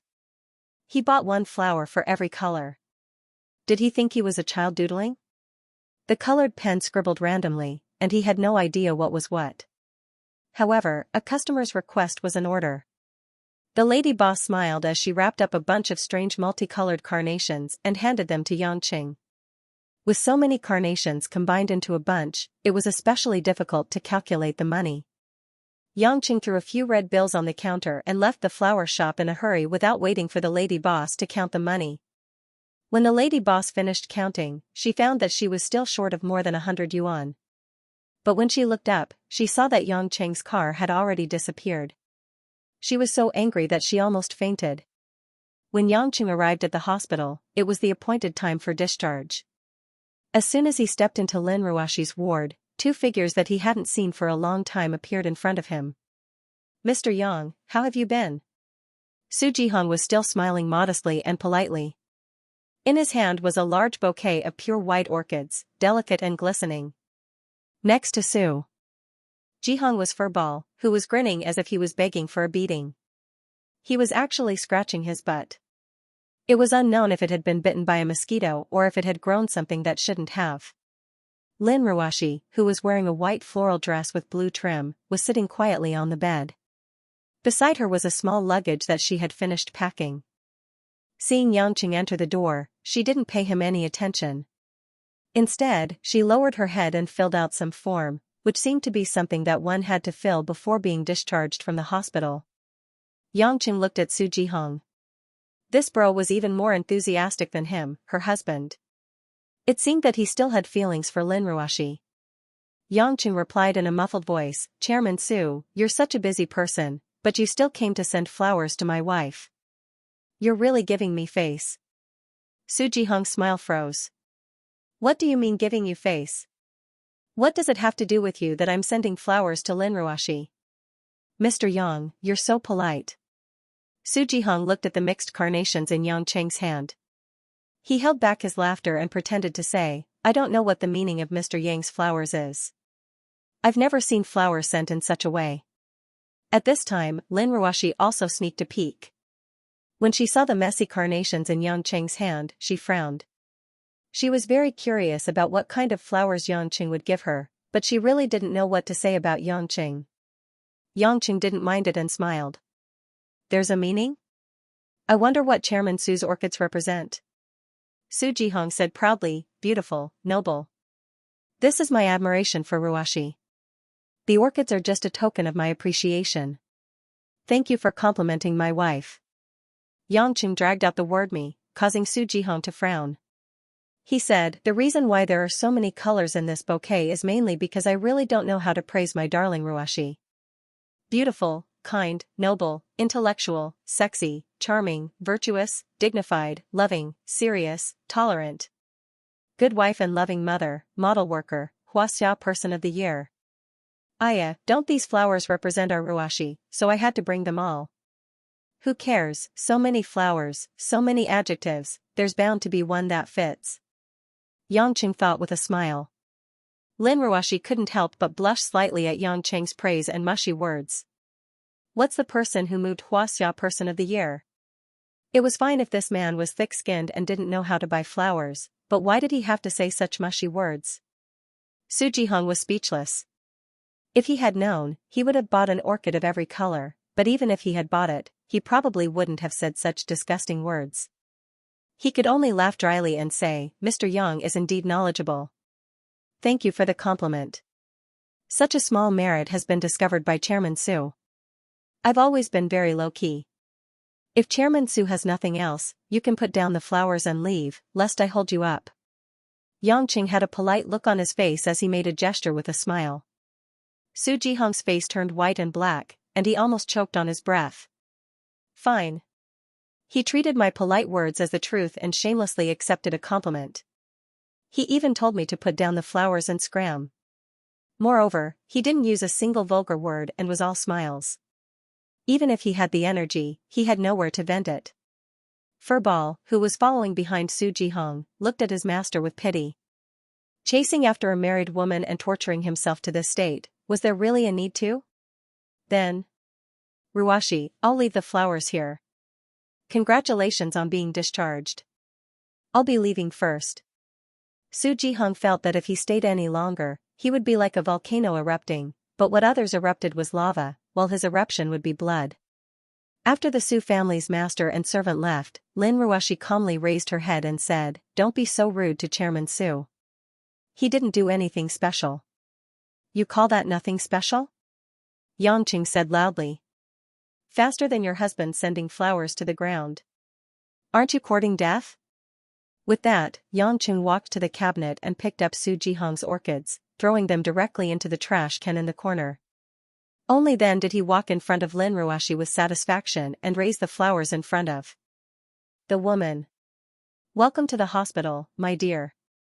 Being called my dear was a little awkward, but out of etiquette education from a young age, Lin Ruashi still took the flowers and said thank you. Yangqing chuckled. "No need to thank me. I know you're already very touched, but please don't cry. I'm most afraid of women crying in front of me." Lin Ruashi sighed. He was still as indecent as ever. His roguish temper was back. Why was she crying for no reason? After completing the procedures and leaving the hospital, Yangqing drove Lin Ruashi home for the first time. Although the two sat in the same car before, it was always Lin Ruashi who drove her expensive Bentley to pick up Yangqing. Sitting in the passenger seat, Lin Ruashi looked at the new interior of the BMW M3 and said, "Yangqing, the car you're driving now is mine. As a man, don't you feel a little ashamed?" Yangqing shook his head. "I'm not ashamed. General Lin, you have a lot of cars anyway. It's a waste to keep them. I'm helping you eliminate the waste. It's an honor." "I'm serious." Lin Ruashi frowned and said, "You're a man. Shouldn't you work hard to get a good car and house by yourself? You're driving a woman's car. Aren't you afraid of being laughed at?" Lin Ruashi tried her best to persuade him. She hoped that Yangqing would feel a little ashamed and work hard. Yangqing thought for a moment and nodded seriously. "Ruashi, my little darling, I feel that something is wrong. I'll cut off the logo of this BMW with a knife. Then it won't be a BMW anymore. It won't be so eye-catching. Don't you think so?" Lin Ruashi really wanted to go forward and turn the steering wheel. She wanted the car to crash into the highway guardrail and kill this rascal. Looking at the grinning Yangqing, Lin Ruashi felt her heart turn cold again because of disappointment. She looked indifferent and didn't want to say anything more. Yangqing also knew that his wife was sulking about his lack of ambition. He began to concentrate on driving and pretended that he didn't know anything. They arrived home in silence. Mother Wang was already waiting at the door. Seeing the young couple get out of the car, she immediately helped Lin Ruashi with her luggage. After letting them in, she went to prepare lunch. Lin Ruashi ignored Yangqing after entering the house. She called her secretary, Wu Yu, and went upstairs to deal with official business. She was busy until lunch. Mother Wang felt sorry for Lin Ruashi and told her not to work hard as soon as she got home. But the latter was obviously used to this kind of persuasion. Although she listened, she still continued to do it. Mother Wang's cooking skills were superb. In order to welcome Lin Ruashi home, the dishes on the table were more sumptuous than before. The colorful and fragrant dishes made Yangqing swallow his saliva. "Mother Wang, teach me how to cook when you have time. I like your cooking skills," Yangqing said with expectation. Being praised was always a happy thing. Mother Wang said with a smile, "As long as you like it. Teach me when you have time. I am an old woman. I am always free." Seeing this scene, Lin Ruashi thought of how she persuaded Yangqing to work hard in the car. She didn't expect that this man didn't want to work hard and wanted to learn how to cook from a woman. She couldn't help looking at Yangqing with even more displeasure and disappointment. Although Mother Wang prepared a lot of delicious food, Lin Ruashi was depressed. She just ate a little and suddenly said that she wanted to go out. Mother Wang used her foot to touch Yangqing under the table and gave him a look. Yangqing understood and asked with a smile, "Where are you going? If you were going to the company, do you want me to send you? I have nothing to do on the weekend anyway." Lin Ruoshi looked at Yangqing coldly and said with a blank face, "No need. I am not going to the company. I can drive myself. You can continue to eat with Mother Wang." After that, Lin Ruoshi picked up the car key on the table and went out without looking back. Not going to the company? Yangqing was a little puzzled. Last night, she said that she wanted to go out for no reason. Although he was curious, Yangqing was not bored enough to follow her. After all, he had to respect the other party's privacy. Thinking of Lin Ruoshi's eyes when she left, why did it feel like it was back to the time when they first met? It was so emotionless. He thought that these days there would be some improvement, and he wanted to get along well after returning home this time. But the current situation made Yangqing feel helpless and funny. On Monday morning, Yangqing habitually left home half an hour early. After buying breakfast at the West District Market, he took advantage of the time when the roads weren't jammed and arrived at the company on time. Entering the PR department's hall, a group of gorgeously dressed PR ladies were already raising their heads in anticipation. The way they looked at Yang Chen was like how a hungry tigress would look at a fat sheep. "Brother Yang, you're finally here. I haven't eaten the breakfast you brought for 2 days. My heart is so empty. Give it to me, give it to me. My soup dumplings." A few pretty girls had already learned to come forward to carry breakfast for Yangqing. This made Yangqing very pleased. Not every man could enjoy being surrounded by a group of fragrant women. Zhang Kai, who usually ate the most, naturally snatched the most. She opened the bag and stuffed a bun into her mouth. Her pink lips opened and closed, causing her round face to become a little deformed. She didn't have the demeanor of a virtuous lady at all as she ate and asked, "Yang Chen, I feel like my appetite has been spoiled by you, even the breakfast at home is tasteless." A girl who was close to her teased her, Kai, I think it's not that your breakfast is tasteless, but that man at home is also tasteless, right? You should just follow Yangqing. He'll feed you until you're full every day. When your stomach is full, everything else will be full too." These words were ambiguous. Zhang Kai blushed and pinched the back of the pretty girl's hand. "What are you talking about? I'm not a silly girl like you. Other than my stomach being empty, I'm not empty at all.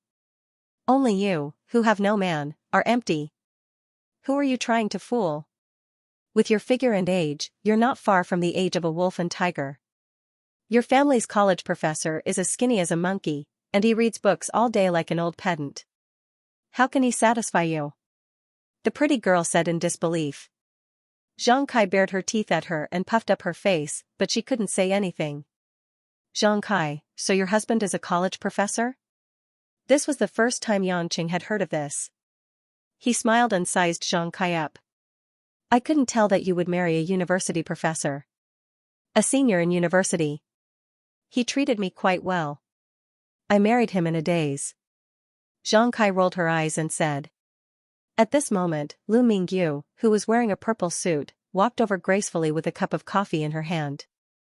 Her beautiful eyes roamed as she said, "Back then when Zhang Kai got married, we were all shocked. This girl's marriage is like a joke, coming as she pleases." Zhang Kai stuck out her tongue and continued to eat her buns without saying anything. Yangqing chatted with the girls for a while, then returned to his seat, turned on his computer, and bit into his youtiao. In the past, it was always Zhao Hongyan who arrived first. But today, for some reason, that beautiful female colleague hadn't arrived yet. Yangqing wasn't used to it. Just as he thought of this, Zhao Hongyan's familiar figure appeared at the door. She was wearing a pink and white chiffon shirt with a fine pearl necklace hanging in front of her chest. Her hair was slightly permed, concealing some of her voluptuous figure. However, it revealed a mellow beauty that wasn't there before. As soon as she entered the door, Zhao Hongyan panted and said to everyone, "Did anyone see the man outside the door on the first floor when you came to the company?" "Man? Which man?" A few pretty girls asked in confusion. "Hongyan, you're already married and you're still thinking about a man? What are you talking about?" It's the man who is shouting and wearing rags, Zhao Hongyan said anxiously. A group of female PR employees were confused. I didn't see him. What's wrong with that man? Zhao Hongyan's face was full of worry. Before I entered the company, I heard that man shouting our department head Mo's name. He also said that department head Mo was ungrateful, cruel and unscrupulous. In short, there were a lot of unpleasant words. A lot of people went downstairs to watch. A weird man who badmouthed Mo Qianni. Not to mention that Mo Qianni was occasionally a little strict in everyone's eyes. She was a beautiful, capable, responsible, and perfect urban woman. Even if it was just Yulei International's brand, it wasn't something that just anyone could come up and make a fuss about. Besides, there were security guards. How could there be no one doing anything? All the female PR employees instantly stood up. They were curious, surprised, shocked, angry, anxious, and all kinds of emotions. The women quickly left their seats and ran towards the elevator, intending to go down and see what was going on. Yangqing squinted his eyes. He could roughly guess who that man was, but he didn't expect Zhang Fuguei to come up with such a method. A cornered dog would do something desperate. He had to be careful. But thinking about it carefully, if this was really Zhang Fugui's doing, then it was too suspicious. It wasn't clear how he had the ability to come up with such a vicious method, but how could there be no one stopping him? Mo Qianni hadn't arrived yet. If Mo Qianni bumped into him, things would probably get even more troublesome. Without hesitation, Yangqing got up and ran towards the stairway. Others took the elevator, so he took the stairs. Anyway, it was faster than the elevator. When Yangqing almost jumped down the stairs, he arrived at the business hall on the first floor. As expected, the women in the elevator were still going down. Outside the door of the first floor, there were at least 20 to 30 employees of Yulei International, men and women, young and old. They were all pointing and whispering to each other. Yangqing walked out of the door and pushed aside the crowd in front of him. Only then did he see the man surrounded in the middle. It was indeed Zhang Fuguei with his face covered in dirt. Zhang Fugui's eyes were bloodshot, his cheeks were sunken, and his hair was disheveled. He didn't care as he sat on the cement floor and kept shouting at the people around him. Mo Qianni is so ungrateful. Mo Qianni doesn't want me, her old man, after earning money. I curse her to death, that bitch who sells her body. If I didn't work so hard to raise her mother and son, she wouldn't be where she is today. Mo Qianni, your conscience has been eaten by dogs. The deranged Zhang Fuguei kept talking about how he showed kindness to Mo Qianni in the past, and how Mo Qianni was cruel to him. She despised the poor and loved the rich. She asked him to get out of Shanghai and wanted to cut off all relations with him. There were more and more people passing by. Seeing this scene, there were people who didn't believe it, but those who were jealous of Mo Qianni all began to think of ways to convince the people around them that it was true. Mo Qianni was a poisonous beauty with a human face and a scorpion heart. When Zhang Fuguei saw Yangqing appear at the side of the court, he suddenly rushed in front of Yangqing. He grabbed Yangqing's trousers and shouted, "Everyone look! This man is the man that Mo Qianni that bitch hooked up with. That day, they teamed up to bully me at the construction site. Poor me, with my old and weak body, how can I beat young people? My life is so bitter." Zhang Fuguei cried and cried. He really looked like a bitter father. It made many people who didn't believe him start to doubt him. They looked at Yangqing with a strange gaze. Yangqing frowned and kicked Zhang Fuguei away. "Do you think you can redeem everything like this? You're too naive. If you really want the truth to be revealed, I don't mind sending you to court." Zhang Fuguei rolled on the ground. When he heard about going to court, his face immediately turned pale. "No need." A familiar voice came from behind the crowd. The crowd slowly moved aside. Mo Qianni, who was wearing a light blue knitted coat, a white spaghetti top, and a black short skirt, walked in with an unkind expression. Her gentle and pretty face was full of frost. She stared straight at Zhang Fuguei on the ground and sneered, "You said I'm cruel and unscrupulous? You said I bullied you?" Zhang Fuguei also seemed to be afraid of Mo Qianni's cold expression. He slightly retreated and forced himself to say, "Yes. That's right. Do you really think I don't dare to say it? Alright, since you dare to say it, then I can only really bully you. After saying that, Mo Qianni walked forward and suddenly stepped on Zhang Fugui's thigh with her high heels. Ouch! Zhang Fugui's thigh was pierced by the sharp heel, causing him to faint. From the pain, everyone present was shocked. They never thought that Mo Qianni would use such a vicious method to deal with this strange man. They looked at Mo Qianni with fear, as if they didn't know Mo Qianni at all. Mo Qianni retracted her foot. The heel was already stained with red blood, dripping to the ground. It looked ferocious and cruel. At this time, the female staff of the public relations department also ran to the scene. When they saw this scene, they all cried out in alarm, as if they couldn't believe that Mo Qianni would do such a thing. Mo Qianni's ice-cold gaze swept across the crowd, and finally landed on Yang Chen's face. Revealing a mysterious and charming smile, she walked in front of Yang Chen, exhaled a fragrant breath and got closer to ask, Yang Chen, are you hurt?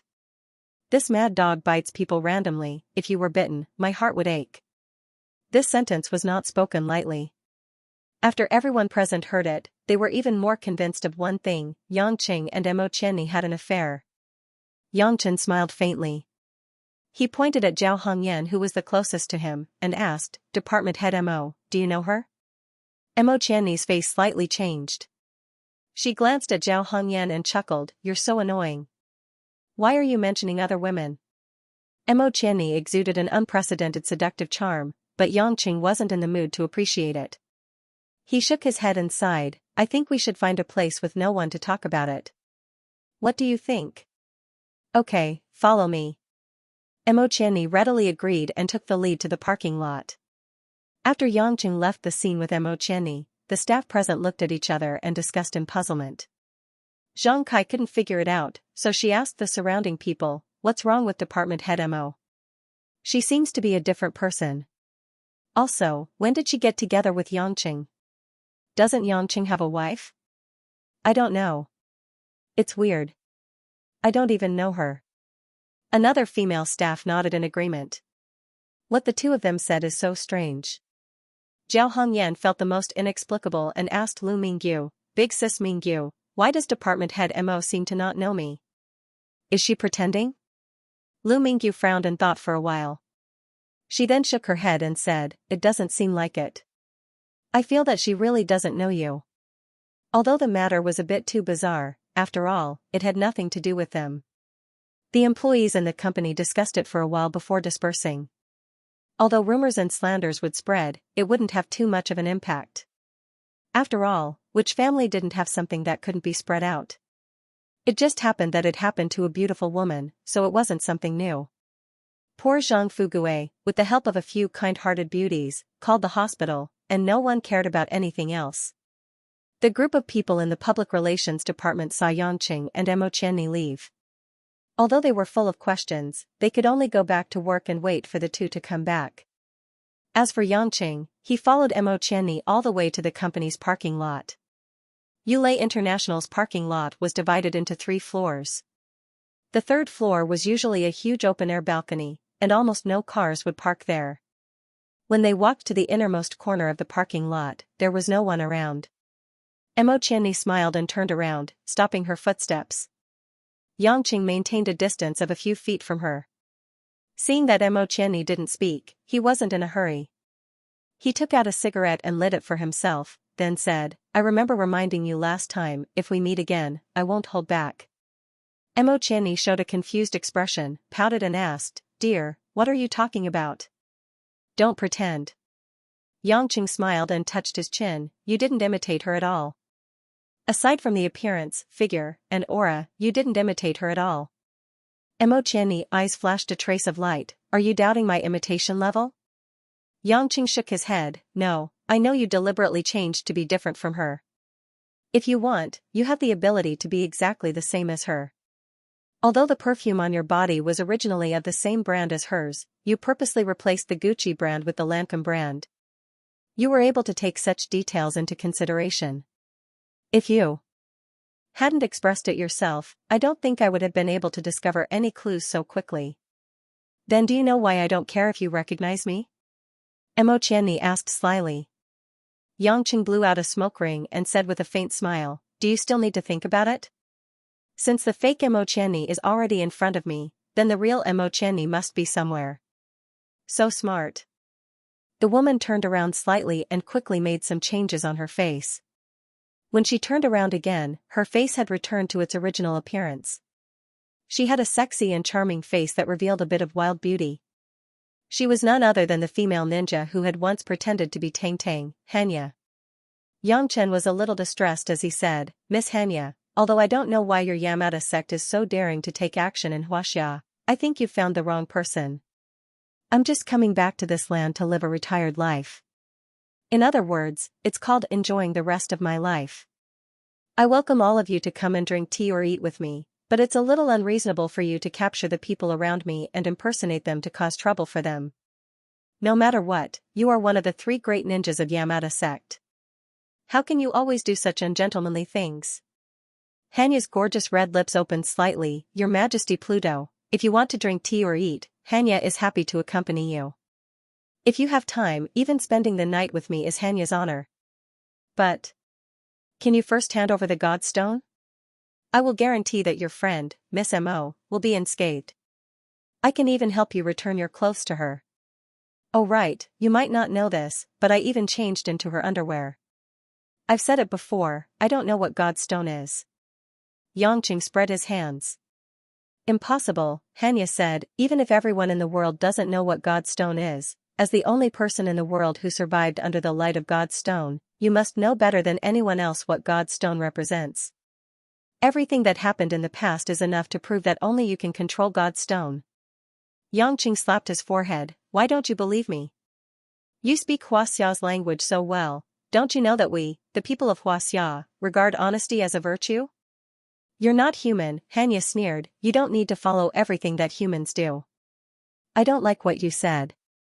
I have 2 arms and 2 legs, and the rod below is especially long. How am I not human?" Yangqing said gloomily. "I don't want to talk about this with you.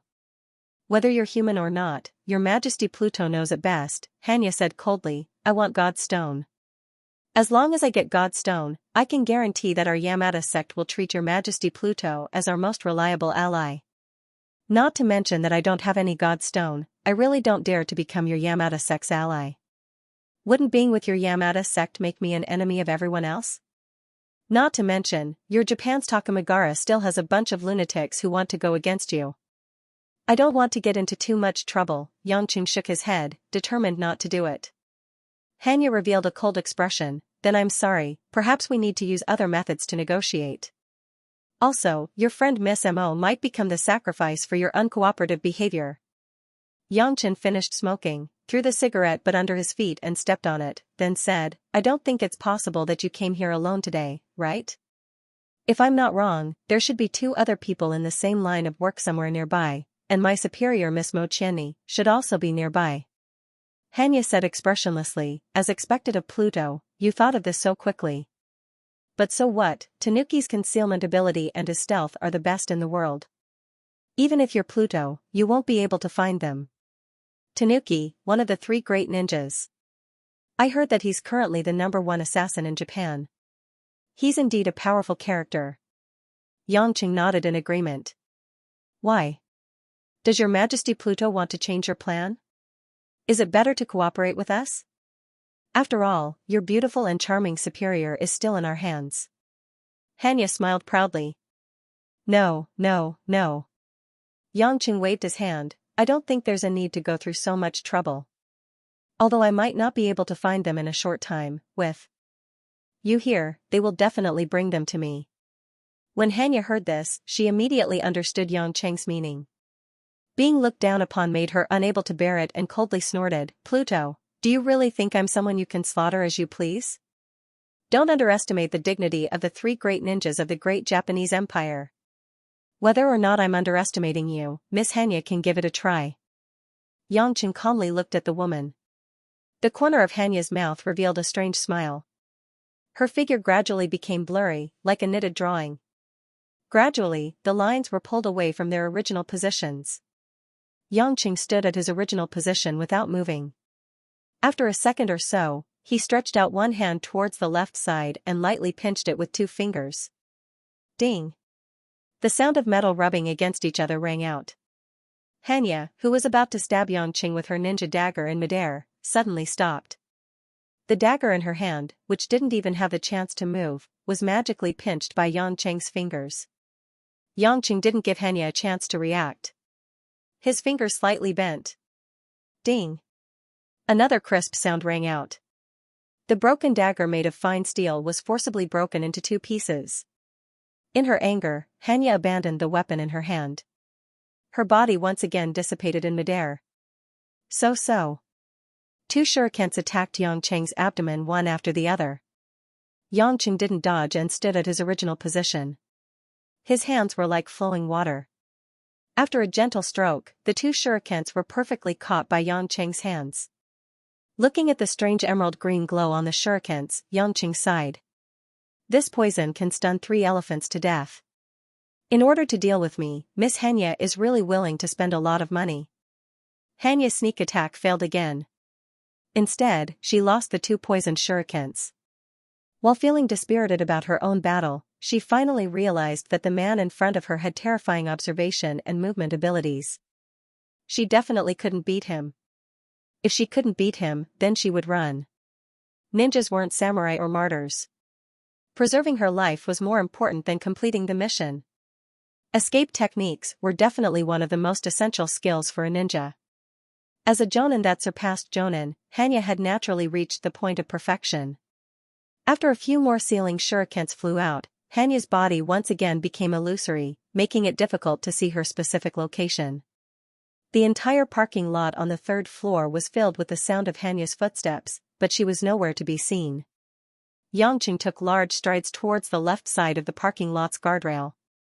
With every step he took, he dodged the shurikens flying towards him.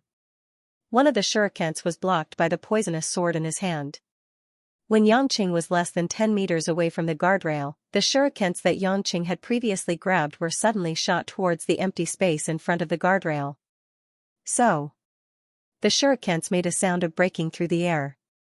When it flew about a meter in front of the guardrail, it suddenly sprayed out a flower of blood in the transparent air. It was like a fiery red azalea that was trying its best to bloom. Xianxia's figure that was behind Yangqing suddenly appeared in front of the guardrail as if by magic. On her arm was a wound caused by the shurikens. The poison on the shuriken was something that Xianxia had always given to others. She didn't expect that she would have a taste of this poison today. When Xianxia realized that her skin had been pierced by the shurikens, she already felt terrible. She hurriedly took out a pill from her pocket and stuffed it into her stomach. Your pill should be able to detoxify the effects of ordinary poisons. The concentration of poison on your specially made shurikens is beyond ordinary. Miss Xianxia, can you still use ninjutsu to escape?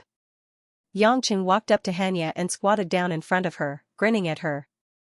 For the first time in her life, Xianxia felt that the antidote was more important than the poison. The moment her poison entered her body, it made her feel like she was better off dead than alive. This was the feeling of a person who was used to having a strong body suddenly feeling paralyzed. All the strength in her body was rapidly fading away, and the antidote that entered her body was like trying to put out a burning cart of firewood with a cup of water. You've learned our ninjutsu? Xianxia asked with difficulty, almost moaning. Yangqing was admiring the female ninja's voluptuous figure lying on the ground. Because her entire body was sore and weak, all the tightened muscles had relaxed, giving her voluptuous body a strange feeling. Hearing Xianxia's question, he shook his head and said, "Your ninjutsu are all secret techniques from different sections. Although I have a way to secretly learn it, I'm not interested." Then why are you able to see through every ninjutsu? Xianxia asked unwillingly. Yangqing couldn't help but laugh. Miss Xianxia, there's an old saying in Xianxia, in the world of martial arts, there's nothing that can't be broken, only speed can't be broken. You ancient samurai obtained the seeds of martial arts from Xianxia, and even after creating your own Japanese martial arts and ninjutsu, you still feel complacent, thinking that you're the only one. In fact, your martial arts still can't escape the scope of this saying. In this world, the truly strong only compete in 2 things, speed and strength. As for moves, they're all fleeting. Xianxia seemed to have thought of something and seemed to have understood something. When she looked at Yangqing again, There was some respect in her eyes. Your Majesty Pluto, you're a strong person worthy of respect, but it's a pity that you have to stand on the opposite side of our Yamada sect. No, no. Yangqing denied, it's not that I want to go against you, it's you guys who are looking for trouble with me.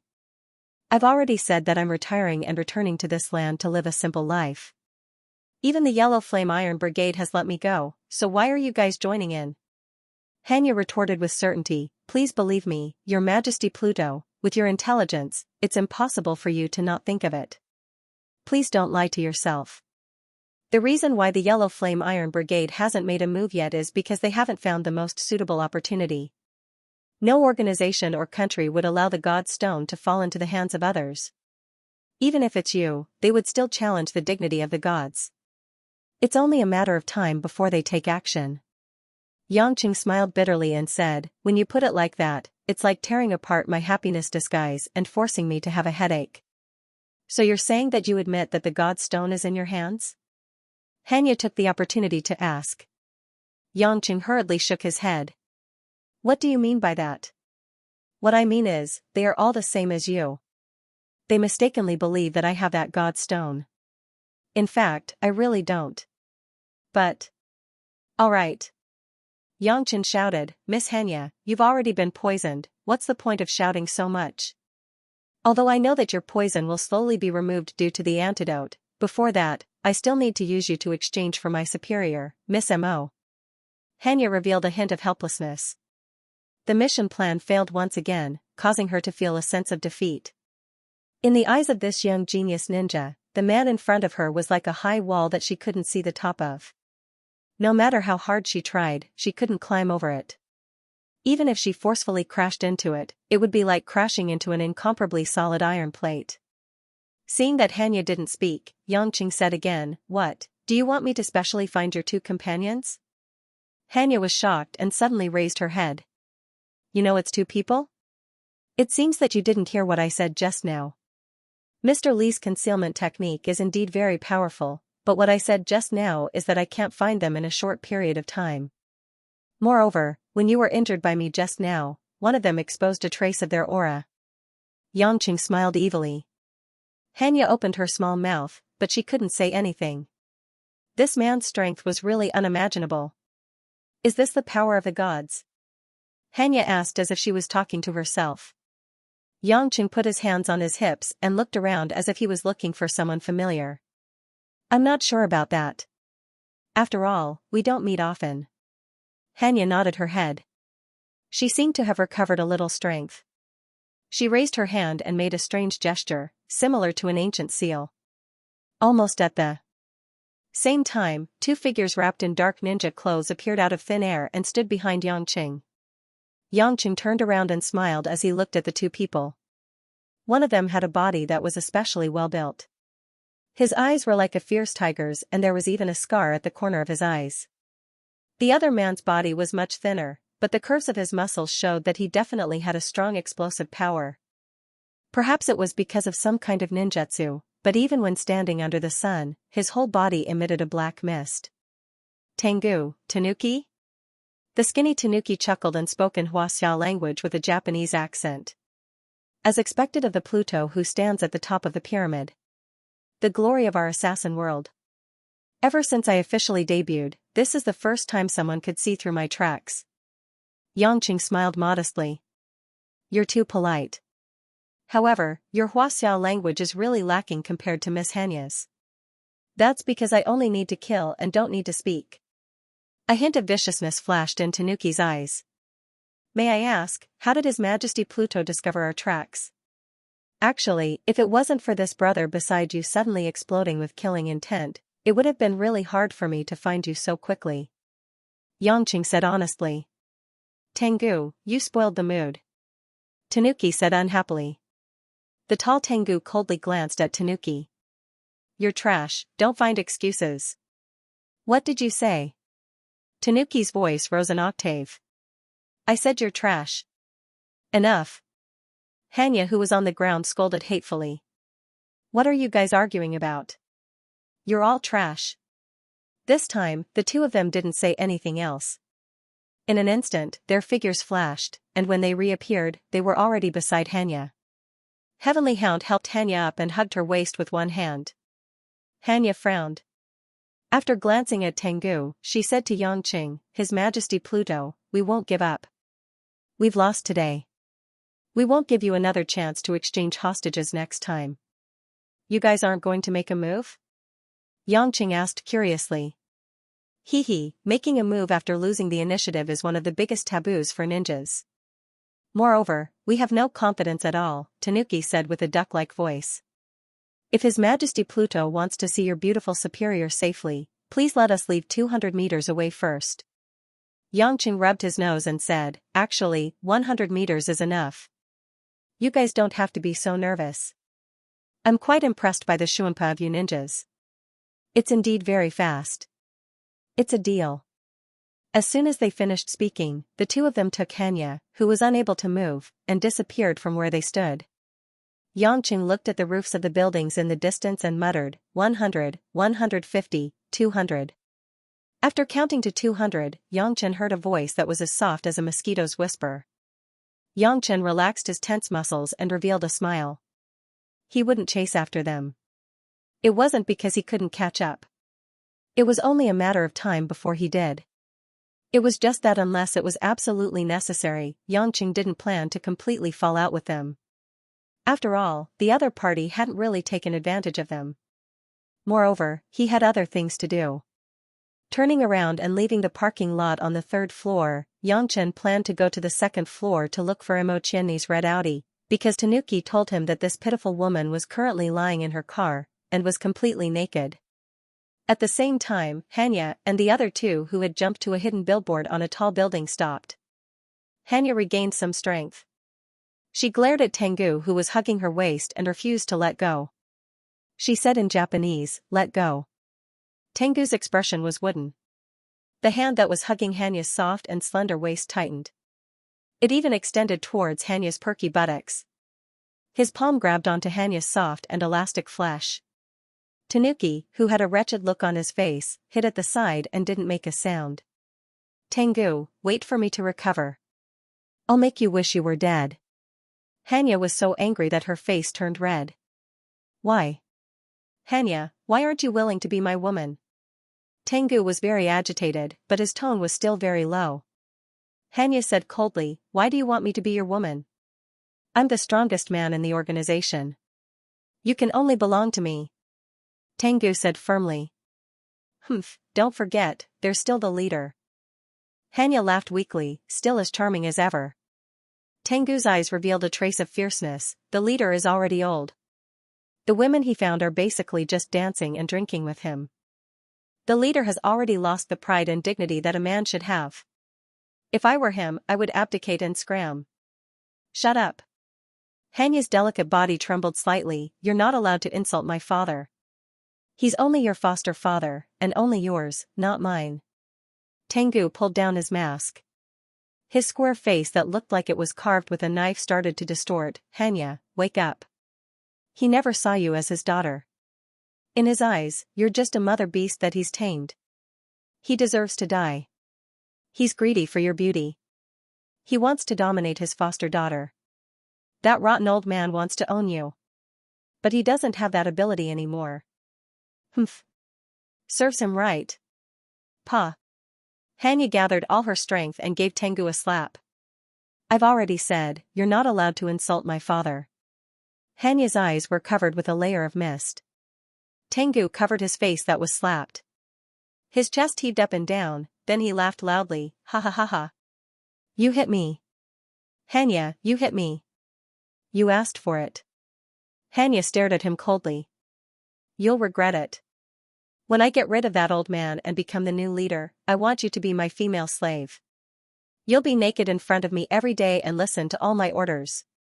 Tengu licked his lips passionately. Xianxia looked at the crazy man with disdain and mocked, talk about it when you can do it. I will. As long as I get the god stone from that guy, I can also become a god. At that time an old ground ninja is nothing to worry about. Tengu said confidently. A sharp light flashed in Xianxia's eyes, you're not allowed to act recklessly. You know very well how strong Hell King is. You don't have the right to order me. I'll let you know that I'm stronger than that old man. I'm hundreds of times stronger. In the corner, Tanuki, who had been silent all this while, looked at everything. An evil smile appeared on his face. When Yangqing came to the innermost parking space on the second floor, Mo Qianni's red A4 was indeed parked there. The door was closed, and because of the dark-tinted window film, he couldn't see the situation inside. After Yangqing approached, he knocked on the door, but there was no movement inside. Slightly revealing a meaningful smile, Yangqing pretended to turn around and leave. Yangqing. The rear door of the car was immediately opened a gap.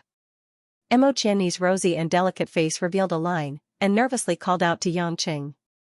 Yangqing pretended to be surprised and turned his head. Yo, Department Head Mo, you are really inside. I was wondering why you didn't come to work early in the morning. The car is here. Are you playing hide and seek? Hide and seek your head. Mo Qianni was also anxious, and without the demeanor of a lady, she couldn't help but shout, what is going on? Why did I become like this for no reason? How is it? Yangqing asked with a mischievous smile. Mo Qianni's pretty face was red, and she stammered, that is, why are my clothes all gone? Mo Qianni felt like she saw a ghost. Originally, she was in a very good mood today. Because of Yangqing's suggestion, she solved a lot of troubles at home. However, when she just arrived at the company and was about to get out of the car, she suddenly felt dizzy, and then her vision went black, and she didn't know what happened.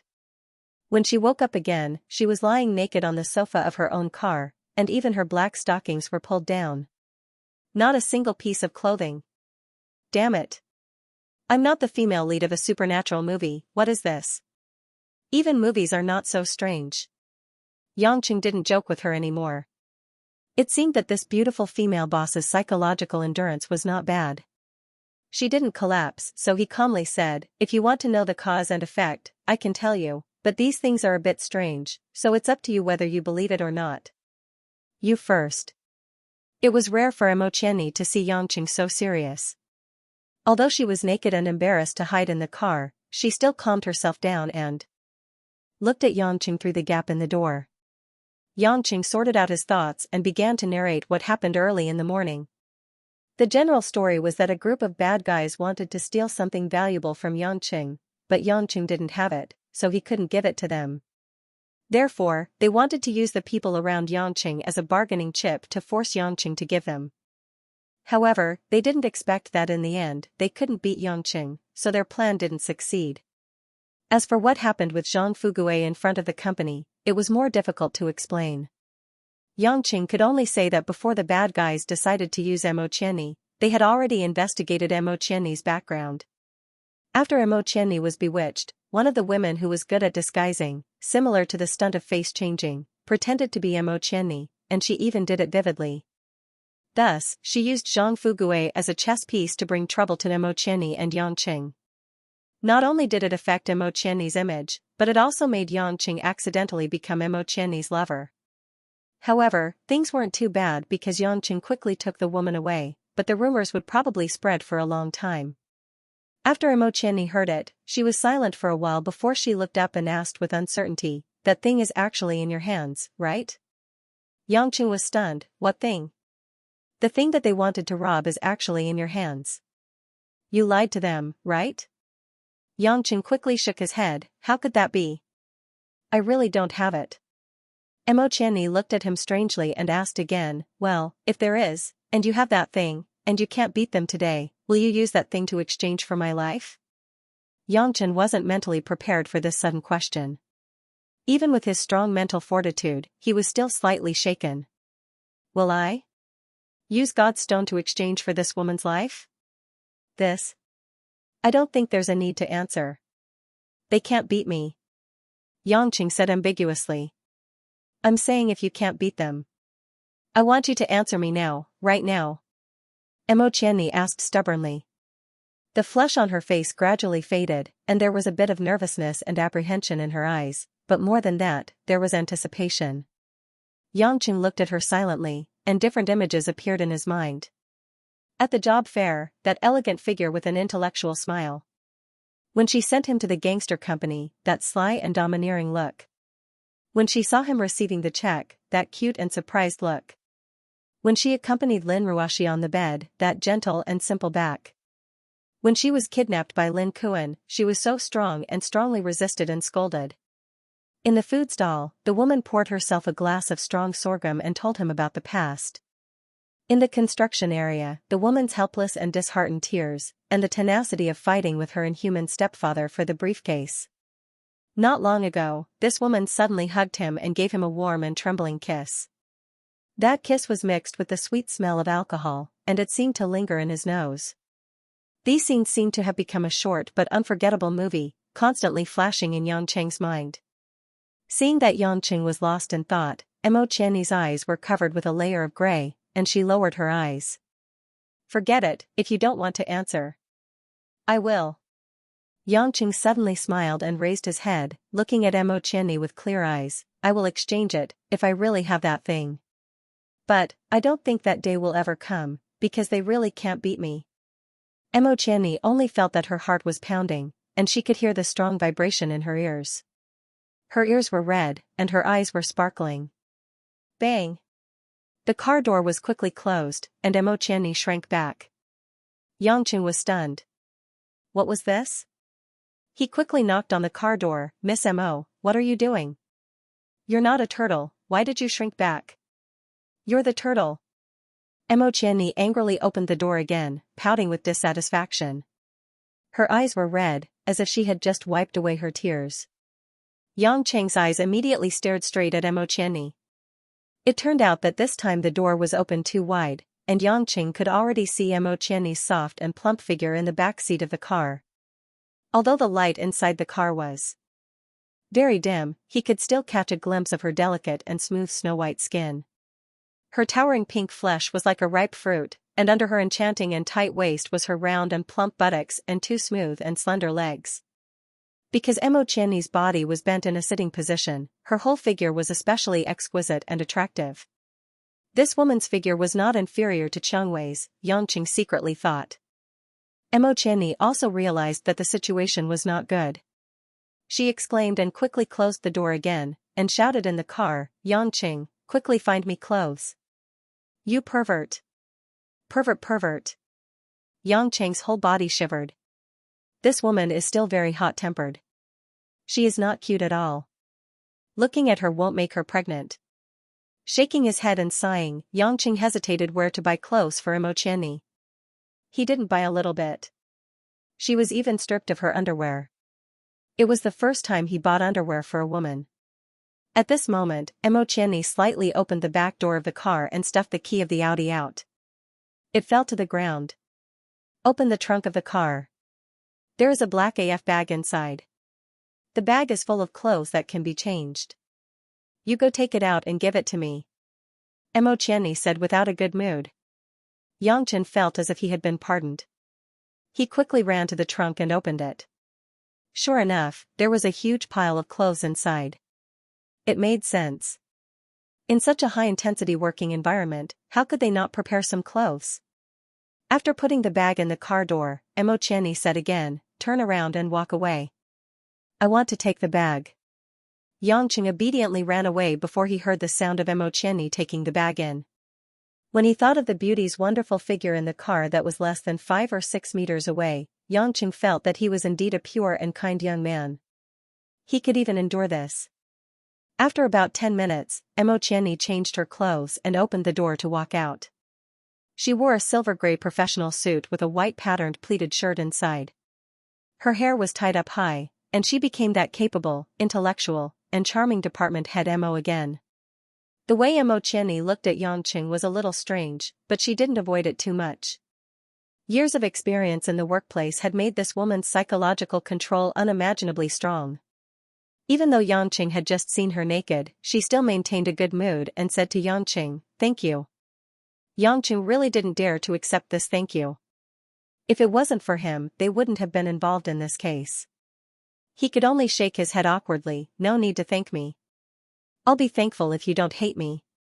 Mo Qianni glared at him and asked, "You just said that Zhang Fugue came to the company to cause trouble. Where is he now?" If there is no accident, he should be in the hospital. Why? You haven't finished with him yet? A trace of determination flashed in Mo Qianni's eyes. I did as you said and lied to Mom that Zhang Fugui wanted to divorce her. She really didn't get angry and didn't care at all.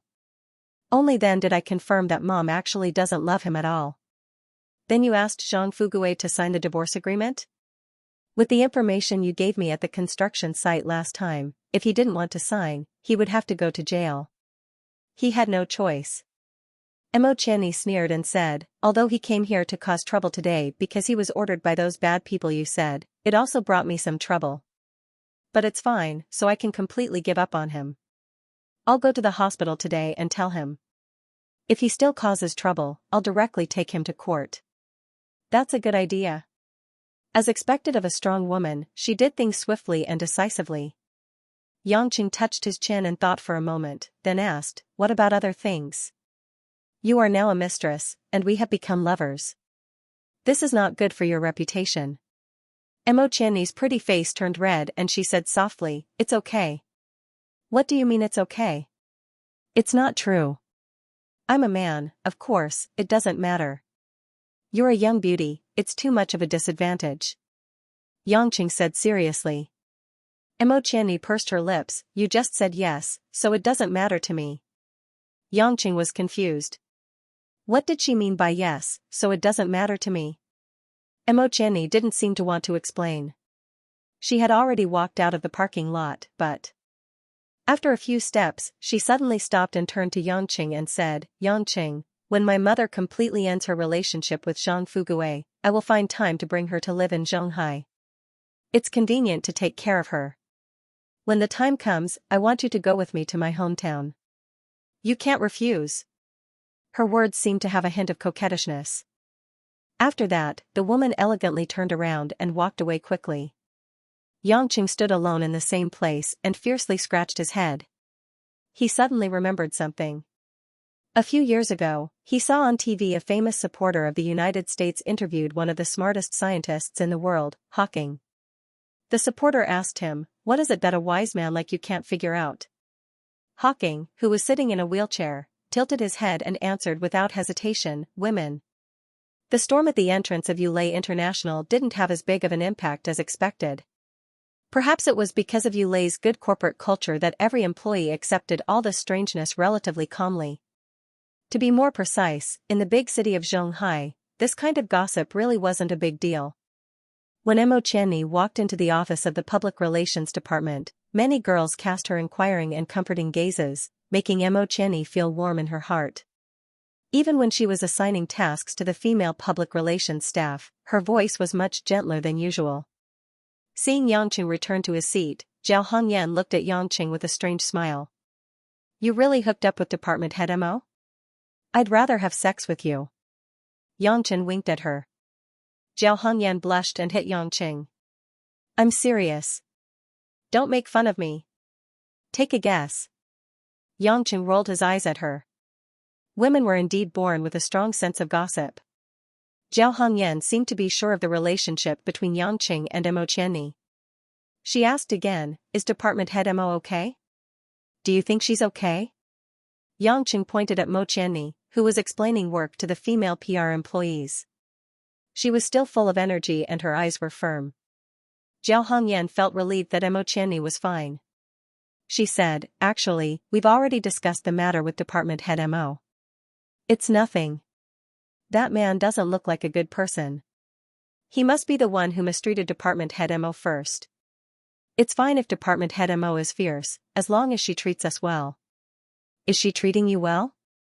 Why do I feel like she's always working for you, just like your supervisor? Yangqing asked with a smile. Zhao Hongyan looked at him with contempt. You little newbie, you only know how to play games. Don't you understand? Which big company doesn't do this? They maximize the labor of their employees. It's just that while being squeezed dry, they're willing to be squeezed dry if they can get enough allowance. Let me tell you, ever since Department Head Mo took office, our public relations department's annual allowances and bonuses are the highest in the company. We also have priority in all the welfare benefits. Many of our sisters were bullied when they were discussing business with customers, and it was department head Mo who went to seek justice for them. Several times, she even quarreled with a few stubborn senior executives of the company. You're so domineering. Is no one going to do anything about it? Xianxia thought that Mo Chenni was only fierce to him, but he didn't expect it to be the case and not the person. Zhao Hongyan giggled and said, Department head Mo was promoted by the old CEO, so she can be considered a veteran of the company. Moreover, she is a friend of CEO Lin. CEO Lin will definitely support department head Mo. Those bad guys can't climb over us even if they want to. What's more, department head Mo has a lot of connections. Otherwise, why would department head Mo be the temporary vice president when General Lin went to recuperate? After listening to Zhao Hongyan's speech, Xianxia had a better understanding of the company's system. However, these things were already in the past, and he didn't take it to heart. After casually chatting for a while, Xianxia threw himself into the game business. After playing 2 rounds of Lian Lian, Xianxia's phone rang. He looked at the number and saw that it was Tang Tang. He picked up the phone with a smile. Tong Tong's sweet voice came from the other end. Uncle. I miss you so much. I don't miss you. Humph, you're still so boring, Tang Tang pouted and asked, Uncle, what are you doing? We've been working on the computer system for the whole day. Those things are too stupid. I have nothing to do after I'm done. I'm so bored. Find something to do if you're bored. I'm working. Work? Tang Tang seemed to have discovered something new. She asked, Uncle, what do you do at work? Games, Xianxia answered honestly. Tang Tang giggled, so you're an office worker. What games do you play? Wow. EQ. Miracle or some pirated game? Xianxia thought about it. He really didn't know what Lian Lian was. He said vaguely, a high IQ game. A high IQ game? What game? It's Pokemon Lian Lian. I can pass a few levels. Xianxia could only say the name. Tang Tang was silent for a long time. Suddenly, she burst into laughter. She was laughing nonstop on the other end of the phone. Even through the phone, one could tell how crazy the laughter was. Xianxia was depressed. Is it that funny? No matter what, it's one of the top few games on the list. I'm keeping up with the times. Tang Tang took a long time to control her laughter. She said, Uncle, you'll be despised by others if you do this. How can a handsome and wise man like you play such a game of little girls and aunties? Then what do I play? Xianxia was very happy with such praise. After all, it was the truth. A lot of games. It depends on what kind of games Uncle likes. It's real-time strategy games, sports games, shooting games, role-playing games, or business management games. Tang Tang said a lot of nouns that were unfamiliar to Xianxia. Xianxia wasn't stupid. He could probably understand the meaning of those nouns. Xianxia was too lazy to touch things like action and shooting games. He had enough in real life. He shouldn't touch games anymore. As for business management, he could save it. Herding cows was good. I like real-time strategy games. Is that something like war? Yes, it's fighting with people or computers, building houses, sending troops, and then fighting on the map. That sounds interesting. What's the name of the game? Xianxia asked. Tang Tang thought about it and said, Uncle, how about this? I have nothing to do in the afternoon. You can pick me up from school. I'll bring you to a place. Then, I'll introduce you to some fun games and teach you. Don't try to fool me. Don't you have to go to school? Why are you playing games? Xianxia lectured like an adult. As for the fact that his graduation certificate was fake, he didn't even consider it. Tang Tang said coquettishly, Uncle, believe me. I really don't need to go to class. It's all computer lessons today. I've finished all the projects and can leave at any time. It won't affect my studies. Xianxia's heart was also itching for that war game. During his years abroad, he had always been envious of the generals in the armies of other countries. Once they gave a command, all the troops would listen to them and start a large-scale battle. Although he could also command some people, most of the time he was alone. Furthermore, the people he could command weren't as orderly as the army, which made him feel a lot worse. Okay, I'll pick you up at the school entrance at 1 p.m. Xianxia agreed. Lin Ruoshi, who had just gotten out of the hospital and came to work, naturally heard about what happened at the company's entrance in the morning. However, she was calm and easily realized that something was wrong. At least, Mo Qianni's way of doing things was extremely abnormal. However, Lin Ruoshi wasn't in a hurry to ask the person involved. She waited until she finished reviewing a pile of complicated documents. In the afternoon, she personally called Mo Qianni and asked Mo Qianni to come into the office to talk. Mo Qianni wasn't in a bad mood. Instead, she had a sincere smile on her face. After walking into the office, she sat down on the big sofa and looked at Lin Ruoshi with an indifferent expression. She joked, General Lin worked so hard as soon as he got out of the hospital. What should we, the workers, do?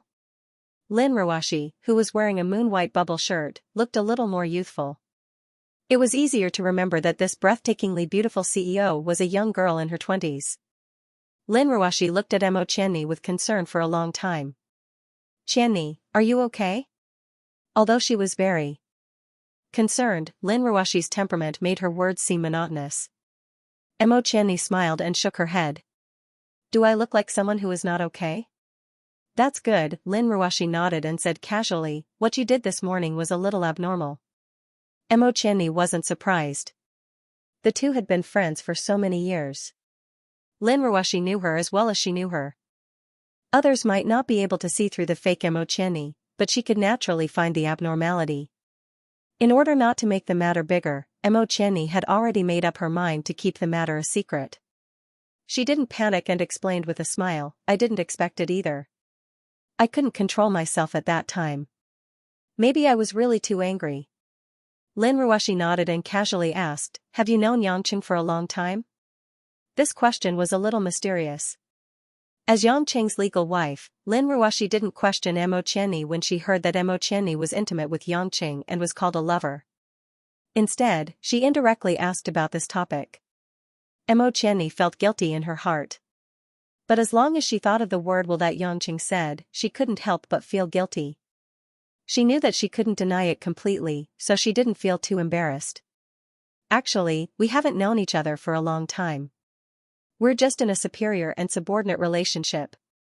Ruoshi, you should know that I'm not a casual person. Mo Qianni didn't answer yes, nor did she deny it. Such an answer, to a large extent, had already declared that she admitted it. She wasn't a casual person. So if there was, then it meant that she was serious. Both of them were intelligent, smart, and proud women. Sometimes, they just needed to hit the nail on the head. Lin Ruoshi felt uncomfortable in her heart again, but she felt that it was obviously impossible for her to be jealous of her disappointing husband. To a greater extent, Lin Ruoshi felt that she was sad that her good sister in front of her had a good impression of Xianxia. What was so good about that man? Even a rational woman like Qianni would fall into the quagmire? Seeing that Lin Ruoshi didn't speak, Mo Qianni was worried that she was angry with her. She was a little embarrassed and added in a low voice, Ruoshi, don't be angry. There's nothing between us. Maybe it's just my impulse. He didn't do anything wrong to you, really. Lin Ruoshi felt funny. One of her only good sisters actually had a good impression of her useless husband, and she even apologized to her in fear for that man. Would she be angry with her good sister for such an incompetent man? Stop joking. Qianni, don't be agitated. I'm not angry with you. I just hope that you can see some facts clearly. He's not worth your effort. Lin Ruoshi sighed. Mo Qianni was stunned. She didn't understand why Lin Ruoshi, as her wife, would say such words calmly. She smiled bitterly, I also know that he's a very unreliable person, but there are some things that can't be controlled by reason. Lin Ruoshi knitted her brows. She could hear the traces of sweetness in Mo Qianni's words, and her heart became more and more uncomfortable. She was a little annoyed. She really hoped that the man who brought her so many headaches would stand in front of her and clarify everything. It would be best. It would be best if he and her good sister. It's impossible. Lin Ruoshi pressed a button on the desk. Soon, Wu Yu, who was dressed in a neat black suit, walked in. "General Lin, what's the matter?" "Wu Yu, call Yangqing from the Public Relations Department to the office. Department head Mo and I have something to ask him." Lin Ruashi ordered. The secretary in charge, Wu Yu, had already guessed that Lin Ruashi might call Yangqing. So she had already called the Public Relations Department to understand the situation. "General Lin, Yangqing left the company a quarter of an hour ago." "Where did he go during working hours?" Lin Ruashi and Mo Qianni looked at Wu Yu in surprise. Wu Yu replied with an expressionless face. According to the information provided by the Public Relations Department, Yangqing went out to play games. Lin Ruashi's beautiful face instantly darkened, while Mo Qianni, who was standing beside her, also revealed an expression of disappointment. "Mud can't help a wall." Lin Ruashi sighed in disappointment. She even had the urge to smash something. But in the end, she closed her eyes tiredly and waved her hand to ask Wu Yu to leave. It was as if all the strength in her body had been used up at this moment. Seeing Lin Ruashi's miserable look, Mo Qianni only felt that she was also responsible. She silently lowered her head and blamed herself more and more in her heart. When Yangchen drove his car to Zhonghai's No. 1 middle school, it was still early to meet up with Tang Tang. Therefore, after Yangchen leisurely got off the car, he silently smoked by himself at the school gate, and thought about some things. Many students and teachers saw this man standing next to a brand new BMW with a cigarette in his mouth. They all had a thoughtful look on their faces, obviously thinking about something like keeping. Yangqing didn't know much about this. When he saw many people looking at him, he thought it was because he was dressed particularly well today and his domineering aura leaked out. Just as Yangchen finished his first cigarette and was about to continue, a slim figure dressed in a skimpy outfit walked out from the school gate. She wore a blue and white checkered tunic top and a light-colored skin-tight cropped denim pants. At the same time as it outlined her perfect curves, a pair of white calves were especially eye-catching. "Jingjing." Yangqing stopped the girl. He was originally considering whether or not to go into the school to take a look, but he didn't expect Li Jingjing to come out at this time. When he saw old Li's family eating with Jiang Shua in the restaurant, he felt that Li Jingjing's mood wasn't right. However, since old Li and his wife were present, he couldn't say anything. Moreover, Li Jingjing obviously didn't want to talk to him. Because he was busy these days, he accidentally forgot to take the initiative to contact Li Jingjing.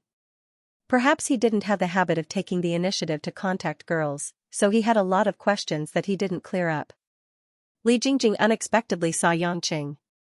Her eyes revealed a bit of surprise. She walked forward and asked hopefully, "Brother Yang, why are you here? Are you waiting for me?" Looking at the girl's hopeful look, Yangqing felt that he was very cruel, but he still told the truth. I'm waiting for someone. It's a student from the school. We made an appointment to play a game." "Oh." Li Jingjing lowered her head in disappointment and then quietly stood there without saying a word. Yangqing smiled awkwardly. "It's just a little kid. I also have nothing to do, so we went to play a game. Actually, I'm not very familiar with her." Li Jingjing forced a smile. "Brother Yang, you're leading our school's students astray. As a teacher, should I drive you away?" She took the initiative. "I was the passive one," Yangqing argued. "Is it a boy or a girl?" Li Jingjing whispered. "A girl, just a silly little girl." Yangqing didn't hide anything. Li Jingjing's eyes were filled with hidden bitterness. "Brother Yang, this isn't good. You're married, so you shouldn't mess around with so many girls. Besides, she's still a high school student. She still has a long life ahead of her. She needs to study hard. It's not what you think. We are just normal friends. She said that she doesn't need to go to class today, so she came out to play games with me. I will not mislead her."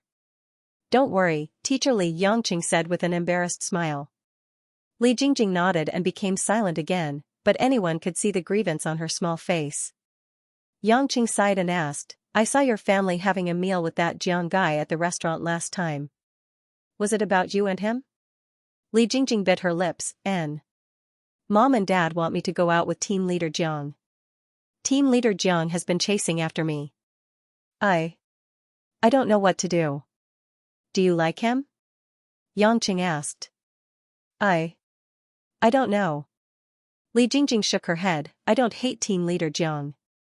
Although he's a bit too flamboyant sometimes, I don't think he's a bad person. Moreover, he treats me really well. Mom and Dad have suffered all their lives. I want them to live a good life. I don't have the heart to reject them, so I'm still considering it. Your mom should have told you not to contact me anymore. Yangqing asked with a smile. Li Jingjing raised her head in surprise. Brother Yang, how did you know? Because you're a person who doesn't lie. That day, I saw your face change. You just wouldn't talk to me, so I guessed that you must have something on your mind. Li Jingjing faintly said, if you knew I had something on my mind, you wouldn't have called to show concern for me. I thought Brother Yang was angry with me and planned to ignore me from now on. These soft words made Yangqing feel guilty. It seemed that he didn't care enough about the women around him. Perhaps it was because of his male chauvinism. He felt that there were some things that he didn't need to care too much about, so he rarely cared about women's subtle feelings. He didn't think that Li Jingjing would always be concerned about him making one less call. Actually, it's not a bad thing. Maybe I'm not used to it. Maybe one day I'll really like team leader Jiang. Li Jingjing said, after all, people's feelings can always be slowly cultivated. I can't live an unrealistic life. I have to have my own life. Yangqing was stunned. He didn't think that Li Jingjing would suddenly say something like this. In this way, he couldn't say anything more. After all, the path of her life was still up to her. Even if he felt that Jiang Shua wasn't reliable, he couldn't just say it out loud. While sweating, he comforted her, you've only been a teacher for such a short period of time, and the way you speak has changed. But I'm happy for you. Li Jingjing mischievously rolled her eyes at him. If you don't think like that, I can't cry every time I see you, can I? Looking at the girl's bright and beautiful face under the sunlight, Yangqing wanted to reach out and pinch her cheeks, but he immediately felt that he shouldn't. After all, she wasn't anyone to him. If he kept doing this kind of intimate action, then he wouldn't be able to explain it. He could only put his hands in his pants pockets. The atmosphere between the two was unusually awkward. Even when they were strangers meeting for the first time, it wasn't as difficult to speak as it was now. At this moment, a girl wearing a bright yellow jacket and a black short skirt ran out of the school gate. After seeing Yangqing, she happily waved and shouted, Uncle. Who are you chatting with? Tang Tang, who was still brimming with youthfulness, seemed to be exceptionally happy. She practically skipped over to Yang Chen, but when she saw Li Jingjing, who was beside Yang Chen, Tang Tang's captivating red lips formed an O shape, just like a startled rabbit. Li. Teacher Li. Why are you here? Hee hee. Tang Tang grinned awkwardly. Li Jingjing looked like she understood and said with a smile, so the student Brother Yang is waiting for his Tang Tang. What a coincidence. Yangqing was stunned for a moment, then he suddenly realized, this girl is your student? I'm her class teacher. Li Jingjing looked at Tang Tang playfully and revealed some of the dignity of a teacher. Tang Tang, I've told you many times that you have to study hard in your third year of high school. You can't keep thinking about playing games. If you do this again, I'll call your mother and tell her. I-oh. Tang Tang reached out and hugged one of Li Jingjing's arms. She shook it and said coquettishly, Teacher Li, I'm done with the computer test today. I'll go play with Uncle. I promise I won't play and I'll hand in my homework on time. Besides, didn't I get top 10 in the last monthly test? I'll definitely get into the key subjects, don't worry. You're always using my mother to oppress me, you're too cruel to me. Don't be arrogant when you win, don't be discouraged when you lose. How can you be so arrogant? Li Jingjing lectured seriously. Tang Tang raised both of her hands in surrender. Teacher Li, Beauty Li, please let me go. I've already made an appointment with Uncle. Moreover, Teacher Li knows Uncle, please let me go for Uncle's sake this time. As she said that, Tang Tang nudged Yangqing again, hinting for Yangqing to speak. Yangqing frowned, thinking that this girl was indeed hiding something. However, he could only play along and said, Jingjing, I think we should forget about it this time. It's fine to relax a little, I'll supervise her and make sure she doesn't go overboard. Li Jingjing didn't want to reject Yangqing's request and could only nod, all right then, but Tang Tang, you have to go home on time, don't let your mother worry.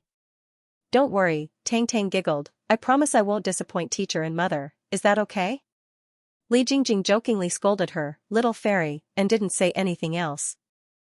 Tang Tang was like an escaped prisoner. She dragged Yangqing and immediately rushed to the car, afraid that Li Jingjing would go back on her words and let her stay in school to study.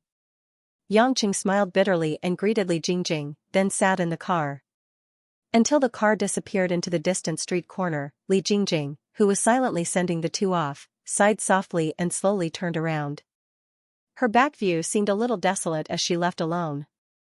At the same time, Tang Tang, who was sitting in the car, patted her chest, that was close, that was close. Uncle, how did you happen to know Teacher Li? You scared me to death. I'm friends with your Teacher Li's father, Yangqing explained. Really? Tang Tang said doubtfully, but why do I see Teacher Li staring at Uncle like a resentful wife? Uncle, did you do something to let our Teacher Li down? Did I? Yangqing really didn't notice the deep resentment in Li Jingjing's eyes. He laughed dryly, how is that possible, I'm a married man. Tang Tang pouted, Uncle, stop pretending. There are too many men cheating on women these days. My mother told me that there aren't many good men, especially in this city, they're all beasts with human faces. Hey, don't slander me, I'm not that kind of person, Yangqing said with a straight face. He silently said in his heart, this is all for the good of the child. Tang Tang giggled, Uncle, what's the rush? I'm not talking about you, but to be honest, if Uncle really gets Teacher Li, then I won't have to worry so much. Uncle, you don't know, ever since Teacher Li became our class teacher, I've been under strict control, and Teacher Li often contacts my mother, how can I stand it? Yangqing didn't expect Li Jingjing to be so good as a teacher, it was obvious that she could control this problematic girl. He smiled and asked Tang Tang, stop complaining, tell me where to go first. Tang Tang pouted, a sweet dimple appeared on her white face, Zhonghai Esports Center. If it wasn't for Tang Tang bringing Yangqing to watch, Yangqing would probably never have known that there were people in this world who relied on playing games to become professionals. Of course, they definitely weren't some random white-collar gamer like him. They were esports players that belonged to the national athletes. To put it simply, they relied on playing a relatively popular game to compete. Usually, they represented their club, and in international competitions, they represented their national team. Yangqing knew that popular sports such as football and basketball had such a group, but he didn't expect that they would also exist in games. Within the Zhonghai Esports Center, there was naturally an esports team that belonged to Zhonghai. The design was avant-garde, and the three-dimensional arena was divided into various training and competition areas. However, there weren't any ball games or sports props used here. Instead, there were rows and rows of powerful computers. There was an endless stream of young people coming and going in the arena. Most of them looked to be around 20 years old, and some even looked to be 15 or 16 years old. Not only were they full of youthful energy, but even their speech and mannerisms were much more mature than the average person. Within the different arenas, there were groups of esports players that were rapidly pressing their mouse and keyboards. Yangqing couldn't understand what they were playing at all, because all they needed to do was press the mouse. You're saying that all these people do is play games? As he walked, Yangqing looked around in disbelief. There was actually such a good thing in this world, playing games and earning money at the same time. Tang Tang looked at Yangqing with slight disdain. Uncle, you're really behind the times. A few years ago, esports became a recognized professional sports competition around the world. Don't look at these people just because they're 16 or 17 years old. Even the weakest among them is a national second-class athlete. Some of them even entered the national team. They're very famous in the esports circle. This profession is good. I want to change it. Yangqing said enviously. In his heart, he was wondering if there were any professional players in Lianquan. Tang Tang didn't know what Yangqing was thinking. If she knew, she would have vomited blood and died. She explained, Uncle, don't think that being a professional player is that easy. Just look at the teams in this arena. Although they all have the financial support of some companies, they definitely can't be compared to other popular sports. It's already pretty good if they have millions of dollars invested every year. Every team member is given a salary, but in fact, Everyone's salary isn't as high as that of a white-collar worker in an ordinary company. The ones who can really make a lot of money are the top players. Not only are their salaries high, but they can also earn a few million a year from endorsements and prize money from competitions. However, the vast majority of players can barely get by. Xianxia suddenly understood, it seems like it's an unpopular profession. Xianxia thought of the benefits and treatment in Yulei International, and the army of beautiful girls, and hurriedly dispelled that thought. He asked, "Where are you bringing me to?" Tang Tang giggled. "Uncle, do you remember who was there when we first met?" Xianxia thought for a moment and said, "You mean those two little followers of yours? Why haven't I seen those two kids since then?" "It's not them." Tang Tang said angrily, "Those two little rascals are too boring. I kicked them away a long time ago. I'm talking about brother Xianxia. He's the big brother with the bodyguards." Xianxia then remembered, the young man who drives the Audi R8. What about him? Brother Xianxia is the boss of Xianghai's Warcraft team. He's also the team's captain. Tang Tang said with a little pride. He's also the esports player you mentioned? Xianxia didn't know whether to laugh or cry. He already has the money to drive a $2 million R8. Why would he want to be an athlete? I like it. Brother Xianxia likes to play Warcraft. His family is against him. I'm the only one who supports him. Tang Tang said while waving her little fist. The children of the rich were often more useless than the children of the poor. This was not because they were stupid, but because they lacked motivation. Their overly superior material foundation allowed them to see a future of luxury and a lifetime of glory and splendor from a young age. Their efforts seemed powerless, and they would still walk the path that they should walk. As for their parents' talk of donating their inheritance to public welfare after death, they could go to hell with it. That's just an excuse to avoid inheritance tax. Xianxia was also very rich since he was young. In fact, money was basically no different than a number to him. However, Xianxia didn't squander his youth like other rich young masters of his age. He fell in love with esports and the game Warcraft. As a result, he spent money to buy Xianghai's Warcraft team.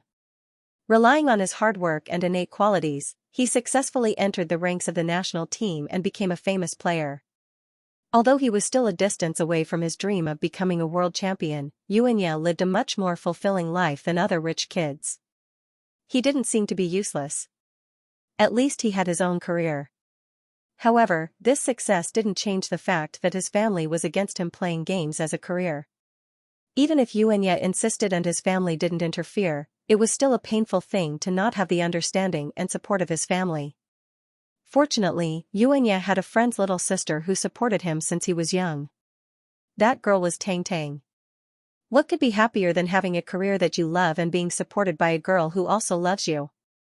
However, when a young man who had beautiful expectations for a young girl suddenly discovered that this girl gradually mentioned other men in front of him, and in the end, she actually brought another man to see him, the young man's heart would definitely feel uncomfortable.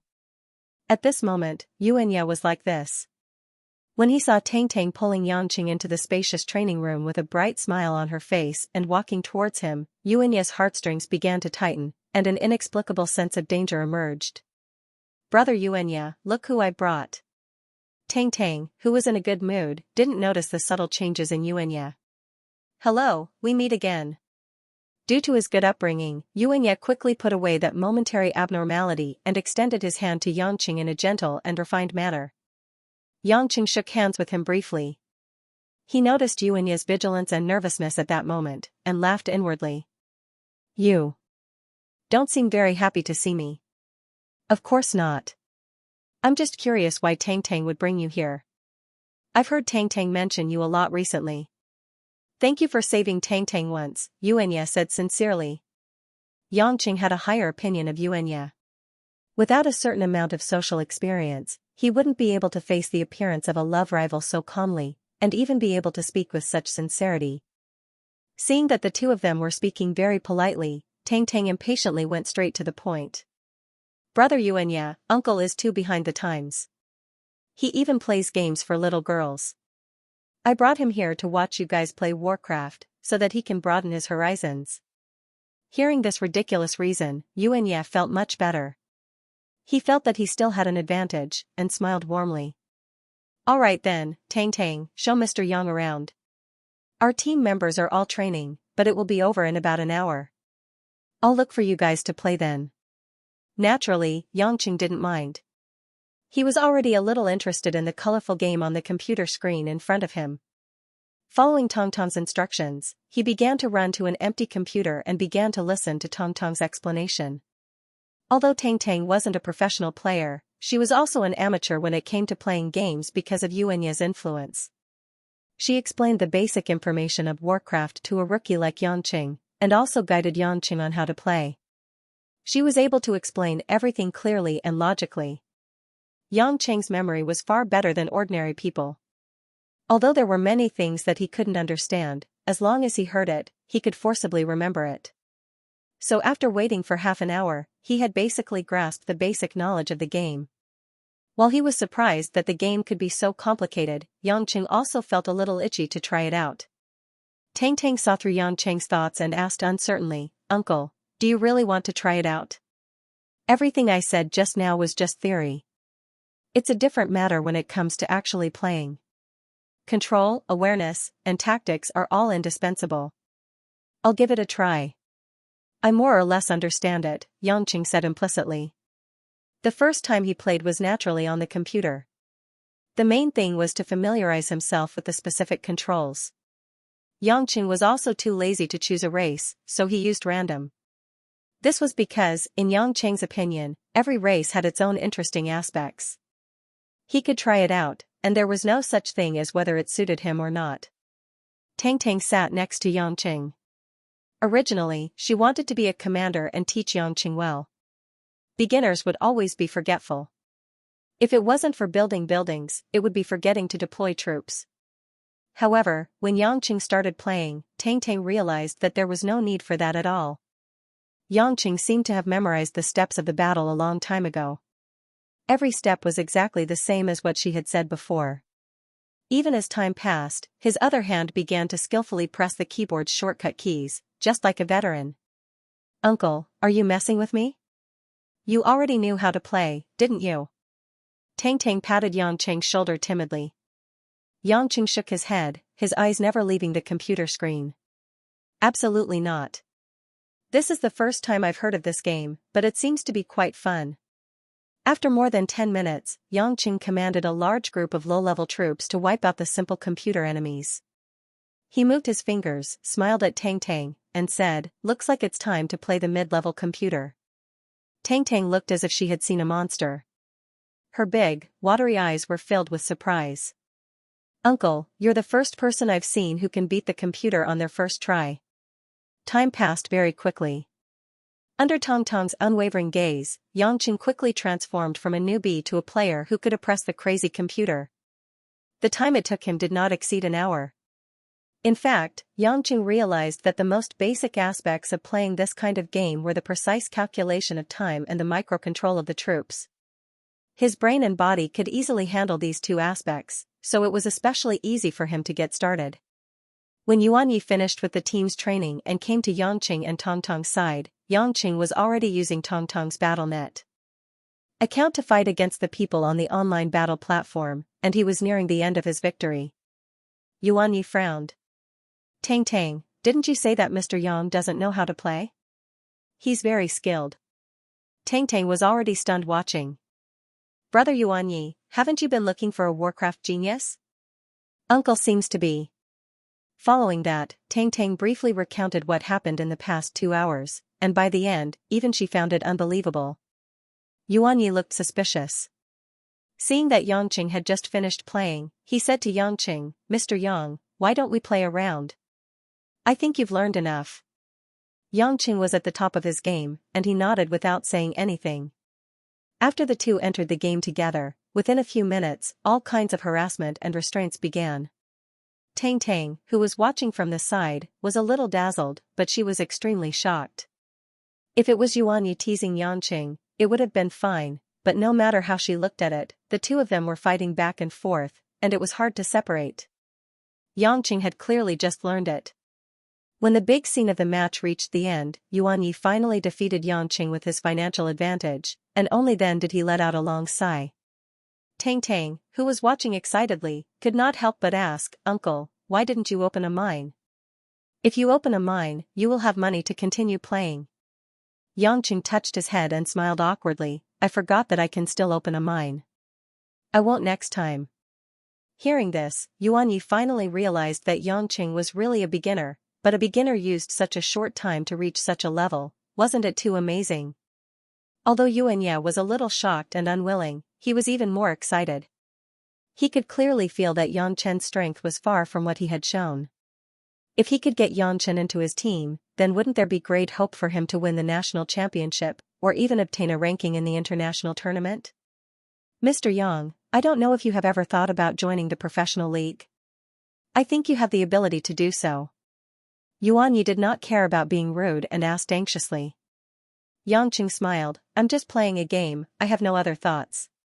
I can provide a very high salary, definitely higher than your current salary." Yuan Yi added anxiously.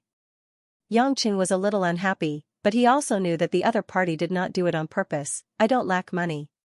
Yuan Yi finally realized that he was too impolite, and apologized with a smile. "I'm sorry, it's mainly because I was too excited." "Then, can I ask Mr. Yang to give me your contact information? I hope to have a chance to practice with Mr. Yang in the future. Only by playing with experts can I continue to improve." Of course, this was no problem. Yang still wanted to find someone to play with in the future, so he happily wrote down the MSN number given by the company and his mobile phone to Yuan Yi. Just then, Tang Tang's phone suddenly rang. Tang Tang looked at the number and picked it up with a face full of resentment. "Hey, sister, what's wrong?" "Okay, I know, I'm not fooling around, I'm playing with brother Yuan Yi." Okay, I'll go back now." After Tang Tang hung up the phone dejectedly, she smiled helplessly at Yang and said, "Uncle, I have to go home, or my sister will go crazy. Can you send me first?" Yang looked at the clock on the wall, and it was actually almost 5 in the afternoon. It was indeed time to go home, so he stood up and said goodbye to Yuan Yi. Yuan Yi was a little regretful that he could not play a few more rounds with Yang, but he was more concerned that Tang Tang actually let Yang send her instead of him. Yang took advantage of Tong Tong's inattentiveness and patted Yuan Yi's shoulder, whispering, "Don't misunderstand, I'm her uncle, it's not possible, you have to work hard."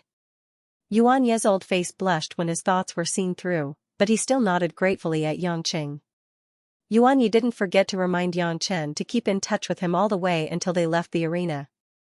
It was obvious that he had already treated Yang as a true friend. Perhaps from Yuan Yi's point of view, those who could fight Warcraft together were considered good friends. Yuan Yi loved his line of work very thoroughly. When they got into the car, Yang suddenly remembered something and asked Tang Tang, puzzled, "Didn't you say you were a test tube baby? Why do you have a sister? Did your mother give birth to test tube babies twice?" Tang Tang burst into laughter. "The sister I'm talking about is my mother." "Your mother?" Yang was confused. "Yeah," Tang Tang said stubbornly and proudly, "Mother was still very young when she gave birth to me, so when we walked out of the house, she made sure that I couldn't call her mother, I had to call her sister. She was afraid that people would think I was old. Although I was young, I was very angry. She was my mother, why did she force me to call her sister? Can't I have a mother? So when I grew up and became sensible, I specifically called her sister, sister. She finally realized that something was wrong and wanted me to call her mother, but I didn't want to. I often called her sister from time to time, she had a headache over this problem too." The corner of Yang lips curled up. Looking at the blissful young girl at the side, he suddenly felt a little envious of the warmth between this pair of young mother and daughter. Having a mother is actually a very happy thing, right? Yang thought. Because it was rush hour, when Yang drove to the villa area in the western suburbs that Tang Tang mentioned, it had already been more than an hour, and the sky was getting dark. The greenery in the western suburbs was particularly rich, and the dark shade of the trees covered the road, making the white BMW look particularly eye-catching. But obviously, such high-end villa areas had a common problem: there was no one on the road. According to Tong Tong's guidance, they came to a small villa. The house was brightly lit, and there was someone waiting at home. "Thank you, uncle, I'll have to start studying again in a while, you have to miss me." Tang Tang blinked her large eyes as she looked at Yang Chen and said, unwilling to part. Yang Chen reached out and touched the girl's soft hair, laughing and scolding, "Why would I miss you? Little girl, get out of the car. Don't let your sister." "Oh no, your mom wait too long." "Pfft, sister is sister. She can forget about being a mom in this life." Tang Tang snorted stubbornly. After opening the door and getting out of the car, she even blew a kiss to Yangqing before closing the door and running toward the house. Yangqing saw Tang Tang push the door open and entered the house safely. He breathed a sigh of relief and looked at the time in the car. It was almost 6 o'clock in the evening. Remembering that he still had things to do at night, he immediately stepped on the gas and quickly left the villa. She walked into the house quietly. The pine floor of the house was covered with a soft Mediterranean carpet. Tang Tang took off her pink flat canvas shoes, revealing the cute white cotton socks with cartoon patterns inside. She stepped on the carpet and moved toward the sofa in the living room. Slowly leaning forward, Tang Tang saw a familiar figure lying on the soft chivas leather sofa. His slightly wavy long hair was draped over his shoulders and fell to the smooth floor tiles. His body was curvy and curvy. That towering and perky arc was enough to make most women gnash their teeth in jealousy. The graceful and charming girl was holding a copy of Tokugawa Ieyasu in her hand. She gently turned a page and suddenly said, "When did our Tang Tang swordswoman become so careful even when going home?" "I'm not being careful. I'm being wary of any traps." "Come here, there are no landmines," the girl said with a smile. Seeing that the young woman wasn't angry, Tang Tang patted her chest in relief and walked to the young woman's side with a sweet smile. She knelt on the carpet and stroked the young woman's silky black hair with both hands. "My good sister, you really are getting younger and more beautiful. In a few years, our ages will change. Little rascal, you know you're late, so you've learned to flatter me." The young woman lovingly stretched out her white finger and tapped the tip of Tong Tong's nose. She looked at the young girl with a gaze full of tenderness. "How many times have I told you to call me mom, not big sister? You're the one who asked me to call you big sister." "I won't call you mom. Mom is so old." "My big sister, you're so young." Tang Tang pouted. The young woman sat up, put down the book, and helped Tang Tang to sit on the sofa with both hands. She said with a bit of dignity, "That was when you were young. At that time, I was also young and insensible. But that was wrong. Now that you've grown up and become sensible, how can you always call mom as big sister? Won't it be embarrassing if others hear it?" "It's not a big deal. I like to call you big sister. Big sister is good. There's no generation gap." Tang Tang smiled mischievously. "Tang Tang, be good and call me mom." The young woman continued to fight. "If you're not good, I want to be your little sister. I'm your mom. How can you not listen to me?" The young woman frowned and said angrily. Tang Tang pouted and shook her head. "No, you're not mom. I'll just call you big sister, big sister, big sister." "Why aren't you mom?" The young woman became anxious and raised her voice a few degrees. "You unlucky child. How can I describe you? Do you know how long you've been in my belly? I've been pregnant for 10 months. You're the flesh and blood that came out of my belly. How can you not call me mom?" "No." Tang Tang cried and threw herself into the young woman's arms. She hugged the young woman's soft and delicate waist. "I don't want to call you mom. If I call you mom, I don't have a dad. It's like I really came out of a stone. Calling me big sister makes me feel better. At least I'm not lonely. I have sisters." Lao Ai's soft words were like raging waves beating against the shore, causing the girl's heart to tremble. A layer of mist gradually covered her eyes. Her hand trembled as she stroked her daughter's back. She lowered her head and kissed Tang Tang's hair. "I'm sorry, Tang Tang.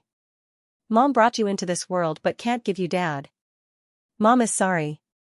Under the table lamp, the young mother and daughter hugged each other tightly. It was quiet and peaceful. When Yangqing returned home, he could already smell the aroma of food wafting out of the house. Yangqing, who had been hungry for the whole afternoon, naturally couldn't bear it anymore. He simply parked the car and ran straight into the house. Sure enough, Mother Wang had already brought the food to the dining table. There were several plates of white gourd ribs, broccoli tenderloin, roasted eggplant with soy sauce, and several other dishes, all steaming hot and fragrant. Lin Ruoshi, who was sitting on the sofa and reading the newspaper, saw Yangqing rush into the house. Her delicate curved eyebrows slightly wrinkled, but she didn't say anything. She quietly stood up, walked to the dining table, and sat down. She called out to the kitchen, "Mother Wang, don't be busy. Come out and eat." Yangqing felt a little warm in his heart. He smiled and asked, "Waiting for me to eat together?" "It's Mother Wang waiting for you, not me. I'm waiting for Mother Wang to eat together." After Lin Ruoshi said it in a roundabout way, she began to serve rice, ignoring Yangqing.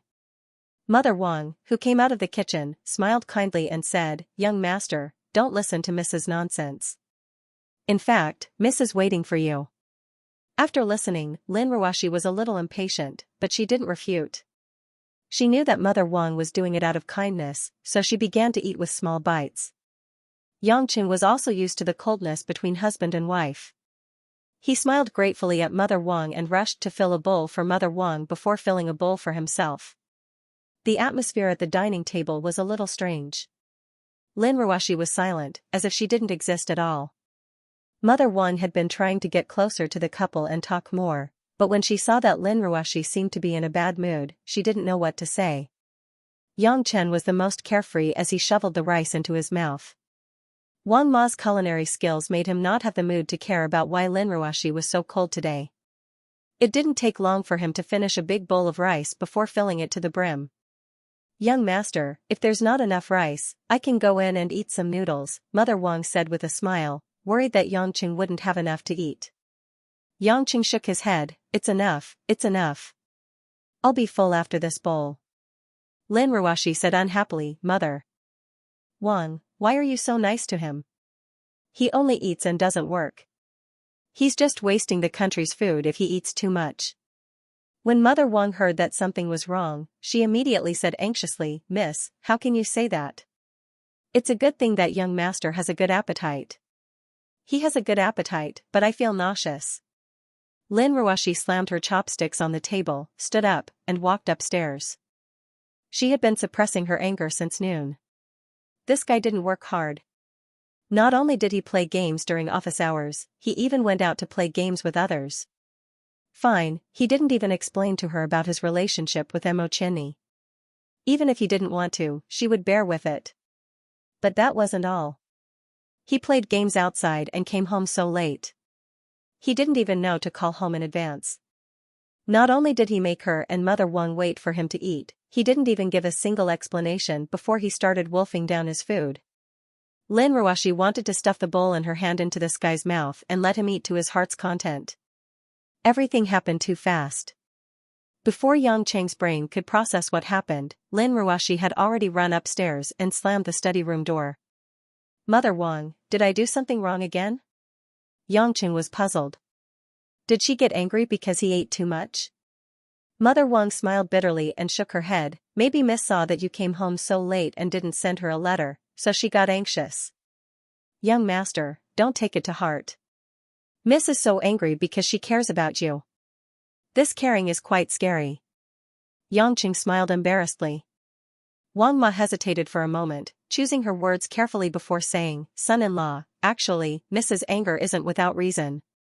In the past, there was only Miss and me at home. Miss never needed to wait for anyone. She ate and went out when she went out. But now there is one more person at home. Miss cares about you, but you ignored Miss's feelings. You didn't send her a letter and came home an hour late. Miss might feel that you didn't respect her, so she got angry." Yangqing was silent. It seemed that he was indeed in the wrong. He nodded and said, "How about this, Mother Wang? I am used to being lazy in the past. I will work hard to change it now. But in the future, if I don't get home after dinner, then don't wait for me. I might forget to call when things get messy." Mother Wang responded with a smile and began to add more food for Yangqing. After eating, Yangqing looked at the time. It was just before 7:30. He could make it in time to go to Chengwei's Rose Bar. He didn't dare to forget what happened tonight. Otherwise, if something happened to Chengwei, he wouldn't be able to eat or sleep in peace for the rest of his life. After telling Mother Wang that he had something to do, Yangchen quickly drove away from the villa.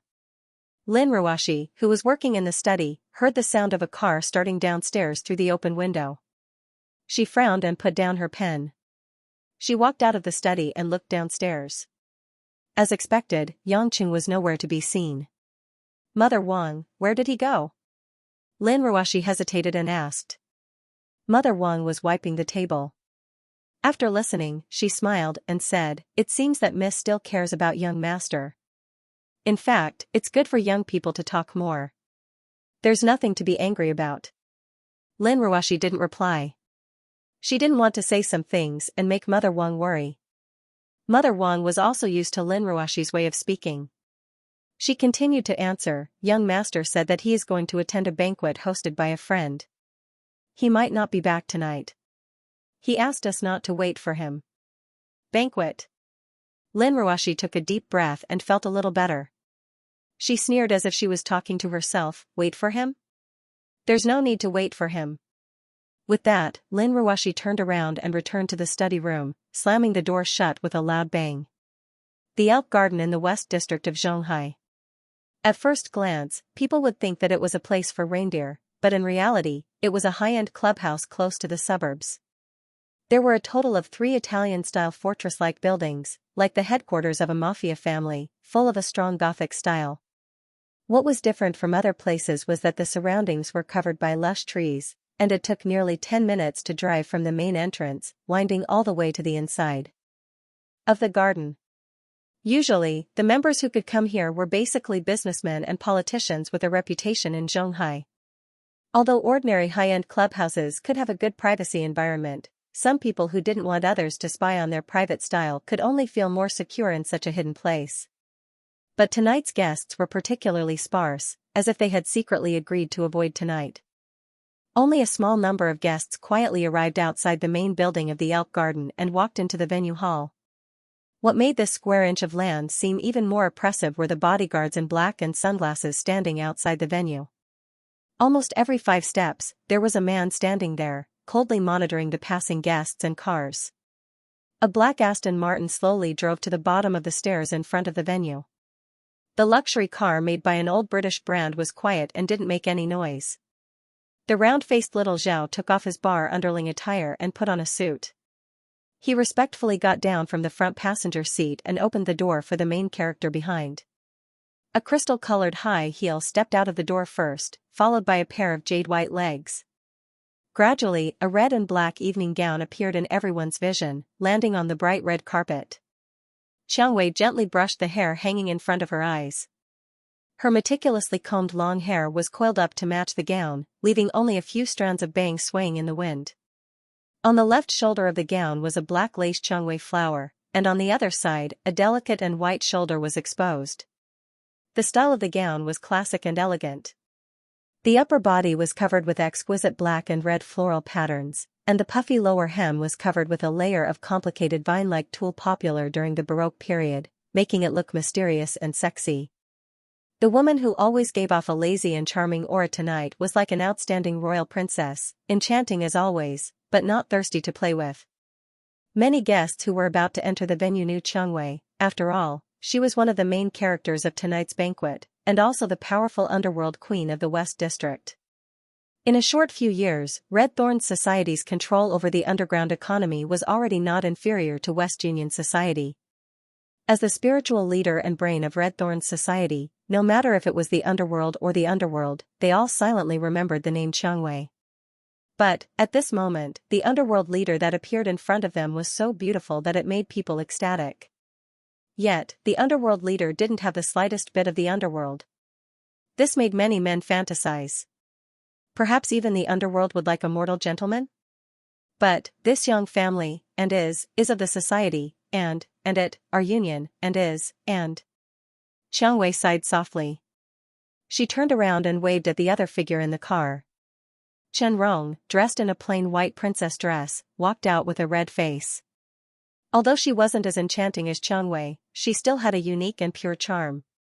However, the girl seemed to be very unused to revealing her shoulders and meticulous makeup. She was very shy and didn't dare to raise her head.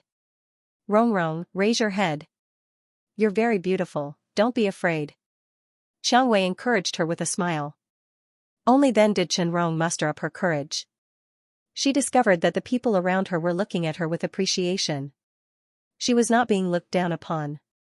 Only then did she calm down a little, but her blush did not diminish. Why don't you tell little Zhao why Brother Yang isn't here? Xianxia said. Rong gasped, blinked her eyes, and said uncertainly, is it because I don't want to attract too much attention? Xianxia looked at her approvingly, then slightly shook her head at little Zhao. You see, Rong is so much younger than you, yet she can understand. When will you grow a few more wits? Little Zhao awkwardly laughed, didn't Brother Yang say that? How come I don't see him? With his methods, he can come in at any time. If he says he'll come, he'll definitely come.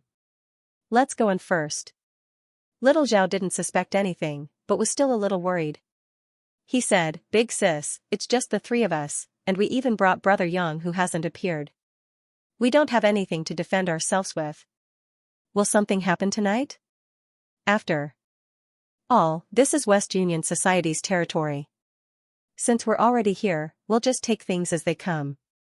What should happen will happen, and what shouldn't happen, it'll never happen. Little Zhao was confused again. He really couldn't figure out what she meant.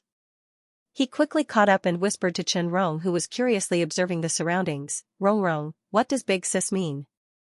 Rong pretended to be mature and sighed, Brother little Zhao, what you should understand, you will naturally understand. What you don't understand, it's useless even if you say it. After saying that, the girl no longer paid attention to him. Why is it another big sis? Little Zhao sighed bitterly. After entering the spacious banquet hall, the bright crystal chandelier illuminated the entire hall as if it was daytime. The air was filled with the sweet smell of cocktails and the fragrance of the men and women's high-grade perfume. Sumptuous desserts and fruit buffets were neatly arranged on one side of the hall. Many waiters and waitresses dressed in waiter uniforms walked among the guests. Because tonight's banquet was essentially a meeting between the West and East Union Society's underground leaders, although many influential figures were invited, the number of people wasn't as large as other banquets. The sparse crowd stood on the dance floor, discussing some serious or trivial topics. The atmosphere was quite harmonious. Of course, the majority of people were still the West Union Society's people. Almost every West Union Society elder brought a few of their trusted subordinates to the banquet, chatting and laughing loudly with some of their partners from the Orthodox Society.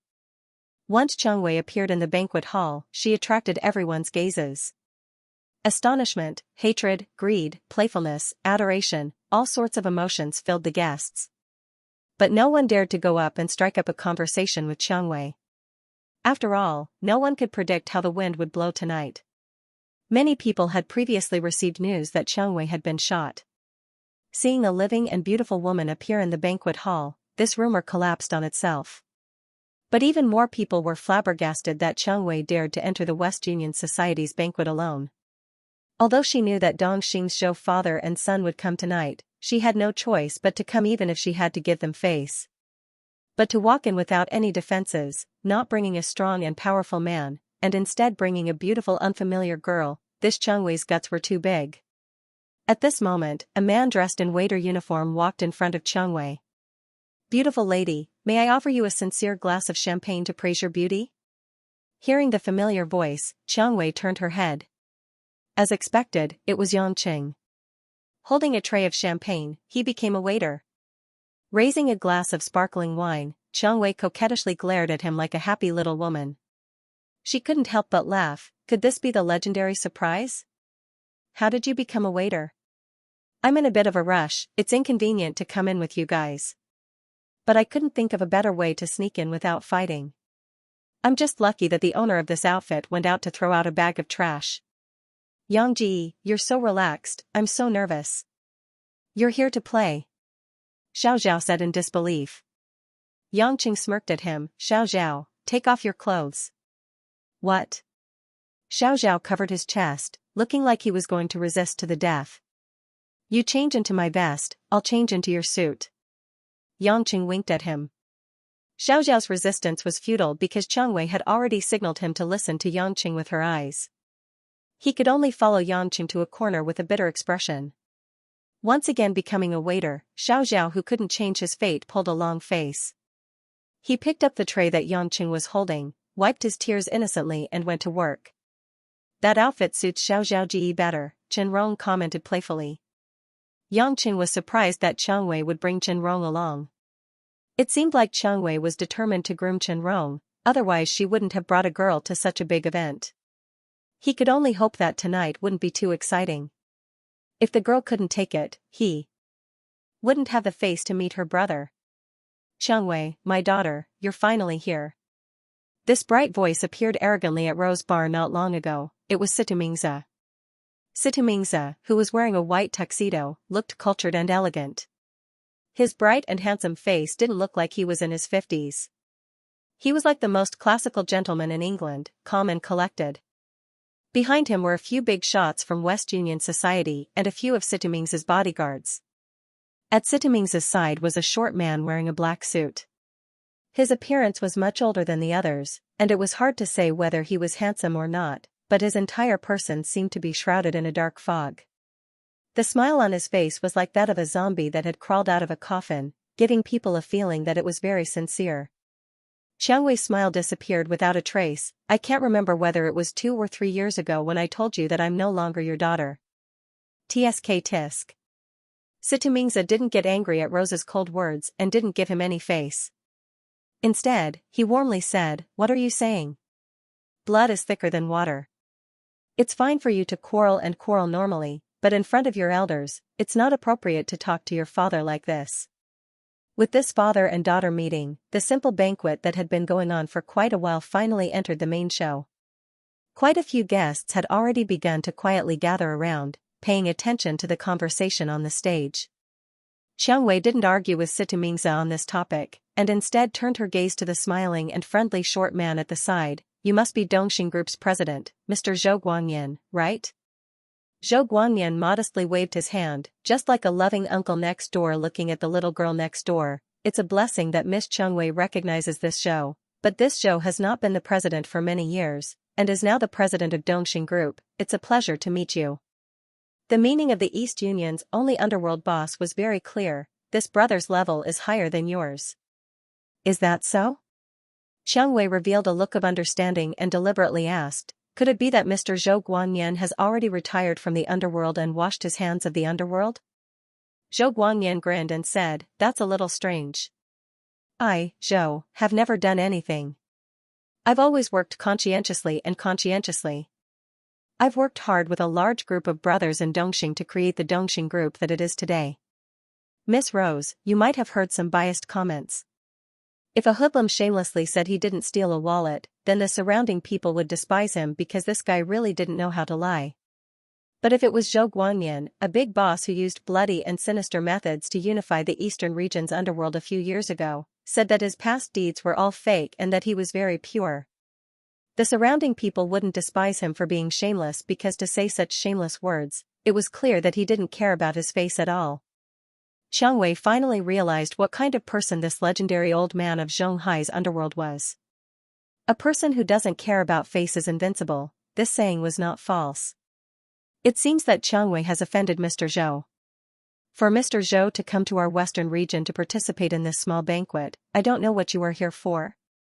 Changwei asked. If it weren't for the Zhou father and son, she wouldn't even need to care about Situmingza's invitation. Situmingza interrupted and said, Changwei, you may not know, but Mr. Zhou's only son, Zhou Dongqing, is the same age as you. Changwei frowned, what's so strange about that? In front of everyone, Situmingza looked around and said, you're not young anymore. As your biological father, I haven't been able to take good care of you after your mother passed away. I want to arrange a good in-laws for you, and it just so happens that Mr. Zhou also has this thought, so I want to use this banquet to introduce you to. Situmingza's words were very loud and clear, and many of the surrounding guests had already heard it. They finally understood the main theme of today's event, and after listening to it, they all revealed looks of sudden understanding. putting on an act of praise and saying that this idea was excellent. But the faces of the people involved completely changed.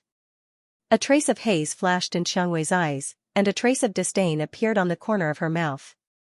On the other hand, Situmingza and Zhou Guanyan were smiling amiably, as if they had already become elders waiting for their young children to get married, and had become good friends with Qin Jin. This plan was truly vicious. Yangqing, who followed behind Xiangwei, secretly shook his head and sighed. This Situmingza's intentions were very clear. Since they were going to fight Red Thorn's society, even if they won, it would be a Pyrrhic victory. They might as well take drastic measures and directly ally with Dongxing to force Xiangwei to marry Zhou Dongqing. Like this, Dongxing and West Union Society would ally to destroy Red Thorn's society. Moreover, Xiangwei couldn't resist, otherwise she would be attacked from both sides. Even if it was for her subordinates, Xiangwei could only endure the humiliation. As for the alliance between Xiangwei and Dongxing to deal with West Union Society, that was impossible. Not to mention the fact that Dongxing had a better chance of winning than West Union Society, just based on their foundation, it was impossible for Situmingza to give up West Union Society. In the end, they would definitely fight to the death. Zhou Guanyan, this old fox, must have weighed the pros and cons.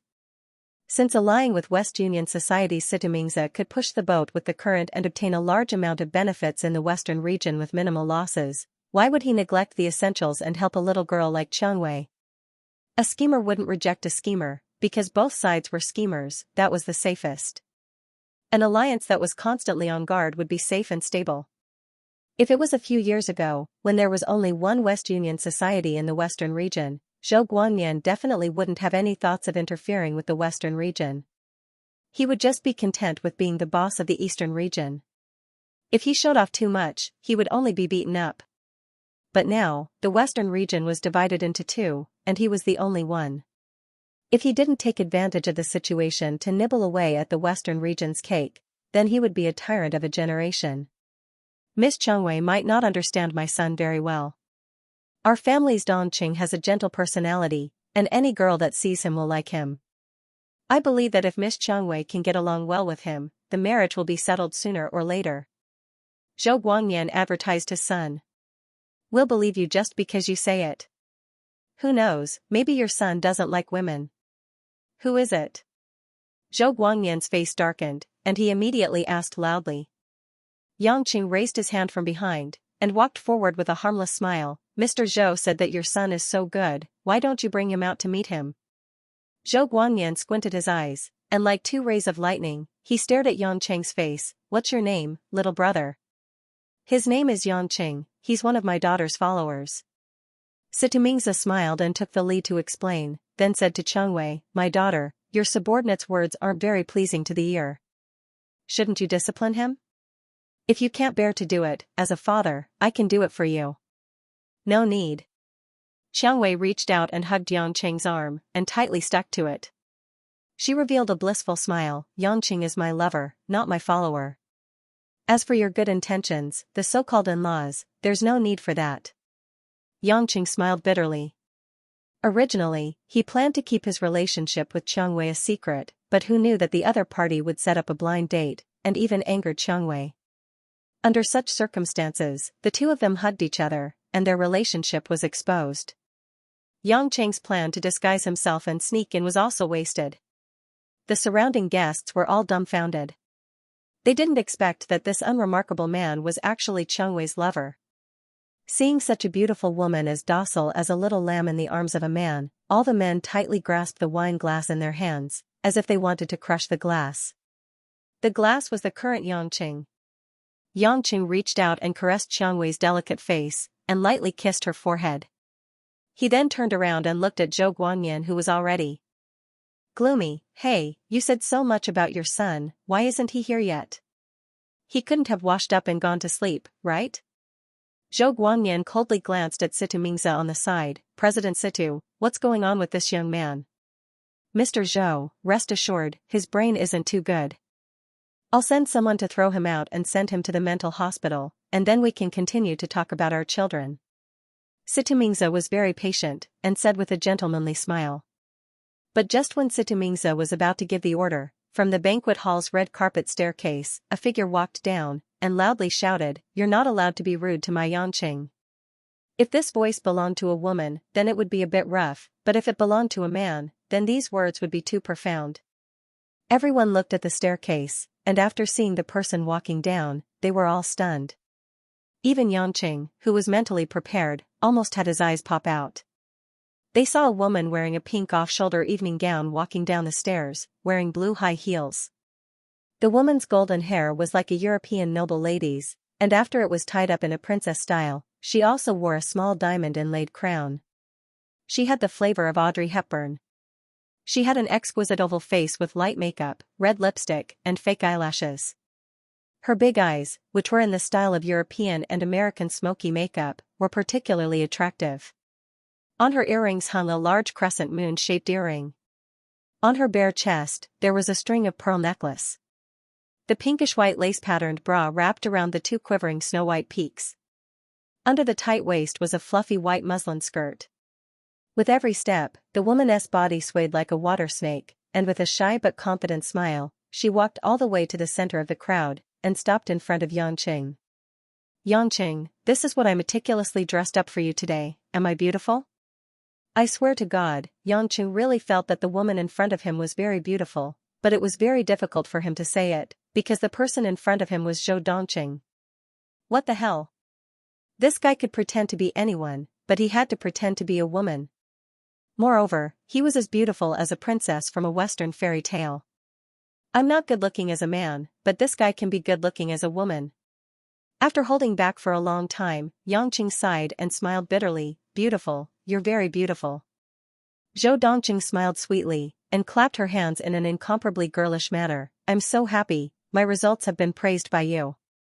At this time, Zhou Guangyan, who was already trembling with anger, finally couldn't hold it in any more and cursed, "Bastard! What the hell are you doing? Quickly take off this disgusting dress." Situmingza, who was at the side, also had a strange expression. It was obvious that what happened was beyond his expectations. "Dear father," Zhou Dongqing's voice instantly became cold, and her charming eyes glanced at Zhou Guanyin. "You're old, and there's a problem with your taste. Don't you realize that your daughter, is very beautiful? Just now, Yanqing praised me." Daughter. Everyone present finally came back to their senses. Many of them had previously heard that Zhou Guanyan's son, Zhou Dongqing, had a problem with his sexual orientation, but they didn't expect it to be to this extent. Not only did he pretend to be a woman in public, he even called himself a daughter. As a result, all kinds of gazes were exchanged, some were filled with praise, some were filled with contempt. Zhou Guangyan's face flushed red, and the corner of his mouth twitched, but he was stunned speechless. Zhou Dongqing didn't care at all, and happily asked Yanqing, "Yanqing, do you think I'm beautiful, or is the Changwei in your arms more beautiful?" Yanqing was already struck by lightning, but since he was immune to it, he was fine. After thinking carefully, he smiled and said, "To be honest, based on appearance alone, it seems that you're more beautiful." As soon as he finished speaking, Yanqing felt the soft flesh on his waist being fiercely pinched by Changwei. It was obvious that the woman was unhappy. Yanqing couldn't do anything about it. When this Zhou Dongqing put on a woman's makeup, other than his but not being as perky as Changwei's, the other parts of his body had reached a level that normal beauties couldn't reach. He was simply a living demon. "The name I gave myself is Chanel, I hope that you can call me Miss Chanel in the future." Zhou Dongqing charmingly winked at Yanqing. "Chanel?" Yanqing couldn't help but laugh. "Isn't that the name of a fashion brand? But she is also a beautiful lady who pursues fashion, my idol, so I also want to call her Chanel," Zhou Dongqing said with yearning. Situmingza's face was gloomy, and he forced a smile and said, "Young Master Zhou, please don't joke around anymore. Today, we are discussing the marriage between you and my daughter, Changwei." Zhou Dongqing wrinkled her delicate eyebrows and proudly pouted her lips. Full of girlish arrogance, she said, "Uncle, I already said my name is Chanel. Are you deaf and didn't you hear? Also, don't you know that the country of Huaxia doesn't allow women to marry other women?" Situmingza and Zhou Guanyan's faces turned green, while Yang Chen and Rose smiled. Zhou Dongqing. Oh no, Miss Chanel's stunning appearance and perfect performance made the two originally aggressive big shots feel like deflated balloons, unable to do anything even if they had the energy to do so. B** starred. Are you trying to anger me to death? Zhou Guangyan pointed at Chanel. Get out of here immediately. Don't embarrass me. Father, why are you so agitated? Tonight is so beautiful, I still want to dance with Mr. Yang Chen. Chanel pouted as she felt wronged. The guests present couldn't help but smile. Although they didn't dare to be too rash, since Zhou Guangyan was present, the scene in front of them was too dramatic. Who would have thought that the mafia's crown prince would appear in female clothing, and even show off his shyness? Qiang Wei looked at Yang Qing with a strange gaze, and asked softly, Hubby, don't tell me that you and Zhou Dongqing really have. What are you thinking about? Yang Qing's expression changed, and he immediately denied. How would I know that he suddenly became like this? I only met him once. Only then did Qiang Wei feel relieved and patted her chest. If you really dare to like even men, I'll never talk to you again. Obviously, it was acceptable for the man she loved to cheat on other women, but if it was a man who cheated on her, then women would definitely go crazy. Zhou Guangyan strode in front of Chanel, his eyes green, his face dark, and said, Are you purposely going against your father today? How can you say that, my dear father? Don't you want your daughter to be beautiful? You're a man. I gave birth to a son. Zhou Guangyan suddenly roared, causing the surrounding guests to subconsciously take a few steps back. Chanel flirtatiously flipped her blonde bangs. Whether it's a man or a woman, who knows better than me? If Lord Father insists on proving that I'm not a woman, then I'll have to take off my underwear in front of everyone. As she said that, Chanel cast an electrifying glance at the men and women around her. Under everyone's horrified gazes, she lifted up her fluffy skirt, revealing her well-groomed, slender calves. He really wanted to take off his underwear. But no one moved their eyes away, because Chanel's smooth calves were like a standard runway model's, slender and dazzling like jade, making it hard for people to let go. Be it male or female guests, all of them felt ashamed of themselves at this moment, because they were looking at the legs of a man dressed as a woman, and were even looking forward to him taking off his underwear. Preposterous. Zhou Guangyan finally couldn't take it anymore. He slapped Chanel's left cheek. Pa. A red palm print instantly appeared on half of Chanel's face. Only then did she slowly lower the hem of her skirt that had been pulled up to her thighs. She straightened up and reached out to touch the side of her face that had been slapped. She looked at Zhou Guangyan bitterly, and then, like a professional actress, her eyes reddened and tears glistened as she sobbed, Father, you actually hit me. I'm going to ignore you. After saying that, Chanel turned into a pink cloud, wiped her tears, and quickly ran out of the banquet hall while holding up the hem of her skirt. Although everyone present was shocked by the shocking scene in front of them, Chanel's sudden departure was also baffling to many people. What was this? She just appeared, and she left. Zhou Guangyan's face alternated between green and purple, and he no longer had the indifferent expression from before. After seeing his son run out of the banquet hall crying like a little girl, Zhou Guangyan cast a meaningful glance at Xianxia, who also had a gloomy expression, and loudly said, I'm not in a good mood today, so I'll go discipline that unfilial son of mine. Everyone, please continue. More than 10 elite bodyguards from Dongxing immediately surrounded Zhou Guangyan, and the group of people majestically left the banquet hall. After a breath's time, the Zhou father and son disappeared without a trace. Many of the guests in the banquet hall sighed, but most of them felt that they had watched a good show. Yang Qing didn't know if Zhou Dongqing did this on purpose or if it was a coincidence, but the current situation was a lot more relaxed. After all, Xianxia was the only one left, so they didn't have to worry too much about Dongxing's power. Xianxia was obviously aware of this point, but the decades of trials and tribulations had already made this astute man not too shaken. A pair of dark eyes looked at Qiang Wei and Yang Qing, and said, although Mr. Zhou has left, our conversation will continue. I believe that everyone here should be very happy to see the Situ and Zhou families tie the knot, right? This question seemed to be directed at all the guests present, but all the guests unanimously chose to keep their mouths shut and lowered their heads. Xianxia didn't feel awkward, and continued to say, My daughter, don't you want us father and daughter to have a good home? I've already said it very clearly, President Situ's good intentions should be kept for yourself. Miss Chanel is a beauty. Xiang Wei smiled faintly. I'm also very surprised about young Master Zhou's matter. Situ Mingzi wasn't angered by Xiang Wei, he sighed and said, I believe that young Master Zhou is just a little playful. It's hard for young people to avoid making mistakes, this is the same as you. If you make a mistake, it's fine as long as you correct it, but if you continue to persist in going about things the wrong way, it's not a good thing. What if I like being stubborn? Xiang Wei smiled brightly. Then I'll help you regret it. Situ Mingzi's expression darkened, and he gestured to the robust man who had been following closely behind him without saying a word. This person was the newly promoted West Union Society's most popular person, Zhang Hu. Zhang Hu nodded in understanding, and shouted towards the guests present, Mr. Zhou will leave first, tonight's banquet will end here. Of course, if everyone wants to stay and watch the next performance, we'll be more than happy to. After saying that, Zhang Hu's face cracked into a sinister smile. The guests immediately became a pot of porridge, how could they not know what this so-called performance was? They were originally here to join in on the fun, how could they dare to stay any longer? They swarmed towards the main entrance like a swarm of bees. In the blink of an eye, the large hall was brightly lit, but it was empty, leaving only the West Union Society's group, as well as Yang Qing, Xiang Wei, and the other two.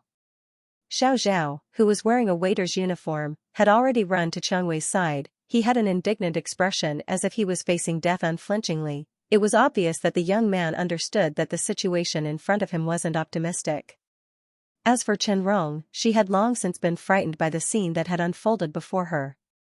The innocent girl had never thought that there would be such a group of people, such a circle of life. Although she didn't know what would happen next, the girl still nervously gripped the corner of her skirt. The few big shots of West Union Society brought a group of brothers that had rushed in from outside, their faces full of smiles as they surrounded Xiang Wei's group of 4. After fighting for so long, tonight would be a perfect ending, for them it couldn't be denied that this was good news. Situ Mingzi and Xiang Wei, this pair of father and daughter, quietly looked at each other, their gazes intersecting with too many meanings. How long have you been setting up this trap? Xiang Wei asked. Situ Mingzi received a freshly cut and lit cigar from one of his subordinates. He took a puff to stabilize his mood, then said, Actually, from the very beginning, I have been in contact with Mr. Zhou, we both appreciate each other's talents. It's birds of a feather. Xiang Wei sneered. Zhou Guangyan first expanded his wealth by dealing drugs and human trafficking with foreigners. The things that you've done in these past few years, compared to him, are not inferior at all. TSK, how can you say that? Situ Mingzi shook his head. Daughter, I only have you as my only daughter, that's why I'm saying this to you. Whatever business you do, you should have the appearance of doing that business. As a gangster, if you don't resell drugs and firearms, then you're not qualified. As for the human trafficking you mentioned, you and I were willing, I was just doing you a favor, you can't blame me. Do you know why you lost? Situ Mingzi held the cigar in his mouth, and asked with the attitude of a victor. Without waiting for Xiang Wei to reply, Situ Mingzi widened his eyes and said, I lost because of my humanity. Humanity needs to be a little bit, but too much isn't good. You think that dealing in drugs and human trafficking is inhumane, a scourge of the world, but if no one buys it, why should I sell it? If no one sells it, what about the people who buy it? Think about everything from a different perspective, then you won't be stuck in a dead end. Situ Mingzi paced back and forth, as if he was a professor explaining an important topic to the audience. When you betrayed me, you said that I was a beast, you wanted to draw a clear line between us, did I refute? No. I didn't refute. Why? Because I'm a beast. To hell with humanity. Situ Mingzi threw the Cuban cigar in his hand onto the floor, and fiercely stomped on it, turning it into a pile of mud. Then, he raised his head and laughed strangely. Look, humanity is such a useless thing, just one stomp and it's gone. Today's banquet was something that I discussed with Brother Zhou. If you didn't come, it would be openly declaring war with us. Actually, you didn't have to come, because sooner or later, we would go to war, but for the sake of your subordinates, you would definitely take the risk and come. Also, you wouldn't bring anyone, why? Because you were afraid that they would all be sacrificed. Look, you have so much humanity, But is your humanity useful? Didn't you just give yourself away? That was my choice, I don't need you to lecture me, Xianxia said indifferently. Situmingza snorted and laughed, I know, you must be guessing. Such an obvious hangmen banquet, if I really did what everyone thinks, and used such an opportunity to kill you, killing my own daughter, how tasteless would that be, how tasteless would it be to do such a thing? I, Situmingza, have been around for so many years, I can be considered a person with status in Zhonghai, I definitely wouldn't do that. But I will do it. I will do it. Beasts don't care about so many rules, I'm not afraid of losing face, I don't even care about humanity, what do I care about? Xianxia looked at him with a bit of pity, what a pity, I didn't think that my opponent was already not human. What you should regret is that half of the blood in your body was left for you by this beast. Situmingza's tone gradually became higher, his eyes were like two sharp blades staring straight at Xianxia. Today, you can choose to listen to me obediently from now on, or I will personally send my daughter on her way. After saying that, Situmingza slowly took a Rolock pistol from behind his back, and aimed the black muzzle at Xianxia's proud head. The scene instantly became so cold that it was suffocating. Anyone who saw life on the line would become nervous. Xianxia acted as if she didn't see the gun in front of her that could explode at any moment and calmly said, what if I don't want to listen to you and I don't want you to send me on my way? Impossible, I didn't design a third option. Situmingza grinned, his eyes were like a hawk staring at a rabbit. I'll help you design it. Xianxia smiled sweetly, like a playful and charming princess, but also like a naughty girl who did something bad. As soon as she finished speaking, the baldy Zhang who was standing behind Situmingza with a calm expression suddenly pulled out a Browning pistol. Similarly, he pointed the black muzzle at Situmingza. Situmingza felt a chill on the back of his head, the cold touch told him what it was. Zhang Hu. Tiger, you're courting death. Bastard. What are you doing? The West Union Society members present couldn't believe this dramatic scene. Zhang Hu's sudden betrayal caught them off guard. This wasn't Zhang Hu's first time doing this, the first time was when he pointed a gun at the former boss Chen Dihai's head and risked his life to fire it. In the end, he became the boss of Chen Dihai's territory. This was the second time, but he directly upgraded to pointing a gun at the head of the West Union Society's president. As the saying goes, practice makes perfect. This time, Zhang Hu was even more steady, he released the safety and laughed at the surrounding people, a bunch of idiots, I've always listened to Miss Xianxia's orders, what do you think I'm doing?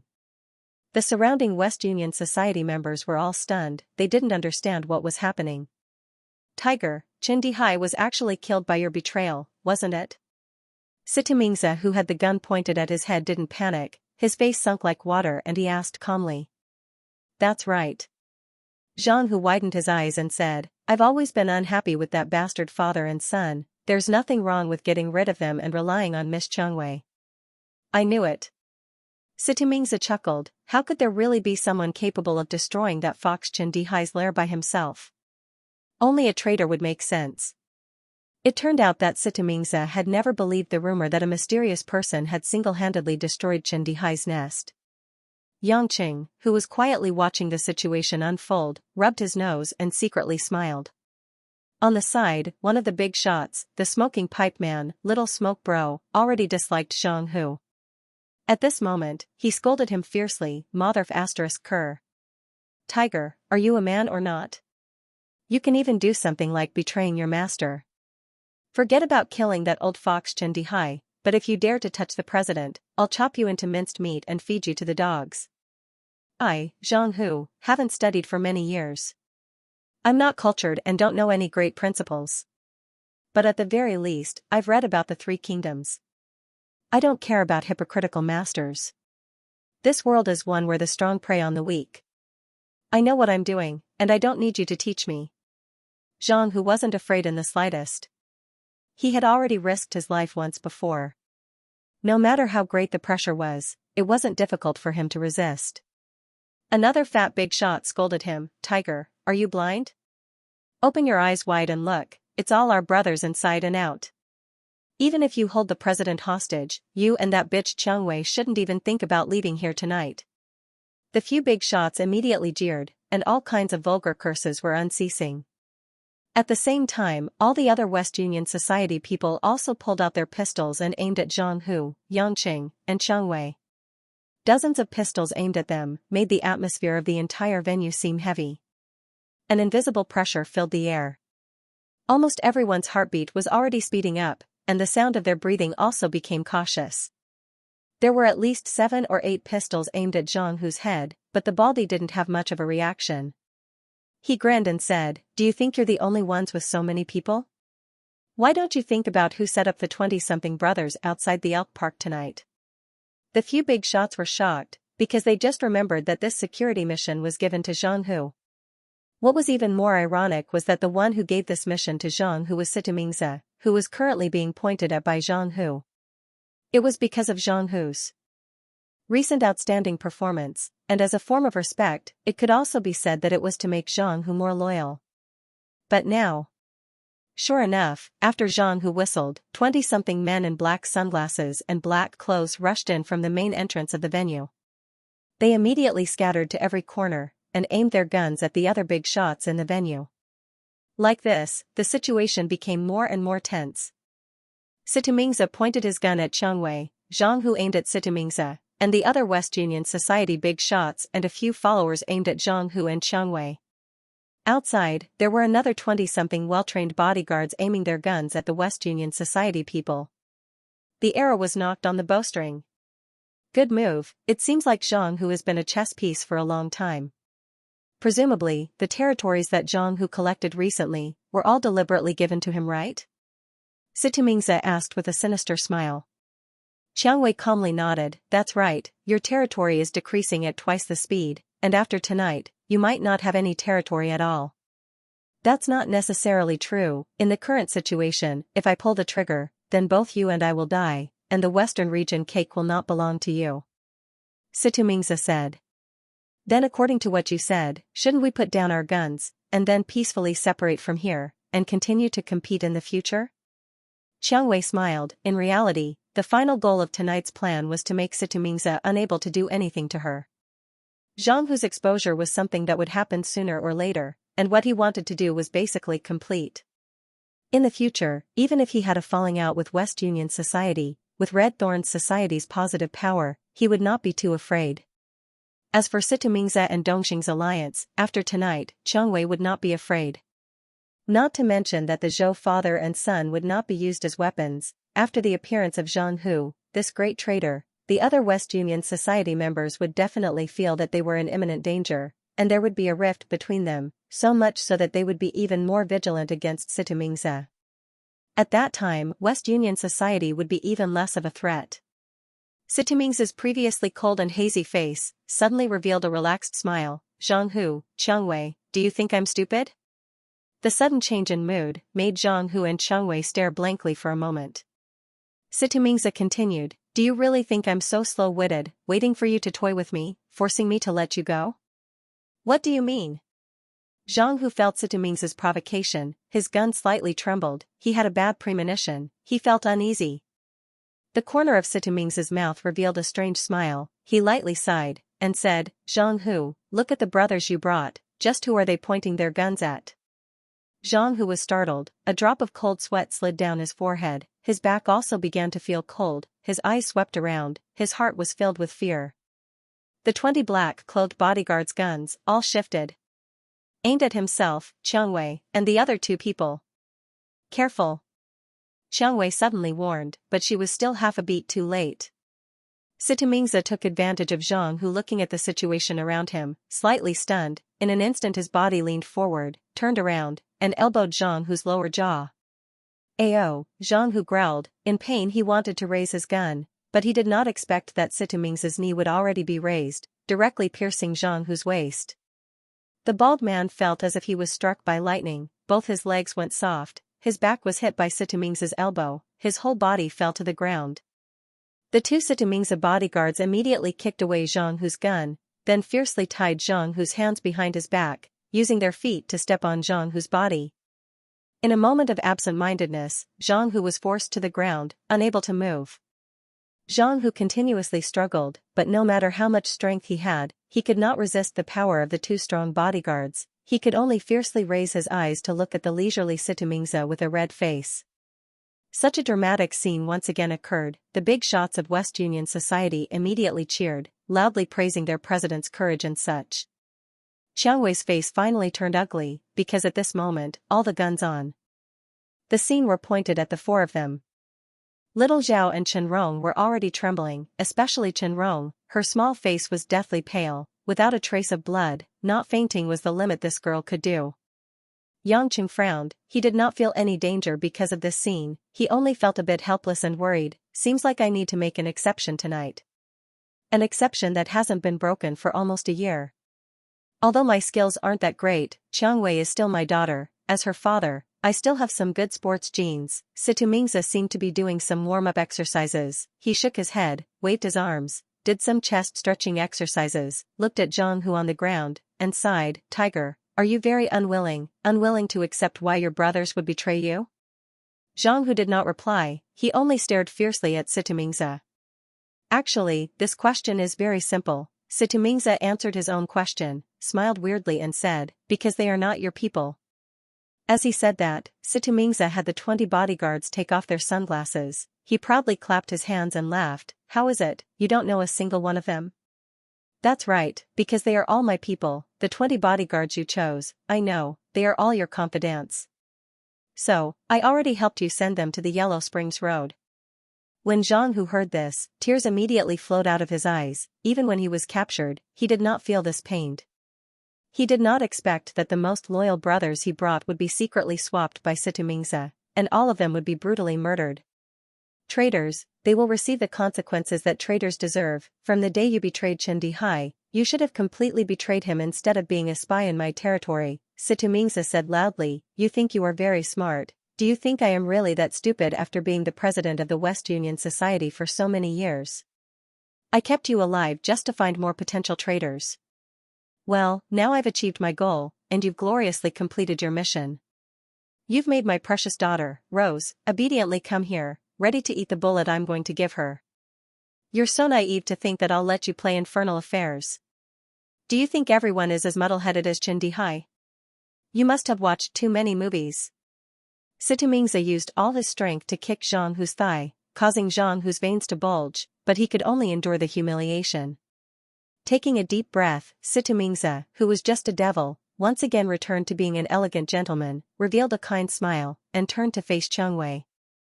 Alright, my dear daughter, tell daddy, what is your choice now?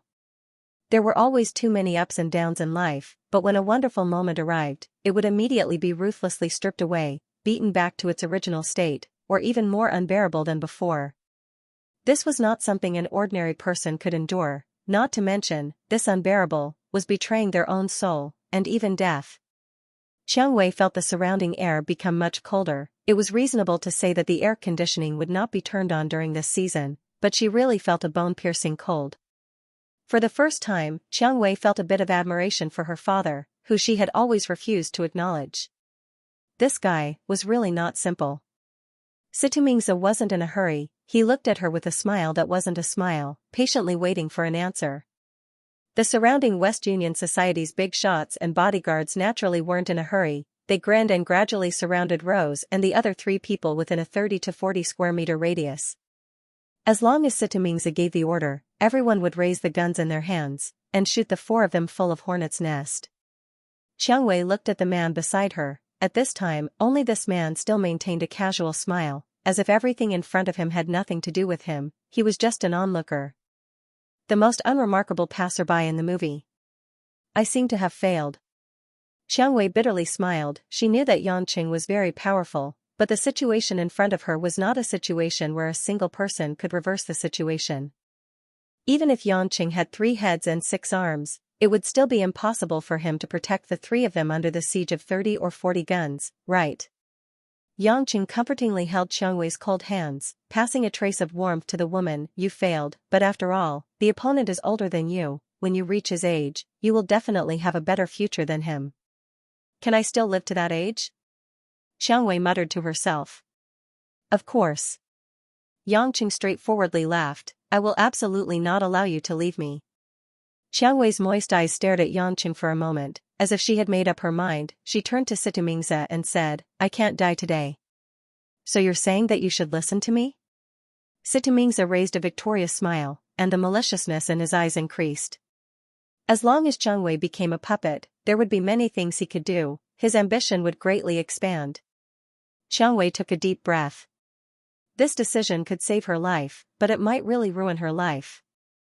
But if she didn't do that, then the chance to save Yangqing and the others would be completely gone.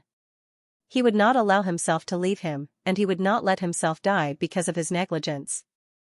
Qiang Wei steeled her heart and was about to nod. Wait. Yangqing raised his hands and hurriedly cried out as if he'd seen a supernatural event.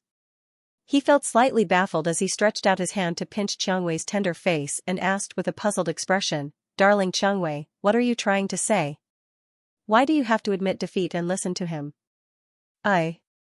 Qiang Wei's eyes turned red and she bitterly smiled. I'm sorry, I can't just watch you die with me in front of my eyes. Perhaps admitting defeat is the best way. Yangqing didn't know whether to laugh or cry. It turned out that this silly woman thought he was powerless and wanted to sacrifice herself in exchange for their lives. It was really touching and funny at the same time. Although, according to common sense, this was indeed a dead end, but there were always exceptions to everything. What a cute fool. I said that you won't leave me, not that I'm asking you to die with me. It's even more impossible for you to admit defeat and listen to him, Yangqing said with a smile as he caressed Rose's cheeks. Qiang Wei blinked in confusion, then what do you mean? If I don't admit defeat, he won't let any of us go. Yangqing cleared his throat and said, You've lost, but I haven't. This time, Qiang Wei was stunned for a moment. Then, a strange look appeared in her eyes. She felt that Yangqing didn't seem to be joking. After living together for more than half a year, along with the deepening of their relationship, she gradually understood some of this man's thoughts. She could feel the truth in Yangqing's words. Could it be that he really has a way? This thought made even Qiang Wei feel terrified. Zhang Hu, who had been pressed to the ground, heard Yangqing's words. He reluctantly raised his eyes and looked at the man who had really made him walk on this road. Seeing his indifferent expression, Zhang Hu's disheartened expression changed little by little and his eyes lit up with two imperceptible flames of excitement. Situmingza was already a bit impatient. He felt that the Yangqing in front of him was just like a clown speaking nonsense. He sneered and said, Little brother, you are called Yangqing, right? It seems that your martial arts are not bad to be able to make my daughter so dead set on you and admit defeat to me. However, it seems like your brain is not very good. You don't seem to understand what it feels like to be shot, right? Yangqing calmly patted Qiang Wei's palm and softly said, Don't worry, don't move. Then he slowly turned around and smiled at Situmingza. My martial arts are indeed not bad, but it's a pity that you are a man, and an old man at that, so you won't be able to experience it. You have quite the guts, but in this kind of situation, you won't be able to change anything. If you want to live, then don't influence my daughter's decision. Situmingza had the impulse to immediately open fire and kill Yangqing, but after discovering that Qiang Wei cared about Yangqing so much, he thought that if he wanted to control Qiang Wei in the future, it would be best to keep this young man as a hostage. Yangqing turned a deaf ear to Situmingza's words. Minding his own business, he looked around, roughly counted the number of people, and muttered to himself, 41, a little too many, seems like I'll have to use some extreme methods. After he finished speaking, Yangqing slowly lowered his body and sat on the floor. He then reached out his hands to take off his shiny brand new leather shoes, which he rarely wore. He then took off his pair of white socks and stuffed them into his shoes. Immediately after, Yangqing, in front of everyone's eyes, rolled up his trousers until they reached his calves. When the barefooted Yangqing stood up again, everyone present thought that he had gone crazy. Was this guy's brain made of dog shit? In this life and death situation, why did he take off his shoes, take off his socks, and roll up his trousers? Was he going to work in the fields? In fact, Yangqing still hadn't finished. After giving an embarrassed smile to the people around him, Yangqing took off his suit and then took off his shirt, leaving only a white undershirt on. He took off a pile of clothes, shoes, and socks and stuffed them into the arms of the dumbstruck little Zhao and said, Help me take care of them, don't drop them, I still have to wear them later.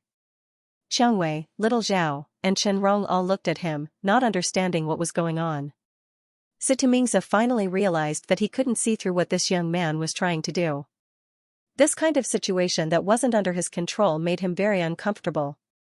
He couldn't help but coldly say, "What are you doing?" Yangqing jumped in place, stretched his muscles, and said, "Nothing, I just don't want your blood to stain my clothes, that's all. I like to be clean." After saying this, he gave a kind smile. This brat's brain must be fried. Haha, what is he saying? I think he's scared out of his wits. A pretty boy will always be a pretty boy, completely useless. Several of the West Union Society's big shots all felt that Yangqing had become an idiot. His words were completely illogical. Situmingza was so angry that he started laughing. Regardless of whether Yangqing was crazy or not, he was determined to not let Yangqing live. Oh? What method do you have to make our brothers here bleed? Situmingza teasingly looked at Yangqing and asked, as if he was looking at a little puppy that was jumping around alone. The smile on Yangqing's face gradually disappeared, and what replaced it was a somewhat desolate face, without sorrow or joy, as if it was completely empty. What was even more strange was that Yangqing's pupils gradually changed from dark brown to a bewitching scarlet red. The 40 or so West Union Society members surrounding them all simultaneously felt a wave of chilliness. This was not an ordinary cold aura. This kind of indescribable cold made everyone immediately think of one thing: death. Not only the West Union Society members, even the 3 people behind Yangqing, Xianxia, and the other 2 also felt an abnormal bone-chilling cold, as if Yangqing who was standing in front of them had turned into the eye of a violent storm. With him as the center, an invisible gloominess pervaded the entire place. The word lifeless truly displayed its most direct meaning. Many of the big shots in the underworld felt that they were already in an ancient battlefield where corpses were wrapped in horse hide. Bloody heads, broken legs, disemboweled horses, piles of corpses with internal organs flying everywhere, and the unbearably viscous wilderness dyed red with blood. This kind of imagination was a bit absurd, but many people swallowed with difficulty, as they imagined this cruel scene. And Xianxia, who was the most familiar with Yangqing, after the first moment of shock, for some reason her heart ached. Looking at the back of the man who seemed to be submerged in darkness, Xianxia felt as if her heart was ruthlessly sliced open by a sharp knife. All kinds of ruthlessness, austere, darkness, and savagery surged into the depths of her heart, causing her heart to almost stop beating, making it hard for her to breathe, until she was forced into a desolate wilderness, into a bone-chilling place, unable to feel the slightest bit of warmth. Is this how he feels? Hot tears instantly gushed out from Xianxia's eyes. The other people present did not have the same feelings as Xianxia. They only felt that this place had suddenly become unfamiliar, because the man in front of them was emitting a terrifying aura, causing their bodies to feel numb and stiff. Even though they knew that this was something similar to an illusion, it was still difficult for them to break free from the shackles of nothingness. At this moment, even breathing became a heavy burden for everyone. The oppressive feeling in their hearts was like a great flood, swallowing up everyone's spirit. Situmingza's eyes were wide open, his eyeballs were already bloodshot. He was facing Yangqing, so he could feel the emptiness in Yangqing's eyes. This emptiness made Situmingza feel weak. The man in front of him was not a human. In front of him, he was like an ant facing a human. Even if an ant took a weapon and gathered together, it would not be able to resist the foot of a human stepping on it. Situmingza's breathing became hurried. He wanted to shout out loud, to ask clearly who this absolutely abnormal fellow was. But he could not muster the strength, nor could he muster the courage. For the first time in his life, Situmingza was scared to the point of wanting to cry. But at this time, Yangqing moved. Yangqing's movements were very nimble, not fast nor slow. The 10 steps distance between him and Situmingza was crossed in 3 seconds. His scarlet eyes without the slightest trace of emotion met Situmingza's gaze. Yangqing stretched out his hand and slapped the back of Situmingza's neck. Situmingza's eyes widened, as if he had forgotten to resist. After being slapped, he closed his eyes and directly fainted on the ground. This fainting was like a shot of adrenaline for the other West Union Society members. They finally felt the danger in front of them, and began to raise the guns in their hands in a flurry, trying to aim at Yangqing. But when everyone instinctively reacted and wanted to attack Yangqing, Yangqing's speed suddenly became completely different from before. Almost like an afterimage, After the closest two bodyguards who were subduing Zhang who were sent flying by Yang Cheng's two palms, the fat boss and his two underlings were also sent flying by Yang Cheng's two roundhouse kicks. Pung pung, a few muffled sounds of hitting the hall's pillars had not yet dissipated. Yang Cheng's figure had already appeared in the middle of another group of people. Yang Cheng's knife-like hand turned into a steel knife. After falling down on the heads of the two bodyguards, it actually cut through them like a hot knife cutting through cheese. The splattering of flesh and blood was enough to make these underworld gangsters vomit. But Yang Cheng was not affected in the slightest. His hands and feet were like dancing in the crowd. Every movement would bring about streaks of blood and incessant screams. The bodyguards who relied on their guns couldn't imagine how they would face the enemy when they couldn't aim their guns at the target. When they only had a chance to aim at Yang Cheng, it was when Yang Cheng's indestructible metallic body hit their bodies. Little Zhao, who was holding Yang Chen's clothes, finally understood Yang Chen's intention in taking off these clothes, because when he realized what this blood-red color was, he already felt nauseous to the point of wanting to vomit. Chen Rong was even more unbearable. Upon smelling the blood, the young lady directly fainted. Even Qiang Wei, who had the weakest reaction, in the beginning, tried to endure it, but in the end, she closed her eyes, unable to look anymore. When the remaining 5 West Union Society members were fearfully facing the approaching Yang Cheng, one of them finally thought of a way to save himself. He used his trembling arm to raise his gun and tried to aim at Qiang Wei and the other two.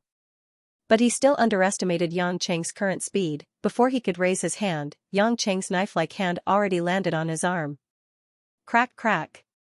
The sound of bones breaking was surprisingly clear. When the man realized the pain, his arm that was holding the gun had already dropped to the ground. The 5 people didn't wait for Yang Cheng to make another move, directly fainting from the terrifying scene in front of them. Scene, at this moment, everything froze. In the huge venue, the lights were still bright, but the bright and clean floor, at this moment, had become a charaba, scattered limbs, flowing dark red blood, all kinds of miserable and unwilling faces. And the cause of all this was only a lonely figure standing in the center of the venue. Zhang Hu, who had been lying on the ground the whole time, was the only spectator who had the courage to witness everything. He didn't dare to get up, because both of his legs had already gone limp as if he had no bones. Qiang Wei, who had her eyes tightly shut, heard the silence, finally carefully opened her eyes. In her sparkling eyes, Qiang Wei saw the man who was still standing. At the same time she also saw the men lying everywhere on the ground. He won? He won. With over 40 people's gun holes, on a few dozen square meters of ground, this man used a few breaths of time to defeat all the enemies. Qiang Wei already couldn't care about the tragic scene in front of her, because at this moment, she only had one thought, and that was to rush over and give Yang Cheng a passionate hug. With her long skirt dragging on the ground, Qiang Wei also couldn't care about the blood all over the ground, ran all the way to the back of Yang Cheng, hugged the back of Yang Cheng, and cried tears of joy. "Hubby, you really did it." After surviving a disaster, Qiang Wei couldn't care about the face of the mafia boss, she just wanted to hug the man and cry happily. But Yang Cheng didn't turn around, still standing in the same place, but his body began to tremble. Qiang Wei noticed Yang Cheng's abnormality, nervously walked to the opposite side of Yang Cheng. When she saw Yang Cheng's face at the moment, she was so scared that her beautiful face turned pale. At this moment, the scarlet in Yang Cheng's eyes had faded, returning to normal color, but his eyes seemed dull, his whole face was ashen, and from time to time, there would be a morbid red and white color. Cold sweat constantly dripped from Yang Cheng's forehead, and his 2 lips had lost their color like white paper. Yang Cheng's whole body seemed to have walked out of the water, soaked in sweat, and still trembling more and more violently. Trembling. "Hubby, what's wrong with you?" Qiang Wei was more afraid than when she was blocked by the gun hole. She couldn't imagine what her life would be like without Yang Cheng, but now was obviously not the time to think about these problems. She couldn't watch Yang Cheng go on like this. "Hubby, say something, say something. What's wrong with you? How can I help you?" Qiang Wei cried her heart out, constantly shaking Yang Cheng's arm. Little Zhao and Zhang, who also came back to their senses, although the scene in front of them made their legs go weak, they were more worried about what happened to Yang Cheng. Under Qiang Wei's constant shaking, Yang Cheng finally recovered a bit of consciousness. The veins on his forehead bulged, as if he was enduring an unimaginable pain. His voice was hoarse, and he stuttered, "Hit. Hit. Knock." Me. Xiangwei was stunned. Hearing this answer, she hesitated. Quickly. Yangqing roared in pain, his eyes rolled back, and his body was almost twitching. Xiangwei finally couldn't bear to see Yangqing go on like this. She clenched her teeth, gathered her strength, and hit the back of Yangqing's head. But Yangqing's body strength was far beyond Xiangwei's imagination. Even if Yangqing purposely didn't put up any defense, and took the initiative to be hit, Xiangwei's attack still couldn't stimulate Yangqing's nerves to the point of making him faint. Xiangwei clenched her teeth, and shouted to Zhang Hu, who rushed over. Zhang Hu, use all your strength to knock Yangqing out, quickly. Zhang Hu's face was pale, but he knew the situation was tense, so he could only gather all his courage, and use all his strength to hit the back of Yangqing's head. Yangqing's body was directly hit, and he fell into Xiangwei's arms. After a muffled groan, he finally fainted. Brother. Brother Yang. What happened? Little Zhao asked nervously, stuttering. Xiangwei saw that although Yangqing was unconscious, the muscles on his face were still knotted, and knew that he was in unbearable pain.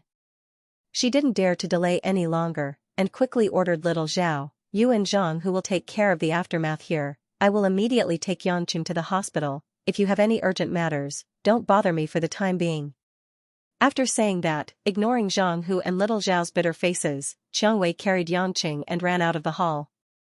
The pitter-patter of autumn rain gently fell on the surface of the pond in the small courtyard, bringing with it traces of ripples. Two large banana trees gently swayed with the wind, the broad leaves blocking the already dim light, causing a blurry shadow to be imprinted on the floor inside the French glass door. In the early morning, Xiangwei's bedroom seemed cold and quiet. The bedside lamp with simple patterns was left on all night.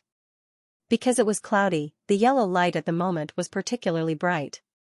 Yangqing, who had already changed into a set of blue and white loose linen pajamas, was lying on the bed with his eyes closed, emitting weak but even breathing, but his thick black eyebrows were slightly furrowed. The coffee-colored bed sheet that was like liquid chocolate was extremely wrinkled, as if to tell others how much the man sleeping on the bed last night had done. At this time, the door was quietly pushed open. Xiangwei, who was carrying a plate of millet porridge and a plate of sweet garlic, had already changed into a milky white silk nightgown. Her beautiful face was full of worry. She gently moved to Yangqing's bedside, put down the porridge, and bent down to pull up the thin quilt for Yangqing. Sitting on the edge of the bed, Xiangwei looked at the man sleeping soundly with a complicated expression. She didn't sleep all night and first took Yangqing to the hospital. After the examination, she called a private doctor to come here to treat Yangqing. After waiting for Yangqing to calm down and confirm that there was no danger, Xiangwei then went to deal with the aftermath of the banquet. After making a series of important decisions that would affect the future underground structure of the West District, Xiangwei hurried back to the room and personally took care of Yangqing until this morning. This man once again gave her a thorough shock, but at the same time, he also made her feel the gap between them once again. Xiangwei didn't like this feeling. She had too many questions, but everything had to wait for Yangqing to wake up. Just as Xiangwei was pondering over some complicated images, Yangqing, who had his eyes closed, opened them sleepily and let out a long breath. Xiangwei caught this moment and was pleasantly surprised. She grabbed Yangqing's hand and said, "Hubby, you're awake? What time is it now?" Yangqing smiled faintly and gave a reassuring look to Xiangwei. "It's still early. It's only 7 o'clock. Do you want to rest for a while?" Looking at Yangqing's pale complexion, Xiangwei's heart ached, but she forced a smile and said, "You scared me. You suddenly became so weird, I didn't sleep for the whole night." Yangqing supported himself with his arms on the bed and sat up. He kissed Xiangwei's cheek and said, "I'm fine now. What happened after I fainted last night?" Rose saw that Yangqing didn't have the intention to explain himself, so she obediently didn't open her mouth to ask. After tidying up a bit, she said, "Yesterday I brought you to the hospital. After a simple examination, the doctor said that there was nothing special, but you seemed to be especially excited, and your heart was beating rather fast. After you were sedated, you became much calmer. Later, I brought you here and asked my personal doctor to prescribe some sedative medicine for you. You have been sleeping until now. Is that so?" "I don't remember." Yangqing smiled bitterly and touched his forehead. In fact, the only thing he remembered was the intense pain in his brain. He originally thought that after recuperating for a year and living a leisurely life for half a year, even if he was forced to kill a few dozen people, it wouldn't be as hard to control as before. However, he didn't expect that his old illness still hadn't improved. Fortunately, as his strange martial arts continued to improve, he was able to barely control that terrifying berserk emotion. That was why he was knocked out by Xianxia, or else. Yangqing felt a wave of fear. It seems that he was too careless. In the future, he still had to pay attention to keeping his nerves relaxed and mind relaxed. He couldn't overexert himself, or else he wouldn't be able to control his emotions. If he didn't control himself in time, it would be hard to redeem himself. Xianxia continued, as for the banquet, only Situmingza and his 4 bodyguards survived. I've already imprisoned Situmingza. West Union society is now a mess. Almost all the important people have been killed by you. I've already ordered my subordinates to cooperate with Zhanghu to reorganize West Union society. There might be many things to do in the following days, but it won't be long before there won't be 3 words West Union society in the entire Western District. Right, the funny thing is that old fox Zhou Guanyan, after receiving the news, he took the initiative to congratulate me. He even said that we should get along in the future. Yangqing nodded and asked, then what do you plan to do with Situmingza? Xiaohui's eyes flashed with a sharp light.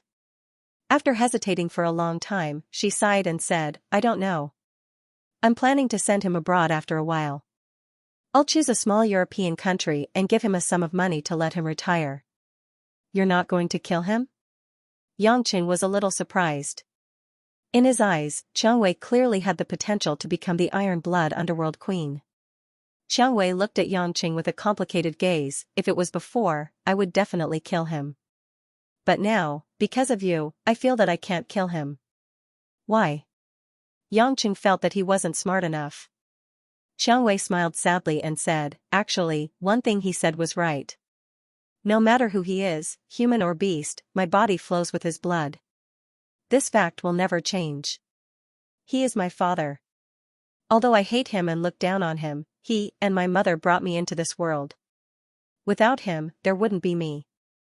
I think, no matter what the reason is, a daughter killing her own father is an unforgivable mistake. Just like. Xianxia stared at Yangqing and said, just like, if we have a child in the future, I really can't imagine how the child could kill you, kill his father. Even as a mother, even if I'm already dead, I'll still be heartbroken in another world. Yangqing was startled. Xianxia smiled and said, there seems to be no comparison. How can I be the same as Situmingza? I won't let my children hate me or even want to kill me. Situmingza didn't want me to hate him and want to kill him from the beginning. Xianxia said with hidden bitterness. Yangqing was speechless. After thinking for a moment, he said, it's up to you. As long as you think it's right, it's fine. I'll support you. Xianxia smiled sweetly and kissed Yangqing's lips. Then, she used her small tongue to draw a cool trace on Yangqing's face. Her watery eyes were full of affection. Husband, thank you. Thank you for giving me everything. There's no need to thank me. I'm just doing what I like to do. Yangqing said with deep emotions. I've decided to tell you a secret. Xianxia suddenly made an important decision. Originally, I didn't want to say it for the rest of my life. But now, I feel that hiding that part of the past is irresponsible for our relationship. Yangqing frowned and didn't say anything. Xianxia took a deep breath and said, actually, the reason why I left Situmingza and walked on this path is not only because I hate his way of doing things. There are other reasons. Husband, do you know? I look almost exactly the same as my mother when she was young. Xianxia said. Yangqing nodded. He remembered that Situmingza had mentioned this in the bar. When I was still a child, Situmingza had already led a large group of West Union Society members to fight in the West District. Every day, he would come home reeking of alcohol and blood. When he was good to us, he was like the best husband and father in the world. He loved my mother very much and would give her anything she wanted. He also loved me very much. Whenever I cried, he would coax me until I laughed. He would even carry me and spin me around on the swing. But, whenever he was drunk or killed a lot of people, he would be in a bad mood. It was as if he changed into another person. He was ruthless, cruel, and inhumane. Whenever he came home, he would use the slightest flaw to beat and scold my mother. He would even hit my mother with a wine bottle, and would even do that kind of thing to my mother in front of me. Wait. Xianxia asked doubtfully, didn't your mother pass away when you were very young? That's not true. It's a lie that Sitamingza and I told together. Xianxia smiled bitterly and continued to narrate. At that time, I was still very young and didn't understand many things in the adult world. But I knew that Sitamingza was a temperamental lion. If you were by his side, you would never know whether you would live or die in the next moment. At this point, Xianxia paused. She seemed to have recalled many things in the past. She rubbed her moist eyes and continued, until one day, I heard my mother quarreling with Sitamingza. At that time, I was already in elementary school. I could understand what they were talking about. My mother had an affair with one of Sitamingza's subordinates. She even tried to leave this mentally ill man and elope. But, Sitamingza found out and stopped her. That day, Sitamingza and my mother's quarrel was so loud that it made me feel like the whole building was going to collapse. I hid outside the door and wanted to escape, but I didn't have the strength to leave. In the end, I heard my mother's screams coming from the room. My mother kept calling for help. Her screams scared me silly. But other than crying, I didn't know anything else. After the room quietened down, the door was opened. At that time, Sitamingza came out and saw me crying in front of the door. He just kicked me away and left without looking back. Xianxia bit her red lips and said with a sad smile, "Hubby, do you know? This was the first time I saw a dead person in my life. The one who died was my mother. My mother was kicked and punched by Sitamingza until her whole body was dyed red with blood. She died at home, died in front of me. Even now, I still have nightmares. When I dream of that scene, I still wake up. Because my mother's eyes were open, I felt like she was looking at me. She seemed to hate me, hate that I didn't go in and stop her, but I was a 10-year-old girl, what could I do?" Xianxia quietly listened and didn't say anything. From the time he could remember, other than his name being Xianxia, he didn't know anything about a so-called family or so-called parents. So, although Xianxia's past was sad, Xianxia couldn't truly understand it. He could only listen quietly. Later, when I slowly grew up, Sitamingza didn't do anything to me. He seemed to have forgotten that he killed my mother, his wife. When he was happy, he still smiled at me. When he was angry, he still beat and scolded me. I lost my mother, but I always convinced myself that it was because my mother betrayed my father that she ended up like that. So, I didn't resist Sitamingza. I thought that in his heart, he definitely loved me. Until, the day of my 18th birthday. The tears in Xianxia's eyes gradually dried up. She coldly said, that night, after he and a few uncles celebrated my birthday, we returned home together. He suddenly came to my room and told me a lot of things. It was about my childhood, about his business, about the gang, and about other people's children. At that time, I didn't understand why he said so much, but I kept listening. In the end, he began to talk about his mother, who he had never mentioned before. He said that he missed his mother very much. He regretted that he couldn't control his emotions and killed his mother, but he hoped that I wouldn't blame him because he was in more pain than anyone else. Actually, a lot of things will naturally fade away after a long time. Although I was very sad, and I also had resentment towards him, but he was crying and begging me for forgiveness in front of me. It was really hard for me to blame him. After all, he was my biological father. But Xianxia's breathing was a bit hurried. But he suddenly said that I was very similar to my mother. It was exactly the same as the first time he saw my mother. He suddenly looked at me with a gaze full of endless desire and aggression. He asked me if I was willing to help him make up for his regret, replace my mother's position, and become the mistress of the West Union Society. He wanted his biological daughter to be his woman. The last words seemed to have used up all of Xianxia's strength. Xianxia hung her head, and muttered, "I don't remember what I was thinking at that time. I just crazily pushed him out of the room, and cried the whole night under the blanket. Afterwards, I finally realized that he was beyond help, and I also made the decision to leave him. Yangqing didn't expect that there would be such a background. Xiangwei had a father like Situmingza, and not walking on the road of no return was indeed extremely fortunate. Seeing Xiangwei's weak body, he reached out and pulled her into his embrace. He patted her soft back, saying it should make you feel a lot better. At least I can help you. A heartless person like me is most suitable to help women share these headaches. Xiangwei laid on Yangqing's chest, pursed her lips and smiled. Yeah, my heart feels much better. No matter how husband sees it, I can already face you with a clear conscience.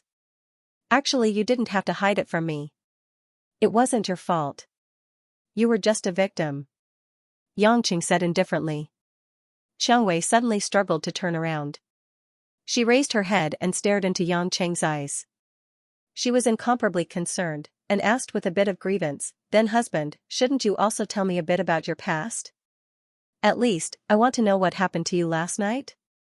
Xiangwei's sudden question made Yangqing unable to react for a moment. When he understood what the question was, Yangqing fell silent. It wasn't that he couldn't say it. He had absolute trust in Xiangwei, and there were some things that weren't a big deal to say. It was just that Xiangwei might not understand. Of course, there were some things that absolutely couldn't be said. It would be fine if he said it, but if Xiangwei found out, it would be unimaginable misfortune. Everyone had their own circle of contact, and if they crossed it, they would be breaking the line. Just like in the business world, they would be attacked by the government and factories, and the military would be baptized by the artillery of other countries. If they knew something that they shouldn't know, they wouldn't even know how they died. Under Xiangwei's incomparably expectant gaze, Yangqing deliberated over his words and said, "Actually, I've never wanted to hide it from you, but there are some things that you definitely won't understand if I say it out loud. I can only tell you the simplest truth. I don't need to know everything, I just want to know why hubby became like that and wanted me to force you to faint." Xiangwei asked eagerly. In fact, the only thing a woman wanted was to know if a man was still in danger. Yangqing sorted out his thoughts and said, "This should be considered a problem that I fell into when I was a child. If my body does activities that exceed the normal load, for example, last night when I used strength that exceeded my normal physical strength to kill that group of people, the disease will flare up. Or if I suffer too much mental burden, my heart will become irritated, and my brain's central nervous system will be a little out of control. Do something? Out of line. Is there any danger? I've never been in danger, but the people around me might become very dangerous." Yangqing laughed self-deprecatingly. Xiangwei heaved a sigh of relief. She could roughly understand what the so-called out of line meant, but as long as Yangqing said that he would be fine, that was the best news. Yangqing saw the subtle expression on Xiangwei's face, and his heart felt warm and a little touched. Since ancient times, it was the hardest to accept a beauty's kindness, and he had actually lied to her. Because, if he couldn't control this illness of his, in the end, not only would it destroy others, it would also destroy himself. However, there were some things that a man could not tell a woman, because women often did a lot of stupid things because their emotions surpassed their rationality. Xiangwei pondered for a moment and carefully asked, "Do you want to go to the hospital for an in-depth examination? Haven't you undergone treatment abroad before?" Cure? He was the only one in the world who had this problem. Apart from him, no one else knew how it happened. What was there to treat? Yangqing shook his head and smiled. "There's no need for that. I've already had a checkup in the United States. The doctor said that the best way is to live a simple life. I don't have to think too much, and I don't have to do too much. That way, I can live my life in peace. If I want to cure it, the current medical conditions are not enough. I'm sorry, Xiangwei baby, but I have to lie to you again." Yangqing helplessly thought.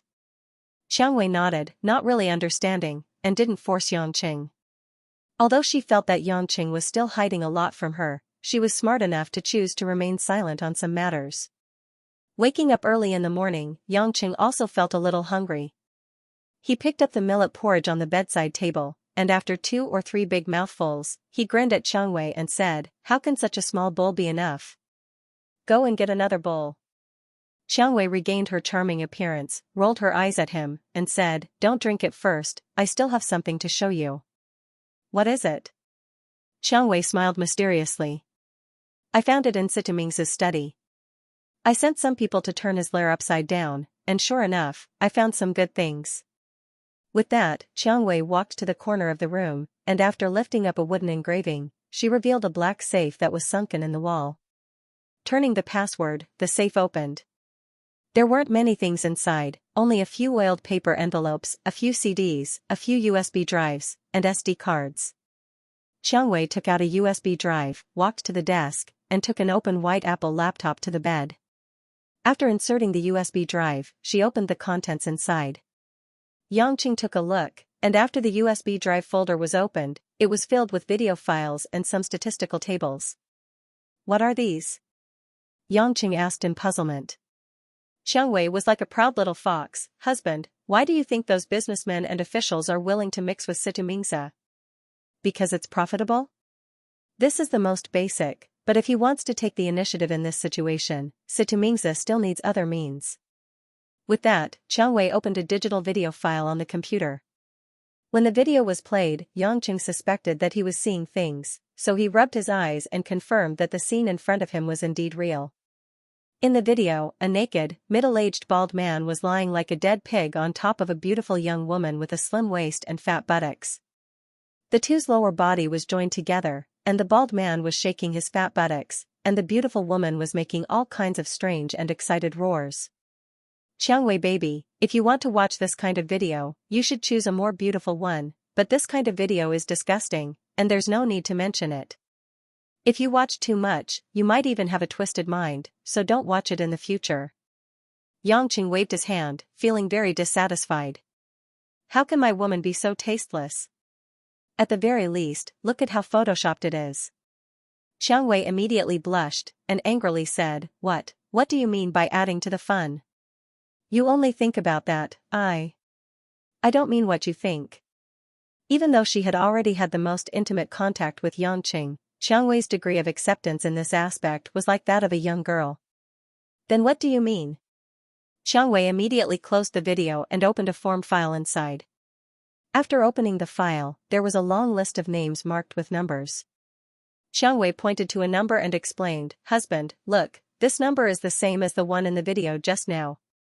The people behind it are the Zhonghai Tax Bureau's Deputy Director Guoyan, and the Zhonghai West District's Property Bureau's Lu Wanshan's wife, Lu Yun. Although he didn't know much about Huaxia's political structure, Yangqing had a rough understanding of the concept of these two people's positions. Both of them had already reached the level of a department head or even a deputy department head in Zhonghai. Thinking about the content of the video and Xianxia's words, Yangqing immediately understood the meaning of this video. Sitamingza was really unscrupulous. To be able to have this kind of information in his hands, he really didn't have to worry about running amok under the government's eyes. Xianxia continued, These videos are all private information of government officials and some important business people. Sitamingza investigated these people with dirty backgrounds and obtained this evidence. Originally, even if their backgrounds were clean, Sitamingza deliberately set up a trap to make them do embarrassing things and even took a video. With this information, his gang can be stable and not be crushed by the state. Yangqing wasn't a person who liked to gossip, but for Xianxia, this information was a good help. It meant that from now on, Xianxia would become the mastermind behind these respectable people. However, when the corner of Yangqing's eyes inadvertently glanced at a number on the form and the name written behind it, Yangqing couldn't help but look at it a few more times. Husband, what's wrong? Xianxia noticed Yangqing's abnormality. Yangqing revealed a strange smile and said, Nothing, I just saw an acquaintance. An acquaintance? Xianxia curiously blinked her eyes and revealed a rare cute confused expression. Morning is the time when a man's fire is at its peak. After watching a rather vulgar video, and seeing the beautiful lady in front of him reveal such an unconventional charming expression, Yang Chen's remnant seed of evil fire from last night instantly ignited the impulse in his dantian. Without waiting for Xianxia to continue to ask, Yangqing hugged Xianxia's body and pulled her to the center of the bed. Ignoring the beauty's exclamation, he wildly lifted up Xianxia's silk nightgown, revealing a pair of white as jade legs. The black lace tea-back in the center of her beautiful legs revealed a few strands of black grass, especially tempting. Xianxia knew what to do next, but they were just talking about business, and suddenly she was like a fat little sheep under a man's body, making her feel excited. She was panting, her eyes were misty, and a red tide appeared on her cheeks. "Husband, you just woke up, is your body okay?" Although her mind was already confused, Xianxia still used her last trace of reason to ask with concern. "It's good to exercise in the morning." Yangqing laughed, tore off the last layer of restraint on Xianxia, and happily pounced on her. When they came out of Rose Bar, it was almost 8 o'clock. Although he almost lost his mind from the pain last night, Yang Cheng's body didn't suffer any injuries, and he still tormented Xianxia until she was weak in bed. From the perspective of a martial arts master like Xianxia, it was impossible for a normal man to make her lose all her strength because of a man and a woman. From this, it could be seen how strong Yang Cheng's attacks were. Because he knew he would be late for work, Yang Cheng wasn't in a hurry to drive. After leisurely buying breakfast from the breakfast stall, he drove all the way to Yulei International. When he entered the PR department, Yang Cheng didn't receive the usual welcome or protests from the beauties for being late, because Yang Cheng discovered that all the beauties had already rushed to Lu Mingyu's position, laughing and discussing something. No one paid attention to him when he entered the door. As a great person who bought breakfast, Yang Cheng felt that it was impolite for the beauties to not line up to welcome him, but he was more curious about what these women were discussing. Therefore, after putting down his breakfast, he moved closer to Lu Mingyu's desk. Zhao Hongyan's eyes were sharp. Seeing Yang Cheng walk over, she waved at him and said, "Yang Cheng, come and congratulate Sister Mingyu. Say a few auspicious words for me." "What are you congratulating me for?" Yang Cheng asked with a smile. "Sister Mingyu has been promoted to our public relations department head." "How is it?" "Awesome, right?" a pretty girl said happily. Yang Cheng was a little surprised. He looked at Lu Mingyu, who was surrounded by all the women. She seemed to have a helpless and shy expression, but her pair of beautiful eyes revealed joy from the bottom of her heart. "You should be congratulated," Yang Cheng said as he pointed at the pile of breakfast he bought. "Fortunately, I had the foresight to buy 2 more tea eggs for breakfast today." As a congratulatory gift for department head Lu. The group of beauties immediately protested against Yang Cheng's shamelessness. What kind of congratulatory gift was this? Why would he give 2 eggs to a woman? Lu Mingyu wasn't used to this kind of situation where she was surrounded by stars. After standing up and thanking her sisters, she begged them to return to their seats and not delay work time. Yang Cheng asked curiously, "Sister Mingyu, you became the department head. Then what did Department Head Mo do? Was he fired?" Lu Mingyu rolled her eyes at him. "What nonsense are you talking about?" Of course, Department Head Mo was transferred to a higher position. "What position?" "I think it was because Department Head Ma from the Ministry of Finance took the initiative to resign due to old age. This time, Department Head Mo directly took over the position of the head of the Ministry of Finance. And because of the CEO's outstanding performance during his recuperation, the board of directors unanimously agreed to appoint Department Head Mo as the first vice president. In the whole of Yulei International, the only vice president. The overseas branches only have directors. Zhang Kai had already dug out a red bean bun from the pile of breakfast. Department Head Ma resigns because of old age. Yang Cheng was amused. How could that old man resign for that reason? He looked at Lu Mingyu with deep meaning. Sure enough, the latter blushed and turned her head away. But this was also good. It wouldn't be awkward if they bumped into each other in the company. He didn't expect that Lu Mingyu and Mo Qianni would be promoted in just over a month, and Mo Qianni would take on 2 important responsibilities. Yang Cheng felt that he really had the potential to be a lucky general. At this moment, Mo Qianni, dressed in a silver-gray suit, walked in from the door. She seemed to have dressed up meticulously today. Her hair was meticulously combed and tied up in a neat bun. She took off her contact lenses and replaced them with ordinary and delicate gold-framed glasses. A bright platinum diamond necklace hung around her snow-white neck. Beneath the black lace stockings was a matching pair of silver-gray high heels, which made her slender legs look especially alluring. While she was intellectual and charming, she also had a bit of feminine majesty. All the girls in the public relations department quieted down. They looked at Mo Qianni with blessings and worship as she walked into the big office. Obviously, Mo Qianni had an enviable halo in the hearts of young girls. She became the second most powerful person in a listed company before the age of 30. Mo Qianni glanced around. When she saw Yangqing and Lu Mingyu, she paused. It was rare for her to show a gentle and beautiful smile in a workplace. Mingyu, have you received the promotion notice? Lu Mingyu nodded gratefully. Thank you, department head. No need to thank me. Your performance is well known. Passing the resolution is a matter for the board of directors. I'm just responsible for routine recommendations. And from today onwards, you're also a department head. You'll be promoted to the company's top management. You don't have to be so careful. Mo Qianni smiled easily. The surrounding girls also showed a kind smile. Lu Mingyu shook her head. Her eyes were a little moist. In the past 2 to 3 years, many people doubted me and talked behind my back. But department head Mo, you've always believed in me and never mentioned anything. I'm really grateful. I know you've done a lot for us. It's just that you didn't say it.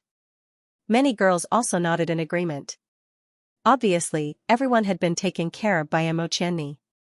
In this undercurrent of the business world, women always had too much helplessness. A boss who was willing to protect their rights and interests deserved to be supported and respected. Mo Qianni disapprovingly smiled. That's nothing. Relay International is a women-run company. If we didn't trust and help each other, we definitely wouldn't be able to get to where we are today. This is what the CEO taught me. I hope you guys can also remember it. The girls nodded. They put away their usual laughing and joking faces and listened seriously. Mo Qianni looked at everyone with satisfaction. She then said to Lu Mingyu, Mingyu, I'm going to the office to organize my things. Come to the office in an hour. I'll hand over your work. You also tidy up your work position. Later in the afternoon, the CEO will talk to you personally. Don't be nervous. He's just going to understand your thoughts. After she finished delegating some things, Mo Qianni was ready to walk back to the office. But at this time, a younger girl in the office asked with red eyes, Department head Mo, will you come back? Mo Qianni's footsteps stopped. She was stunned and couldn't say a word. Silly, Department head Mo isn't leaving the company. You can still see her in the future. Another girl comforted her. But I always feel uncomfortable in my heart. Another female PR worker said with a pout. Coincidentally, all the female PR workers in the office showed a reluctant expression. A few sensitive young girls even had tears in their eyes and started to cry. Mo Qianni closed her eyes hard to hold back the tears that welled up in the corner of her eyes. She forced a smile and said, everyone, be happy. Just like what Xiaoming said, I'm not leaving the company. If anyone misses me, you can also come to the floor of the Ministry of Finance to find me. As long as it doesn't affect my work, I'll welcome you at any time. Today is the day of my promotion. I've specially dressed up beautifully. Don't make me cry. It'll be ugly if I lose all my makeup. The girls laughed through their tears, but tears still flowed down. Yangqing looked at the scene in front of him. His heart was slightly touched. He felt warm and comfortable.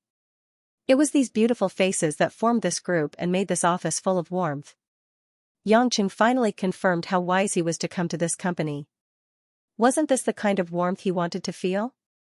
When Mo Qianni walked past him, Yangqing said from the bottom of his heart, congratulations. Mo Qianni smiled slightly, are you glad that you finally don't have to be tortured by me, your boss? Can you play games every day in peace?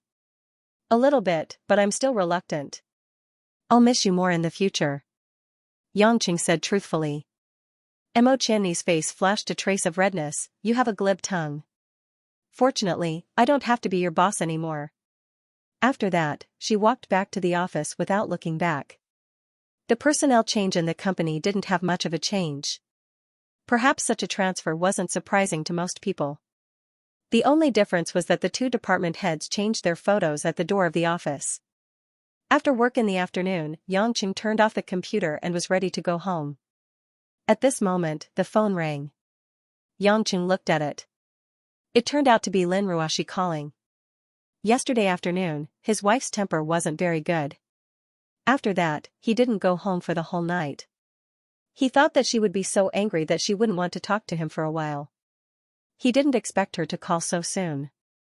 "Dear, you finally remembered me," Yangqing joked. Lin Ruoshi was silent for a while. After a while, she said, "Are you still in the company?" "Yes, what's wrong?" "My car broke down. I can't move."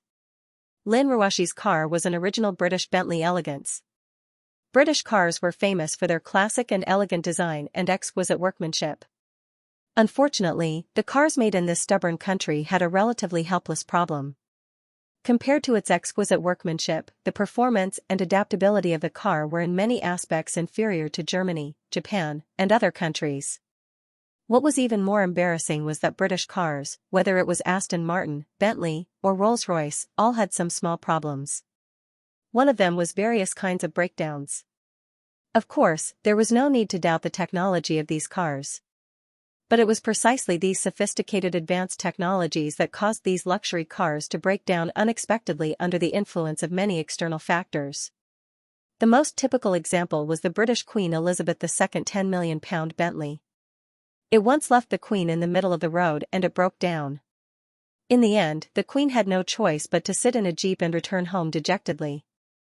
Lin Ruoshi's car couldn't move. What did that mean? Of course, it meant that she wanted someone to take her home. Yangqing didn't expect such a strange reason to make Lin Ruoshi call him. But thinking about it, other than this reason, there was no other reason to call him. In order to avoid being seen by people from other companies, the two of them agreed to meet at the CEO's car half an hour later. At that time, the parking lot would basically be empty. This was because Yulei International didn't allow overtime. Those who wanted to work overtime had to go home. Half an hour later, Yangqing leisurely walked to Lin Ruoshi's car. In the illuminated parking lot, Lin Ruoshi was carrying a light brown Hermes handbag in her hands. She was wearing a casual white gauze dress after work. Her black hair was like ink. She quietly stood beside her red Bentley. She looked delicate and charming. She didn't have the slightest air of a strong woman during the day. Seeing Yangqing walking over with a smile, Lin Ruoshi's heart was a little twisted. Yesterday, their relationship was strained. Yangqing didn't come home for the whole night. She was so angry that she wanted to ignore him for a week or two. But she didn't expect that the car would break down. Moreover, after the car broke down, the first thing she thought of was to call Yangqing. Yangqing didn't know that a woman had so many complicated thoughts in an instant. Seeing that Lin Ruoshi didn't talk to him, he didn't mind. He walked in front of her and reached out his hand. "What?" Lin Ruoshi looked at him in confusion. "Car keys," Yangqing said with a smile. "The car broke down. I can't start it." Lin Ruoshi frowned. Yangqing hooked his finger. "Just give it to me. You can't start it, but that doesn't mean I can't." End of chapter 126. Don't forget to subscribe, like, and share the video to support the channel.